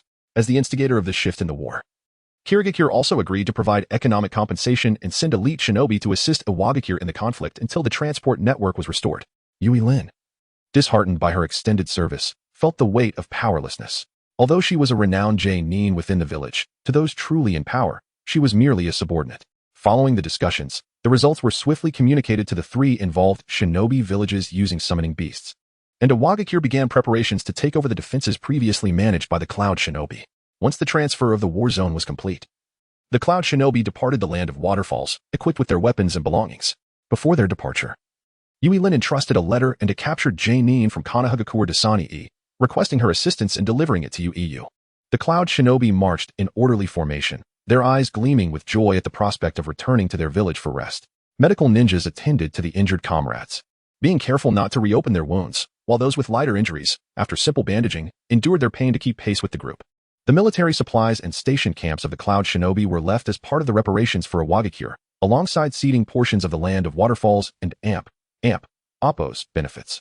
Iwagakure, in turn, repositioned the steam ninja Han Diffulu to the land of waterfalls. Meanwhile, the pursuit unit from Kirigakure quickly arrived in the land of waterfalls, raising suspicions within Iwagakure that the Mist Ninjas might have already been lurking in wait.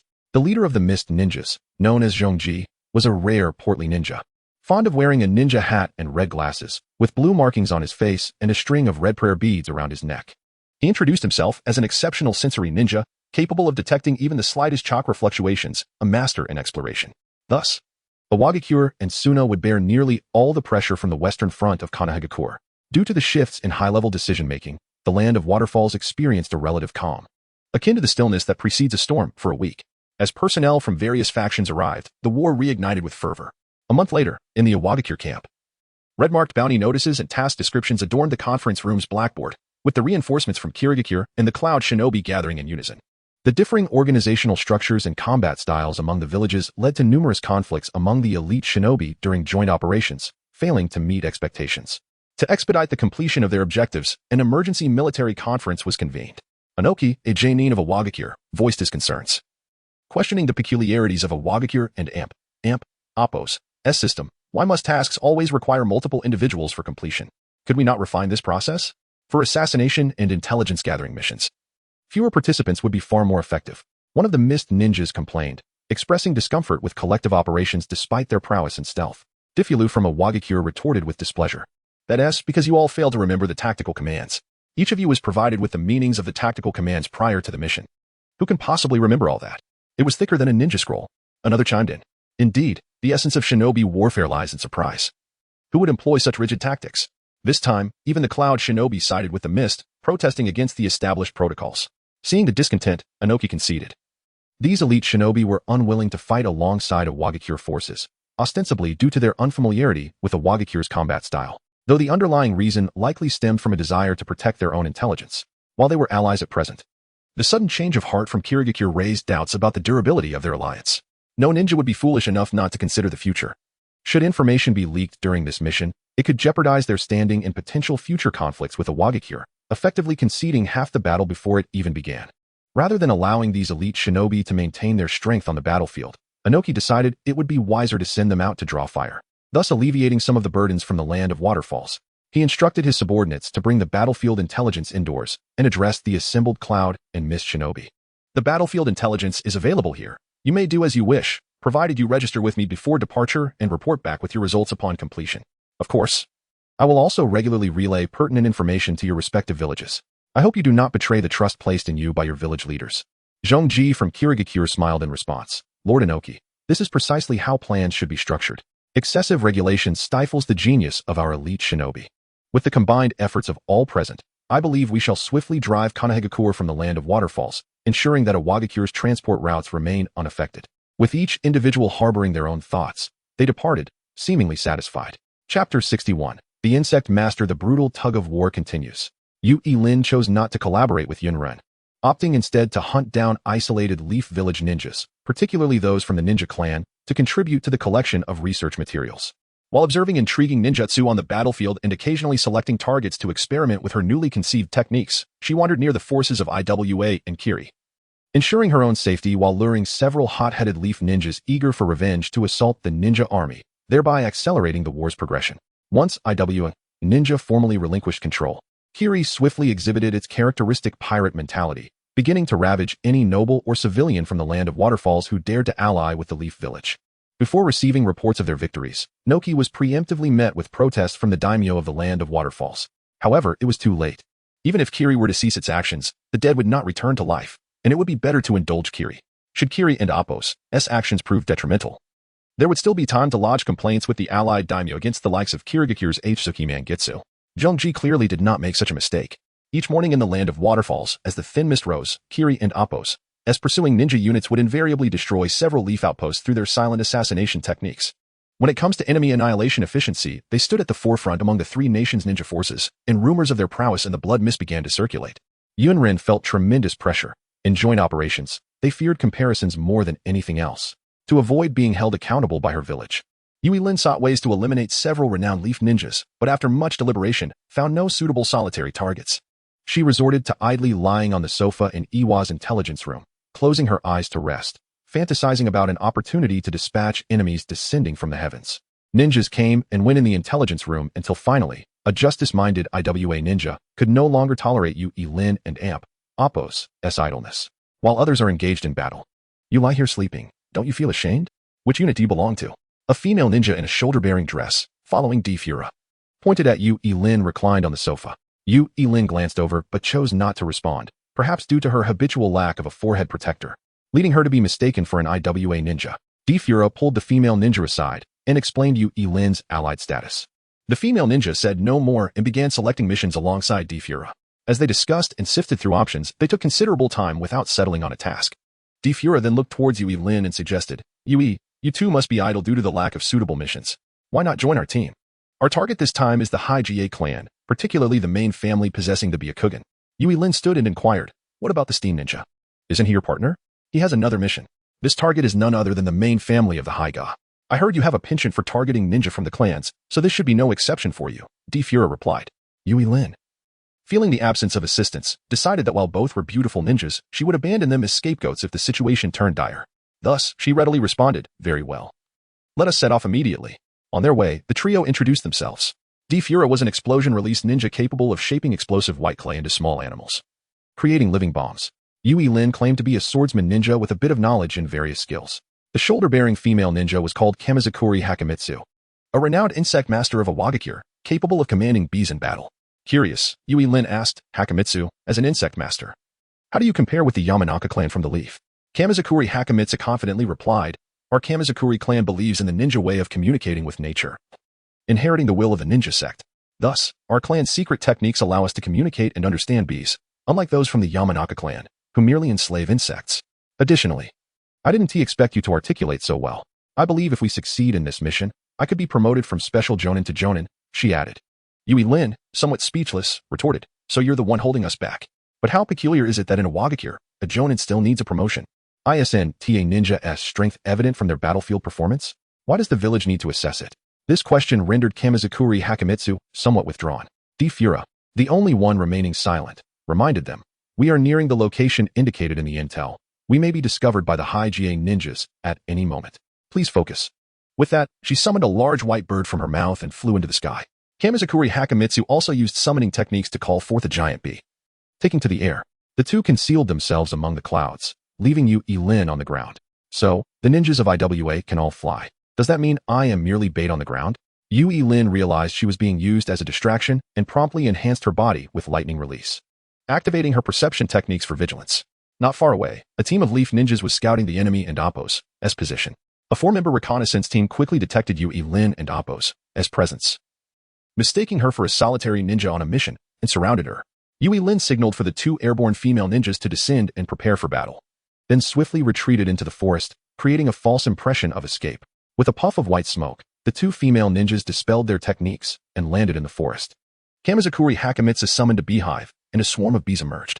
The three convened to strategize. "The bees have informed me that there are 4 Leaf ninjas in total, comprising a typical elite reconnaissance team, including one from the Inuzuka clan, one from the Yamanaka clan, and 2 from the Hokage clan. That is simple enough. I'll hold off the 2 Hokage ninjas while you deal with the others. Given that I'll be handling the most, if I manage to acquire the Byakugan, we'll split it evenly. The bodies of the other ninjas will also belong to me, agreed?" The 2 female ninjas nodded in agreement. Defura began to continuously mold small animals from the earth, hiding them within the forest. Kamizukuri Hakamitsu summoned more bees. Yui Lin heightened her perceptive abilities, preparing to track the movements of the Leaf reconnaissance team, but felt a wave of malicious chakra pulsating between the swarm and the Kamizukuri insect master. Curiously, Yui Lin asked, "Hakamitsu, earlier you mentioned that the bees informed you about the Leaf ninjas. They don't appear to be the talking type to me. Can the Kamizukuri clan and Appo's insect masters communicate with their summoned creatures through chakra?" "Of course. We, the Kamizukuri clan, are also known as the Divine Crane clan, a family that once served in the ninja sect. Our ancestors comprehended this secret technique while studying the ninja way of the Sage of 6 Paths," she explained. "Leave that Yamanaka clan and Appo's insect master to me. I will prove to the ninja world who the true strongest insect master is." Chapter 62. The battle. As Yui Lin attuned himself to the flow of chakra, he contemplated the teachings of the Upper Water Flow clan. The Sage of 6 Paths established the ninja sect using chakra to foster mutual understanding among people. This clearly indicates that the original purpose of chakra was to convey information, which led ninjas to develop a myriad of illusions. In retrospect, the Upper Water Flow clan's claims are not without merit. If chakra indeed enables communication with ninja beasts, their secret techniques exhibit a remarkable foundational logic. The ability to transmit information directionally signifies a superior and precise control of chakra efficiency, precisely what Yui Lin required for his mastery of release from the malicious chakra emanating from the swarm. Yui Lin surmised that the 2 Awagakure kunoichi might betray him in battle. However, he shared this sentiment. The Konoha ninjas swiftly entered the forest. Yui Lin unsheathed his ninja blade, infusing it with lightning chakra, and unleashed lightning release, heavy waterfall, mimicking the ninjutsu of Yatsuki AI. He concentrated the lightning chakra into his blade and struck down at the 4 adversaries. The electric currents surged across the ground, causing violent explosions. The 4 Konoha ninjas scattered, disrupted from their formation. "Beware of the sword demon," cautioned the leading Hyuga clan ninja, preparing to regroup with their comrades, only to find themselves entangled by Yui Lin and Appo's proximity. Upon landing, the Inuzuka clan ninja immediately formed hand seals to merge with his canine companion, transforming into a beastly form in a bid to assist. Yet, they were ensnared by the explosive grasshoppers lying in wait within the forest. A series of detonations soon rang out as Defura began to manipulate explosive clay to attack the Inuzuka ninja. Ninjutsu, B-1000 Bodies Technique. The Upper Water Flow hunter was proactive, summoning a multitude of bees to launch needle attacks against the Oil Woman clan's ninja. In response, The oil woman ninja countered with a myriad of parasitic insects to intercept the bee stings. The forest was instantly cloaked in insects, with swarms of insect corpses raining down like droplets of rain. Secret technique: parasitic giant insect consumption. After a relentless exchange between the insect swarms, the oil woman clan's ninja gradually turned the tide, releasing smaller insects to infiltrate the bodies of the bees, consuming their flesh and chakra to grow stronger, swiftly overpowering the bee swarm summoned by the upper water flow hunter. As Yuri Lin held back 2 Hyuga ninjas, he attentively observed the unfolding situation. The previous fluctuations of chakra between the bee swarm and the insect master became increasingly pronounced. Yuri Lin initiated the yin-yang release, assimilation creation, absorbing the dissipating chakra, attuning himself to its information to steer the course of the battle. With the continuous demise of insects, the upper water flow hunter found himself at a disadvantage. As the chakra of the bee swarm shifted from malice to fear, the instinct of the creature seemingly rebelling against the commands of the insect master. Ninjutsu, bee swarm technique. The upper water flow hunter, perspiring under the pressure, was evidently affected by the fluctuations of chakra from the bee swarm, attempting to regain the advantage with ninjutsu. He formed hand seals to summon a multitude of honey bees, poison bees, and explosive seal bees to launch at the enemy. The bees erupted, their viscous honey wax adhering to the parasitic insects, significantly diminishing their offensive capabilities. However, this technique, which contradicted the biological instincts of the bees, caused the chakra of the swarm to grow increasingly volatile. Observing this, Yuri Lin grasped the underlying philosophy of the ancestral techniques of the upper water flow clan.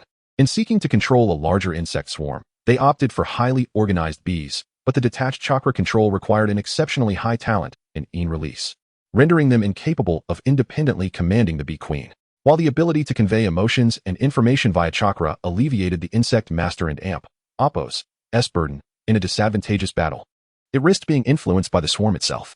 Though this secret technique was ill-suited for combat, it offered a far deeper understanding of yin release than standard illusions.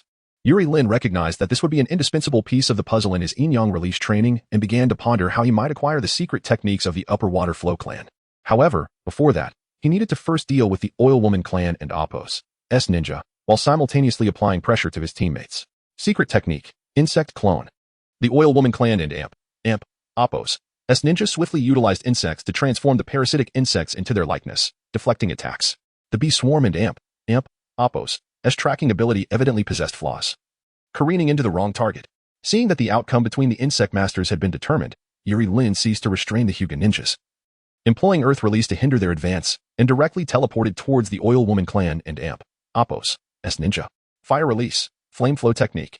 Infusing his high-temperature fire flow with yin-yang release chakra, Yuri Lin charged toward the oil woman ninja as the parasitic insects began to cluster, attempting to sacrifice the outer insects to protect a portion of the swarm and preserve combat effectiveness.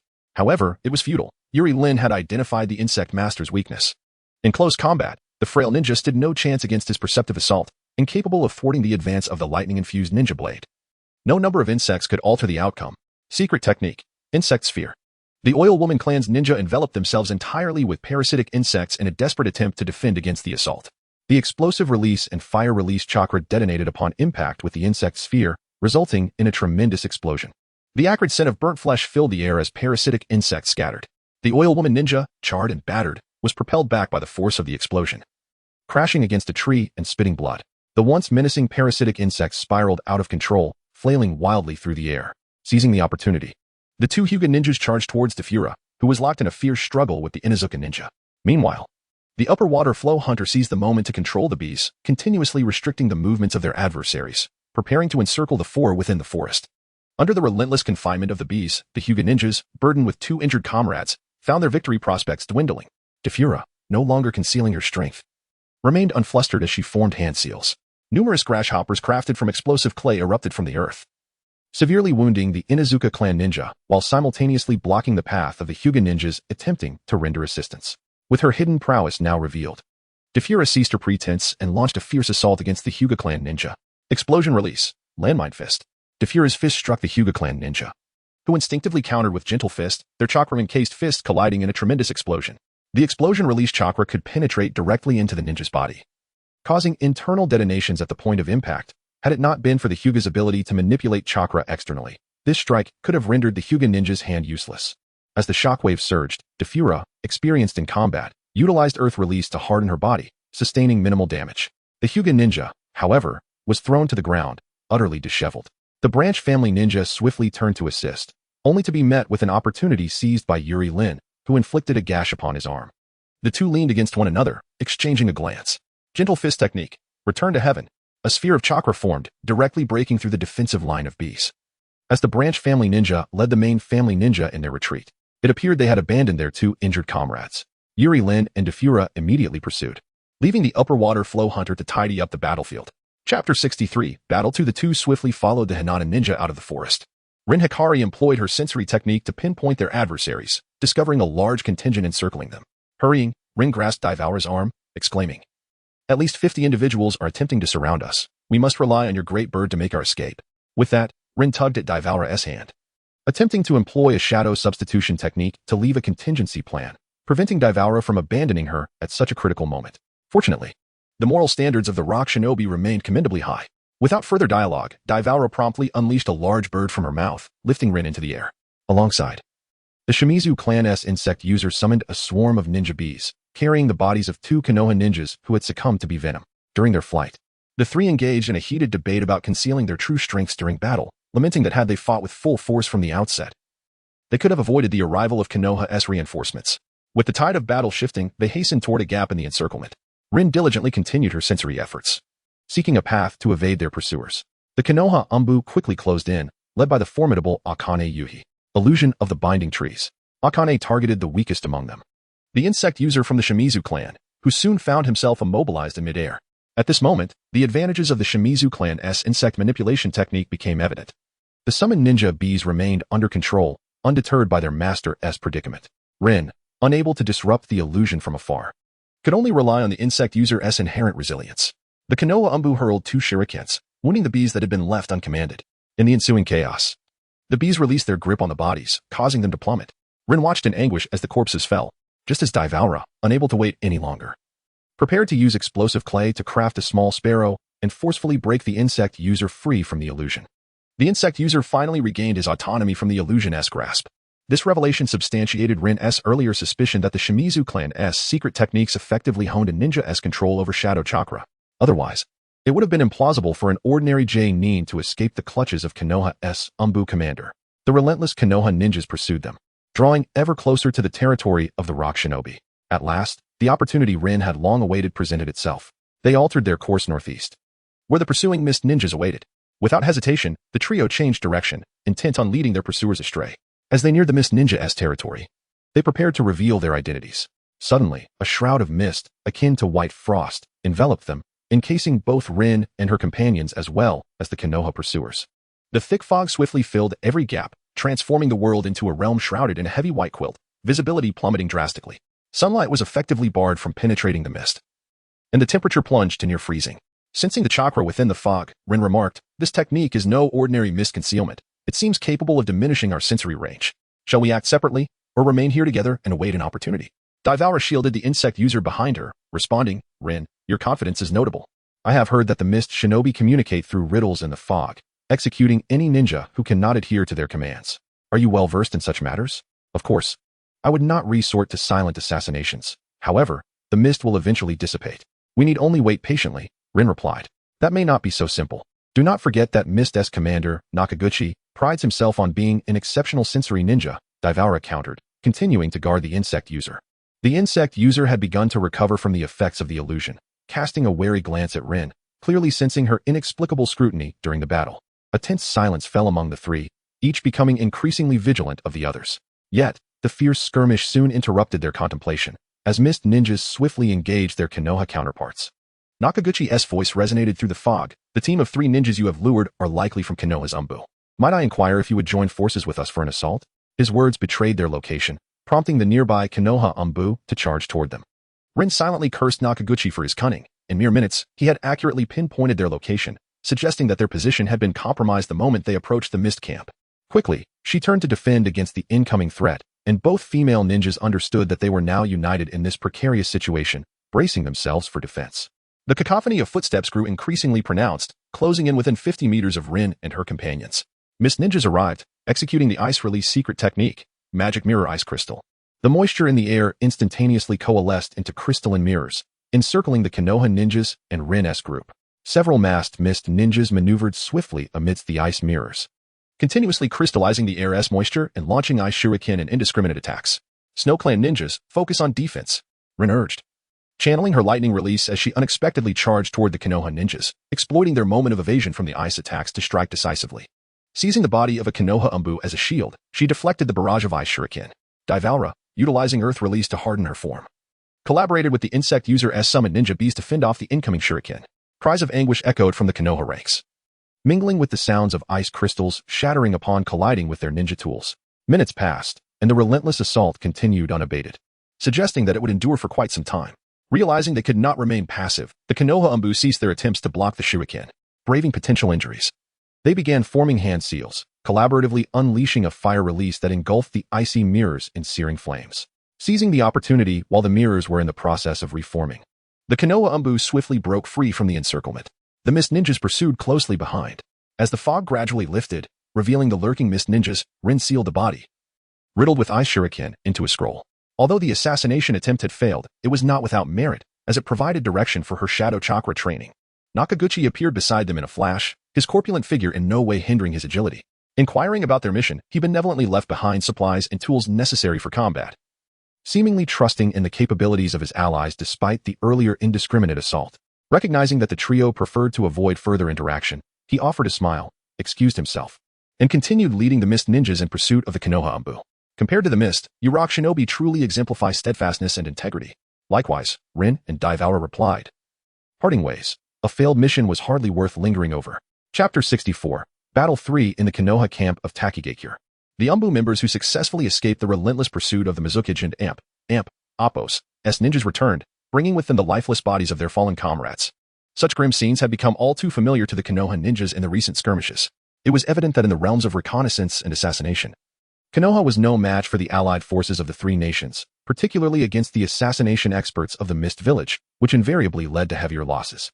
Within the command center, the elite shinobi, led by Saratobi Hiruzen, scrutinized the recent casualty reports and reached a resolute decision. A request for reinforcements from the village was imperative, lest the situation continue to deteriorate. In Konoha, several clans proficient in reconnaissance were scattered across various fronts. Currently, the Hyuga clan's ninjas were deployed on different battle lines, with the main force stationed at the Grass Country's defenses under the leadership of their patriarch, Hyuga Tenjin, leaving no surplus manpower to support Takigakure. Although the Inazuka clan excelled in reconnaissance, they were better suited for tracking and patrolling in advantageous situations. The Uchiha clan, known for their ocular techniques, had largely committed their Sharingan-wielding members to combat units, and deploying them en masse for reconnaissance was deemed wasteful. Even the clan elders were unlikely to acquiesce. After thorough analysis by the elite shinobi of Takigakure, the most prudent course of action was to solicit aid from the Aburame clan. Soon, a letter of appeal was dispatched from the Konoha command in Takigakure. In a short while, the patriarch of the Aburame clan personally led a contingent of elite members to the battlefield of Takigakure. A vast swarm of insects obscured the sky, rapidly turning the tide in favor of Konoha. With the arrival of reinforcements, the reconnaissance operations gained the upper hand, and with swift feedback of accurate intelligence, Konoha resumed its efforts to disrupt Takigakure and Appos as transportation network. To counter the audacity of the Aburame clan, Inoki sought elite members of the Kamizura clan as reinforcements from the village. A great battle between the insect-controlling clans was imminent. In the capital of Takigakure, within the IWA ninja camp, the patriarch of the Kamizura clan reported the latest battlefield intelligence. Utilizing bees, the Kamizura ninjas had detected the movement patterns of the Konoha forces, who were gathering after a series of setbacks and smaller skirmishes, likely intending to reclaim the situation through a decisive confrontation. Inoki made a swift decision, appointing the elite of the Kamizuru clan as the vanguard, instructing them to unleash chaos in the Konoha camp using the bees while the ninja forces launched a surprise attack. To this end, IWA Village allocated substantial resources from the Earth Country to the Kamizura clan for bee cultivation. The moment of confrontation approached rapidly, and upon hearing of the opportunity to severely cripple the Konoha forces in Takigakure, both the Cloud and Mist ninjas joined the fray, eager to accomplish their mission in one fell swoop. In the sky, a dense cloud of bees, darkening the daylight, swiftly approached the Konoha camp. They flapped their wings, producing a low, continuous hum. The swarm surged like a black tide, obliterating Konoha's defensive structures with explosive bees. Ninjas were either struck down by stings or ensnared by a special wax, rendering them immobile. However, the Aburame clan had long sensed the disturbance, unleashing a vast swarm of insects to counter the bees. The sheer number of the bee swarm vastly outmatched the Aburame insects, and soon, their defenses were overwhelmed. An elder clad in a blood-red mask took command, while several cloaked and bespectacled members of the Aburame clan began to perform their techniques. Secret technique, insect cocoon. Chakra surged as they rapidly produced cocoons, urgently hatching more insects to join the fray. The newly hatched insects, rather than employing oil tactics, clustered together to form a spearhead, penetrating the bee formation. The highly organized social structure of the bees initially held the advantage, but the infiltrating aburame insects suffered heavy casualties. The worker bees began to collect the bodies of the fallen aburame insects, converting them into nourishment for their colony and Apos' growth. The elder of the aburame clan calmly observed the situation from the forefront, but soon, the casualties among the penetrating swarm were staggering. The aburame ninjas began to retreat randomly, forming hand seals, invoking forbidden technique, poisonous pot technique. The corpses of the fallen insects exploded, releasing toxic gas that spread throughout the area. The mutated aburame insects further detonated, engulfing the battlefield in noxious fumes. The bee guardians and their queens succumbed to the poison, causing the insect swarm to become agitated. Witnessing the chaos, the patriarch of the Kamizura clan turned pale and urgently commanded, utilize the secret technique to forcibly restore the bee population. However, a Kamizura bee hunter interjected, Patriarch, such a technique violates our clan's ninja way. If we issue commands to the swarm en masse, they may abandon us. On the battlefield, several Kamizura ninjas disregarded the bee hunter and Apos' protest and began their incantations. A wave of ominous chakra emanated from the Kamizura ninjas, suffused with malevolence, enveloping the swarm. This particular chakra fluctuation drew the attention of both Hiyori Rin and Nakaguchi, while the sensing ninjas within the Konoha forces began to focus on the few performing the technique. Upon receiving the information, the bee swarm erupted into chaos. The fallen bees and aburame insects were swiftly eradicated, and the bee queens began to lay eggs, restoring the swarm's numbers at a visible pace, charging headlong into the defenses of the aburame clan despite the toxins. The tide of battle seemed on the brink of reversal. In the Konoha camp, the aburame ninjas remained unperturbed, stacking ceramic jars in the plaza. The Akimichi clan's ninjas utilized their expansion technique to magnify their hands, hurling the jars into the swarm. The fragile ceramics shattered upon impact with the bee beasts, releasing an unknown liquid that vaporized quickly, filling the air with a faint waxy and fruity aroma, soon followed by a sharp, pungent scent. The bee swarm began to stir, and the various queens turned on each other, inciting their respective swarms into chaotic flight. At this moment, the numerical advantage of the bees transformed into an unstable factor, causing the entire battlefield's bee swarm to scatter. Observing the bees' behavior, Hiyori Rin analyzed. It appears they have utilized pheromones to communicate, resulting in a breakdown of command transmission among the swarm. How curious. I had never noticed before that biological pheromones and chakra communication might not conflict. Why do they simultaneously affect the ninja beasts? Hiyori Rin noted this inquiry in her mind, deciding to return later to explore it as a new research topic for Hiyori Suki. As the battlefield and Apos' bee swarm descended into chaos, the patriarch of the Kamizuru clan seemed at a loss for solutions, dispatching even more personnel to execute the previous secret technique. The negative emotions infused with malice further suppressed the will of the swarm, which grew increasingly chaotic while simultaneously expanding in response to the ninjas' commands. Chapter 64. Battle. The battlefield remains in a stalemate. Yu Lin observes that the commander of the Mist Hidden, Zhongji, seems to be organizing his troops to distance themselves from the forces of the Upper Waterflow tribe. Having previously witnessed Zhongji's remarkable perception abilities, Yu Lin promptly informs Yun Ren to emulate him. Indeed, an unusual chakra erupts within the swarm. A fluctuation of negative emotional chakra transmitted from the beast nin to the ninjas of the Upper Waterflow tribe, who are currently casting their jutsu. Several ninjas from the Upper Waterflow tribe let out mournful cries, their faces contorted in agony as they clutch their heads and writhe on the ground. The swarm begins to riot, attacking each other while indiscriminately assaulting the ninjas. The passive defensive strategy of the Oilwoman clan proves effective, as they evidently anticipated the current situation. The parasitic insect swarm forms a barrier, protecting the Konoha ninjas from the swarm outside. The uncontrollable swarm retaliates against the rock ninjas, particularly the Upper Waterflow tribe and Apos' ninjas. The Upper Waterflow bee hunters step out of formation, continuously forming hand seals in an attempt to regain control over the frenzied swarm, but only a few respond to their summons. The out-of-control swarm disperses in all directions, and the allied ninjas witness the sky darkened by the multitude of bees, their faces paling in fear. Zhongji issues a command, summoning the Mist ninjas to his side. Secret technique. Frost concealment. The ninjas of the Mist Hidden coordinate with Zhongji to employ the mist concealment technique, a chilling frost intermingled with mist enveloping the battlefield. The bees that rush into the frost quickly become coated with moisture, their wings freezing in the low temperatures, falling like hailstones. Observing the battle between the insect-controlling clan and the Oilwoman clan concluding in the latter's favor, Naka's expression grows grave as he prepares to turn the tide with a fierce assault, issuing commands for all units to ready themselves for battle. Steam Ninja Han steps forward, unleashing boil release, steam eruption. Chunks of tangible chakra emanate from his body, transforming into boiling steam as he charges headlong into Konoha's camp. The elite Cloud Ninjas coordinate with the Rock Ninjas, following closely behind Han. Meanwhile, the Mist Ninjas maintain their position, planning to enter the fray once the front lines are torn apart, utilizing their silent killing techniques to expand their advantage. Noki soars through the air, commanding the battle. Though Konoha's morale is high following their initial victories, the battlefield is not solely dictated by morale. As the conflict endures, the Rock Ninjas' willpower will diminish, erasing the temporary advantage gained from their enthusiasm. The boiling steam swiftly clears obstacles in its path, and the two armies clash immediately. The ground before the formations is littered with the corpses of insects, yellow bees, and black parasites piled high, the black and earthy yellow intertwining, obscuring the verdant landscapes of the land of waterfall. The ninjas tread upon the insect carcasses, charging forth into battle, the blood staining the earth a deeper red. Yui Lin observes this familiar scene, her heart unwavering. The upper water flow bee hunter remains half-kneeling in place, struggling to control the now-mad swarm with little success. Nearby, other elite ninjas of the upper water flow tribe are either barely recovering and receiving treatment, or lying on the ground, blood streaming from their orifices, having succumbed to the backlash of their jutsu, consumed by the war. Passing Rock Ninjas either ignore the fallen insect controllers or wear grim expressions. This war has seen the Rock Village allocate substantial resources and support, yet on the battlefield involving the Four Nations, the Oil Woman clan has completely overwhelmed them, resulting in considerable shame for the Rock Hidden Village. The ninja world does not accommodate failures, especially in the presence of allies. Yui Lin observes the upper water flow bee hunter, who toils alone, striving to salvage the situation. She surmises that the origins of the secret techniques must stem from somewhere significant.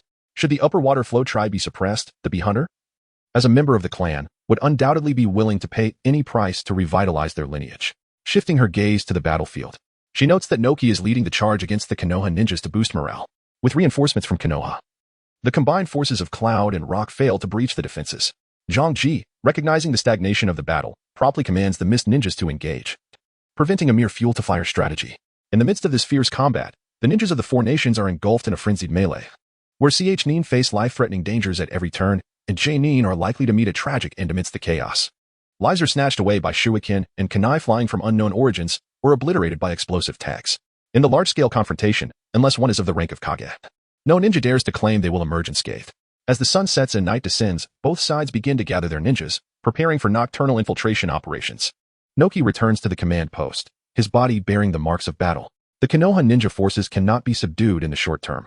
Yet the night becomes a battleground of willpower, prompting immediate orders for the Rock Ninjas and Oppos, infiltration teams to assemble. Drawing from Konoha and Oppos, Esumbu tactics. Elite teams are arranged to flank behind Konoha and Amp, Oppos, S defenses, intent on wreaking havoc on supply reserves and transportation routes.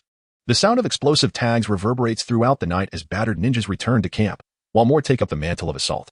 As reinforcements from other ninja villages, Yui Lin, like the majority of elite ninjas, opts to infiltrate behind enemy lines, executing sabotage missions while making every effort to avoid detection by ninjas from other villages, thus preventing intelligence leaks. To distance herself from the most perilous battlegrounds and seize the opportunity to gather research materials, Yui Lin stealthily infiltrates the borders of the Fire Nation. She initiates strikes against the supply convoys transporting goods from Konoha to the land of Waterfall, disrupting the logistical hubs of the Fire Nation. She meticulously identifies and eliminates enemies within her sensory range, selecting targets that are conveniently accessible and not overly troublesome. Days pass. At noon, Yui Lin routinely observes the signals from the frontline battlefield. Columns of red smoke, indicative of fierce combat, rise steadily, conveying to the infiltrated ninjas that the front remains in a state of deadlock. As the battle progresses, Yui Lin finds herself compelled to admire the willpower of the Konoha ninjas. Initially believing that Senju Tobarama established the Ninja Academy merely to train fodder, she now realizes that although the civilian ninjas may lack strength, their resolve is unwavering. Within the Fire Nation's territory, quite distant from the conflict's epicenter, standard escort teams typically operate. Today is no exception. At the 5-0 and Amp, Oppos, clock position, 5 ninjas appear, and based on their speed, they are undoubtedly a protective escort for transporting supplies. Yui Lin leaps from the treetops, quickening her pace towards the 5-0 and Oppos, clock direction. Minutes later, she arrives at her target. In a flash, several blades gleam, and the 5 Konoha ninjas lie lifelessly on the ground. The inexperienced civilian ninjas pose no threat to Yui Lin. Rather than utilizing her limited explosive tags to destroy the transported goods, she slaughters the horses pulling the cart, allowing the supplies to spill onto the road. After days of hunting, this transportation route has been entirely obstructed, with scattered corpses of ninjas dotting the trail. All remnants of prior convoys attempting to traverse the area. Given the standard response time of the ninja forces, Konoha is likely to dispatch a formidable ninja squad today or tomorrow to eliminate her. However, as the front lines remain embroiled in combat, The number of ninjas on the mission will be limited, comprising only the most exceptional warriors. This, indeed, is precisely the type of prey Yui Lin has meticulously chosen. Chapter 65. The battle. After erasing all traces of his actions, Yui Lin departed from the carriage. In any transport mission, to ensure the timely delivery of supplies to the front lines, it is improbable that only one small team would be assigned for escort. Yui Lin began to scout for additional targets while familiarizing himself with the terrain, preparing for the true hunt that lay ahead. For a ninja, combat is both their destiny and the driving force behind their progress.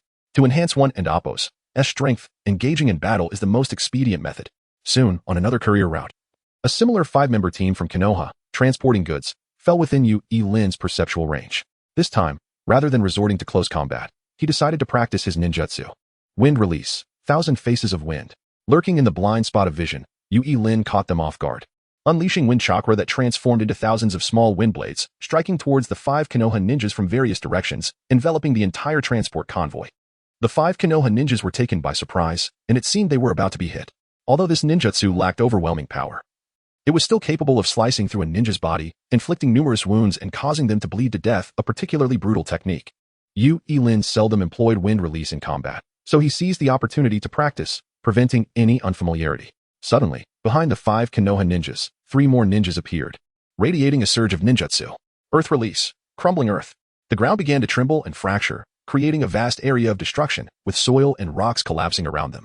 The 5 Konoha ninjas found themselves falling into a pit formed by the earth jutsu, narrowly escaping the onslaught of wind blades. Yui Lin was targeted by this sudden earth technique.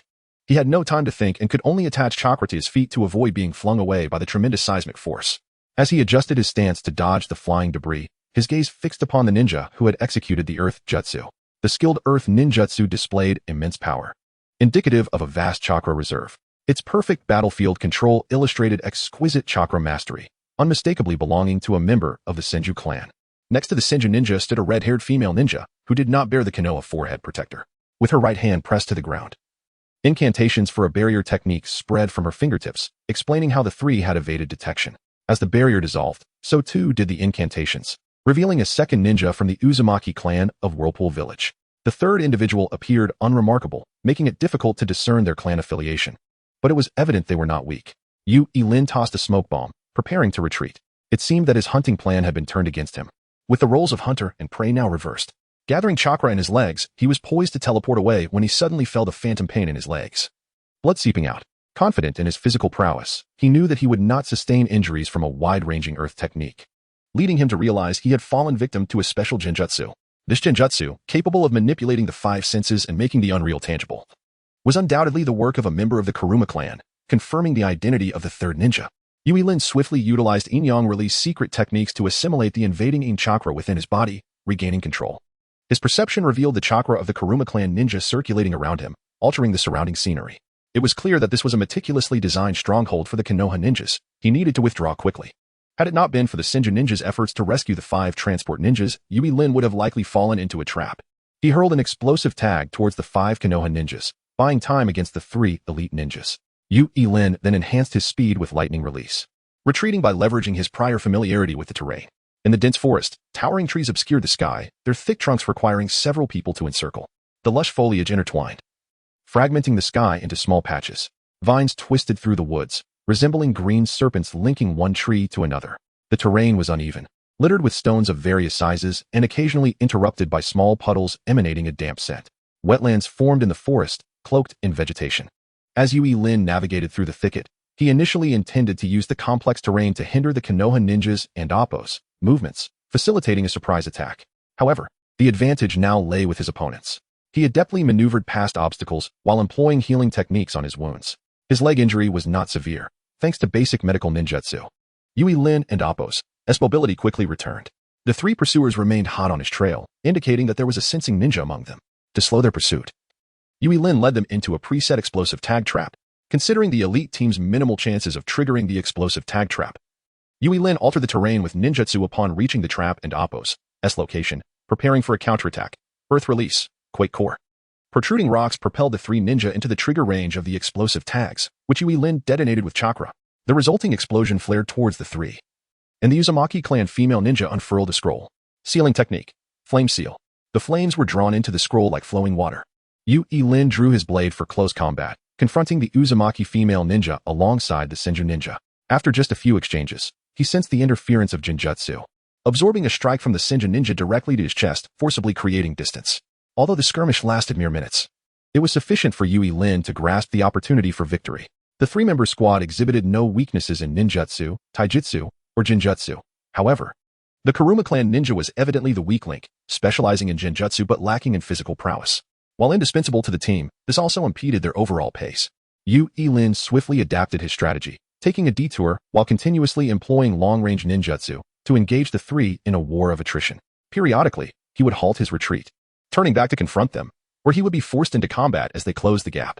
In their usual silence, both sides conserved unnecessary energy, recognizing that retaining even a modicum of stamina was advantageous in such circumstances. Throughout an entire day, neither side found respite. Yui Lin, having enhanced his body with lightning release, bore numerous wounds, most inflicted by the Jinjutsu of the Kuruma clan, with a smaller portion resulting from kunai thrown by the other two. The Jinjutsu from the Kuruma clan indeed possessed unique qualities, manipulating the outward flow of Yin chakra, allowing them to alter the surrounding environment at will, effectively restricting Yui Lin's capacity to utilize his own Jinjutsu. Chapter 66. Retreat. As evening fell, the two sides clashed once more. Utilizing the secret technique of five senses manipulation, Yui Rin continued to employ Yin release chakra to safeguard his vital points, relinquishing protection of other areas. At this moment, every ounce of chakra had to be meticulously allocated. Minor injuries would not hinder his combat capabilities, thus wasting chakra was unnecessary. He deftly wrapped the bleeding area with white bandages. For a seasoned warrior, the agony of wounds had become a mere numbness, and throughout the entire process, not a single brow was furrowed. The exhilarating battle stimulated his body's nerves, causing a continuous release of adrenaline, while his thoughts raced with unprecedented clarity. Driven by an insatiable desire to conquer formidable foes, his formidable mental strength influenced his physical capabilities, transforming the once cumbersome and burdensome yin-yang chakra into a more compliant force. Yui Rin recognized this as the manifestation of his bloodline's power. Although he bore numerous injuries, he felt an unparalleled strength coursing through him. The ninjas of the Kurama clan had begun to breathe heavily. Their ordinary physiques could not endure the stamina of the Sage of Six Paths. As the night descended, a chilling wind swept through the forest, and the temperature dropped. Noticing the increasing amount of vapor emitted by the Kurama ninjas with each breath, Yui Rin altered his course, allowing the frigid wind to buffet against them, causing the trio from Konoha to instinctively clutch their collars. The battlefield shifted to the vicinity of a marsh. Surrounded by heavily saturated puddles, the moon hung imperfectly in the sky, its feeble light obscured by dense treetops. The environment grew increasingly dark, and the forest was shrouded in a chilling, thick fog that sent shivers down one's spine. Deep within the mist lay an abyssal darkness, akin to a colossal black hole swirling above them, an ideal setting for a climactic showdown. Yui Rin withdrew his final cache of ninja tools, summoned shadow clones, and commenced the ultimate battle. In the darkened sky, shuriken and kunai soared towards the three Konoha ninjas, some embedded with explosive tags that crackled ominously at their edges. The earth trembled as surrounding trees ignited in flames, shattering the tranquility of the night. Lightning release. Ninja blade heavy waterfall. Yui Rin drew his blade and struck at the Kurama ninjas. They swiftly formed hand seals, employing Yin release chakra to alter the surrounding environment, inverting illusion and reality. A wall of earth materialized in Yui Rin's path. Yin-yang release. Assimilation creation. Maintaining his speed, Yui Rin's secret technique assimilated the Kurama ninjas' chakra, merging the black Yin release chakra with their illusions, causing the earthen wall to vanish into thin air. His prior injuries had recorded the characteristics of the Kurama ninjas' chakra, rendering their troublesome illusions ineffective. The Senju and Uzumaki ninjas stood resolutely in front, unleashing ninjutsu to counter the onslaught. The clash of their chakra resulted in a tremendous explosion. Secret technique. Sleep dream technique. The shadow clones erupted from the ground as black chakra, circumventing the explosion to ensnare the two ninjas, seizing the opportunity while they were immobilized. Yui Rin reinforced his body with lightning release chakra and charged toward the Kurama ninjas, delivering a series of blows that left them gravely injured. The Senju and Uzumaki ninjas, relying on their immense chakra reserves, broke free from the illusion-esque grasp, intervening to separate Yui Rin from the Kurama ninjas. Observing that the Kurama ninjas had lost their combat effectiveness, an Uzumaki female swiftly shielded them, initiating healing. The Kurama clan, historically frail in constitution, could not recover their fighting capability in such a short time after sustaining such severe injuries. The situation shifted from a 3-on-1 to a 1-on-1 confrontation.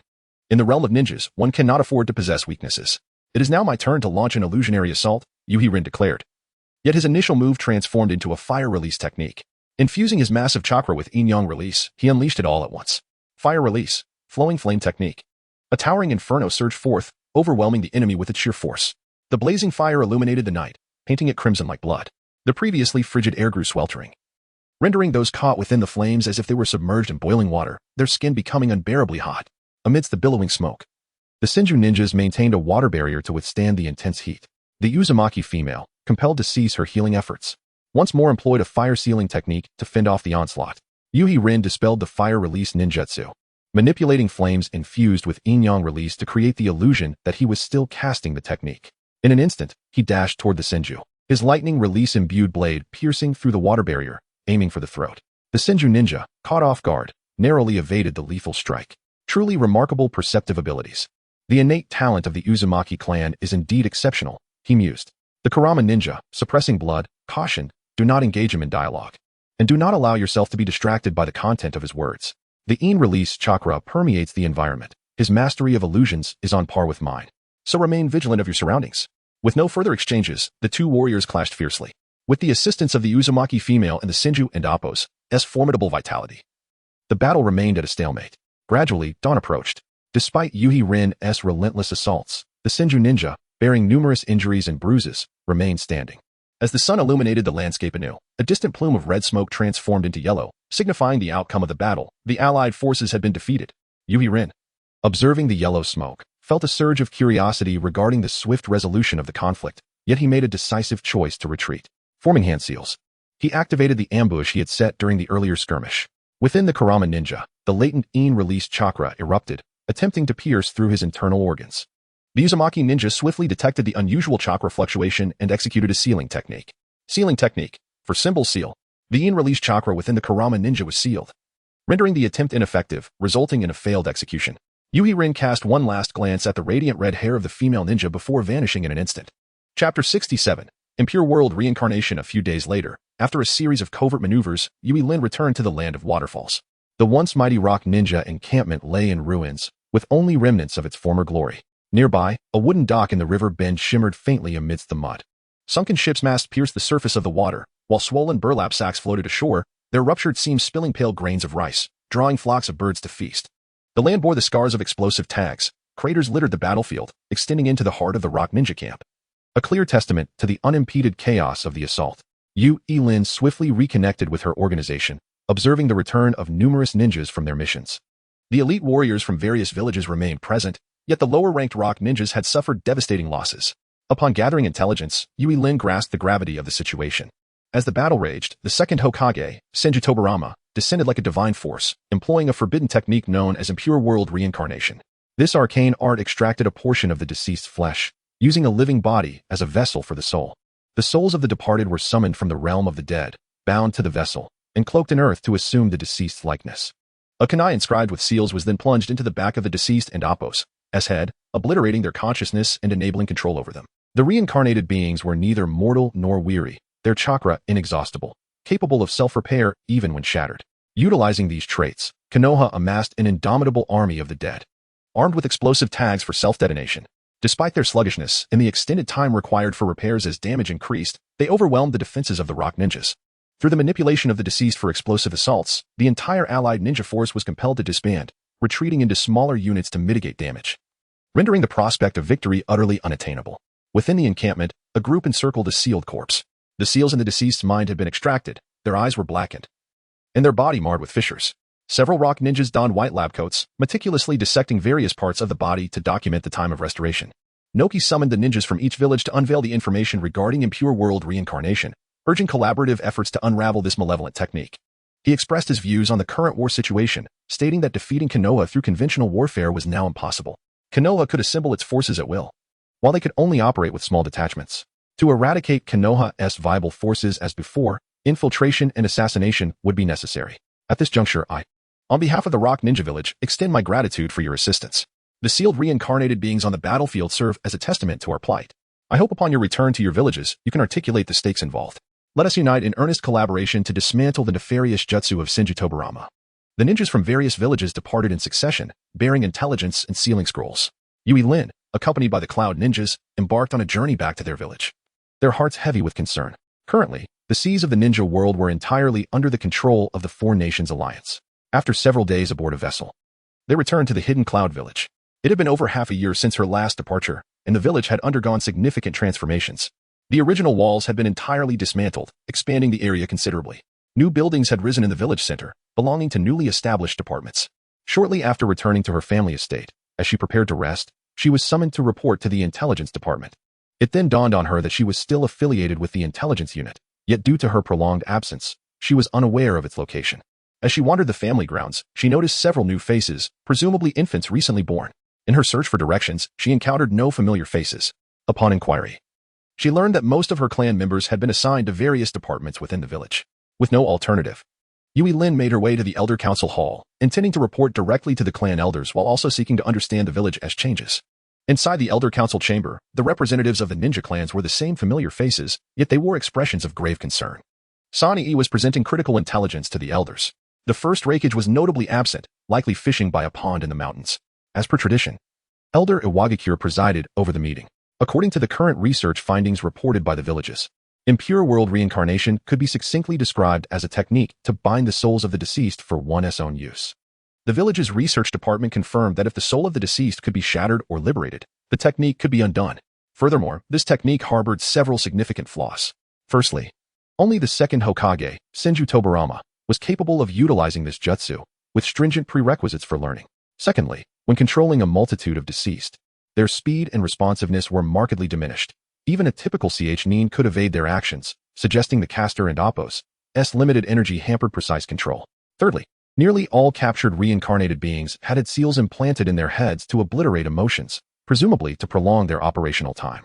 Based on the village's experiments, it was highly probable that continuous damage in a short span would lead to the collapse of the soul.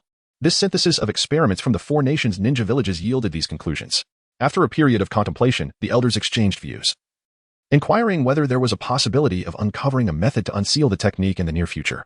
Sani remained silent, recognizing it was beyond her capacity to address. Elder Iwagakure sighed and stated, "We cannot rely on unsealing at this juncture. Arrange for you, Izwajie, to lead the ninja forces in retreat. Prior to withdrawal, extract every ounce of value from the border cities of the Land of Fire. Moreover, no matter how formidable Senju Tobarama may be, he is but one individual. Let us communicate with the other ninja villages. Together, let us dispatch teams of ninjas into the Land of Fire for infiltration and assassination, disrupting its economic activities and severing Konoha's financial lifelines. Without sufficient explosive tags, even an army of the reincarnated is of no use. Additionally, increase investment in the Ninja Academy. The current lower-ranked ninjas can no longer meet the demands of war. While the ninja forces can still navigate through chaos, infiltration operations necessitate enhanced training. It is opportune to select promising candidates from the returning ninja forces for training." Chapter 68. The visit Yui Lin had satisfied her hunger at a quaint little shop, and, sensing that the time was ripe, made her way to the elders and Appo's council hall. Intending to casually engage in conversation just before the workday concluded, she aimed to complete the mundane task report swiftly so she could relish some well-deserved leisure time. Moreover, to enhance her influence before the elders, she deliberately kept her bandages intact, hoping to secure a few more days of leave. Upon navigating the intricate identity verification process, Yui Lin entered just as Elder Yenyu had issued a command. It seemed she had timed her arrival perfectly, coinciding with the end of the meeting.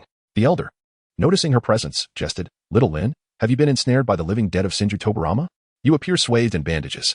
Surely you weren't caught napping on the battlefield and blown away by an explosive tag?" Yui Lin's expression darkened as she prepared to explain, but the elder continued. "You arrived at the perfect moment. The village has just issued orders to adjust the front lines.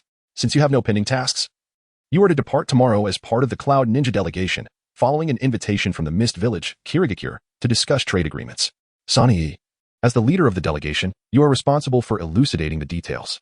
Having delivered the orders, a cluster of elders exited the assembly, leaving Yui Lin momentarily bewildered. She turned to Sani, clearly perplexed by the happenings within the village that she was unaware of. Walking side by side along the main street, they began to chat. "So, how did you sustain your injuries? Were you truly hiding on the battlefield, inadvertently harmed by the Edo Tensei technique?" "Impossible. I was ambushed by a three-man squad from Konoha while infiltrating the Land of Fire. It and Appo's, all the fault of the rock ninjas. I could have countered if they had been competent." "Of course, you're a genius ninja," Sani replied with a chuckle. Then, with a hint of seriousness, added, "By the way, I Haven and Appo's, he congratulated you yet. Welcome back from the battlefield. What is this sudden solemnity? Is there a new village ritual I'm unaware of? They're not selecting me for an assassination mission against Senju Tobarama, are they? You're overthinking it. Recently, too many ninjas have failed to return. With the improvement of economic conditions, people are less willing to risk their lives for a mere commission. Consequently, those who manage to complete missions or return from the battlefield are offered a blessing from those remaining in the village. Regardless, It seems the villagers are gradually leading better lives, Sonny E remarked, detailing the village's transformation. As the influence of the Land of Thunder expanded, many nobles and merchants from smaller nations gravitated towards it. The military expenses of the daimyo were increasing daily, drawing merchants from various regions to visit, thereby enriching the economy of Cloud Ninja Village. Surviving ninjas returned from the battlefield with spoils and commissions, further stimulating consumption within the village. More and more citizens from the Land of Thunder began to visit Cloud Ninja Village, which had once resembled a military base, gradually evolving into a bustling town. Whatever. Yui Lin shrugged, reclining with her hands clasped behind her head. By the way, I have a question. Upon my return, the clansman informed me of a new regulation in the village stating that I must report to my superiors upon task completion. As a ninja of the intelligence department. Who is my superior, and where is the intelligence department? Why has no one informed me? Sonny looked at her in exasperation, replying. It's because you've consistently skipped those so-called daily meetings that you're unaware of your own department. Your superior is me. When do you plan to report? Yui Lin paused for a moment, surprised. Why is it that you are still my subordinate in the Land of Water, yet upon returning to the village? You've been promoted faster than me, who has been fighting on the battlefield. After a lengthy silence, Sonny seemed at a loss for words, finally explaining. Perhaps this is just a small whim of power. Yui Lin was momentarily speechless but quickly regained her composure, joking. Well then, I shall rely on you for protection. First, I would like to request a period of sick leave, and I hope for your approval. Dream on. Recently, all the ninja villages have been focused on researching the Edo Tensei technique, and the research department is working overtime. You shouldn't even think about being reassigned there. We'll gather at the village entrance tomorrow to set off for Kirigakure. The following morning, at the entrance of Cloud Ninja Village, officials from the Land of Thunder had arrived early, led by a contingent of samurai in bright armor. Their statures were upright, and their armor was adorned with exquisite crests, signifying the might of the nation. Though lacking in true power, they served as an effective means of intimidation against the common folk. Following them was a procession of carts laden with gifts and local specialties, intricately carved and gilded, showcasing the financial prowess of the Land of Thunder. The core members of the delegation, clad in the official garb of the Land of Thunder, rode on majestic steeds at the heart of the convoy. Some bearing symbols of their mission while others engaged in discussions regarding the agenda. Bringing up the rear were ninjas from the mist, masquerading as a group of logistical support personnel. The entire delegation stretched for miles, raising clouds of dust along their path, prompting onlookers to pause and observe. As the leader of the Cloud Ninja delegation, Sonny was afforded a separate carriage. Yui Lin had no intention of straining herself and pretended to be a lazy driver, reclining within the cart. Noticing Sonny idly sitting in the carriage, she inquired. Kirigakure has never been welcoming to outsiders, and the ninjas from the Land of Water are notoriously unruly. What prompted this sudden invitation for us to visit? This invitation was jointly issued by the daimyo of the Land of Water and Kirigakure. It's not just us, the Land of Earth and Awagakure. The Land of Wind and Sunagakure, as well as several smaller nations bordering the sea, have all received invitations, excluding the enemy nation of Konoha. The primary purpose is to discuss maritime trade within the ninja world. Previously, the village withdrew its forces from the Land of Water to bolster coastal defenses, thereby strengthening the bargaining position of the daimyo of the Land of Thunder in negotiations with the daimyo of the Land of Water. Based on previous battlefield conditions, Kirigakure believed that Konoha would inevitably face defeat. Thus, they sought to leverage negotiations to intimidate the Land of Thunder, using military might to prolong the war on the continent, hoping to secure greater benefits post-war. However, they did not anticipate that Senju Tobarama would conjure the Edo Tensei technique, effectively reversing the situation. The invitation extended to allied nations is likely an attempt to demonstrate their sincerity as allies and to salvage the situation.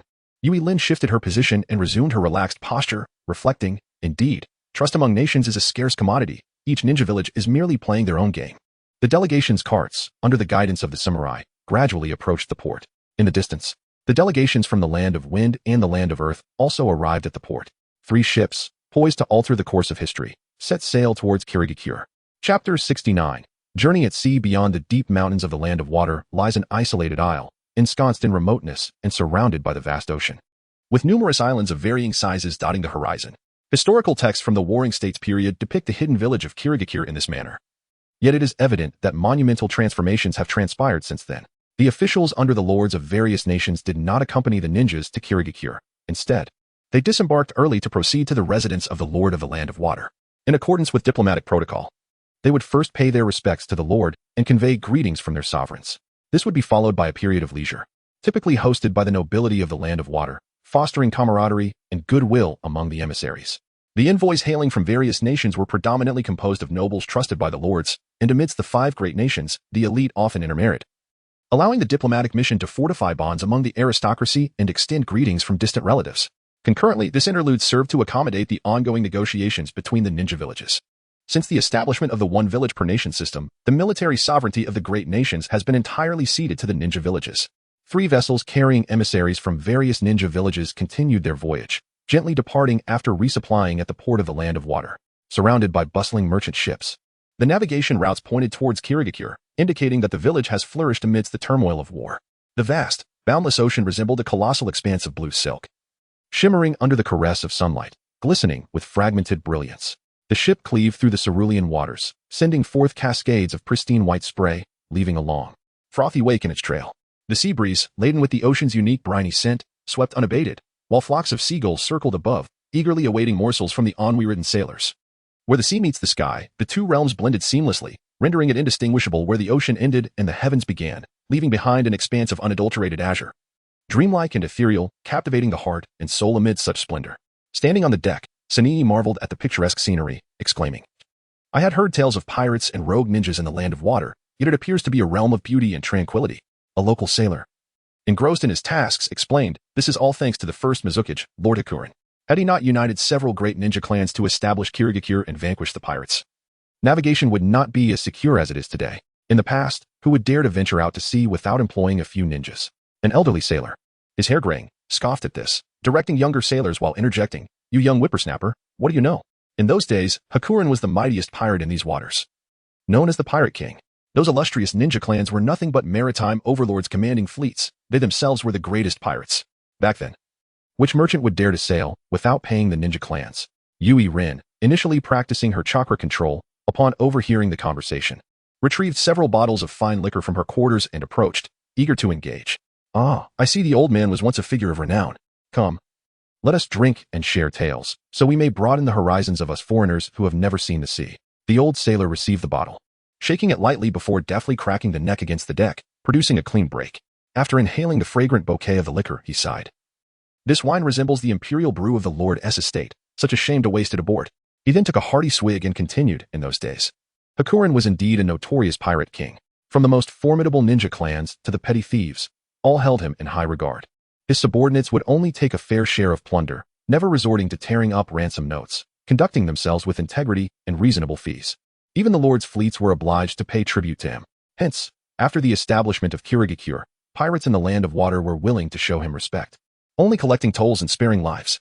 Unlike the new Kirigakure." A young sailor interrupted, "Old dang, are you seeking death? Speak such words with caution, lest you attract the ire of Kirigakure's Umbu and be dragged back to toil." Old dang, having consumed a good portion of the liquor, reddened with drink and retorted dismissively, "You lot of younglings are utterly lacking in ambition. This is the open sea. Fear not the likes of Gt Kage." In Hakuren and Appo's time, many spoke ill of him. What is there to fear at sea when no one knows? Just then, several massive warships emerged on the horizon.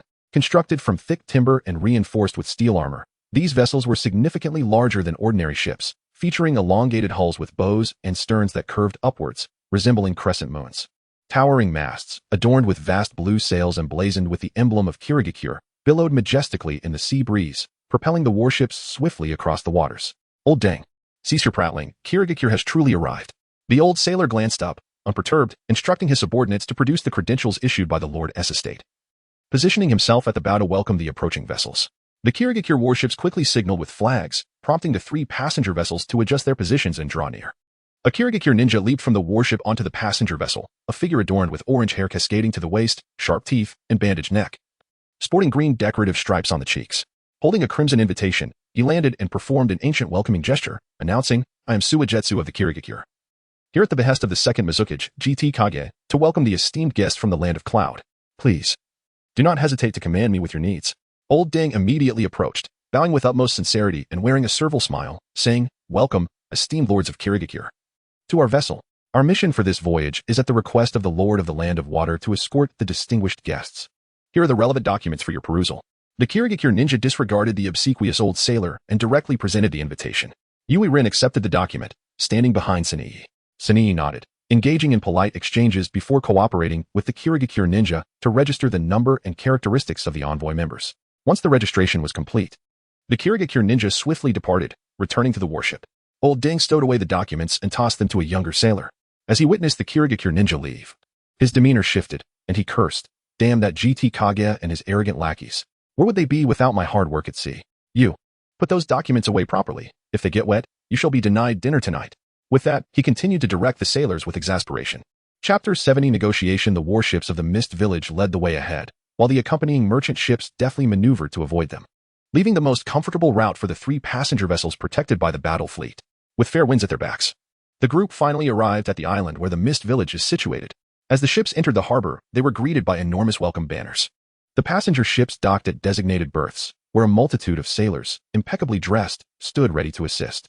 The roads of the harbor were adorned with a brand new red carpet, several meters wide and stretching deep into the island, embroidered with exquisite patterns, soft to the touch, indicative of its high cost. Standing on either side of the road were the ninjas of the mist, alongside villagers who had come to offer their greetings. At intervals, massive floral walls made from fresh blossoms served as decorative accents. Standing at the center of the road was Akatsuki Hashiyuki, his hair slicked back with pomade. Clad in a bespoke, elegant suit, with a bouquet of roses pinned to his lapel. Holding a microphone, he personally welcomed the guests. As the envoys from the 3 great ninja villages disembarked, the sound of fireworks erupted. Vibrant fireworks and streamers shot into the sky, accompanied by a flurry of petals. The prearranged band began to play a lively tune.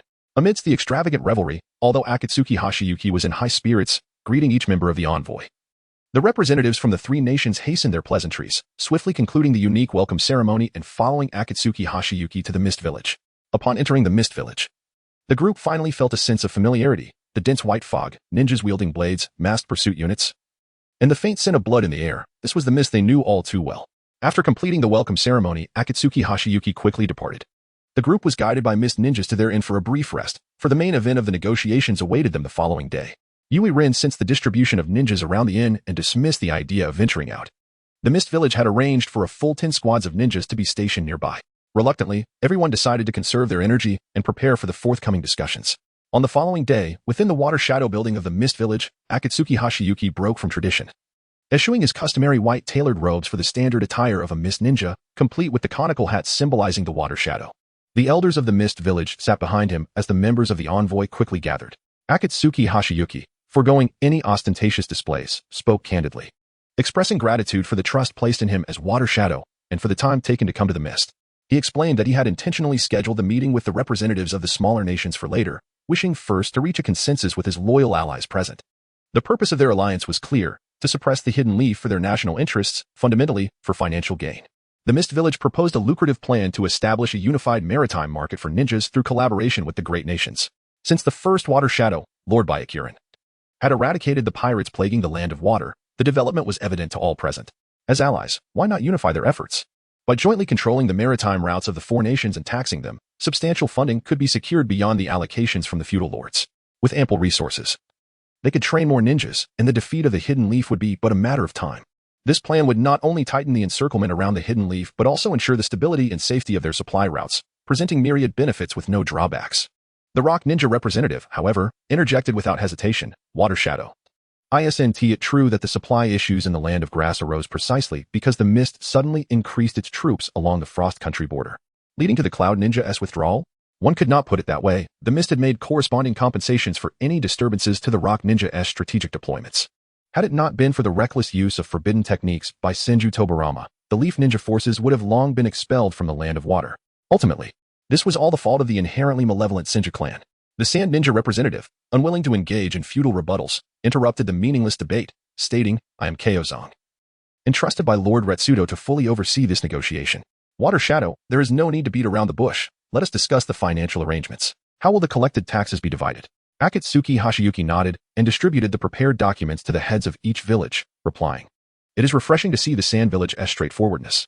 The Mist Ninjas will need to eliminate pirates along the trade routes and take on the majority of the workload. So I believe it is reasonable for us to receive a larger share. A division of 70-30, with the 3 villages taking 3 shares and the Mist taking 7. Sani, the representative of the Cloud Village, quickly glanced at the documents and immediately countered upon hearing the proposed distribution. "Water Shadow, have you overlooked a significant point? If the 4 Nations Alliance agrees to establish a unified maritime market, the influence of the Mist will undoubtedly be greatly enhanced. After our discussions, we still have the representatives of the smaller nations to consider. For the Mist, as a maritime ninja village, the implications of this matter are far greater than for us land-based ninja villages. Moreover, despite the Mist's active participation in the war, You have refrained from dispatching ninja forces to attack the coastal cities on the eastern side of the Land of Fire. During their missions, the Cloud Ninjas have encountered those from the Uzumaki clan. Surely the Mist Village is not incapable of even restraining the Uzumaki village. An elder seated to the right of Akatsuki Hashiyuki responded, according to our previous plan. The Mist will send ninja forces to attack the borders of the Land of Fire next month. Regrettably, due to Senju Tobarama's creation of the reanimation jutsu, large-scale operations are not feasible at this moment, which was never the Mist's intention. In the future, the Mist will certainly contribute to the alliance through infiltration operations. Seizing the momentum, Akatsuki Hashiyuki proposed, let us adjust the division to 60-40, with the 3 villages taking 4 shares and the Mist taking 6. The Mist will be investing a considerable number of ninjas to hunt down pirates. This is the most favorable arrangement. Agreed. Ko Zong from the Sand Village immediately expressed his approval. The representatives from the Rock and Cloud villages nodded in agreement with the proposed distribution. Akatsuki Hashiyuki, elated, clasped his hands above his head, exclaiming, excellent. Today brings me great joy. With such remarkable allies present, the defeat of the Hidden Leaf is surely within reach. He then turned to the elder who had just spoken, instructing, Yuan Sure, the next phase of negotiations will be handled by the Elder Council. This water shadow hat has completely disheveled my hairstyle, and I must attend to it. Furthermore, please ensure our dear allies are well taken care of. As long as it does not involve the village's secrets, you may explore freely, with all expenses covered by the Mist. With that, he tossed the hat onto the chair of the water shadow and gracefully departed. Chapter 71. Observations of the Hidden Mist after the meeting. The delegation from the Hidden Cloud returned to their inn to review and discuss the proceedings. As the head of the group, Sanii summarized their efforts, commending everyone for diligently completing their mission. He noted that the agreed distribution plan did not surpass the village's limits, marking the negotiations a resounding success. He dispatched messages to the accompanying officials, assigning them the task of refining subsequent details. From the course of the meeting, it appeared that the enigmatic Kaido had likely established prior contact with the Sand Village, with their emissary, Eyes, advocating on behalf of the Mist Village. Ultimately, the outcome was favorable. They were now free to explore and seize the opportunity to gather intelligence on the Hidden Mist, whose transformations in recent years rendered prior information largely obsolete.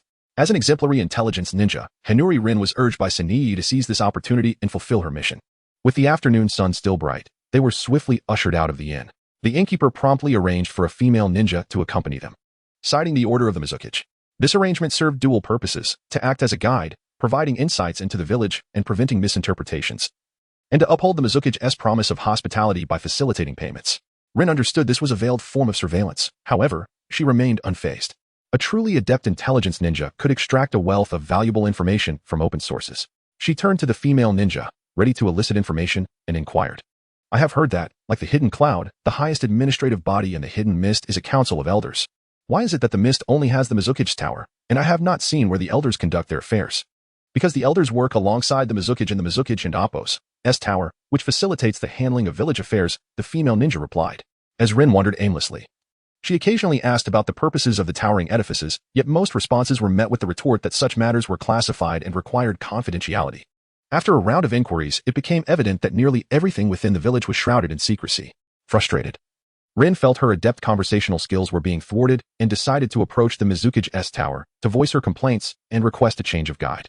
However, the administrative ninja of the council informed her that the Hidden Mist was enforcing strict confidentiality protocols, necessitating the concealment of any village secrets from outsiders, even within the village. Probing for information was strictly prohibited, particularly concerning intelligence and vital village matters.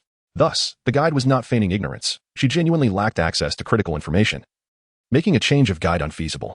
Noticing the time, Rin resolved to seek sustenance. As a great nation ninja village, the Hidden Mist boasted a thriving economy. Following her guide out of the core area, they arrived at a bustling commercial district frequented by commoners and merchants. The atmosphere was indeed vibrant, lacking the oppressive feeling of the village center. Rin chose the most popular tavern, pushing open the door and proclaiming, everyone, serve a cup of the finest wine to all present. It is my treat. The tavern was filled predominantly with sailors and crew members, and the rugged men of the sea responded with cheers. Thank you, boss. The guy in white is the best. Prosperity to the boss. If you need good shipped, I can assist with introductions, directly to all ninja realms.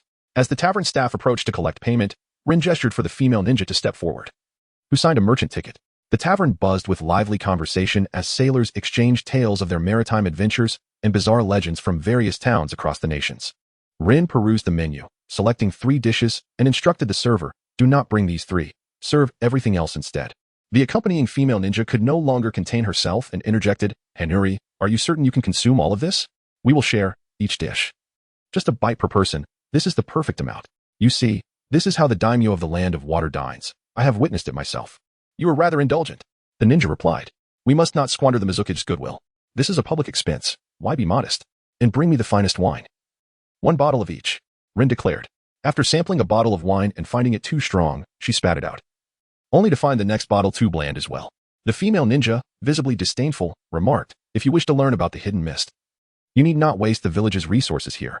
Such behavior will adversely affect my mission evaluation, and the hidden cloud would surely find it embarrassing. Rin remained indifferent, continuing to feast. Once satisfied, she finally addressed the female ninja's concerns. You seem quite attached to the hidden mist. You must not be of ninja lineage. Indeed. I am a civilian ninja, having graduated from a ninja academy, the female ninja responded proudly. Rin was taken aback, glancing at her companion. A ninja of your caliber trained at a ninja academy? Is the Hidden Mist Academy truly that remarkable? That is also a village secret, and according to confidentiality protocols. I cannot disclose that information, the female ninja replied with a hint of pride. With no further recourse, Rin departed the tavern. At that moment, a water bird adorned with the Hidden Mist's insignia circled overhead, emitting rhythmic calls.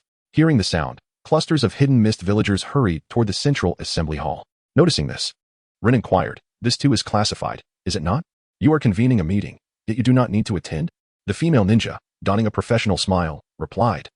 This is not an urgent meeting requiring attendance. It is merely a speech held periodically by the Mizukage to communicate policy directives. I have attended many such events. My primary duty this time is to serve you, so my absence is inconsequential. Rin had anticipated that Kaido, the flamboyant ninja, would relish in the limelight. But she was surprised to find that as the leader, he would also enjoy the role of a feudal lord's official, publicizing policies in front of the populace.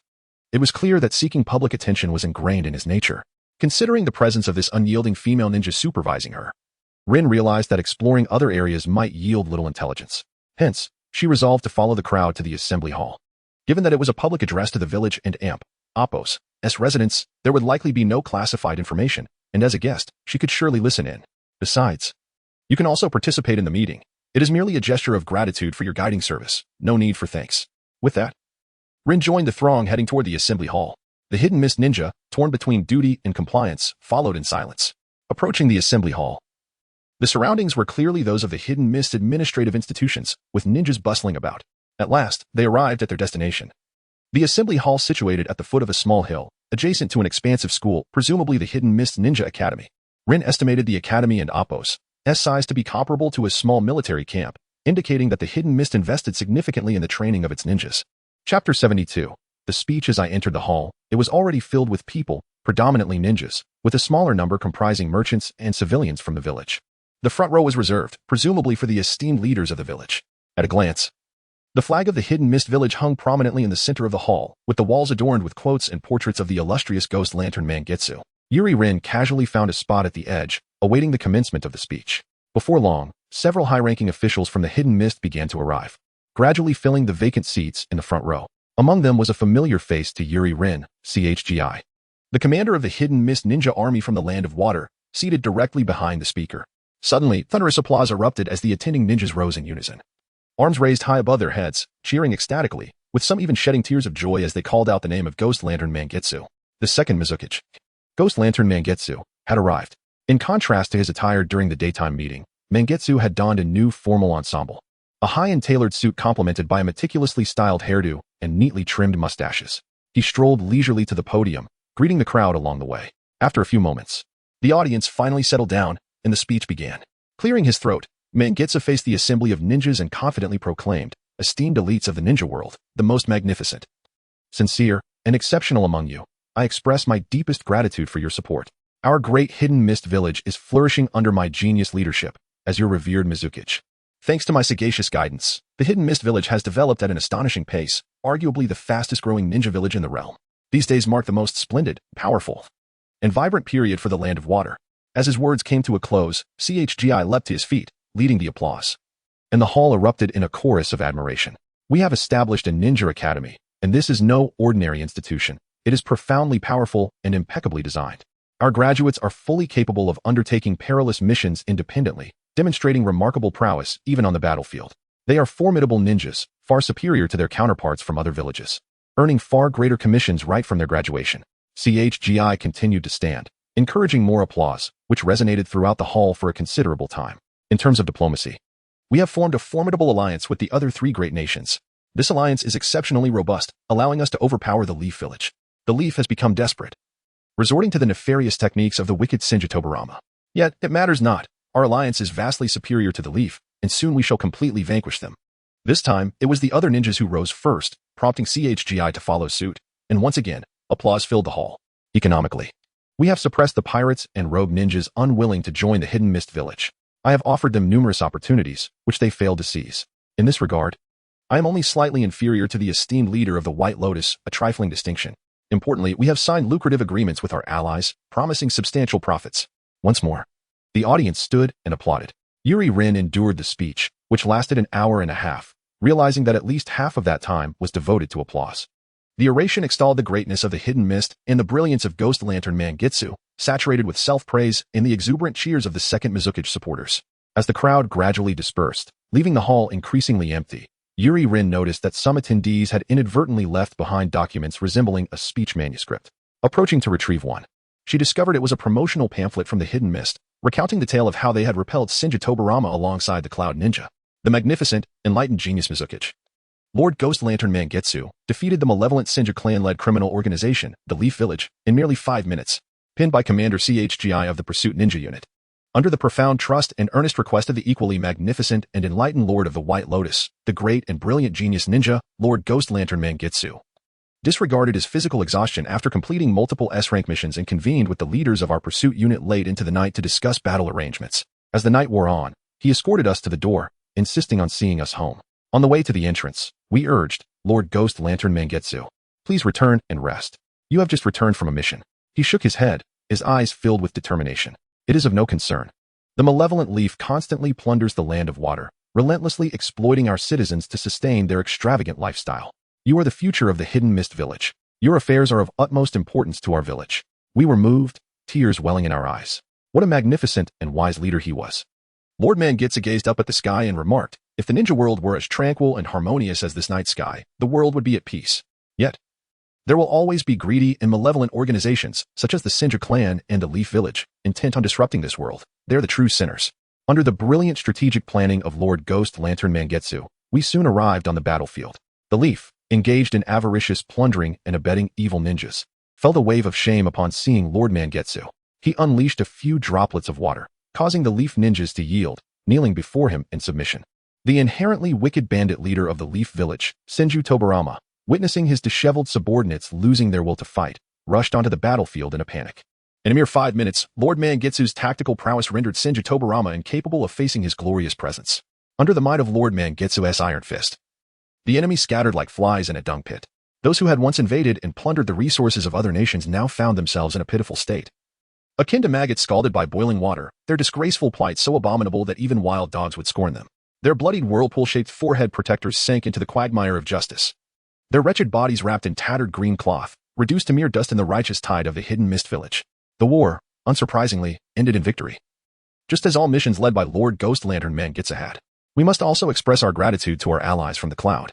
Lord Mangitsu added, and we all applauded, taking pride in having such a generous, perfect, and brilliant leader in the ninja world.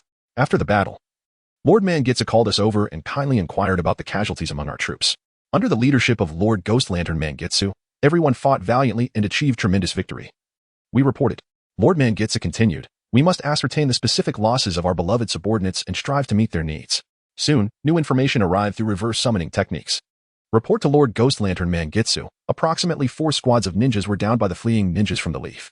Before their fall, they expressed profound gratitude for being led into battle by Lord Ghost Lantern Mangitsu and wished to repay his kindness for all eternity. Upon hearing this, Lord Mangitsu breathed a sigh of relief. After the campaign concluded, he personally escorted us away from the battlefield, continuously caring for and guiding us until we returned to the Hidden Mist Village. The following day, we learned that some timid individuals within the village opposed the mission to the mainland for collective operations. We felt anxious and indignant. At that moment, Lord Mangitsu summoned us. He remained as kind and amiable as ever, inviting us to take a seat and imparting the solemn message, sacrifices are an inherent part of war. And those who give their lives for the cause of the Hidden Mist Village are truly noble. At that moment, Lord Hozuki Mangitsu about his head. A look of deep remorse etched upon his face, as he confessed, however, I must admit that I acted too hastily before my departure, failing to adequately communicate with the villagers, which was indeed reckless of me. I sincerely apologize to all the residents of Hidden Mist Village. I shall clarify the situation to them. We were instantly moved to tears. What a remarkable ninja he is. Even a minor misstep during his struggle against the enemy weighed heavily on his heart, prompting him to offer an apology. We must certainly learn from Lord Hozuki Mangitsu in our future training, emulating his expansive heart and his spirit of humble inquiry. Hidden Mist Village. 23rd session of the Ninja Benevolence Education Seminar. Educational materials, compiled and published by the Hidden Mist Village Umbu. Chapter 73, Intelligence Analysis after perusing the promotional materials. Yuri Rin positioned herself at the edge of the auditorium, observing the departing crowd, most of whom had crimson palms. The attendees were predominantly commoner ninjas, with very few from the noble clans. Notably absent were any members of the Kagaya clan, one of the 4 great clans of Kirigakure. Yuri Rin fully comprehended that the Kagaya clan, being distant relatives of the Hyuga clan, was a renowned family during the Warring States period, and she found it difficult to envision these martial brutes engaging in sycophancy. Similarly, the Yuki clan's ninjas were also missing, likely due to their abundance of strikingly handsome and beautiful members, burdened by their own pride, making it difficult for them to lower their dignity. The most numerous among the attendees were the ninjas of the Kirigakure clan, as the clan leader was personally delivering a speech, and their absence would likely result in repercussions. The Kurowa clan also had a considerable presence, albeit their members seemed to be accompanying elder-like figures, likely belonging to the direct forces of the Elder Council of Kirigakure. After bidding farewell to the departing Gato Mugen, Nakagami joined the throng, only to be called to a halt by Yuri Rin, who recalled Nakagami's commanding presence on the battlefield and now regarded this obsequious man with newfound respect. His remarkable political acumen was indicative of potential leadership qualities. It was no surprise that he had risen to the position of commander of the ninja army, surpassing many bloodline ninjas of Kirigakure merely through his exceptional sensory abilities. Commander Nakagami, it has been a while. I did not expect that while you excel in writing, you would also be willing to engage with the masses. Taking the common path, Yuri Rin remarked.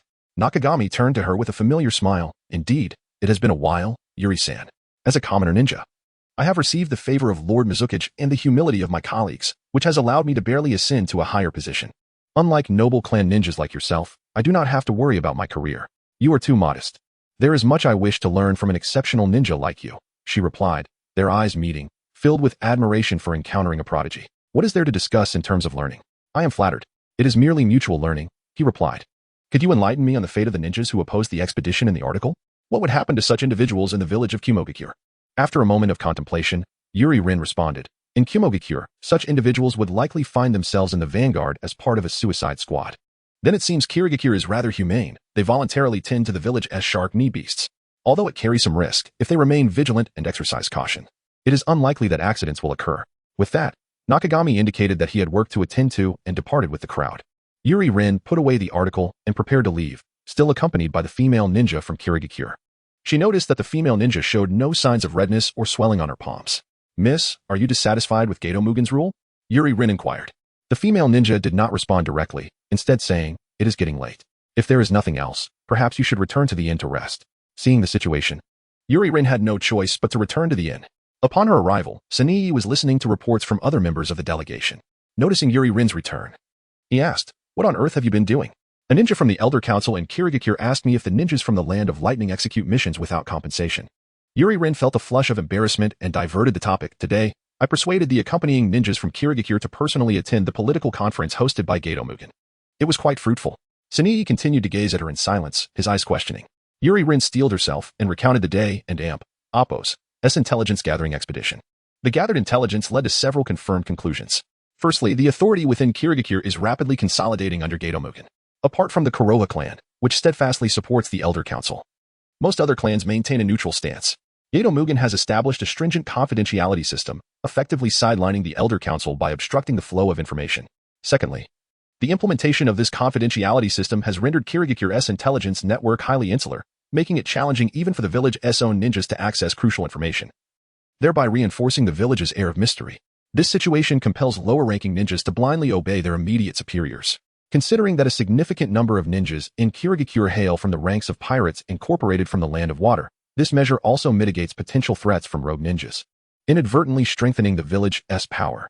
Thirdly, emulating the second Hokage of Konohagakure, Senju Tobarama, Gato Mugen has established a ninja academy and an Umbu system within Kirigakure.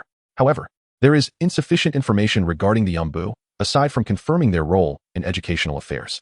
The Ninja Academy, distinct from those of other villages, currently focuses solely on training elites.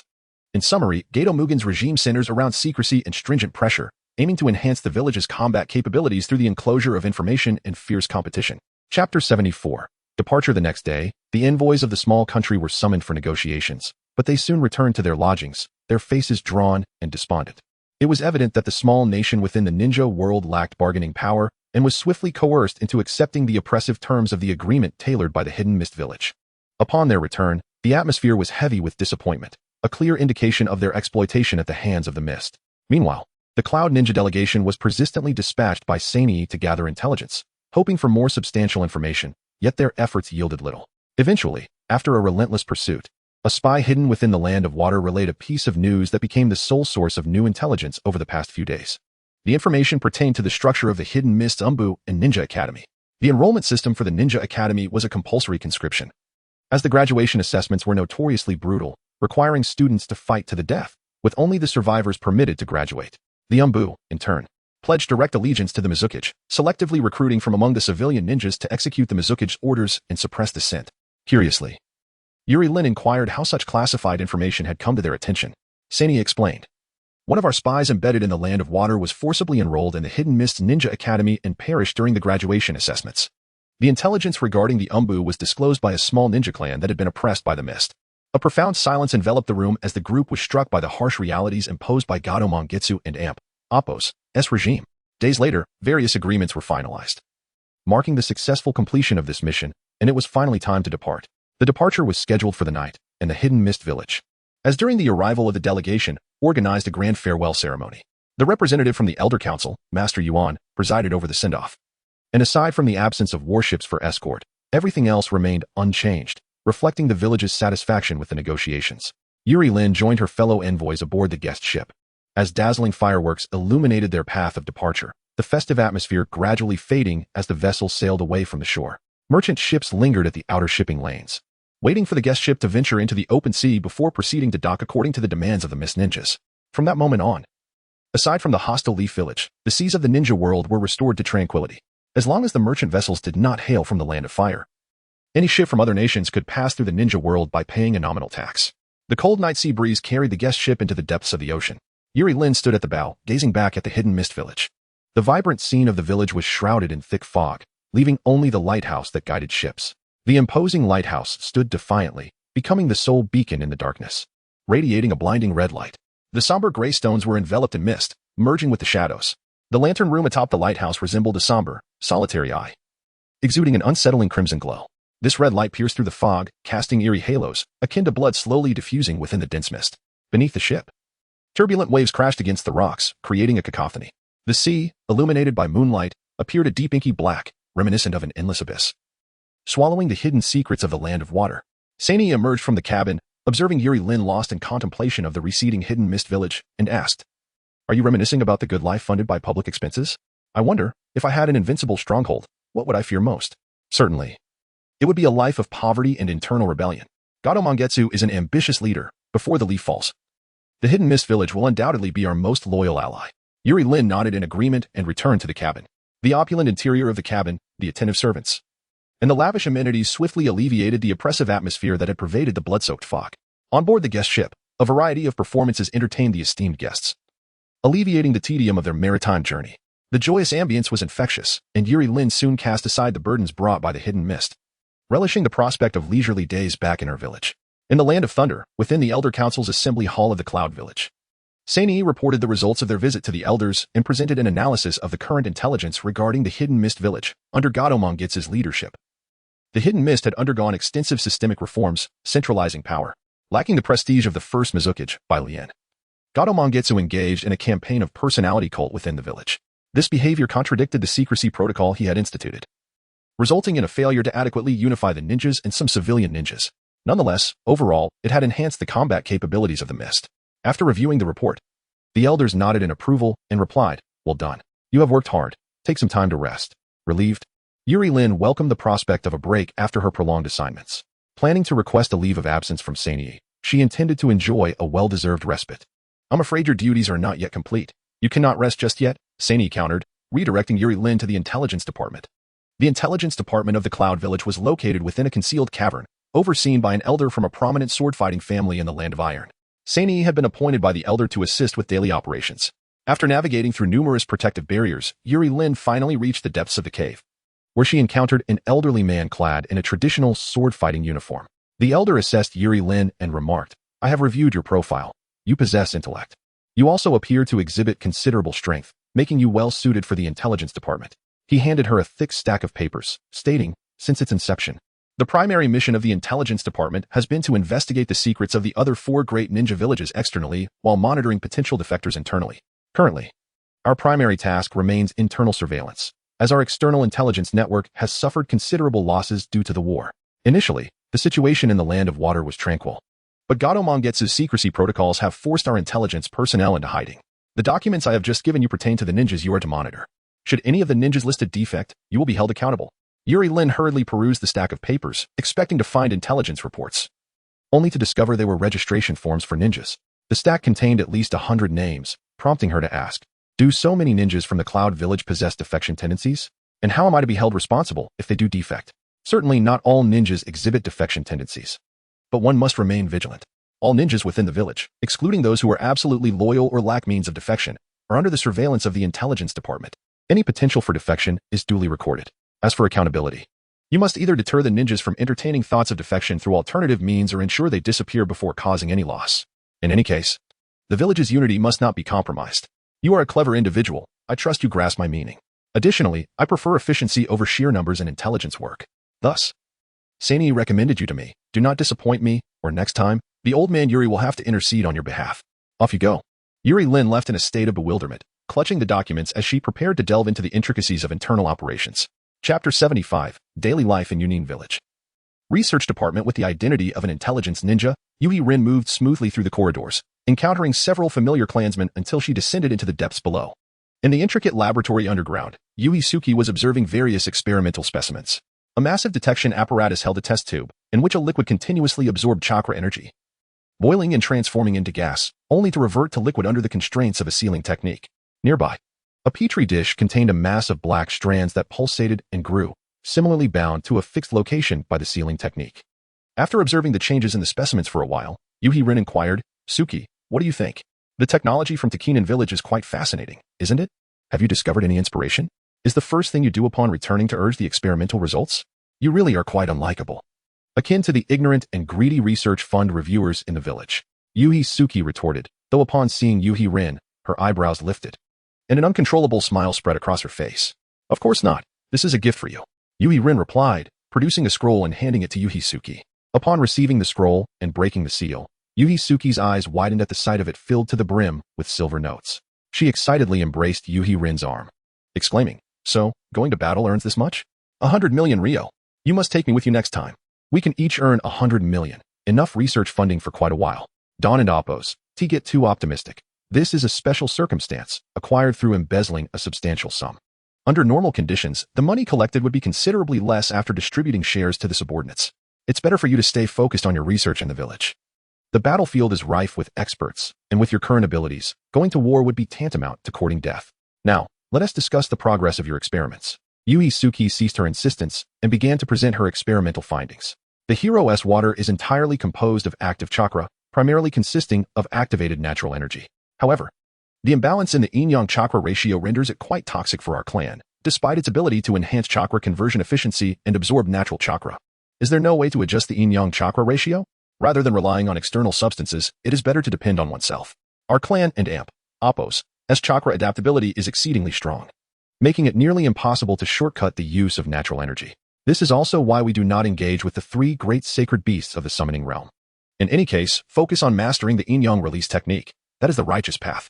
However, this liquid, once adjusted, can be utilized to accelerate the training of the lightning release body technique. I have already reported it as a new research topic to the village. The elders were exceedingly generous with the funding upon hearing it could enhance body technique training. And what of the second specimen, the dying curse? Now, this is intriguing. It is a product of the yin-yang release, infused with a certain type of special chakra, though we have yet to identify it.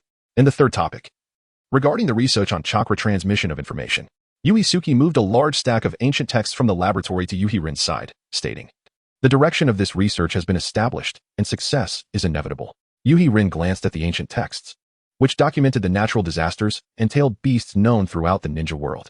According to common knowledge, Any chakra that exists without maintenance will eventually dissipate into the natural world unless bound by sealing techniques. In other words, if chakra is materialized, it will actively vanish after a period. Yet, tailed beasts consist entirely of tangible chakra, requiring no sealing techniques or maintenance, and can even refine chakra on their own to unleash attacks. Furthermore, they automatically resurrect post-mortem, representing the perfect creation of yin-yang release. Yuhisuki elucidated. Using the tailed beast as a model, as long as we unravel the mysteries of the perfect Jinchuriki, we can master the secrets of chakra information transmission. However, to deepen our understanding of yin-yang release, there are indeed step-by-step methods to follow. Yuhisuki then moved aside a bookshelf, unsealed a hidden door, and led Yuhi Rin into a new laboratory. Why install a hidden door here? Any ninja capable of infiltrating would surely recognize it. This seems entirely redundant. This is called a sense of ritual. You lacking in scientific enthusiasm. In the new laboratory, the level of sealing techniques was evidently elevated, with two groups of tailed beast chakra restrained within the experimental apparatus. This is the chakra of the 2 tails and the 8 tails. A textbook example of the properties of yin-yang attribute chakra transformation. Brother Yuhi Sok has completed his training, while Brother Yuhi Yuka has deviated from the path and can no longer complete it, leaving only you. I have already grasped the preliminary analysis of the 2-tailed beast chakras in the village. However, delving deeper requires an effective pathway for exploration and decoding. Thus, you must expedite the collection of intriguing materials from the ninja world. With that, Yuisuke handed a set of documents to Yuhi Rin, then stretched and said, "All right. I'm clocking out. You may continue your training in the laboratory as before, but remember to oversee the experimental process and meticulously document the data. And please do not disrupt my experimental notes." Yuhi Rin examined the thickness of the documents, deciding to enhance her strength first. It's only 3 o'clock. And you're already off? The research department truly is a place for the idle. She resolved to continue her training and improve her capabilities. With this amount of training material, she could memorize it within half an hour. What I provided is just a catalog. Remember to locate the relevant books in the clan library. If you can't find something there, you may borrow from the elders and Appos hall, but be sure to bring gifts. Without offerings, it's quite difficult to borrow anything.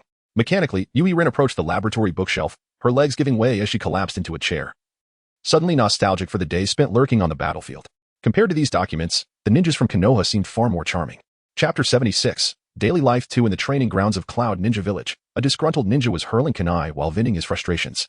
With unwavering focus, he relentlessly attacked the wooden training dummy. Unfazed by concealment, Yuri Rin approached the irate ninja and inquired, "Are you the weakling ninja who was bullied by the elder's nephew?" Who then ranted in impotent fury.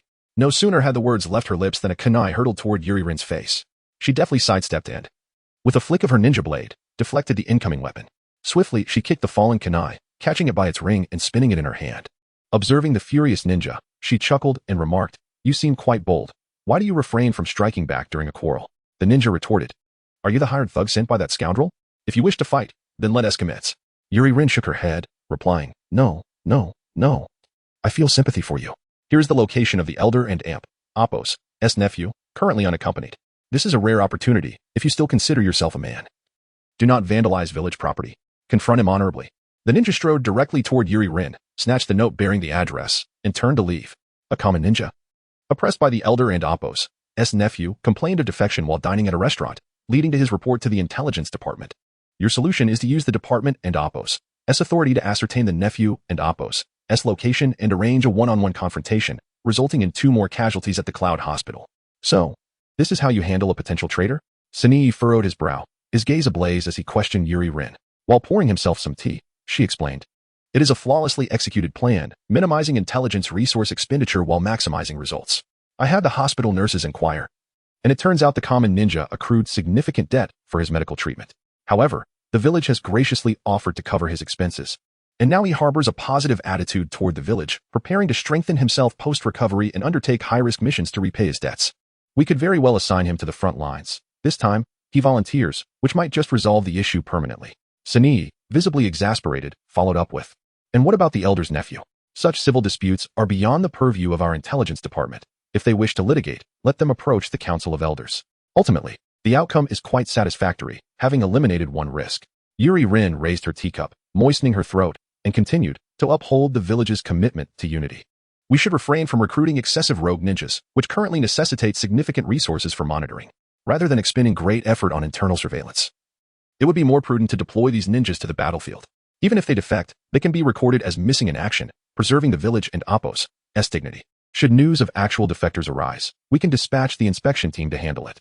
Sunii, in annoyance, remarked, "When will you apply your intellect to serious matters? Your ideas are all dubious schemes. Moreover, I am the one who handles the complaints to the Council of Elders. If you continue this way, don't expect any time off." "Speaking of that, I have a brilliant idea," Yuri Rin exclaimed, adjusting her seat and posture. "What if we establish an intelligence station for fishing? We could arrange an escape route specifically for those in need. Once they successfully leave the village and reach the borders of the Land of Lightning, we can send elite ninjas to eliminate them. This way, we can monitor the movements of defectors while generating additional income. In the future, we can leverage the experiences of lesser fish as live advertisements for the intelligence station, ultimately attracting larger targets. What do you think?" Sunii quickly noted her suggestion, responding, "It's a good concept, but the risks are too high. It's not something our level can decide." He then insisted that Yuri Rin bolster her surveillance. From a sealed document pouch, he extracted a file and handed it to her. "One more thing, pay special attention to this individual. Stability is paramount during wartime. We cannot afford any scandals." Yuri Rin glanced at the document, marked with a top-secret stamp, and after memorizing its contents, casually burned it in the candle flame. "Isn't this our old classmate? Their family has suffered such losses. If she truly defected, it would become a notorious scandal within the ninja world, and the elders would certainly be unsettled. Enough with the ominous predictions, just be vigilant. Ultimately, if she defects, you will bear the primary responsibility. The task has been assigned to you. So stop appearing idle and put some effort into your work. Also, refrain from using the internal surveillance network of the intelligence department for personal matters. I can see everything." Yuri Rin felt immense regret. During her time at the Takigakure Intelligence Division, she had exerted excessive pressure on Sunii, and now she was receiving payback. She realized she should have shown more care for her subordinates.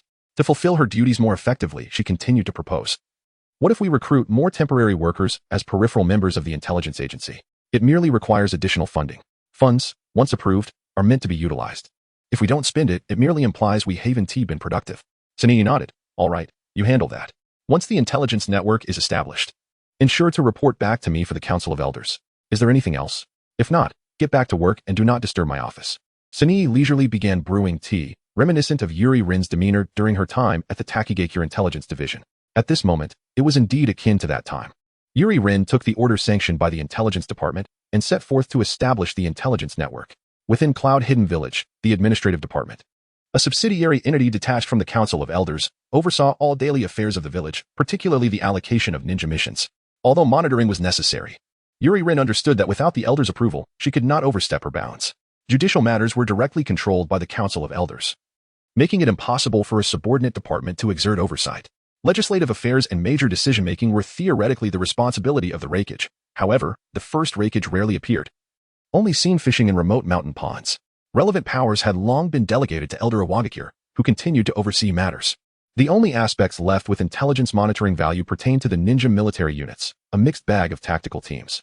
Due to the high-risk nature of combat missions, this was also the most likely area for rogue ninjas to emerge. Yuri Rin and Appo's direct superior was a member of the Council of Elders. Although he did not manage specific tasks, any changes in position would require his consent. The clan's elders would undoubtedly oppose Yuri Rin's transfer from such a powerful department out of fear of blame and hardship. It appeared that for the time being, she could only focus on her assigned duties in hopes of an eventual opportunity for reassignment, hoping that this storm would not erupt upon her. Chapter 77, Daily Affairs 3. As the month draws to a close, the repercussions of the reanimation jutsu have prompted various villages to undertake widespread troop withdrawals, attempting to realign their frontline deployments in preparation for forthcoming infiltration operations. Within the domain of the Yuhi clan, it is once again time for the monthly clan meeting, where the family's ninjas seldom gather. The younger generation engages in lively discussions, sharing peculiar anecdotes encountered during the war, while the elders have yet to arrive, creating a relaxed atmosphere.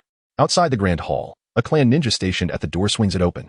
A distinguished squad of cloud ninjas approaches, all clad in standard ninja attire, their backs adorned with ninja swords, moving in perfect unison behind a specially designed carriage. This is the elite ninja force directly under the Elder Council. As the carriage comes to a halt, the station ninjas immediately adjust their stances, standing tall. The carriage door slowly opens, and the Yuhi clan's elder, donned in the formal robe of the hidden cloud, descends gracefully. The elite cloud ninjas watches the elder returns to the Yuhi estate before departing. With the village's development, the Elder Council has gradually transformed from a mere advisory body into a formidable entity that determines the village and Appo's fate, swiftly acquiring relevant privileges and benefits. Within the clan, the crowd along the pathways parts automatically, the younger ninjas holding their breath and casting reverent glances. The elder strides to the center of the grand hall, surveying the assembly, and remarks, "It is rare for everyone to be present. Let us not maintain such solemnity. Let us commence." The leaders of the various clan branches begin to report on the clan's daily developments, covering everything from advancements in ninjutsu research to the number of fallen clan members, and from the profits of trade routes to the clan and Appos' various expenditures. As the original stakeholders of the Hidden Cloud Village, the Yui clan has witnessed rapid expansion of influence in the Land of Lightning. The economic losses incurred during the establishment of the Hidden Cloud Village in the Land of Fire have been fully compensated over the years, even resulting in a surplus. Although recent wartime disruptions have led to the severance of some trade routes across the Ninja continent, commercial interests are expected to rebound swiftly due to a newly signed agreement with the Hidden Mist, which will offset losses through maritime trade. As the village flourishes, the Yui clan has secured a foothold in various sectors of the village, and the current state of the Yui clan is one of vibrant prosperity. This success is attributed to the elders' astute decision to abandon the Land of Fire in favor of an alliance with the Uzuki clan, which led to the founding of the Hidden Cloud Village. After a thorough discussion, the clan and Appos' routine matters are largely clarified. The elder raises a hand, signaling, "All right, we shall discuss routine matters at a later time. We elders shall not monopolize your time any longer." The younger ninjas must focus on cultivating their broader perspectives to gradually shoulder the clan's burdens. The war in the ninja world is far from over. It is certainly not a time for glorification. Sakai, let us begin with you. As the commander of the ninja army, no one understands the front lines better than you. Please provide an update on the tactical units in the village's strategic direction moving forward. Yui Sakai steps forward and responds, "The tactical unit remains under my command, with Yuhi Yuka assisting me. The next phase will shift entirely towards infiltration and assassination operations. Our primary offensive target will be the vicinity of Keisaki Castle within the Land of Fire, aiming to engage in a war of attrition against Konoha within enemy territory. Utilizing small team confrontations. Based on the quality of ninjas observed on the battlefield, the enhancement of ninja capabilities across nations is evident, particularly among the ninjas of Konoha. Their training system is exceptionally well established. If we do not escalate the intensity of warfare, it will be challenging for us to secure victory in a protracted conflict. Consequently, in the next phase, the reconnaissance units will be reintegrated into the command structure of the tactical unit, and our commitment to the war will intensify." The elder nods in acknowledgement and adds, "Now is the time to test our resolve. The younger generation of ninjas must remain vigilant. The village will continue to increase the recruitment of ninjas. With the exception of those specializing in research, medical assistance, and barrier techniques, all others are within the recruitment scope. Team operations demand a great deal of a ninja's hard skills, and it is foreseeable that the upcoming phase of war will incur significant casualties. Following this meeting, your training time will be limited. Therefore, I expect you to intensify your training efforts. If chosen for deployment, you must adhere to the clan's prescribed training in ninjutsu. There is no room for personal discretion." The clan ninjas fall into a solemn silence. The previous celebratory atmosphere dissipated by the weight of harsh reality. Next, the research department takes the floor, represented by a ninja clad in a white lab coat who states, "The research department is currently focused on two primary tasks, the study of the reanimation jutsu and the research on lightning release body techniques. Although most elders oppose the study of lightning release body techniques, deeming a single elemental transformation to be of little promise, the first Hokage remains adamant and has personally implored the elders, who ultimately relented and agreed to the development of the lightning release body technique. It is said that a formal order will be issued soon, with substantial funding allocated for this purpose. Conversely, there has been no progress on the reanimation jutsu. The internal consensus within the research department suggests that this technique is linked to the Vortex Clan's corpse manipulation technique, and without further intelligence, no advancements are anticipated in the short term. Next, the intelligence department is addressed by Yuhi Rin, who declares, currently, the primary task of the intelligence department is internal oversight. In pursuit of tangible results, I plan to allocate funds to establish an intelligence bureau within the ninja army to oversee its operations. This initiative aims to revamp the village and Appos' internal intelligence network. I hope that Commander Yuhi Sakai will support my endeavors." Yuhi Sakai immediately counters, "Previously, the Uzuki clan and Appos' Uzuki AI established an oversight team that remains in place to this day, facing significant criticism from subordinates. No one enjoys having another person supervise their work. Now, establishing an intelligence bureau may provoke considerable dissent among the ranks. As the commander, I must represent the interests of the ninja army, and I foresee substantial resistance to this initiative. I find myself powerless to assist." Chapter 78, Daily Affairs 4. Hanori Rin was overjoyed to hear Hanori Soke and Appos' refusal, thinking she had finally awaited the opportunity to escape her plight. However, to her surprise, the elder placed even greater importance on the operations of the intelligence department. The elder interjected, stating that the village's intelligence department was of paramount importance. Although it currently had few members, due to its unique authority, it would inevitably evolve into a significant institution of considerable influence. The Minister of Intelligence, being a practitioner of swordsmanship, was bound to propel this initiative forward. Other villages would similarly establish internal oversight agencies sooner or later. Rather than opposing it, it would be wiser to join in. Rin, you must engage wholeheartedly and personally assist in the establishment of this newly formed intelligence office. Sanyi will eventually be reassigned to the administrative department, and at that time, you will take her place, effectively leveraging the influence of our Hanori clan. While our presence may be met with disdain, it is far preferable to having ninjas from other clans supervise us. Upon hearing this, Hanori Rin realized that she would be working long-term in the intelligence department. In order to advance the work, she proposed, most civilian ninjas lack political acumen and are effectively semi-literate. It would be prudent to rename the intelligence department to avoid provoking them, perhaps to the Security Command Bureau. We should publicly declare that this is to safeguard national security and military stability. Addressing threats and intelligence infiltration from Konoha by establishing a specialized military security organization responsible for counter-espionage and confidentiality checks. The elder, pleased with her suggestion, remarked, indeed, the youth and Appos' mind is truly agile. If so cannot represent us, let Yuka take the lead. The family and Appos' influence within the ninja army is equally important.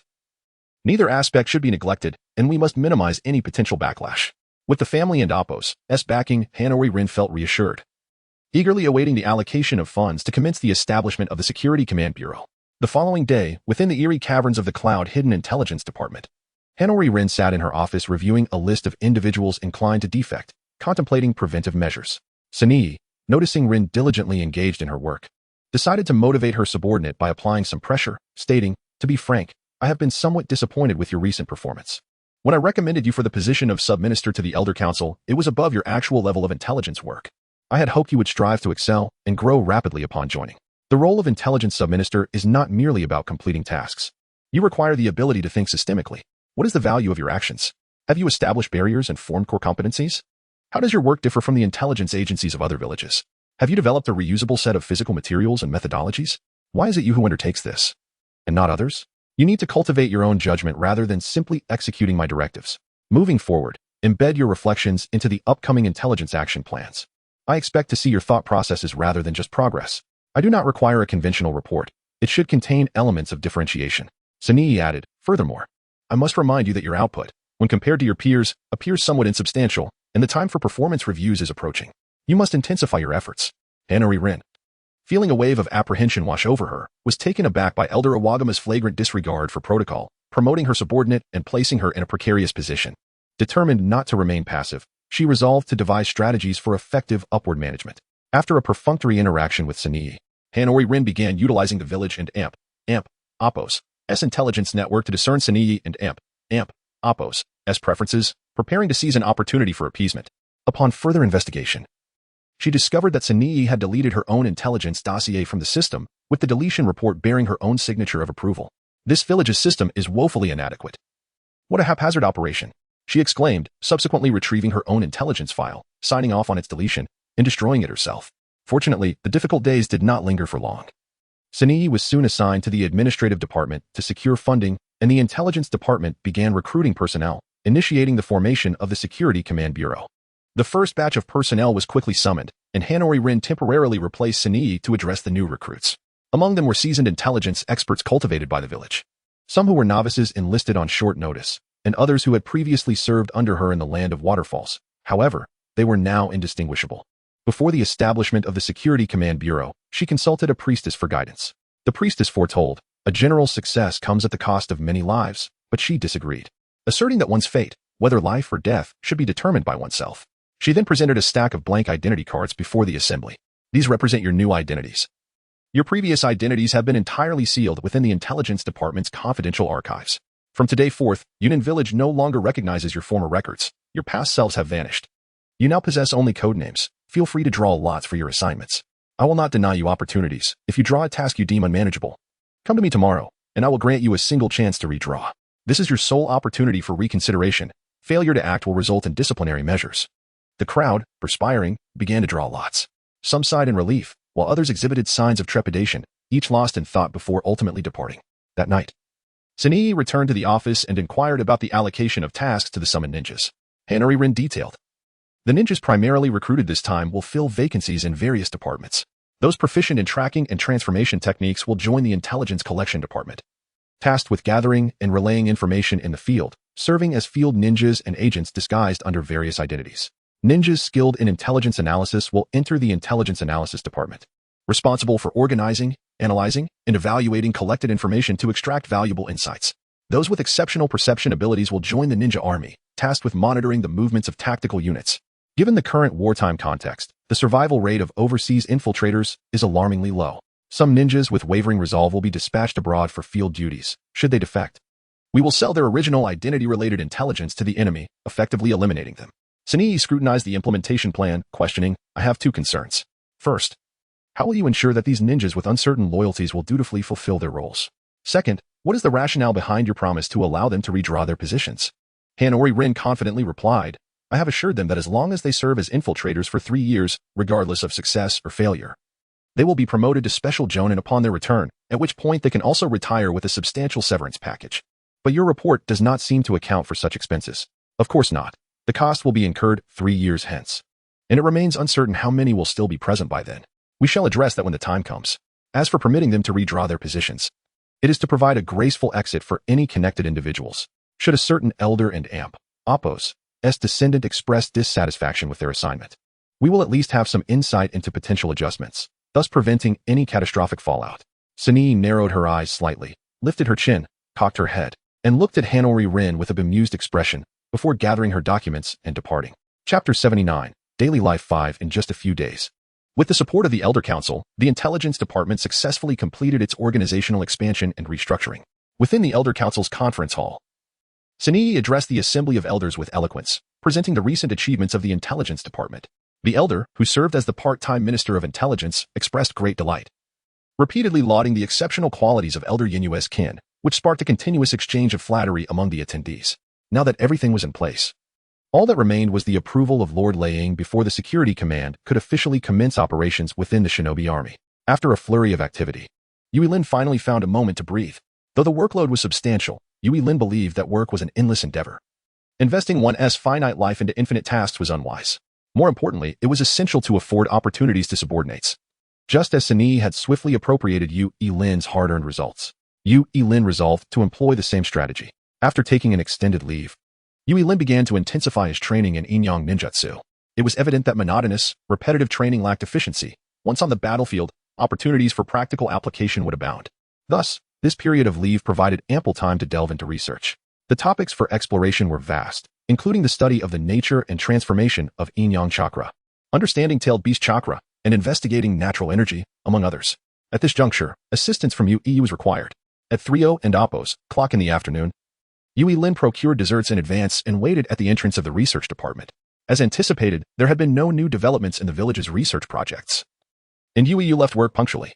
Upon receiving the dessert and taking a bite, she inquired curiously, what brings you here today? Just so you know, the research department is not in need of additional personnel.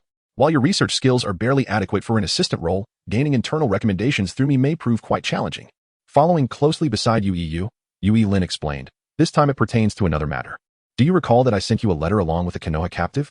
I was preoccupied before and nearly forgot about it. Have there been any developments? Were you able to find a proficient interrogator to extract information? As Yui swallowed a spoonful of dessert, her long eyelashes fluttered slightly, and a satisfied smile graced her lips. However, upon hearing Yui Lin's inquiry, she quickly regained her composure, stating seriously, let's discuss the captive first. The two entered the family's secret research laboratory, where most of the experimental equipment had been relocated to the research department, leaving behind numerous empty workstations. Nevertheless, some instruments were still operational, and traces of recent experiments lingered on a few workbenches. Glass beakers and test tubes were partially filled, and the screens of detection instruments displayed fluctuating waveforms. Yet, a fine layer of dust indicated that the space had remained unattended for some time. Yui Lin reminisced about the training day spent in this very place, exclaiming, I had assumed that after the village established the research department, the family would transfer all research efforts there. I didn't expect there to still be so much activity here. However, it seems rather deserted. Yui nodded. Currently, the family's manpower is still too constrained. This laboratory is seldom used except when I find the time. The family's forbidden techniques remain sealed here, so I make periodic visits to maintain the sealing jutsu. Returning to the matter at hand, your judgment is quite astute. The Konoha ninja we captured indeed possesses a unique ninjutsu. The family has sought numerous interrogation experts, but none could procure information while ensuring the safety of the captive. Consequently, the family resorted to using our most secretive methods. Have you heard of the legendary Six Paths ninja tools? Yui Lin nodded, excitement evident as he asked. Could it be that the Six Paths ninja tools are in your possession? May I examine them for research? Of course not. Those are treasures passed down from the era of the ninja sect. According to legend, they are divine artifacts created by the Sage of Six Paths, embodying the perfection of Yin-Yang ninjutsu. It is only when we mature that the clan elders will entrust us with the summoning scrolls, Yu replied. Her face alight with longing, as though envisioning herself unlocking the powers of the sage. Lin quickly redirected the conversation. The Six Paths ninja tools, what follows? The H-kin rope among the Six Paths ninja tools compels those who come into contact with it to utter their commonly used words, altering their speech patterns. However, this is merely a rudimentary application. Fundamentally, the H-kin rope operates as a sealing technique, suppressing the enemy's chakra transmission capabilities through unique sealing rules. When combined with the Family S internal sealing formations, it can extract speech manifestations with precision. Utilizing this, we swiftly extracted the technique from the captive S mouth. The Konoha ninja practiced a secret technique known as the spirit transformation technique, although it exists only in a vague preliminary form with room for refinement. Its effects are clear. It allows the user to control the minds of others and invade their mental realms, causing destruction. Given its capability to lock onto targets from great distances, its sensing and targeting abilities are exceptional. As Yu elucidated, she unsealed the laboratory and retrieved a scroll.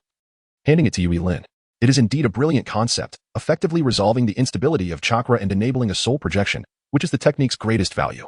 However, utilizing the spiritual body to attack is rather foolish, as it exposes one and Oppo's own body as a weakness for the enemy to exploit. Furthermore, are you certain the Family S methods for utilizing the Six Paths ninja tools are accurate? I doubt the Sage of Six Paths created a tool merely for interrogating enemies. Such a purpose seems utterly incongruous with the principles of the ninja sect. Yu nodded in agreement, so you share my thoughts. I inquired with the clan elders. Yet our research on the Six Paths ninja tools has stagnated, and we can only apply the methods passed down through oral tradition. It will be up to me in the future to make groundbreaking advancements. Chapter 80, Daily Life. Yu set down the scroll in her hand. Turning slightly with her body inclined forward, her gaze fixated on Lin, her expression grave. Do you still remember my childhood dream? Of course, Lin replied. You wanted to uncover the true mysteries of chakra. I had hoped that the village and Oppo's newly formed research department would differ from the old fogies of our clan. But it seems they are even more regressive. The autonomy and freedom of scientific exploration have been stifled by those elderly heads above us, incessantly droning on about productivity and efficiency. Allowing those who have never conducted experiments to dictate research directions is akin to letting someone who has never cooked judge a Michelin restaurant. Our expert opinions go unheard. The funds that should support fundamental research are squandered on projects that promise quick results. Much like farmers consuming all their seeds and then lamenting the lack of harvest the following year. How infuriating. When I think of how other ninja villages have their Kage spearheading the development of jutsu, our Kage prefers fishing. It makes one realize that Yunin is truly a village without a future. Yu continued her tirade about the village's systemic flaws.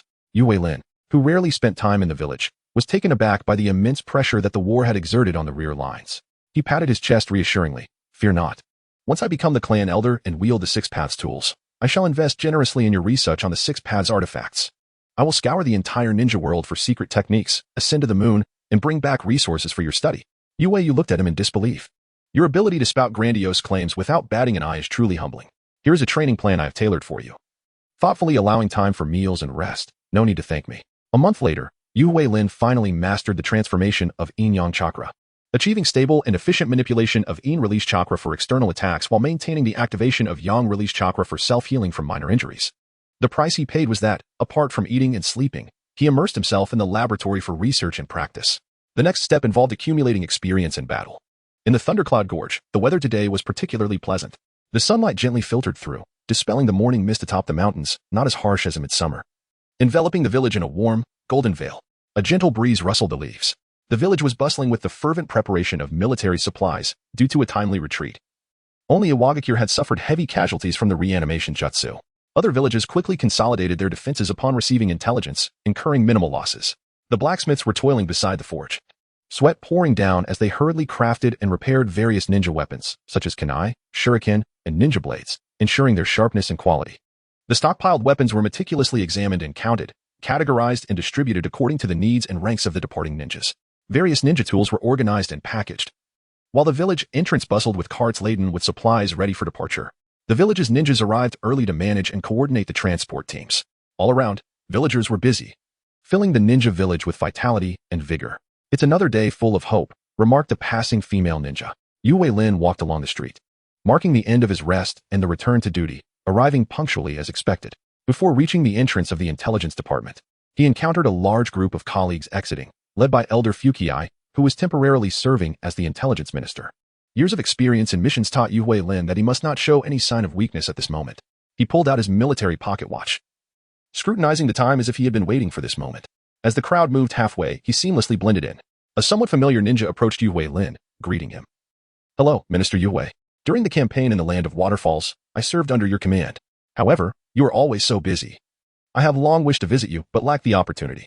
Yue Lin nodded, recalling this ninja who had ingratiated himself. Ah, you were the one who assisted me in capturing a Konoha Jonin with lightning-released ninjutsu in the Land of Waterfalls, correct? Have you now been summoned to the intelligence department? What is your current rank? I am unworthy, yet thanks to the Elder and your guidance. I have just been promoted to Special Jonin and now serve as a team leader under you. So, he is one of our own. To speak of guidance is too formal. In the ninja village, it's all about individual performance. What is this large group preparing to do? The first batch of students from the Ninja Academy is graduating today, and many from various departments are here to recruit. Hence, the Elder personally brought mid-level officials from the intelligence department to participate. Upon hearing this, Yue Lin silently cursed. Damn it, the Elder is not responsible for intelligence work, yet is guiding the professionals. Isn't this exposing our identities? But he praised outwardly. Indeed, the Elder possesses remarkable foresight. Talent is crucial for achieving results in intelligence work and is key to enhancing the village's strength. Only by prioritizing the recruitment of exceptional ninjas ahead of other departments can we achieve success. Go ahead with your duties. I must attend the meeting as well. Yue Lin gradually moved forward in the queue, arriving at the Ninja Academy just in time to stand beside Sani at Yunin Village and Appos, as Ninja Academy. The spacious playground was bathed in golden sunlight, casting a warm glow over the newly graduated ninjas. The graduates, clad in pristine ninja attire, stood tall and orderly, their foreheads unadorned with forehead protectors, indicating they had yet to graduate and had not received their headbands. The stage was filled with high-ranking officials from the village as Yue Lin settled next to Sani, eager to inquire about the specifics of the event. Soon, boisterous laughter echoed as the first Reikage made an unexpected appearance instead of fishing. Despite his graying hair, he walked with vigor, exuding an impressive aura. The Reikage gestured to the Elder responsible for the Ninja Academy, signaling the commencement of the graduation assessment. Yue Lin questioned Sani about the purpose of the event. Is it really necessary to make such a grand affair for the graduation of ordinary ninjas? It seems all the village's higher-ups have come. You actually arrived on time today. How rare. Now that you're here, observe closely. If you spot any promising candidates, recruit them promptly to avoid future complaints about manpower shortages, Sani elaborated. This is the first cohort of ninjas graduating from the academy, and the higher-ups certainly regard it with great importance. This batch includes several wandering ninjas from the Land of Lightning, who already possess a certain foundation. After retraining, they're indeed worth anticipating. Chapter 81, Daily Life. The finale as Yuri Rin engaged in light conversation with Sani. The Elder serving as the principal of the Ninja Academy had already stepped to the forefront of the gathering to deliver an address. Dear students, the first step to becoming a ninja is to establish a solid foundation. As students of this esteemed academy, you have excelled in fulfilling this task. From this day forth, you shall officially be recognized as ninjas of the Hidden Cloud Village. It is imperative that you trust and support one another in the completion of your missions. A competent ninja must resolutely accomplish their tasks, fighting to safeguard the interests of the Hidden Cloud Village and the Land of Lightning. After graduation, I hope you will continue to grow and evolve into formidable ninjas, embarking upon your own legendary journeys. The ninjas standing before you on this stage today serve as your role models. They are renowned masters within the ninja world and the elite upon whom our village and its people rely. With diligence, you too can ascend to the ranks of village leadership and contribute to the development of the Hidden Cloud Village. The Elder's words stirred a fervor among the graduates, as if a bright future awaited them, dissipating their confusion and fears about the unknown, replacing it with a sense of hope and purpose. Listening to the Elder and Appos' speech from the back, Yuri Rin pondered silently. The assessments had yet to commence, yet the Elder seemed to have implicitly acknowledged the students' and Appos' success. The students appeared confident, suggesting that the so-called graduation assessment would likely be a mere formality. After all, with impending warfare, as long as the ninjas trained could meet the minimum requirements for infiltration operations, they would be dispatched to the front lines to fight for the village, risking their lives for its benefit. The primary focus of this event seemed to be the identification of ninjas with exceptional skills, who would then receive further training and resources, rather than being thrust immediately into battle.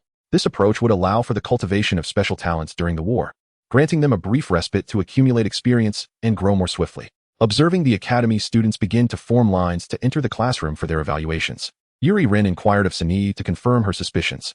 Are you aware of the specific assessment criteria? How shall we identify those ninjas with unique talents? I and Appos heard that as long as one meets the required speed in the obstacle course and successfully throws 6 out of 10 shuriken, they pass.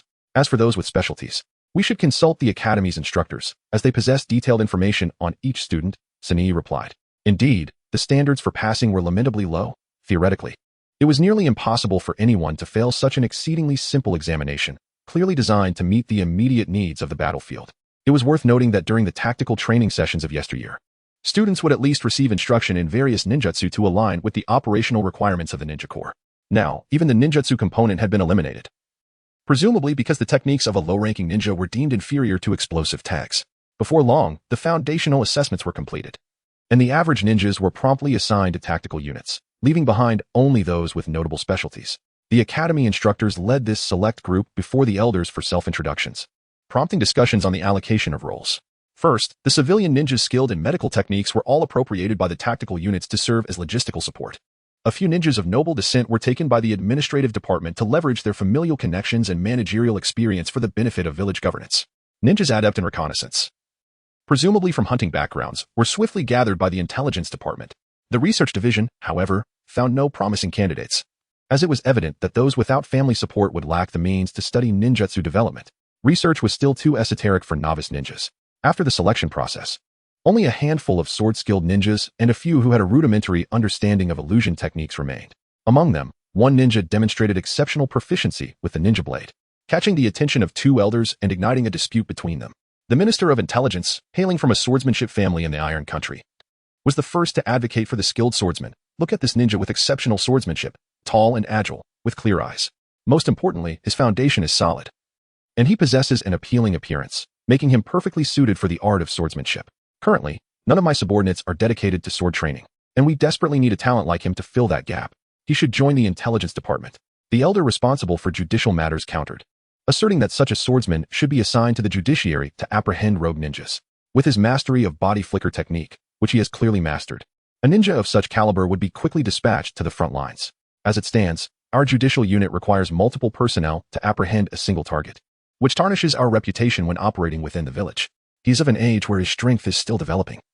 Let him hone his skills within the village to alleviate our manpower shortage. The Minister of Intelligence refused to yield, earnestly arguing.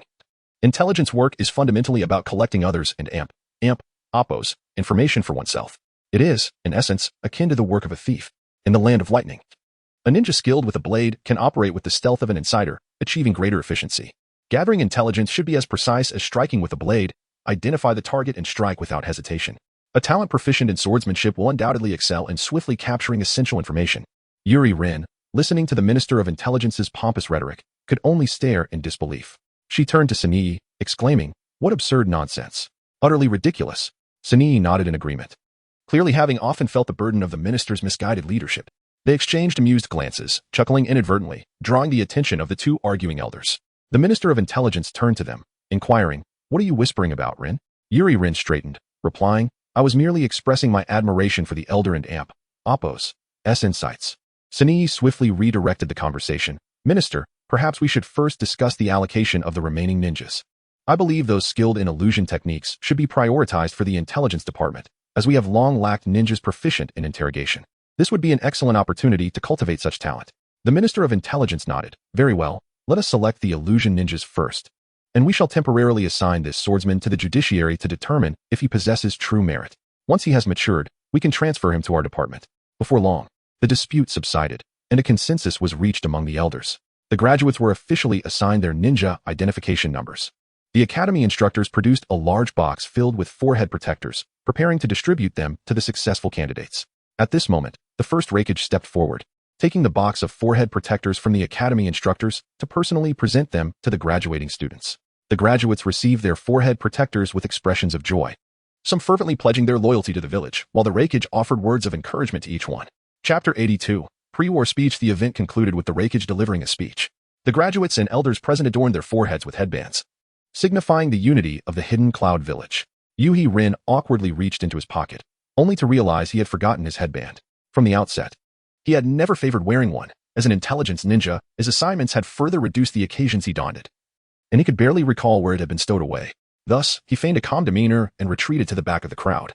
After distributing headbands to the graduates, the first Reikage glanced around, his keen attention as a shadow-level ninja quickly spotting Yuri Rin, the oversight of which did not escape him. He casually retrieved a headband from the box and offered it to Yuri Rin with a smile, saying, "The sword demon of the Yuhi clan, though young, has already become a pride of our village. You must not forget this." With a righteous expression, Ren stepped forward to accept the headband, responding, "I beg your pardon for my oversight. The profession of an intelligence ninja has made me forgetful. The symbol of the hidden cloud has always remained in my heart." The Reikage nodded in approval. "Very well, your efforts are commendable. For the village, it is my duty." With that, Ren swiftly tied the headband around his forehead and rejoined the throng. The Reikage then ascended the podium to commence his address. Ninjas of the hidden cloud.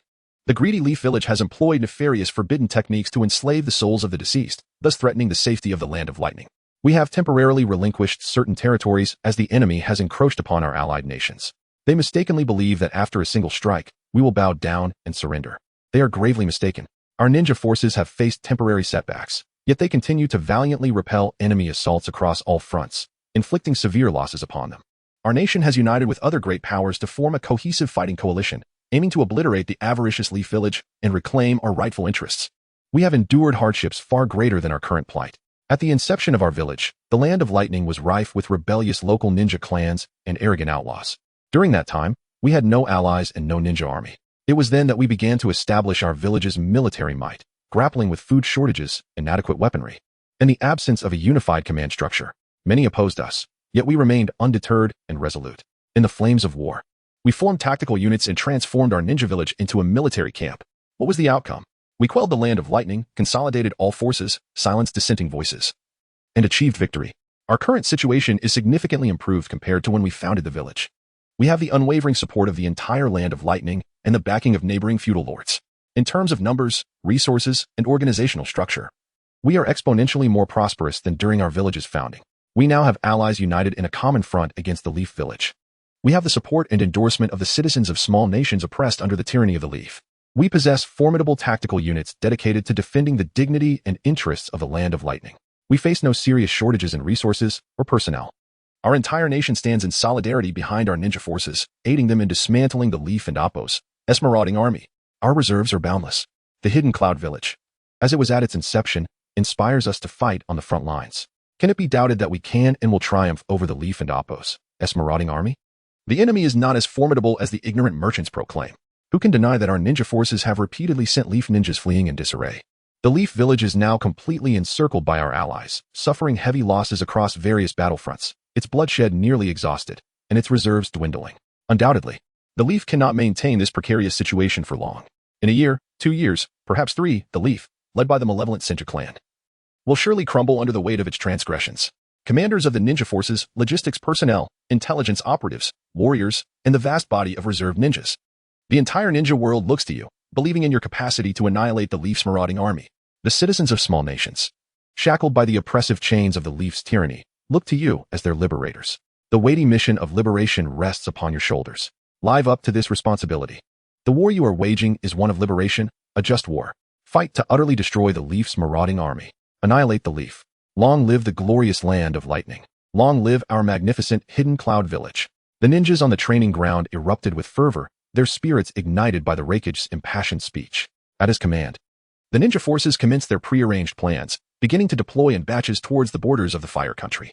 The freshly graduated ninjas, filled with anticipation, shouted slogans against the Leaf as they set forth.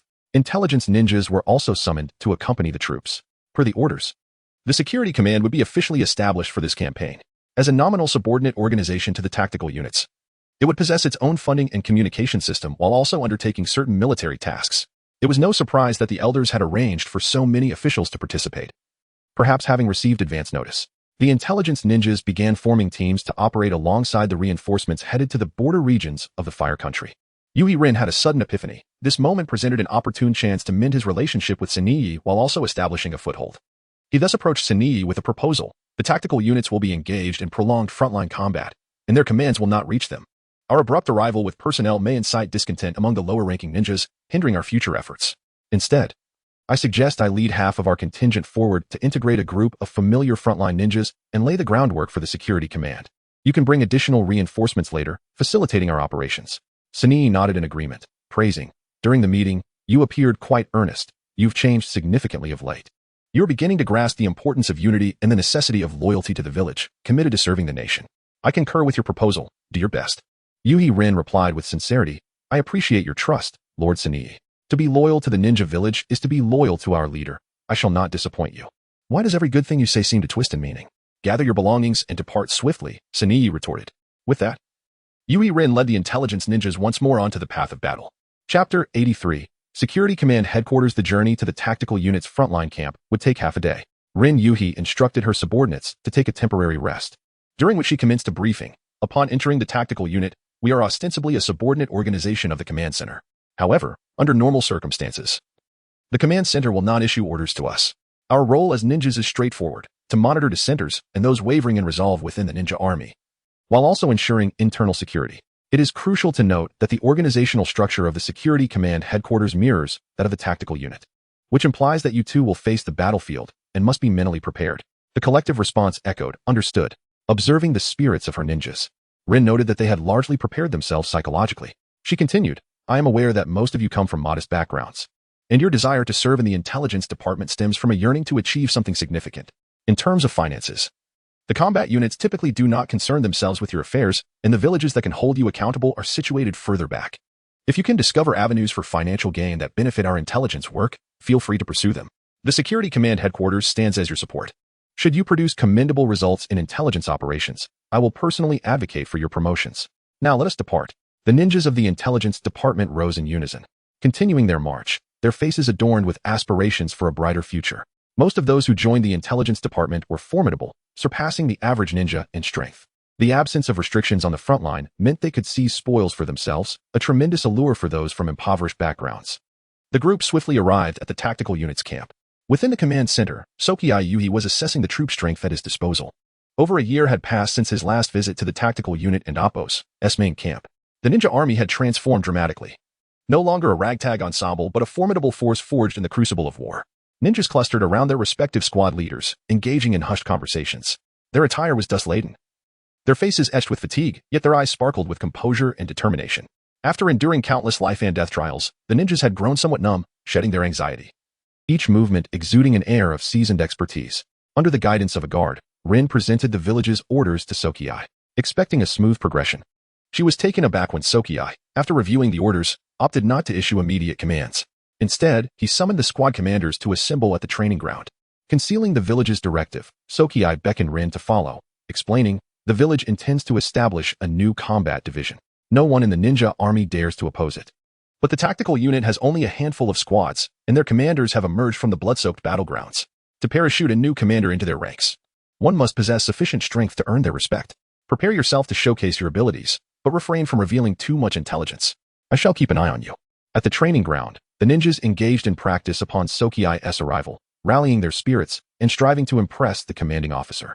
The slightly senior squad leaders approached to greet him, trailing behind, while ninjas along the path stood in salute. Sokiai nodded in acknowledgement, occasionally exchanging pleasantries with familiar ninjas and encouraging them to fight valiantly. It was evident that Sokiai had garnered considerable support from the lower-ranking ninjas of the tactical unit in recent years. Soon, the assembly congregated at the center of the ninja army and Appo's training ground. Sokiai produced the orders issued by the village and began to read them aloud. Following the completion of his reading, he elaborated, the village aims to establish a new division, the Security Command Headquarters, to counter the Konoha Anbu, enhance our intelligence-gathering capabilities, and bolster the tactical unit's overall strength. This is Rin Yuhi, the commander of the newly established Security Command Headquarters and my clan's younger sibling. However, the tactical unit has its own protocols. Without adequate strength, one cannot recklessly entrust the lives of subordinates to an unqualified leader based solely on a piece of paper.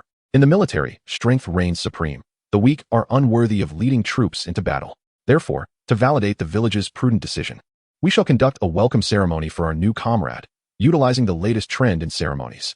Upon hearing this, Rin felt a surge of confidence. It was clear she would merely need to demonstrate her prowess to the frontline ninjas. Shortly thereafter, Sokiai commanded, UK, it is your turn to step forward. Upon hearing this, Rin silently cursed as she observed UK leisurely preparing to take the stage. She quickly composed herself. At this moment, no amount of words could convey her strength more effectively than an act of combat. Striking first would be vital. Before the surrounding command could issue orders, Rin initiated a lightning release, propelling herself forward to attack with her blade. UK did not evade. Instead, he deftly drew a kunai infused with lightning chakra, meeting her assault head-on. The two engaged in a flurry of strikes, their lightning techniques colliding in an explosion that enveloped the area in dust and noise. Rin, lacking sufficient strength, was forced back by UK, who then cast aside his kunai to weave hand seals. Fire release, great fire annihilation. A colossal wave of flames surged toward UK, igniting the nearby training equipment and scorching the air, causing the temperature on-site to rise precipitously.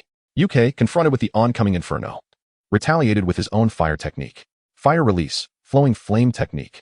Infusing his attack with yin-yang chakra, he enveloped and compressed the flames generated by Rin's technique, aiming to diminish its impact while countering. The two torrents of fire clashed, producing a thunderous roar. The heated air warped around them, emitting a sharp whistle. In the core of their fiery confrontation, the escalating temperatures ignited the air itself, distorting visibility. The sand and gravel beneath them were scorched, some beginning to melt into shimmering glass-like substances. The observing ninjas gasped in awe, exclaiming, "Truly worthy of the commander's younger sibling. Such a young age yet capable of unleashing such formidable jutsu. The village is indeed teeming with hidden talents." Hearing the surrounding commendations, Rin understood she had captured the attention of the common ninjas. It was a waste of chakra for a master from a great ninja clan to engage in direct combat without employing large-scale techniques.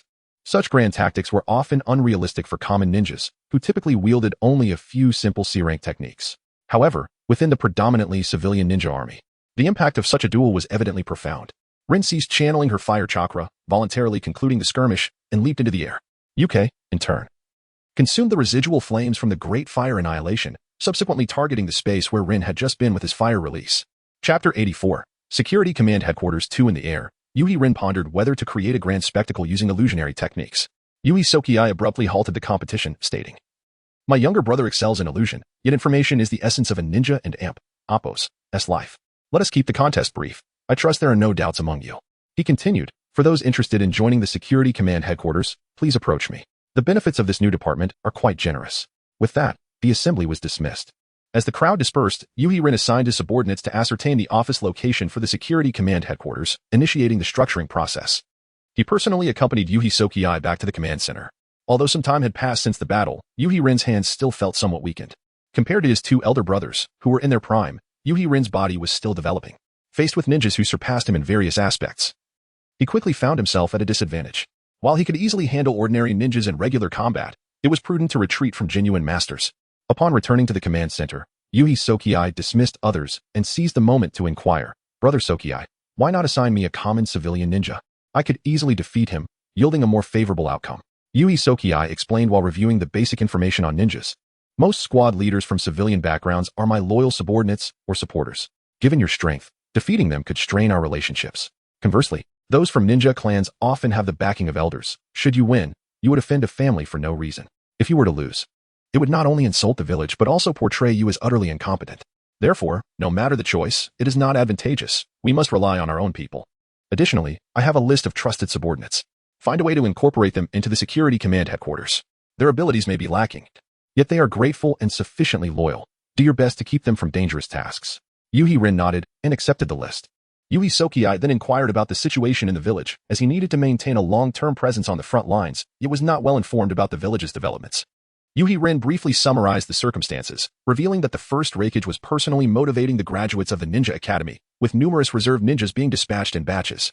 Yui Sokiai cautioned earnestly, "The next phase of battle will see personnel numbers peak since the war began. You must take care to protect yourself." Currently, the village's preliminary intention is to ally with the Hidden Mist Village, with her two nations aiming to assault the northern side of the Fire Country while feigning an attack on the eastern side. The Hidden Stone Village and the Hidden Sand Village will unite to target the border of the Grass Country while feigning an attack on the River Country. However, be aware that the terms main attack and feigned attack are merely preliminary concepts, subject to change in the heat of battle. This offensive differs from previous ones. Our allied ninja villages have concluded that they cannot swiftly counter the rebirth of the Impure World technique. They will not consider withdrawing until they have severely weakened Konoha. Thus, you must avoid the main assault direction. With your abilities, being caught by a ninja of Senju Tobarama's caliber would undoubtedly lead to your demise." Yui Rin solemnly nodded, committing these words to memory, preparing to devise a practical infiltration plan. If the Security Command Headquarters could effectively gather intelligence, he could afford to rest in the rear without concern. However, such a scenario was unlikely. It was probable that he would inevitably need to lead infiltration efforts himself. After digesting recent battlefield intelligence, Yui Rin returned to the camp. The subordinate from the intelligence department, following his orders, conducted site assessments strictly in line with the configurations of conventional ninja military units. Ultimately, the chosen location for the Security Command Headquarters was not far from the Ninja Forces and Appo's encampment, settling on a hotel in a city at the border of the Fire Country. Due to the war, the hotel had long since closed and currently stood vacant. As it belonged to the nobility of the Fire Country, no civilians dared to occupy it, making it an ideal temporary accommodation for the Security Command headquarters. Situated on the western side of the city, the hotel was specifically designed with a basement for ice storage, thus earning the moniker West Ice Storage Hotel. After inspecting the premises, Yu He-rin found the geographical location quite suitable. He merely needed to requisition and demolish the nearby residential buildings to clear a training area for ninja training. Subsequently, he would arrange for the construction of defensive fortifications to prepare for use. Yu He-rin swiftly issued orders, yet the first step encountered an obstacle. A subordinate approached with a report, stating that a manager stationed at the West Ice Storage Hotel brandished a land deed from the Fire Country, demanding that the Cloud Ninja halt demolition.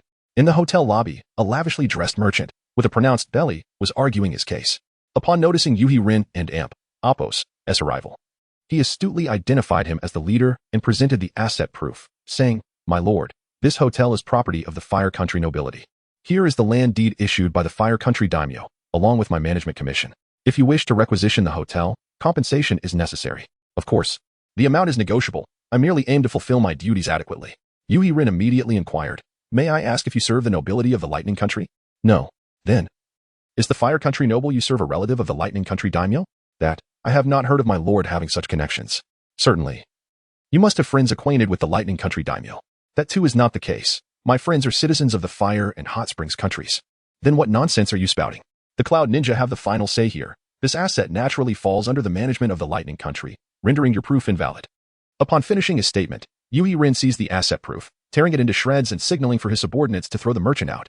The merchant, taken aback, hastily exclaimed, "Ninja conflicts must not affect civilians. This is a rule established at the first 5 Kage summit, known throughout the ninja world." Yu He-rin countered, "I have not harmed you with a kunai, thus, the conflict has not impacted civilians." The merchant's face flushed with anger, and under the menacing gazes of the ninjas, he could only leave in indignation. At that moment, Yu He-rin suddenly remembered that the architectural plans for the West Ice Storage Hotel had yet to be acquired. He turned and instructed a nearby ninja, "Take 2 individuals and engage in friendly dialogue with that rotund merchant. Kindly request him to lend us the hotel's design plans." The ninja immediately led a team to escort the merchant away. Following suit, Yu He-rin's subordinates began their requisitioning efforts. One ninja, midway through the process, posed a question, "Commander, what if there are residents with ties to the Lightning Country nobility?" Yu He-rin casually replied, "Then we shall requisition additional properties from the Fire Country residents to compensate them." Before long, all nearby residents had relocated, and every unneeded dwelling was demolished. The area required by the Security Command Headquarters was entirely obtained. Chapter 85, Security Command Headquarters 3. Within the grand establishment of the West Ice Warehouse Hotel, Yu He-rin convened with affluent merchants and nobles from the border city. The prominent merchants and aristocrats of the Land of Fire, thriving in this border region, often possessed robust foreign connections, with some even engaging in intermarriages that allowed them to seamlessly blend into both the Land of Fire and the Land of Thunder.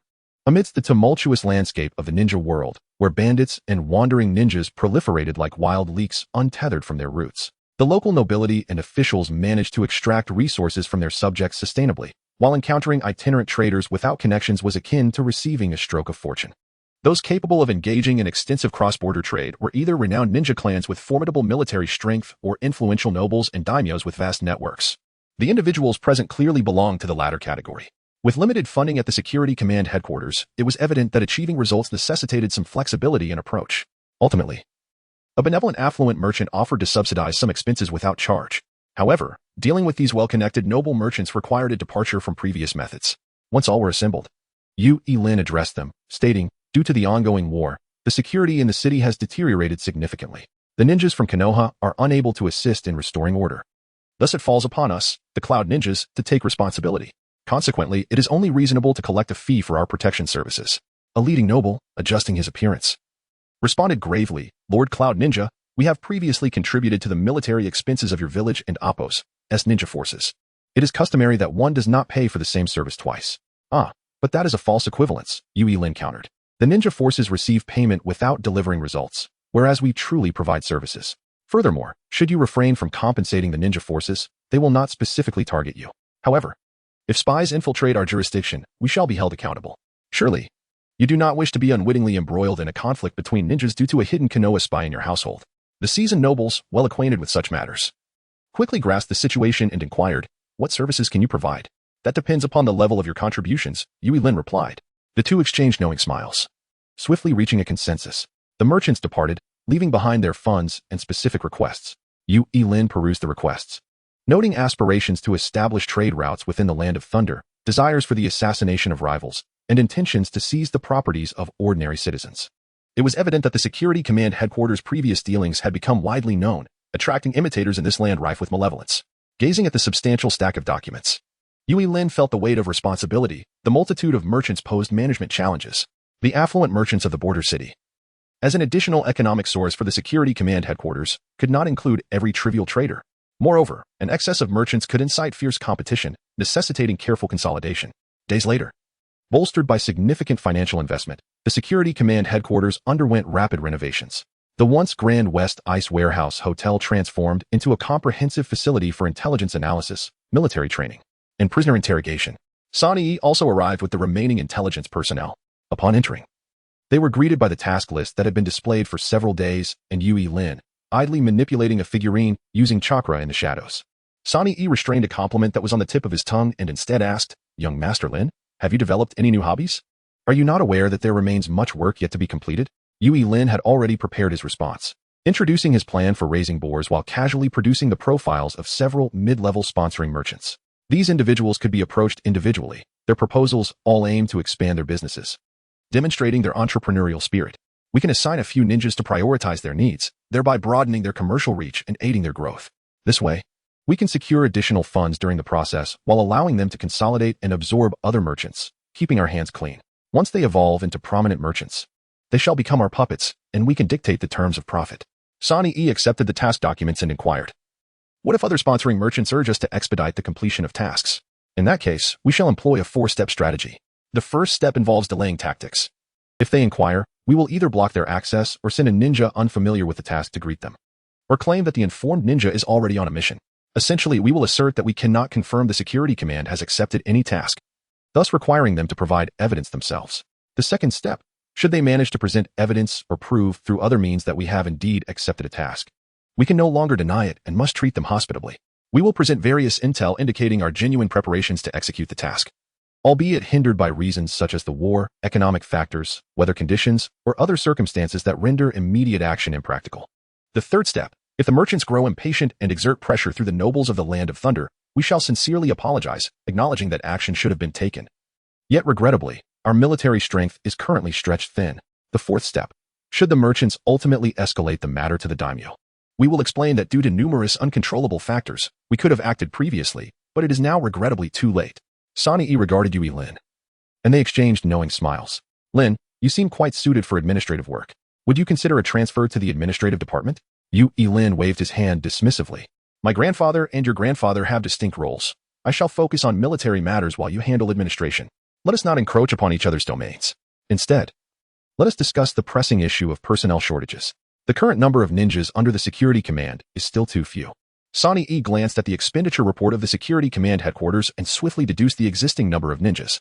"With the current personnel and the reinforcements I brought, isn't the number already sufficient?" Yui Lin elaborated further, "The war situation does not permit complacency. Our intelligence officers are limited, and we shall inevitably lose some on the battlefield. We must recruit fresh talent." Chapter 86, Firepower Reconnaissance. Sani called over one of the reinforcements she had brought, introducing her. "This is Mo, a Genjutsu ninja specifically dispatched by the village for interrogation purposes. She will also temporarily take over daily affairs in my absence." Mo was a petite girl ninja with pink hair, possessing only the chakra level of a chunin, indicating her specialization in a particular function. Suddenly, an alarm blared. A ninja burst in from outside, brandishing an order and proclaiming, "The Ninja Army Command has issued a directive, temporarily incorporating the Security Command into the reconnaissance unit as the vanguard, to commence an immediate advance into the Land of Fire. You are permitted to freely arrange tasks and operational areas to ascertain the distribution of Konoha ninjas. 2 hours after the Security Command departs, the main tactical forces will advance, striving to push the front line into the previously uncharted defensive areas of the Land of Fire." As he spoke, he produced a scroll and handed it to Sani. Yui Lin picked up the well-organized ninja gear bag and signaled to Sani and Mo to prepare for departure. The ninjas from the Security Command quickly organized themselves into teams of 3, with 3 teams forming a reconnaissance unit as they set forth into the Land of Fire. Given that the border of the Land of Fire had been under the control of the Land of Lightning for several years, the terrain was well understood.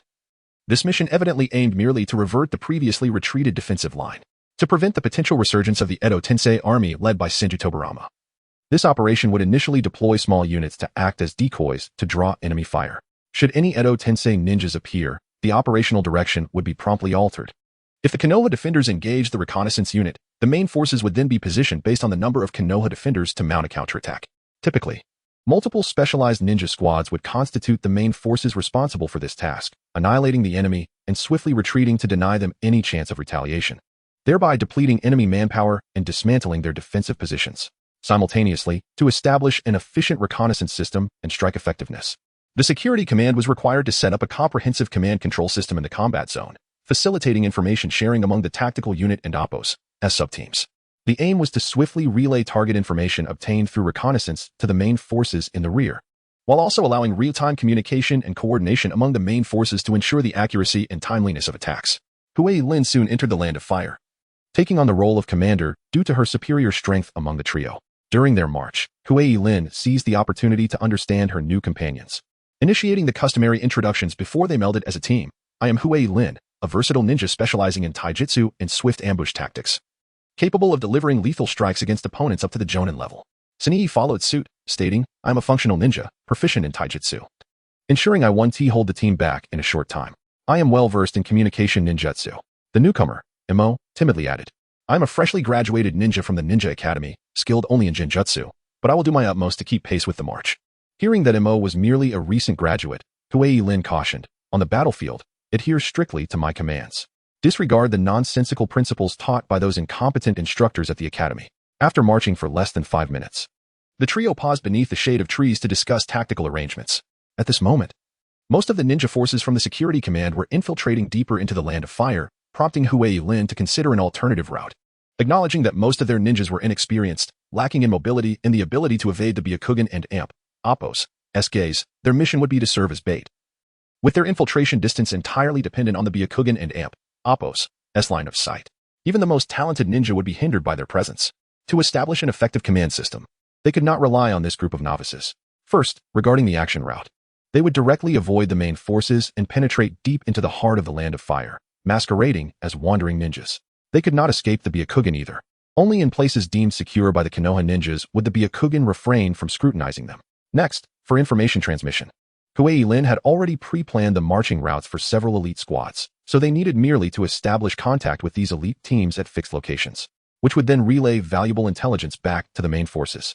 Once in the heart of the Land of Fire, they would disregard ordinary intelligence, focusing solely on transmitting valuable information to minimize exposure risks. Sunii and Imo nodded in understanding. Hui Lin discarded unnecessary ninja tools, retaining only her ninja blade and explosive tags, leading the way while the two female ninjas followed. The trio advanced at a leisurely pace, awaiting the opportune moment to breach the Konoha ninja defenses. In less than half an hour, billowing clouds of smoke emerged from the forest, a result of the explosive tags igniting the trees. The smoke columns were particularly conspicuous against the clear skies of the northern Land of Fire, marking the battleground for both sides. The Byakugan and Amp, Oppos, S reconnaissance capabilities were remarkable, and many Yun ninjas were now engaging with the stationed Konoha defenders. Reinforcements from both sides began to pour in, utilizing her sensory technique. Hui Lin discovered that the reinforcements for Konoha were arriving slowly, indicating that the pressure of the attack was insufficient and suggesting that the stationed Konoha ninjas outnumbered expectations. She promptly informed Sunii to relay a message to the main forces, requesting an early dispatch of additional ninjas to intensify the assault. Shortly thereafter, the original combat plan was amended, with the Yun reinforcements entering the fray ahead of schedule. The mounting pressure forced the Konoha defense formations to shift. The once reserved backup forces surged forth, attempting to assist their beleaguered comrades. The time is ripe. Let us proceed. The three swiftly infiltrated through the gaps in the front line, maneuvering to the rear of the engaged Konoha ninjas, now positioned at the edge of the border forest. Beyond lay the battleground that had seen a tug-of-war, the outskirts of Kazaki City and the Land of Fire. Hui Lin gestured for them to halt, concealing themselves within the treetops. Sunii quickly grasped the operational strategy without needing Hui Lin and Amp, Oppos, as reminder. She began utilizing communication ninjutsu to contact the ninja squads that had also penetrated the rear. Meanwhile, Imo perched on a branch, breathing heavily, beads of sweat glistening on her brow, her attire soaked. Clearly, the prolonged march on the battlefield was far more arduous than the training at the Ninja Academy. The battlefield environment was infinitely more complex, making long-distance marching significantly more challenging. Maintaining her hand seals for sensory perception, Hui Lin soon detected three ninjas approaching their hiding spot. They appeared to be a Konoha patrol team. It seemed their location was still too close to the front lines, necessitating further infiltration. Chapter 87. In depth, Hui Lin continued to monitor the movements of three Konoha ninjas through her sensing technique. The patrol route of the Konoha ninjas oscillated between the forested areas and the outskirts of the town. They appeared to be merely a standard patrol unit, executing a fixed route, devoid of any bloodline ninjas skilled in reconnaissance. Yu Weilin turned and instructed, a three-man Konoha patrol team approaches from the east. Remain here and do not move. I shall deal with them to buy us some time. M.O., still possessing the clear gaze characteristic of a Ninja Academy graduate, volunteered. I can help as well. Sunii, standing beside her, gently patted her shoulder and reiterated, there will be plenty of opportunities to assist in the future. Follow orders. Yu Weilin rose and swiftly concealed herself near the inevitable path of the Konoha patrol. The shadows of the leaves shielded her from the sunlight, and her body, enveloped in the manifestation of shadow manipulation, seamlessly blended into the complex forest environment. The three Konoha ninjas, clad in standard green ninja attire, were all of Ch9 rank or higher. They marched in a standard triangular formation, not only performing patrol duties but also intermittently entering the forest to set up and maintain various traps. Upon confirming that none of the three posed a particular threat, Yu Weilin ceased her observation and, in an instant, utilized her lightning release to close the distance. With a flash of her blade, the foremost Konoha ninja was decapitated before he could react. The other two, seasoned from numerous battles, were unfazed and immediately sprang into action. Realizing their imminent peril, they hastily drew signal flares to alert others. Anticipating this, Yu Weilin knew the speed of chakra was contingent upon one's awareness. Her shadow manipulation chakra swiftly immobilized their bodies. Illusion, shackles of darkness. The two ninjas stood frozen, helplessly watching as Yu Weilin once again swung her blade, severing their throats, adding two more corpses to the forest floor. Without wasting time on the bodies, Yu Weilin noted the absence of Senju Tobarama. It was evident he was not in the direction of the land of lightning and amp, Oppo's, frontline. If the Konoha ninjas in the forest could not retreat in time, their demise was inevitable. Soon, more Konoha ninjas would accompany the three corpses. As the lives of ordinary ninjas held little value, they merely awaited the arrival of cleanup teams. Returning to her concealed position atop the trees, Sunii had completed the communication and reported, currently, the surrounding ninja teams, including us, total only 13. Our squad is positioned at the forefront. Upon hearing this, Yu Weilin erupted in frustration. These lazy soldiers, without anyone to urge them on, are slacking off. Relay the order. All units under the security command must disengage from combat immediately. Leave the task of encircling the Konoha ninjas in the forest to the main forces. All infiltrating teams are to continue their missions, exiting the forest area and entering the outskirts of Guichi City. Any teams that fail to arrive within half an hour will face military discipline. Following Sunii and Amp, Oppo's, transmission, a signal for a general assault was dispatched from the tactical camp. Clearly responding to Yu Weilin and Oppo's directive, there were no formidable foes in the forest. It appeared to serve as a buffer zone abandoned by Konoha to buy time for their rear forces. A quarter of an hour later, the ninjas from the security command, demonstrating commendable proficiency, managed to reach the forest and Oppo's edge in a timely manner. The reconnaissance teams, as allies, also sprang into action, lacking experience in warfare. Sunii turned to Yu Weilin for guidance. At this juncture, if we allow the infiltration teams to construct defensive fortifications on the spot, could we encircle the Konoha ninjas in the forest and eliminate them all? Perhaps, but most of the ninjas in the forest are merely fodder, given the infiltration team and Oppo's strength. Without a skilled leader, it will be arduous to form a stable encirclement. Even if a successful encirclement were achieved, Konoha, relying on a few elite ninjas, would likely breach the line and escape. Thus, it may be more prudent to let them go and pursue them instead. In the bid to return with more of their comrades, they will inevitably be burdened, allowing us to reap greater rewards. Sunii diligently noted her insights and continued. So should I issue orders for the infiltration team to take a brief respite? Yu Weilin, taken aback, replied, this is common sense, Sunii. You seem to be losing confidence on the battlefield. I have great faith in your abilities. Matters of war are not as complex as you envision, most of the time.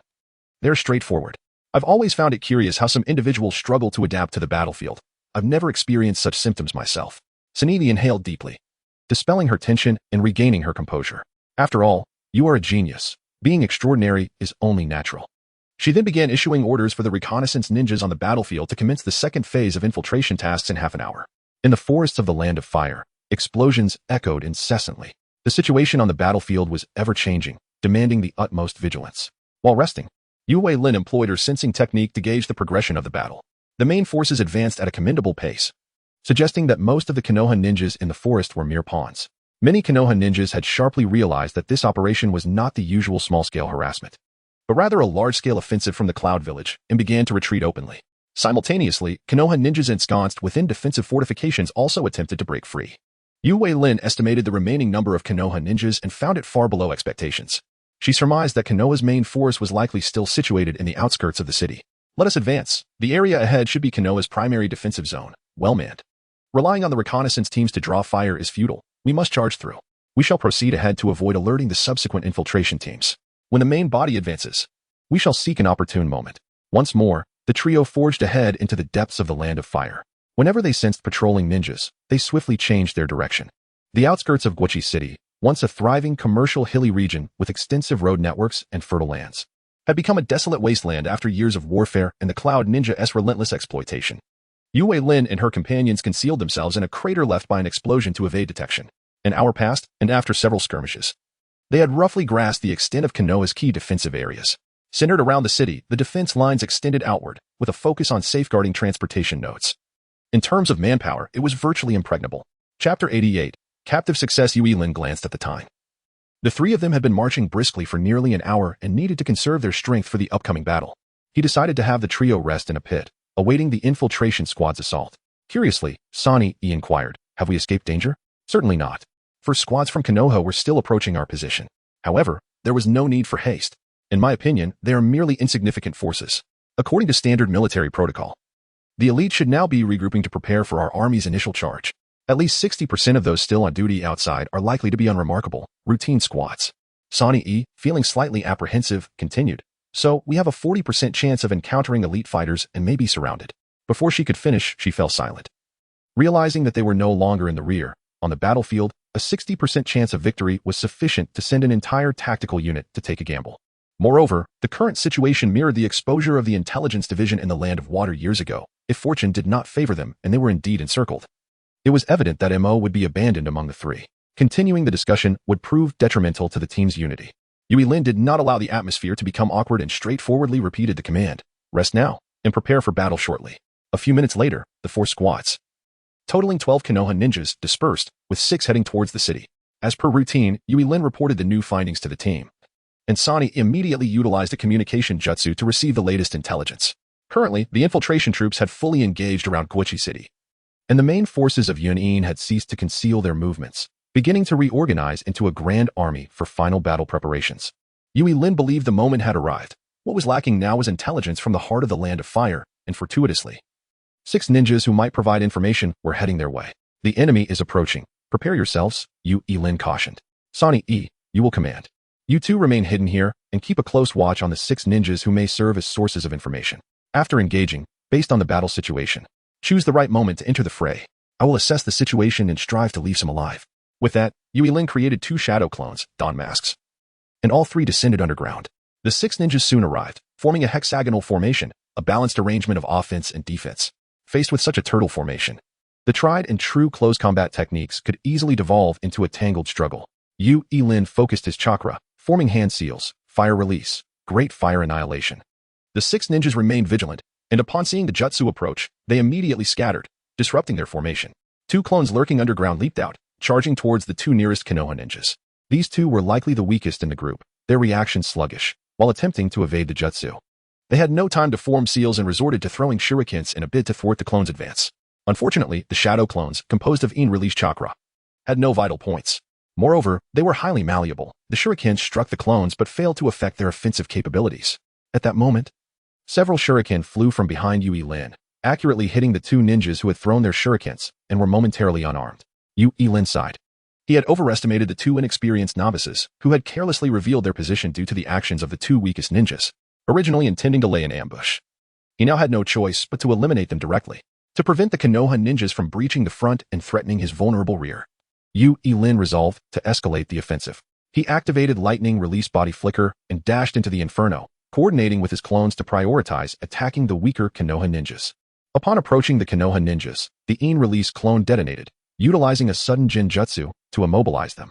If the 2 stronger Konoha jonin were truly resolute in their will, they would not sacrifice their comrades and Appos lives for an opportunity to strike. Had they been from the mist, Sani E and Mo would already be embroiled in a fierce battle. One of the Konoha jonin swiftly returned to defend, attempting to save the 2 middle-ranking ninjas, while the other employed ninjutsu to disrupt from a distance. Restraining Sani E and Mo, Yue Lin refrained from hastily dispatching the middle-ranking Konoha ninja, ensnared in genjutsu, and turned to face the returning jonin. With his right hand wielding a blade for defense and his left hand behind his back, he began forming seals with one hand, preparing a secret technique. After a few exchanges with the Konoha Jonin, Yui Lin received a tactical signal from Mo, indicating to halt. This gesture, typically used during marches, signified a command to stop.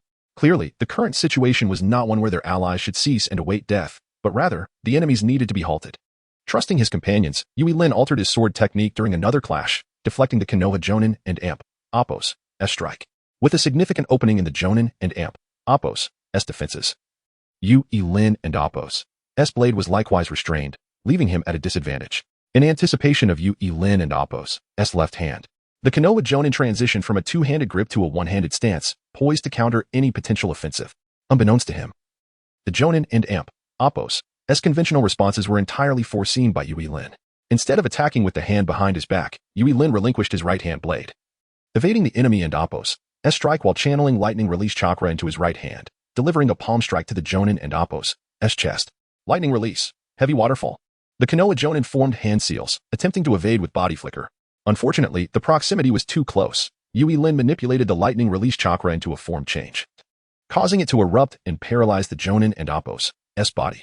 Although the Konoha ninja narrowly avoided Yui Lin and Appo's, S lightning-infused strike, he was rendered immobile due to the paralysis. In the distance, Mo formed hand seals, targeting the motionless Konoha Jonin, employing the Jinjutsu, Ninjutsu, soul-binding technique. The Jonin and Appo's, S eyes glazed over, clearly stripped of combat capability. Witnessing that he had captured 3 ninjas, Yui Lin hesitated no longer and dashed toward the last Konoha Jonin, who was attempting to break the Jinjutsu on his comrades. His left hand, prepared for some time, unleashed a secret technique, infusing his hand with an improved version of tailed beast chakra, adhering to a fixed ratio and transformation method. And he launched a straightforward punch at the Konoha Jonin. The Konoha Jonin, wielding his blade with both hands, attempted to block with a powerful downward strike, while Yui Lin enveloped his left hand in yin-yang release. The collision shattered the expertly crafted blade into fragments. Yui Lin's simple punch struck the Konoha Jonin's chest, using the technique of soft strikes to penetrate his thoracic cavity. The Jonin quickly fell to his knees, spewing blood, clearly suffering from internal injuries and on the brink of death. In the distance, explosions echoed from the direction of Guochi City. The offensive on the front lines had commenced. Yui Lin tidied himself up, stating, "Time is of the essence. With 3 captives remaining, we must swiftly extract intelligence before proceeding to our mission and Appo's, S destination." Chapter 89. Interrogation. Yui Lin utilized the resources at hand, burying 3 leaf ninjas up to their waist in the ground, binding their hands to prevent any possibility of hand signs for escape. Without preamble, she unleashed a powerful memory restoration technique, leaving one of the leaf nin battered and bruised. "Speak honestly, will you?" The leaf nin seemed poised to utter something. Yet a punch to his stomach caused him to choke on his own gastric juices, leaving him gasping and speechless. After a prolonged moment, he managed to respond. "What do you want me to say? Just ask." Mo sat nearby, observing the scene with a mixture of hesitation and determination. "Captain Yui, allow me to take over. I have specialized in interrogation techniques during my studies at the Ninja Academy and even interned at the village and Appo's, S prison for some time. There is a certain expertise in interrogation. It's not merely about brute force. Well, according to the books on interrogation I read in the village, the first step is to dispel the enemy's arrogance. That applies to civilians, but against ninjas, illusions are far more effective. Aren't you skilled in Jinjutsu, Captain Yui? Why not give it a try yourself?" With that, Mo directly cast an illusion on the battered leaf nin. His eyes lost focus, and soon he was uncontrollably divulging the details of their patrol mission. Yui Lin watched in awe and inquired, "Is there a special technique involved? After utilizing Jinjutsu, my captives turn into idiots and can't utter a word. Why do they comply with you once they lose control?" Sunii questioned from the side. "Are you sure the Jinjutsu you speak of is the same?" "Lin, your Jinjutsu seems to bypass the Sharingan entirely. It's clearly not an ordinary technique. You don't understand. Jinjutsu is fundamentally about chakra manipulation and is largely independent of the strength of bloodline limits. The human body relies on a normal flow of chakra to maintain various functions and mental states. Jinjutsu disrupts this flow, creating imbalances that lead to mental and physical abnormalities, inducing hallucinations. Is it possible you're exerting too much force? Your Yui clan possesses a significantly larger chakra reserve than ordinary ninjas, which may cause you to overlook the control of chakra output during battle. In the village prison, interrogations typically require minimal chakra expenditure. A sudden realization dawned upon Yui Lin. He grasped the crux of the issue. He could certainly manage chakra output, but it must be a qualitative difference.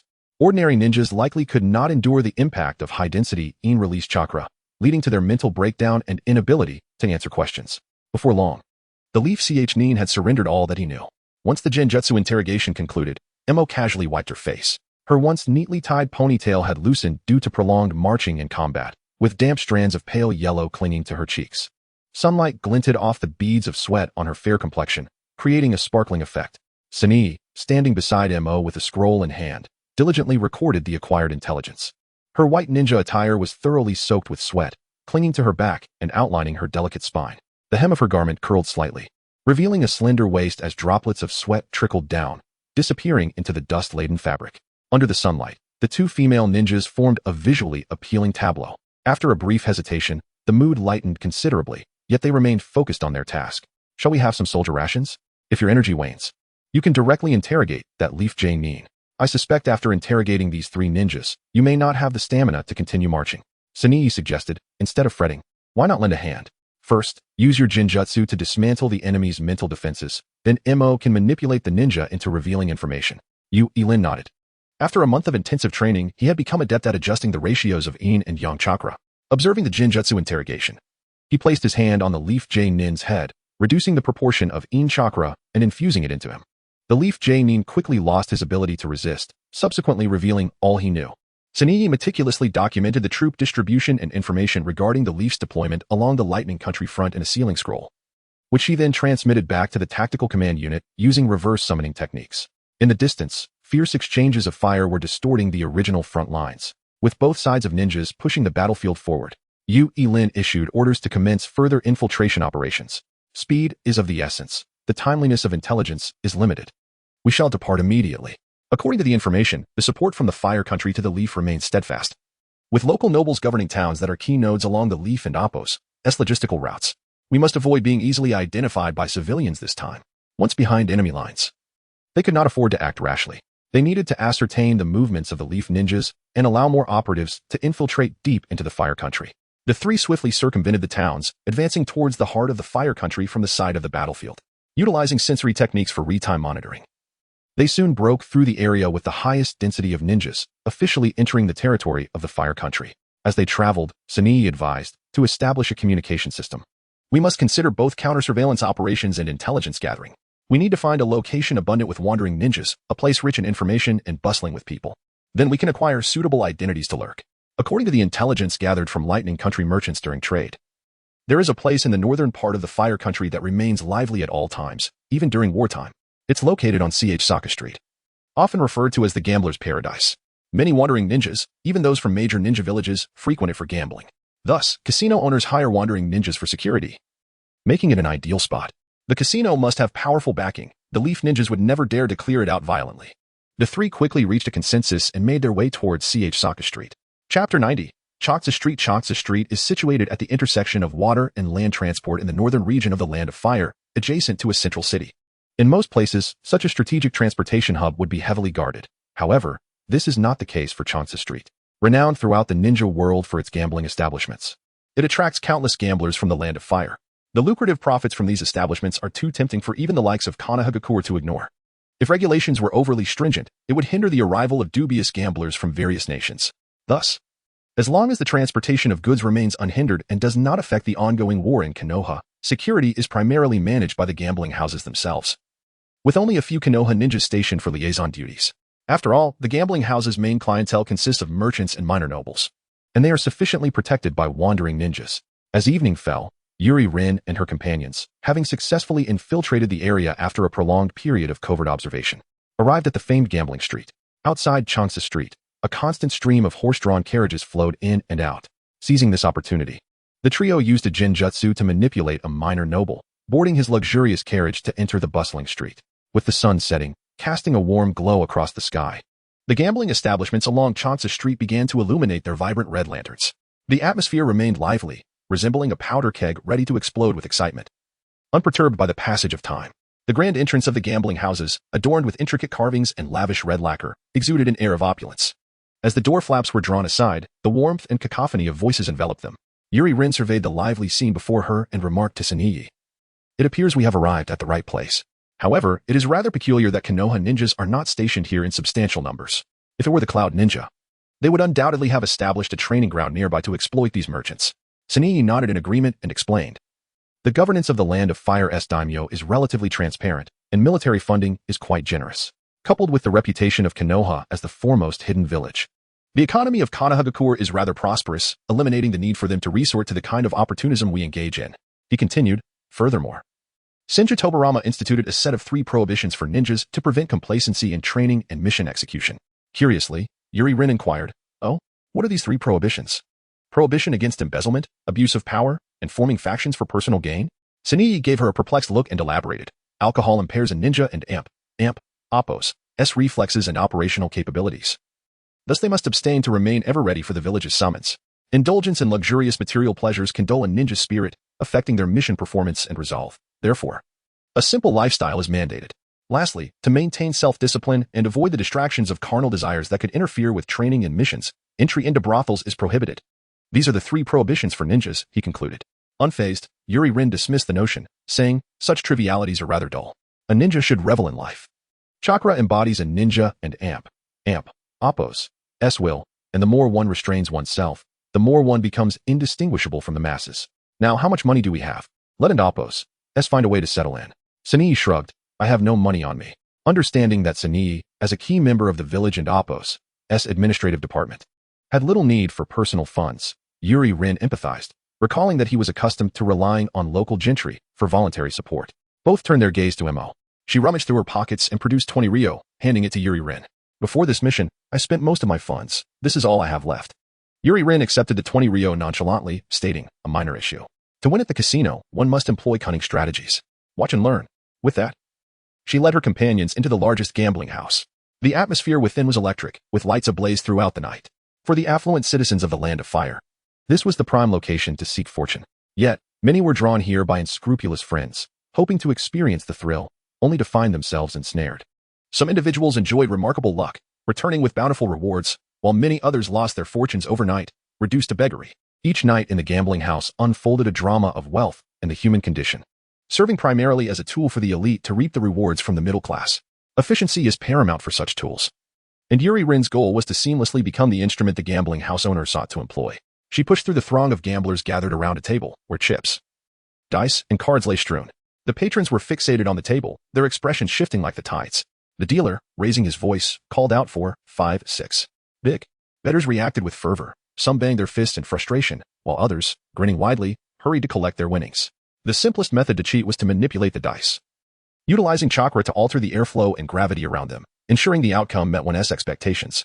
This required an extraordinary level of chakra control, allowing for deception unnoticed by others, albeit it was a labor-intensive and time-consuming endeavor.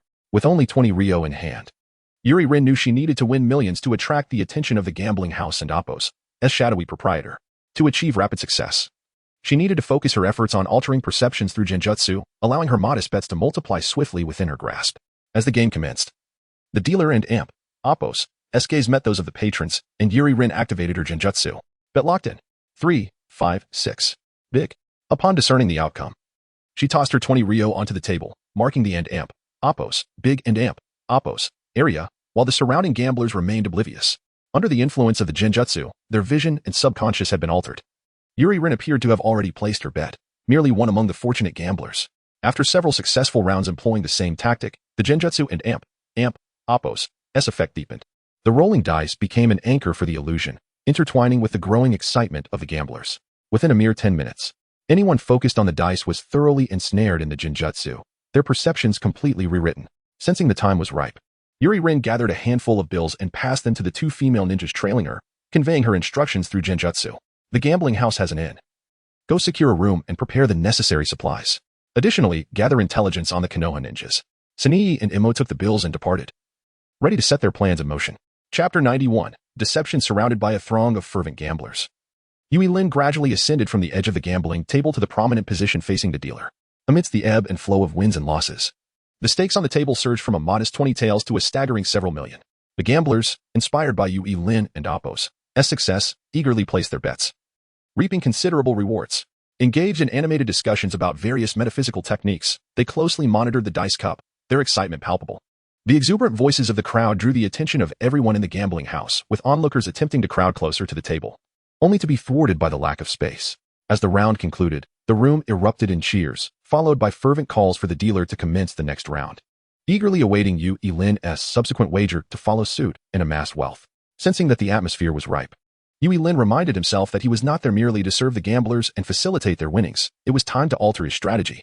After imparting a final illusionary suggestion to the dealer, he dispelled the illusion and resolved to manipulate the dice using chakra threads. The risk of continuing with large-scale illusions was perilously high, as the ninjas employed by the gambling house might discern his tactics. By orchestrating a thrilling climax in the final, nail-biting round, he aimed to stir the emotions of the gamblers. Under the influence of heightened hormones and intense mental stimulation, the dissipation of chakra would occur at an accelerated pace, rendering the traces of the illusion nearly imperceptible. Even if the gambling house reported to the authorities and Leaf Village ninjas arrived for inspection, it would be virtually impossible to uncover any evidence. At the gambling table, the dealer responsible for shaking the dice cup trembled visibly, his face ashen, beads of sweat rolling from his forehead and trickling down his cheeks to stain his collar. One hand clutched the dice cup tightly, trembling slightly, while the other hand instinctively fumbled on the table, as if grasping for a lifeline, yet only grasping at empty air. The dealer seemed intent on exiting, but his voice was quickly drowned out by the clamorous shouts of the gamblers, who had ensnared him in their fervor.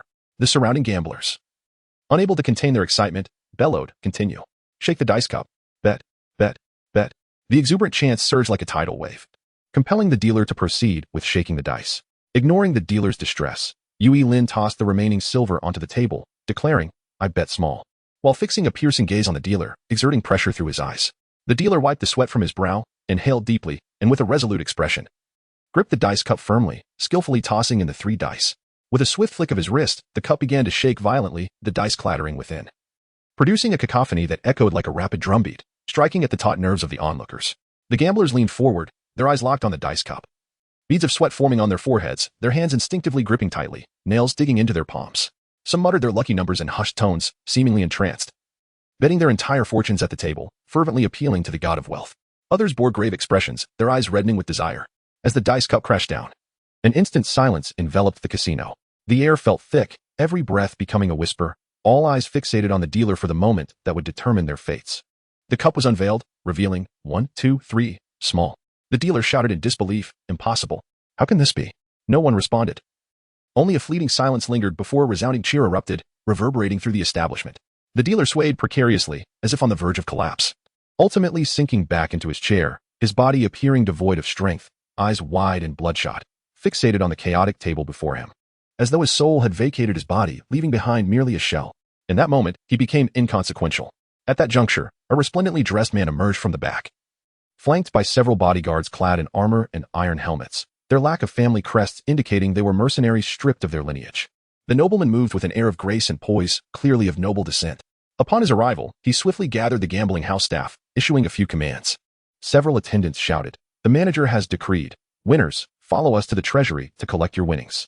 The gamblers, elated, beamed with joy, abandoning their positions around the table and eagerly following the attendants towards the back of the casino to claim their rewards, animatedly discussing the thrilling gambling proceedings along the way.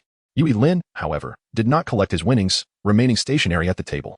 The dealer, suddenly jolted into realization, recognized this as his last chance to recover his losses and salvage his career. He hastily stood and addressed Yui Lin. "You must also be a person of the 1,000 doors. Your presence here suggests you seek to carve out a path for yourself. Allow me to introduce you." Yui Lin remained silent, instead directing his attention to the nobleman, stating, "The gambling house owes me 37 million taels. I am curious about the settlement method." The nobleman chuckled, saying, "This place is too rudimentary and chaotic for discussions of your caliber.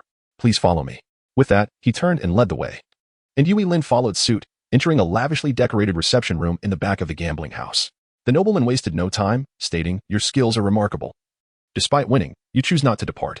What is it that you seek?" Yui Lin replied coolly, "You have lost a substantial sum yet remain composed and unperturbed. Truly, you are a pillar in the gambling industry. Surely, you can deduce my intentions."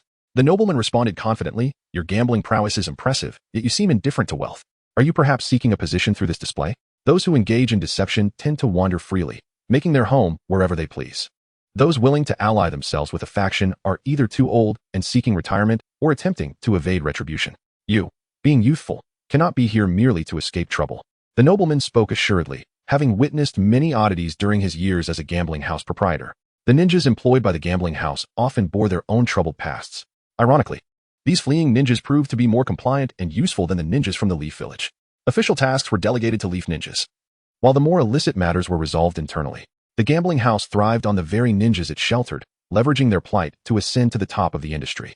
Chapter 92. Infiltration. Seeing that the gambling den owner had taken the bait, Yui Lin further probed, inquiring if the proprietor dared to shoulder the troubles of the water country. I've encountered some issues on a gambling ship in the water country. The elegantly dressed man erupted in boisterous laughter, boasting, "What is the water country? As long as you are willing to join us on Chansa Street, I can forge connections with any nation in the ninja world. Whatever troubles you face, I shall help you resolve them. It's merely a trifling matter." I exchanged a few harsh words with the head of the Kagaya clan, that ostentatious new Mizukage. The man's expression stiffened as he responded, "Perhaps it would be wise for you to change your name. Our gambling house prioritizes talent over background. There is no need to involve the den in your personal affairs. Nowadays, people are quite concerned about privacy. We are merely business partners. However, the gambling house offers generous benefits. Feel free to voice any needs you may have." Yu Lin feigned immense gratitude. "I have drifted aimlessly for half my life, lamenting the absence of a wise ruler. If you do not cast me aside, I am willing." The elegantly dressed man swiftly interrupted, "That will not do. You there, come here." He summoned a croupier who had just lost money, instructing, "From today onward, this young man shall be your distant cousin from the water country. I will arrange all necessary identification, and he will receive the highest treatment among the croupiers. You two handle the rest. I have other matters to attend to." With that, the man departed hastily. The croupier, having listened intently to the entire exchange, trembled as he grasped Yu Lin's hand, pleading, "Big shot, I have an elderly parent and young children to care for. Please, keep a low profile and do not bring trouble upon me. The place of mist is terrifying. I've heard their ninjas kill without a sound. Just 2 years ago, many of Konoha and Appos' ninjas perished in battle. How could you dare offend their leader? Didn't Ti come here incognito?" Yu Lin reassured him. "Rest easy, I have 2 girlfriends who have also come along. That's a minor issue. I can arrange for you to help in the kitchen of the gambling house." Claiming to be a refugee from the countryside, such people are abundant on Chansa Street. Of course, you want to actually serve. It will merely be a nominal position to draw a salary. Yu Lin expressed his sincere gratitude to the croupier and exited the reception room. Back in his hotel room, he briefly recounted the relevant details and arranged for the follow-up of the infiltration mission. The next day, the croupier returned with Yu Lin's identification. He resumed work at the gambling house, simultaneously reaping profits from gamblers while serving as bait to test the effectiveness of his infiltration. Sonny and Imo reported to the kitchen and then took up positions nearby to remain vigilant. Meanwhile, the gambling den owner dispatched some of the subordinate ninjas to observe Yu Lin and Appos' card tricks, assessing the possibility of him learning any techniques. Unfortunately, the ninjas under the gambling house excelled in assassination but were mostly untrained and lacked proper ninja education, rendering them incapable of fine chakra manipulation. The reputation of the Blood Mist was more resounding than Yu Lin had anticipated. The gambling den owner discreetly contacted Konoha ninjas to bolster the security of Chansa Street, though it remained unclear if this was for self-protection or due to suspicions of espionage. Konoha and Appos' station ninjas soon approached the gambling den. Sonny felt a surge of anxiety. Uncertain whether to signal, yet he restrained his impulses and cautiously observed the movements of the Konoha ninjas. During the bustling daytime, Chansa Street thrived with activity, as travelers animatedly discussed business while patrons, having awakened from their drunken stupors, exited the gambling house. These individuals were typically wealthy landowners or merchants from the town and Appos' commercial district.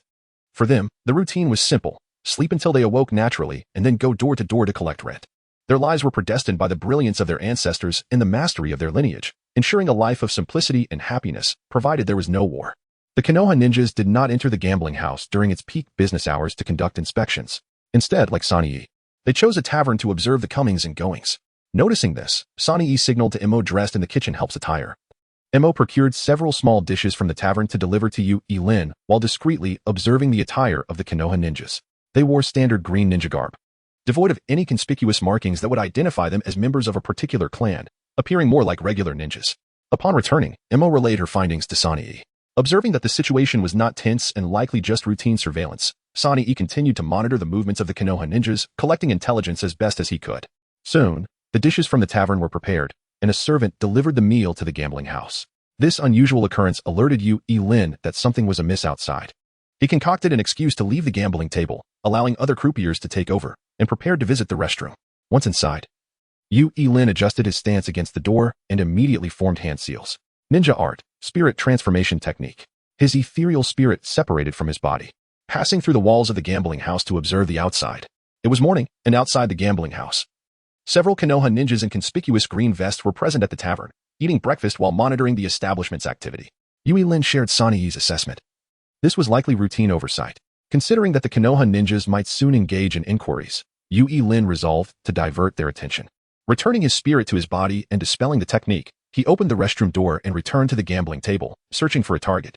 Inside the casino, most gamblers with stable jobs had already left, leaving behind either seasoned gamblers who had lost track of time or inebriated individuals. Yui Lin surveyed the surroundings and spotted a familiar face, the gambler who had stood beside him the previous day, now clutching a bottle of liquor, reeking of alcohol. With a pale complexion and bloodshot eyes, clearly having not slept a wink. Compared to his earlier exuberance after a winning streak, he now appeared utterly defeated. It seemed he had not left after his winnings but had continued playing into the early hours, likely returning all his gains to the house and accruing substantial debts. Under such pressure, it was not surprising for a gambler to contemplate despair. A perfect scenario unfolded as Yui Lin selected this unfortunate soul, infused him with release chakra, and manipulated his body with a Jinjutsu to grant him release. How glaringly evident. The bankrupt gambler staggered out of the gambling house, half a bottle of liquor in hand. The bright sunlight hit his face, prompting him to instinctively shield his eyes, as if his shadowy life could no longer withstand the brilliance of daylight. The guards stationed at the entrance of the gambling house watched with indifference as the destitute gambler stumbled away, just as they had seen countless times before. Moments later, the gambler returned, his tattered clothing bulging suspiciously. The guards quickly recognized him as the recently departed gambler and drew their swords, warning, "Hey, if you've lost everything, get lost. This gambling house does not welcome the impoverished." Enraged, the gambler began to shout incoherently, "This casino is cheating. It's a den of vice. How could my luck be so terrible?" The guards, seasoned in dealing with such disruptions, swiftly brandished their clubs, preparing to teach the unruly gambler a lesson. Seeing no way to approach the gambling house, the gambler tore off his clothing, revealing an array of explosive tags affixed to his body. The vigilant rogue ninjas within the gambling house immediately recognized his intent for revenge and attempted to ensnare him with ropes, but it was too late. Upon seeing the explosive tags, the guards dropped their clubs and fled in panic. With a thunderous roar, a violent explosion overturned the merchants along Changsha Street, the immense shockwave even dislodging the signs of the gambling houses. The wretched life of the gambling dogs came to a sudden end, drawing the attention of the people on Changsha Street to the overwhelming commotion. Chapter 93. Feigned death. The Konoha ninjas, engrossed in their breakfast, were swiftly drawn to the sound of explosions, prompting them to rise and investigate the commotion. At this moment, Saka Street had descended into chaos. The merchants, already weary from the ravages of war, were akin to startled birds. Rumors rapidly circulated through the streets. Some claimed that the Mist ninjas had executed an assassination mission and had since fled the scene. Others emphatically stated they had witnessed the arrival of Cloud ninjas. The Konoha ninjas, unable to finish their meals, hastened to the streets to restore order, affirming their presence and assuring that Saka Street remained under their protection. The street's administrators dispatched samurai and officials to accompany them, soothing the injured populace. The explosions, evidently, could not obliterate a bustling thoroughfare. Yet the task requiring Konoha ninjas' attention was successfully concluded. Sanii, observing that the Konoha ninjas had largely departed, left Mo in the outer area for vigilance while he returned to the gambling house to deliberate on the next course of action. After a prolonged contemplation, Yuri suddenly seized the dealer and handed him a stack of silver notes, inquiring, "I appreciate your assistance in arranging accommodations for my companions. Please accept this token of gratitude. However, I wonder if the proprietor is aware of the situation regarding my two companions." The dealer, grinning as he tucked the notes into his pocket, replied, "Such a trivial matter does not require the owner and Appo's approval. I have worked here for over a decade, and I introduced the head chef in the back kitchen. However, if you are still concerned, I can speak to the owner. With your skills, you could thrive in any gambling house." Yuri promptly declined, expressing a desire to personally convey her gratitude to the proprietor, seizing the opportunity to align herself with the owner for protection. The portly dealer, wearing an understanding expression, patted Yuri on the shoulder and remarked, "No wonder you were so exceptional at such a young age. You truly grasp the essence of matters. I have high hopes for you." Having confirmed the disparity in information, Yuri summoned Sanii and resolved to let her current identity die that very night, thus facilitating her escape. The traces of her existing identity were too numerous, and the flaws too glaring. If she had avoided drawing the Konoha ninjas and Appo's attention, it would have been manageable. However, given the potential for exposure, she could no longer leave any clues for the enemy to pursue. For reasons unknown, after calming the disturbances on the street, the Konoha ninjas did not return to oversee the gambling house, thwarting Yuri's planned delaying tactic.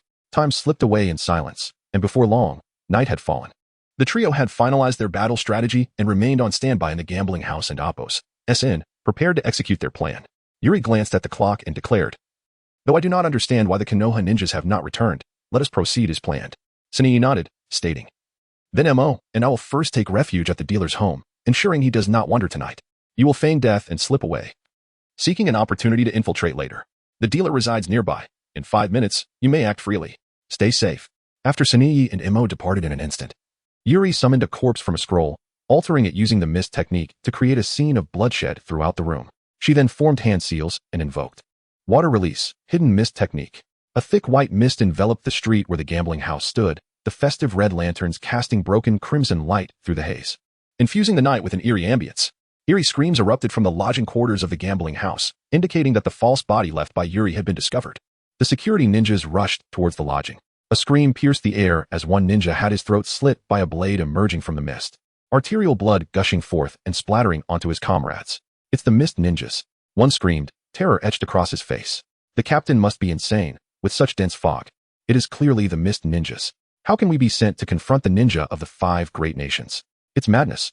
Another ninja rebuked the captain for sending them to assess the situation, then decisively fired a signal flare. The flare emitted a shrill whistle before bursting in the air. Yuri activated her sensing technique and, as anticipated, the stationed Konoha ninjas rushed towards the scene. Unexpectedly, however, another group of Konoha ninjas had also arrived outside Saka Street, hastening in response to the signal. Though the reasons for this sudden reinforcement were unclear, Yuri had no time for hesitation. Rather than confront the unknown adversaries, she opted to engage the Konoha ninjas whose identities had been confirmed during the day. Yuri promptly headed towards the approaching Konoha ninjas, concealing herself within the mist, holding her breath and waiting in ambush.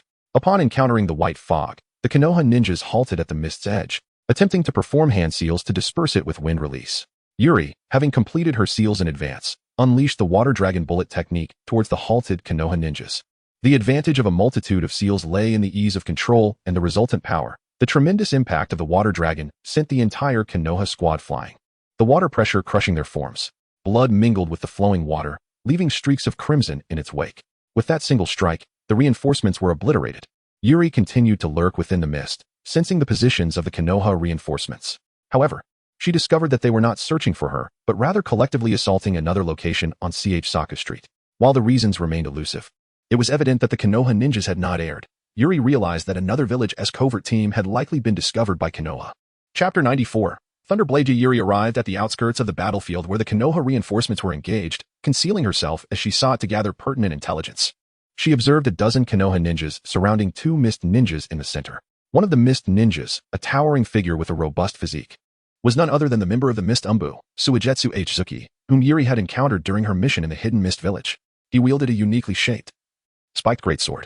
The other ninja, whose upper body was wrapped in bandages and donned a black vest, sported long black hair, thick eyebrows, and the characteristic sharp teeth of the mist ninjas. He brandished dual blades, crackling with electricity and radiating a white glow. Lightning release, lightning fawn. The black-haired ninja crossed his dual blades before him, channeling electrical chakra into the sky. The atmosphere shifted dramatically as dark clouds gathered, and a flash of lightning descended from above. Thunderblade technique, Thundergate. The dual blades were cast onto the ground, connecting the lightning from the blades with that from the sky, unleashing a widespread lightning attack that threw the formation of Konoha ninjas into disarray. Seizing the opportunity, Suigetsu launched a ferocious side attack, cleaving a hapless ninja in half with a devastating blow. Blood and tissue cascaded down the blade spikes. Although Konoha had lost one of their own, there was no sign of panic. They swiftly reorganized their formation to continue encircling the 2 mist ninjas. With a defensive front and an offensive rear, they prepared additional ninjas on the flanks to maintain their numerical advantage to the fullest. This straightforward yet effective strategy, honed through the crucible of war, easily contained the 2 mist jonin. The battlefield was awash with shuriken and kunai, while powerful ninjutsu frequently struck from the sides, forcing the 2 mist ninjas to evade continuously. Amidst the rapid onslaught of Konoha ninjas, Suigetsu used his imposing stature and the broad back of his sword to shield the black-haired ninja, attempting to buy him time to perform hand seals. Soon, however, he bore numerous injuries, and his hair was singed by Konoha-esque fire techniques. "Are you not ready yet? Black Chisel, you fool. Damn it.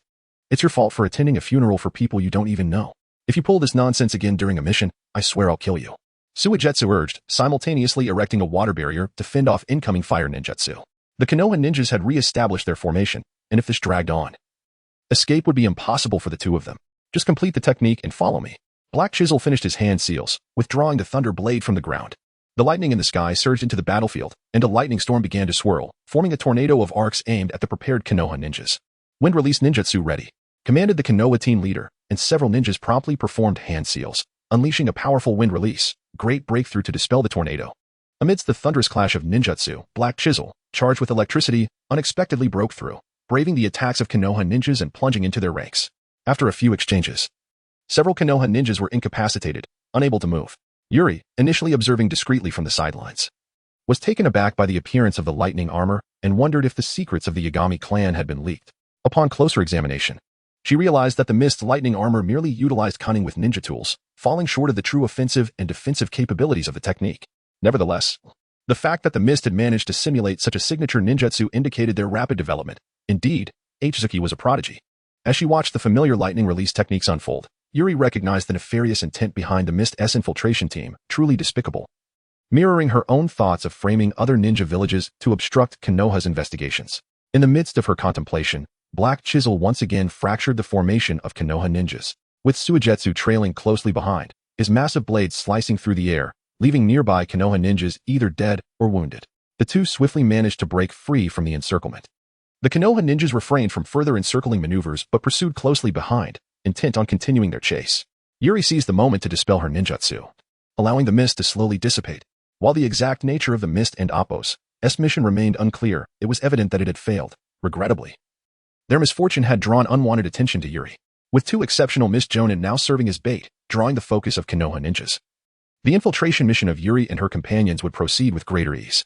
That night, the fierce battles among ninjas cast a shadow of war over the land. The merchants along Saka Street secured their doors tightly, and even the gamblers lost interest in their pursuits.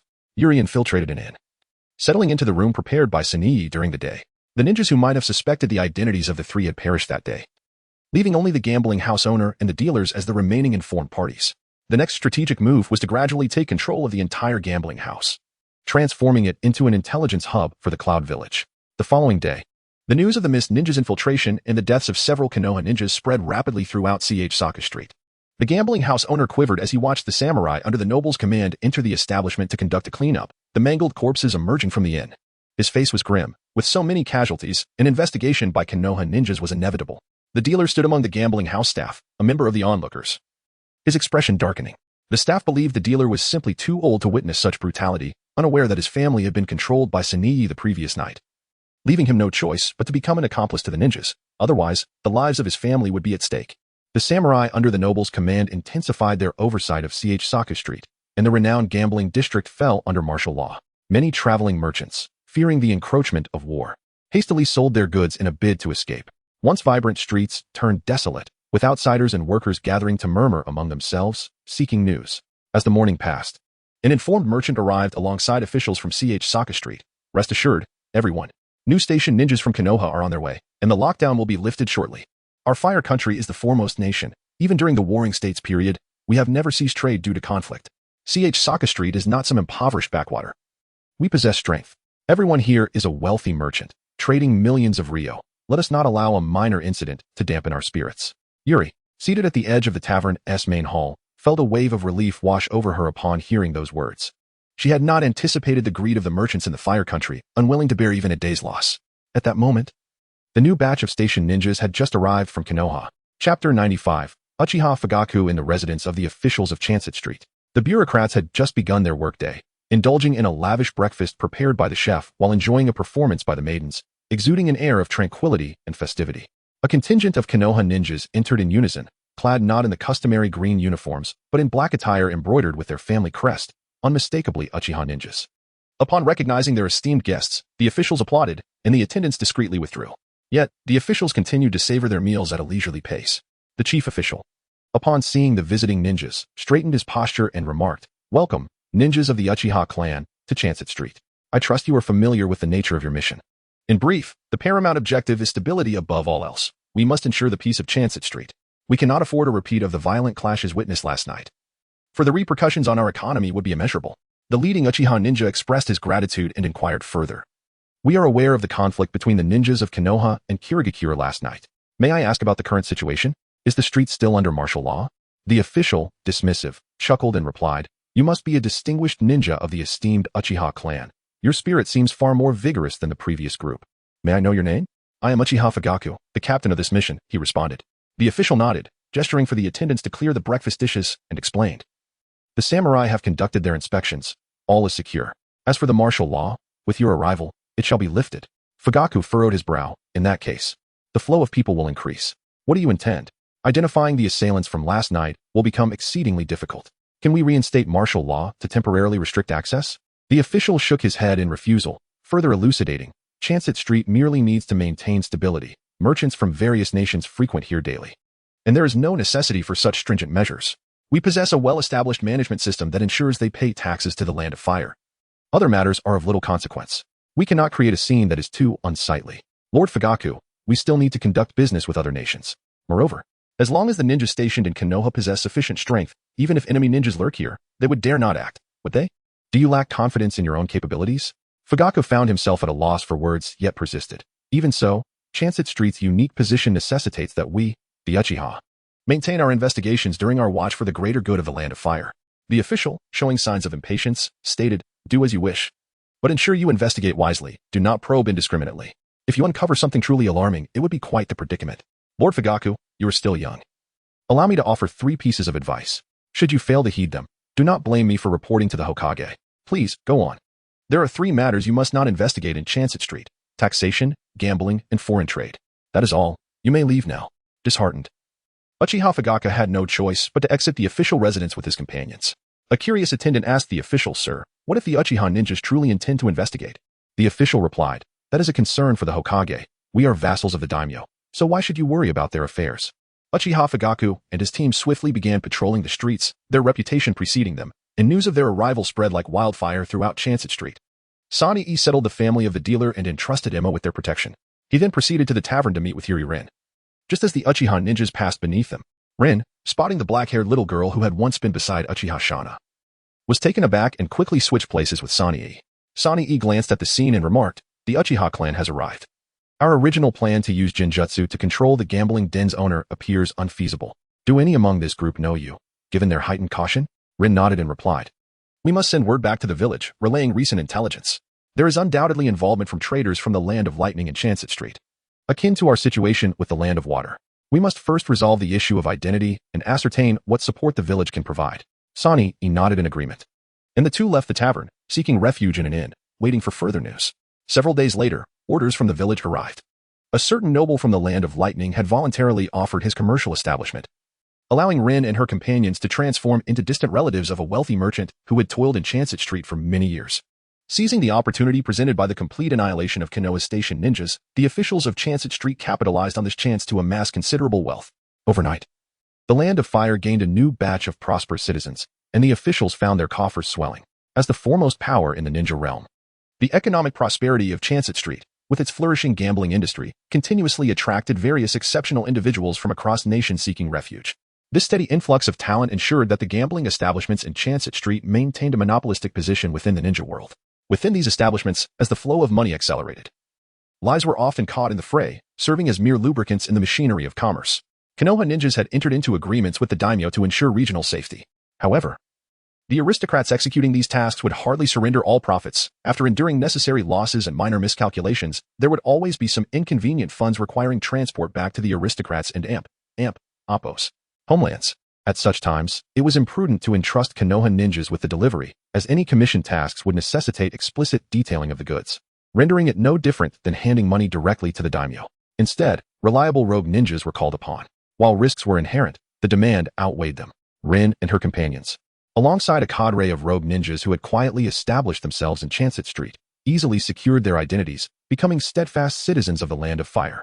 The noble and Appos commercial establishment from the Land of Lightning was but one of many in Consulate Street, unremarkable in nature, yet deeply entrenched in the gambling industry. Rin and her companions settled into the establishment, commencing discussions to refine their next strategic plan, seeking to establish an intelligence communication network while mitigating risks. Presently, the village had ordered the reconnaissance units and the security command to assemble elite infiltration teams, poised to masquerade as rogue ninjas and infiltrate Consulate Street, thereby assisting the trio in executing high-risk assassination missions. After careful consideration, they concluded that the gambling den was the most suitable foundation for establishing their intelligence network. Chapter 96. Smuggling. Due to the constraints posed by the Uchiha clan, it is presently impossible to manipulate the gambling den owner with illusions. This remains an insurmountable risk that must be mitigated. The owner must be eliminated. If that is unfeasible, we might have to sacrifice a team of infiltrators to confront the issue directly, proposed Yuri Rin. Sani perused the documents and suggested, "There is no need for such convoluted measures. According to the merchant accounts we have reviewed, a significant amount of undisclosed funds annually flows into the gambling industry, only to be partially siphoned off by those in power, ultimately becoming the casino's profits. The owner of that gambling den is no exception. If we can provide incriminating evidence to the daimyo's tax officials, all associated parties will ensure his disappearance.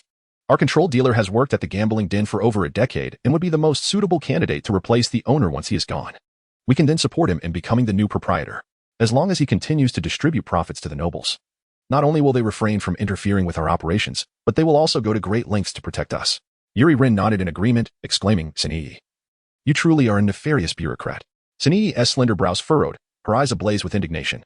After Yuri Rin spoke, she looked up and quickly corrected herself. I misspoke. I meant to say a wicked Uchiha. In my eyes, you are undoubtedly a reliable public servant. Mo, who sat nearby, proposed. Should we first investigate the social connections of the gambling den owner? Indeed, Mo, you are slowly mastering the art of intelligence work. This task will be entrusted to you. As I have been unable to make appearances recently. Mo nodded and exited the room to arrange for personnel to investigate the owner's background. After Mo left, Senii inquired. Why have you been unable to make appearances lately? Is there an old acquaintance among the newly arrived Uchiha ninjas? Yuri Rin nodded but refrained from elaborating. Shortly thereafter, Mo returned with intelligence. The gambling den owner was a bona fide citizen of the Land of Fire, hailing from a collateral branch of a local noble family. Due to his reckless youth, he became a prominent figure on Changsa Street at a tender age. Consequently, he was expelled from the family academy under the pretext that he might corrupt other children after completing his basic education, leveraging the residual influence of his noble lineage. He quickly assumed responsibility for managing assets under the nobility during his tenure as owner. His utter lack of aristocratic restraint and extreme greed allowed him to stand out in the competitive environment of Changsa Street. He ascended to his current position through a combination of family connections and opportunism. After some contemplation, Yuri Rin suggested. Such local tyrants should be left to create their own chaos. The gambling dog I previously controlled was engaged in the trade of military supplies. Changsa Street, as one of the core commercial hubs, must also have smuggling routes. We should use our merchant company to bait them, seeking to acquire a batch of explosive tags to place in the gambling den's warehouse. Then, we can devise a way to report him, framing the blame on the nobles behind the gambling den. Senii nodded and began to make arrangements. Soon after, Senii and Mo returned together, exclaiming, The local merchant guild is utterly impolite. The merchants from the Land of Fire, upon hearing that someone wishes to purchase explosive tags, promise delivery anywhere within 100 miles of Changsa Street at any time. However, they all offer the same price, indicating that the arms market here has likely been monopolized for quite some time. Even if we frame the gambling den, it is unlikely to create any significant ripples. Yuri Rin was taken aback by the extent of corruption in the Land of Fire, surpassing even that of the Land of Lightning. It was no wonder that the most affluent nation also exhibited the fastest development in graft, leading the way in such matters. She proposed, there is no alternative. We must write a letter of complaint to the ninjas of Konoha. How infuriating that Konoha cannot even manage the logistics of military supplies at the rear. Despite being the wealthiest country, it has not translated into equivalent combat strength. After deliberating, the three decided to split up, sending letters of complaint to both the Uchiha ninjas stationed in Changsa Street and the Konoha military command at the front line of Guichi City. To compel the Konoha ninjas to decisively investigate the smuggling routes, the frontline forces also intensified their attacks and arranged for frequent assaults on Konoha's logistical transport units. Meanwhile, Yuri Rin and her companions began leveraging the influence of their merchant company to gather intelligence on possible logistical transport routes utilized by Konoha, striving to achieve precise strikes. Days passed, and although the situation at the front line grew increasingly tense, Changsa Street remained devoid of any new developments. The bureaucrats of Changsa Street were an impenetrable fortress, their governing power remarkably stable. Relying on Konoha village for self-investigation appeared to be a faint hope. One evening, Yuri Rin approached Senii and said, If we do not achieve any breakthrough soon, our intelligence network will never be established. I have decided to employ illusions to control the administrative chief of Changsa Street and incite internal strife within the merchant guild. It is a grave taboo for ninjas to act against the nobility, so this mission must leave no traces. Once I gain control, you will arrange for someone to plant explosive tags at the administrative residence. Regardless of the mission's success or failure, we will obliterate the entire residence with the explosive tags. Senii did not offer any objections and promptly turned to implement the plan. If this endeavor were to be exposed, there would be no right way to respond. It was unnecessary to elaborate further. Within the residence, the corpulent administrative chief lay languidly on his bed, his eyes vacant. Yuri Rin infused the official with release chakra as a contingency, ensuring that the illusion would not dissipate. Meanwhile, Mo utilized interrogation illusions to extract information regarding the operational methods of the military supply smuggling network from the official. As Changsa Street served as one of the primary logistical hubs in the northern region of the Land of Fire, it possessed a substantial reserve of temporary supplies. Through collaboration among the merchant guilds, Changsa Street monopolized certain military supply import and export trades, ensuring uniform pricing in foreign trade. By smuggling arms at inflated prices and subsequently purchasing them at a lower cost from domestic factories to offset losses, they amassed considerable profits. which were then distributed via the gambling den to various parties within their interest chain. Even if the frontline demanded excess supplies, they could swiftly source goods from other merchants through guild collaboration, satisfying peak demand periods. It could be said that, without external interference, this enterprise could perpetuate indefinitely. Observing the existing inventory in the Changsa Street warehouse, Yuri Rin noted that the stockpiles of various merchant guilds were guarded by wandering ninjas, making a purely forceful assault too conspicuous and detrimental to the operation. After some reflection, she could only rely on the allure of wealth. During the day, the manipulated administrative chief promptly released news that the war was on the verge of escalation, and a substantial volume of military supplies would soon be transported to Changsa Street for storage, urging all merchant guilds to prepare their warehouses for renovations. Sunii swiftly took the lead in demonstrating this initiative among the merchants from the Land of Lightning. Since the stationed Uchiha ninjas could not interfere with local governance, there was no need for subterfuge. The merchant guild quickly employed a considerable number of wandering ninjas to escort goods, operating deep within the Land of Fire.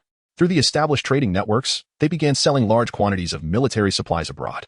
The resulting funds were laundered through the gambling den, and a lavish banquet was hosted for the officials of Changsa Street. The administrative chief, leading by example, accepted a substantial bribe, and naturally, his subordinate officials did not refuse. Within a day, the atmosphere within the Changsa Street administrative residence became markedly more amiable, suffused with a sense of joviality. Chapter 97. Smuggling on the second day. The workers and common folk of Changsa Street had toiled diligently since the morning, while the officials of the estate had only just awakened, their eyes still heavy with sleep as they began their shifts, charged with the responsibility of educating the populace and maintaining order. These public servants had stayed up late the previous night. As a humble instrument of society, they had been unable to decline the invitations of wealthy merchants, working overtime to guide the development of the guild. Thanks to their efforts, the flourishing trade of recent days had brought them considerable profits. Under the control of Yui Lin, the chief executive also set an example by expressing support for special commercial trades through financial transactions. A servant approached as the chief executive was finally ready to commence his duties, saying, "Sir, the president of the Fire Nation Trading Guild has arrived." The president of the Fire Nation Trading Guild was a relative of the chief executive and undoubtedly a local magnate of Changsa Street. He typically monopolized the supply of military supplies needed by the frontline ninja forces, which had been advantageous due to the relatively stable demand, ensuring profits while also gaining extensive control over the supply sources to enhance his bargaining power. However, amidst the current fervor of smuggling, this situation had turned detrimental. It was imperative to retain sufficient reserves for the frontline Konoha ninja forces, in contrast to other guilds that recklessly disposed of their goods. One must recognize that the selling price of smuggled goods far exceeded that of supplies to Konoha, thus, each transaction not made equated to a loss. A portly merchant, adorned in gold and jewels, entered confidently and took a seat, exclaiming, "Uncle, why would you disclose such a lucrative opportunity? You are not in need of money. But I rely on this business to support my family." The chief executive, regaining his authoritative demeanor, retorted, "How many times must I remind you to address me by my title during work?" The merchant hastily replied, Yes, I have come to consult you. Over the years, those small guilds have profited significantly by riding on our coattails. We cannot allow them to continue earning while we merely watch. Speak plainly, the chief executive urged. Why don't we also sell, but at a lower price than the agreed rate?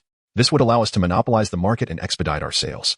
This price protection was originally intended to safeguard our interests, not to benefit the smaller merchants. What are your thoughts? You, a family man for so many years, still approach matters with such hesitation? This is our territory. We should proceed boldly. The merchant left, grateful and exhilarated, unaware that his usually cautious uncle had undergone a transformation. Behind the scenes, Yui Lin took charge of the chief executive and Appo's affairs during this critical period, while Sani determined the specific content of their discussions. Their collaboration was seamless, quickly ensnaring numerous powerful individuals. Initially, there were doubts regarding the quantity of military supplies being delivered, but as merchants rushed to bring in money, those doubts were silenced. In the world of commerce, akin to a battlefield, the absence of profit equated to loss. Thus, every opportunity must be seized without concern for the veracity of the information. Within a mere month, many originally well-stocked warehouses had been gradually emptied without anyone realizing it. The frequent comings and goings of merchants within the Fire Nation soon caught the attention of the Konoha ninjas on duty. As the battles at the front intensified, the stability of supply chains became increasingly pertinent. The previously overlooked report letter began to take effect. The Uchiha clan's ninjas appeared to have received directives from the village, actively inspecting warehouses contracted by suspicious merchants. Consequently, during multiple inspections, they found warehouses entirely void of goods. Soon, smuggling activities tightened, and Konoha ninjas began setting up checkpoints for thorough inspections. The stationed Uchiha clan received orders from Konoha village to assist the envoy dispatched by the daimyo in rigorously investigating smuggling activities. For ninjas endowed with the Sharingan, the investigation posed no challenge. Through genjutsu interrogation, they swiftly uncovered multiple smuggling routes, and many merchants from smaller guilds were apprehended. In response, affluent merchants with connections hastily sought scapegoats. Gradually, smuggling activities in Changsha Street began to wane. At night, the diligent working class had retired for rest. But the even more industrious chief executive had just concluded his revelries. Without time for formalities, the president of the Fire Nation Trading Guild burst in. At that moment, Yu Lin and Sani were in the inner room, unprepared for the ensuing lamentations from the guild president. Uncle, I have received word that the daimyo is sending an envoy to audit accounts. When will the military supplies from the interior arrive? My warehouse is running dry. What is there to panic about? You are well aware of who still possesses goods in Changsha Street. You should know who is untouchable and who is merely benefiting from the situation. Have we not raised so many wandering ninjas for times like this? Historically, only samurai and ninjas have revolted. Merchants have never dared to defy the heavens. Let the envoy come. This territory has belonged to our family since the conflicts between the Senju and Uchiha clans. If the envoy knows his place, he is an envoy. If not, he is nothing. Just ensure that your affairs are in order, and there will be no issues. The guild president, upon receiving this reprimand, promptly departed, no longer wearing a frown. After Yu Lin articulated this sentiment through the chief executive, he felt a twinge of unease. Unable to gauge the guild president's expression from the inner room, he turned to Sani and remarked, "Do you think the guild president has caught on to something?" He left in quite a hurry. Sani picked up the ledger and pointed to a page, stating, "Our current focus is not here. Even if the Jinjutsu control is uncovered, what does it matter? If the smuggling case is confirmed, most of the estate's personnel will face dire consequences. Right now, they are fighting for their own positions, and soon Changsha Street will become lively. This is precisely when we can navigate the murky waters. The action team from the security department has arrived, so instruct MO to prepare at the gambling house in advance. Guild rivalries, gambling house clashes, and sudden deaths of proprietors. How melodious that sounds." Yu Lin pondered, realizing the truth in this. As long as the supply of materials to the Konoha front remained unscathed, the turmoil among the nobles would not impact their covert operations, allowing ample room for maneuver. Chapter 98. Assassination. With the increasing infiltration efforts of the Cloud Shinobi, the embryonic form of an intelligence network has begun to take shape in Changsha Street, now only lacking a secure trading location. After planting the explosive tags, Yuri Rin and Sanii abandoned their stronghold at the official residence and returned to the hotel room of their small team. The most crucial intelligence concerning Changsha Street at this moment is the movements of the Uchiha clan ninjas. Upon their return, Mo Jin promptly relayed the latest information. Uchiha Fugaku had led a portion of his team away from Changsha Street, presumably to escort the imminent envoy of the Fire Nation's daimyo. After a moment of contemplation, Yuri Rin resolved to make a modest contribution to the stability of Changsha Street. Sanii, relay the command to the infiltration team. We will act tonight. Our objective is to eliminate the envoy dispatched by the Fire Nation's daimyo. Seize this opportunity. The next garrison in Changsha Street could very well be an organized force of Konoha ninjas. The two nodded in agreement and immediately began to arrange the actions of the wandering ninjas according to plan. Outside Changsha Street, two teams of Cloud Shinobi infiltration squads stood ready. Upon Yuri Rin's arrival, he briefly introduced the task at hand and cautioned. Tonight's opponents are the younger generation of the Uchiha clan. Among them is a fair-skinned, beautiful young lady named Uchiha Mikoto, who possesses commendable talent, and her strength should not fall below that of a chunin. The leader is Uchiha Fugaku, an unknown entity, but given his position, he likely possesses the strength of a jounin. My sole requirement of you is this. You may avoid battle, but retreat is not permitted. Provide me with remote support as much as possible. Be vigilant, pair up, avoid direct eye contact with the Sharingan, and if you fall under Jinjutsu, beware that I may cut you down as well. The infiltration squad and Oppos ninjas raised their right hands, fists pressed against their chests. In the tactical gestures of Cloud Shinobi, this signifies a resolute will to fight. Yuri Rin nodded approvingly and commanded, "Excellent, very spirited. Let us depart." As the group slipped into the night, they began their search for the target. Thanks to the extravagant tendencies of the Fire Nation's nobility, this task was not particularly arduous. The cold moon hung high, and a procession approached from afar. On either side of the procession, attendants held aloft large red lanterns, their exquisite designs illuminated by candlelight. Each lantern was adorned with colorful tassels that swayed gently in the night breeze, the thick, bright candles within casting a light that made the surroundings appear as bright as day, under the glow of the flames. The golden embroidery on the curtains of the carriage shimmered brilliantly. Ahead, two solid-colored steeds pulled the carriage, moving slowly along the road. 3 Uchiha ninja guards surrounded the carriage, indicating that a mere ambush would not suffice. Yuri Rin gestured, signaling the assassination team to split into 2 groups. Earth Style, Hell Swamp. At Yuri Rin's signal, a Cloud Shinobi immediately formed hand seals and utilized Earth Style to soften the ground. The horses stumbled, kneeling to the ground, with the carriage sinking entirely into the earth. Enemy attack. The alert Uchiha ninjas quickly reacted. Yuri Rin charged forward, lightning flashing as he obliterated the entire carriage, raising a tremendous cloud of dust. Based on years of experience in combat, this strike was merely a swing through the air. The envoy was not inside the carriage. Uchiha Fugaku, taking cover from the attack, promptly threw a kunai to limit Yuri Rin's escape route, simultaneously commanding Uchiha Hakadai, form the formation. Ninjutsu, Uchiha Flame Barrier. Seizing the opportunity while Yuri Rin dodged the kunai, Uchiha Hakadai swiftly circled behind and, alongside Uchiha Fugaku, formed hand seals. Flames erupted from their fingertips and swiftly touched the ground. The earth rumbled as the fire chakra summoned flames buried beneath the surface, creating a circle of fire that surrounded all three Uchiha ninjas and Yuri Rin. Yuri Rin deflected the incoming kunai with his ninja blade, the kunai melting into molten iron upon striking the barrier technique, showcasing its formidable strength that could not be easily breached. The red flame barrier was highly conspicuous against the night sky. Yuri Rin realized time was of the essence and immediately ordered the second wave of prepared personnel to engage in the assault. Outside the barrier, Cloud Shinobi ninjas battled fiercely with the samurai guards and wandering ninjas. Fortunately, all Uchiha ninjas remained within the barrier, allowing Yuri Rin to anticipate the fighting prowess of his comrades. Although the chances were slim, he decided to strive for success. Yuri Rin looked towards Uchiha Mikoto, who had activated her single Tomo Sharingan, and asked, "Miss Mikoto, might you kindly allow me to exit? If you wish to surrender, lay down your ninja blade. And in light of the friendship between our clans, I will negotiate the best terms for you." Uchiha Fugaku interjected. Without further ado, Yuri Rin charged forward, and the two engaged in combat. However, after a few exchanges, Uchiha Fugaku and Appo's lack of combat experience became apparent. "Your moves are too rigid. With such limited strength, you might as well perish here," Yuri Rin taunted, attempting to disrupt Uchiha Fugaku and Appo's judgment. From the recent exchanges, it was clear that Uchiha Fugaku would block Yuri Rin and Appo's horizontal slash with his ninja blade and then seek to counterattack, a textbook response. Yet, in the chaotic battlefield, such rigidity proved inadequate. Yuri Rin secretly fused his yin-yang chakra to reinforce his ninja blade, unless an unforeseen event occurred. His next horizontal slash would sever Uchiha Fugaku and Appo's defending blade, piercing his heart. Utilizing his superior physical prowess, Yuri Rin kicked away Uchiha Hakadai, who attempted to assist Fugaku. As the black chakra of yin release materialized upon the blade's edge, the lightning release chakra mode activated, accelerating his movements with body flicker technique. His blade sliced through the air, first severing a hidden wire. Sensing the presence of the wire, Yuri Rin refrained from attacking Uchiha Fugaku, opting instead to cut the wire directly. He then changed tactics, using the sheath of his ninja blade to ensnare the wire and yanked it back with force. Uchiha Mikoto, who had been using ninjutsu to interfere, was suddenly lifted into the air as the previously set wire trap was forcibly undone. Fire release, flowing flame technique. Yuri Rin relinquished his ninja blade, forming seals with one hand. The fire split into three, taking the shape of fire dragons infused with yin-yang chakra, each targeting the three Uchiha ninjas. The three Uchiha ninjas swiftly evaded, but the flames pursued them like living beings.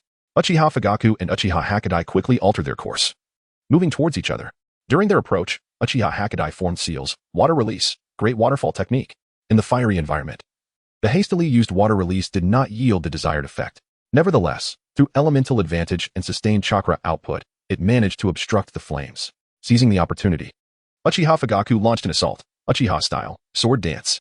The ninja blade struck rapidly, the blade and Appo's light flashing ominously, as several arc-like attacks surged towards Yuri Rin. This sword technique, unique to those with the ocular prowess of the Sharingan, regrettably lacked flexibility due to insufficient training. In response to such predictable attacks, Yuri Rin countered with aggression, utilizing the explosive force of lightning release chakra to strike back. A resounding crash echoed as Uchiha Fugaku staggered back a few steps, while Yuri Rin sustained several wounds on his arm. Capitalizing on the moment when both Uchiha were momentarily restrained, Yuri Rin controlled his yin release chakra, unleashing black chakra from the ground that ensnared Uchiha Mikoto, who was attempting to create distance. "This ends here. Dissolve the barrier technique, and I will release you. Otherwise, all three of you shall perish here." Uchiha Fugaku shot a resentful glance at Yuri Rin, ultimately relenting and dissolving the barrier. Yuri Rin swiftly tossed Uchiha Mikoto towards the other two and immediately issued a retreat command. The group vanished into the darkness, leaving behind a gasping Uchiha Mikoto, her face flushed from lack of oxygen, along with two other Uchiha, panting heavily. Chapter 99, The Fire Dragon Burns the Warehouse in the Depths of the Night. Yu Lin led the infiltration team swiftly towards Chongxi Street, simultaneously gathering intelligence on the situation beyond the barrier. In terms of outcome, this ambush could be deemed a complete failure. However, the configuration of the guards still yielded a wealth of information. Apart from three ninjas from the Uchiha clan, the only remaining participants were the samurai escorting the Fire Country's feudal lord's envoy and a contingent of hired ninjas.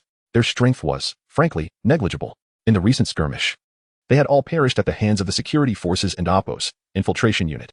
This indicated that the envoy had not moved with the main army but had likely taken a back route to arrive at Changxi Street ahead of time. Judging by the battle's outcome, it was evident that the group had attracted the attention of Konoha, prompting them to set a trap. Albeit misjudging the capabilities of the infiltration team, which led to their failure. Without further hesitation, Yui Lin issued the command to return to Changxi Street and prepare for withdrawal. This experience had taught them that executing grand maneuvers in enemy territory without a comprehensive plan was fraught with peril. As the group finally approached Changxi Street, a resounding explosion shattered the tranquility of the night, and towering flames illuminated the sky. Surrounded by various Konoha ninja forces and guarded by a multitude of hired rogue ninjas, an essential logistical hub in the northern region of the Fire Country had unexpectedly erupted in a massive explosion. It seemed the situation had taken a new turn. Yui Lin altered his orders, instructing the infiltration team to disperse and remain hidden, awaiting further instructions, while he returned alone to the inn. Upon entering the room, he was met with an unexpected guest. The previously portly administrative officer sat alongside the president of the Fire Country Chamber of Commerce, both leisurely sipping tea at the guest table.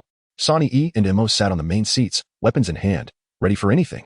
This must be the Cloud Ninja who specializes in controlling illusions. Truly impressive, coming from a major ninja village, Sonny E remarked with a scowl. Everyone is here now. You may speak, my lord. How exactly did you find your way here? Frankly, if our discussions today do not satisfy both parties, you will not leave this room. Quite simple, my lord. The name you registered at the inn, the identity tied to the Chamber of Commerce, even the falsified documents submitted. If everyone is willing to perform their duties faithfully, how could it go unnoticed? Regrettably, the issue within the ninja world is that you are intertwined with one another. Currently, due to the significant deficit at the warehouse, from minor officials like myself to the owners of commercial establishments, we are all in the same boat, driven by the desire to protect our lives and fortunes. The administrative officer paused, setting down his teacup, his demeanor shifting to one of gravity. The war amongst ninjas impacts civilians and even controls the nobility through illusions. If this were to spread, even if you belong to the 5 great ninja villages, you would face condemnation. Noticing the bureaucratic demeanor of the administrative officer, Yui Lin impatiently interrupted, "Spare me your tedious negotiation tactics. We are not mere civilian ninjas. Even if this were to become public knowledge, the village would not dare to act against us. As for you, if your parting words are merely these, any remaining thoughts must be left to the realm of dreams." The administrative officer frowned. To put it plainly, due to the substantial losses at the warehouse, the envoy from the Fire Country will soon arrive. I cannot allow my family's generations of assets to fall into ruin on my watch. What I require now is a sufficiently powerful ally. Ideally one with whom I can establish mutual trust. Your strength is considerable, far surpassing those unknown rogue ninjas. You have boldness, since you dare to act against me. I presume handling the Fire Country's envoy will be a trivial matter. In exchange, I can guarantee that you will be safer here in Changxi Street than in the Land of Lightning. Yui Lin did not immediately acquiesce.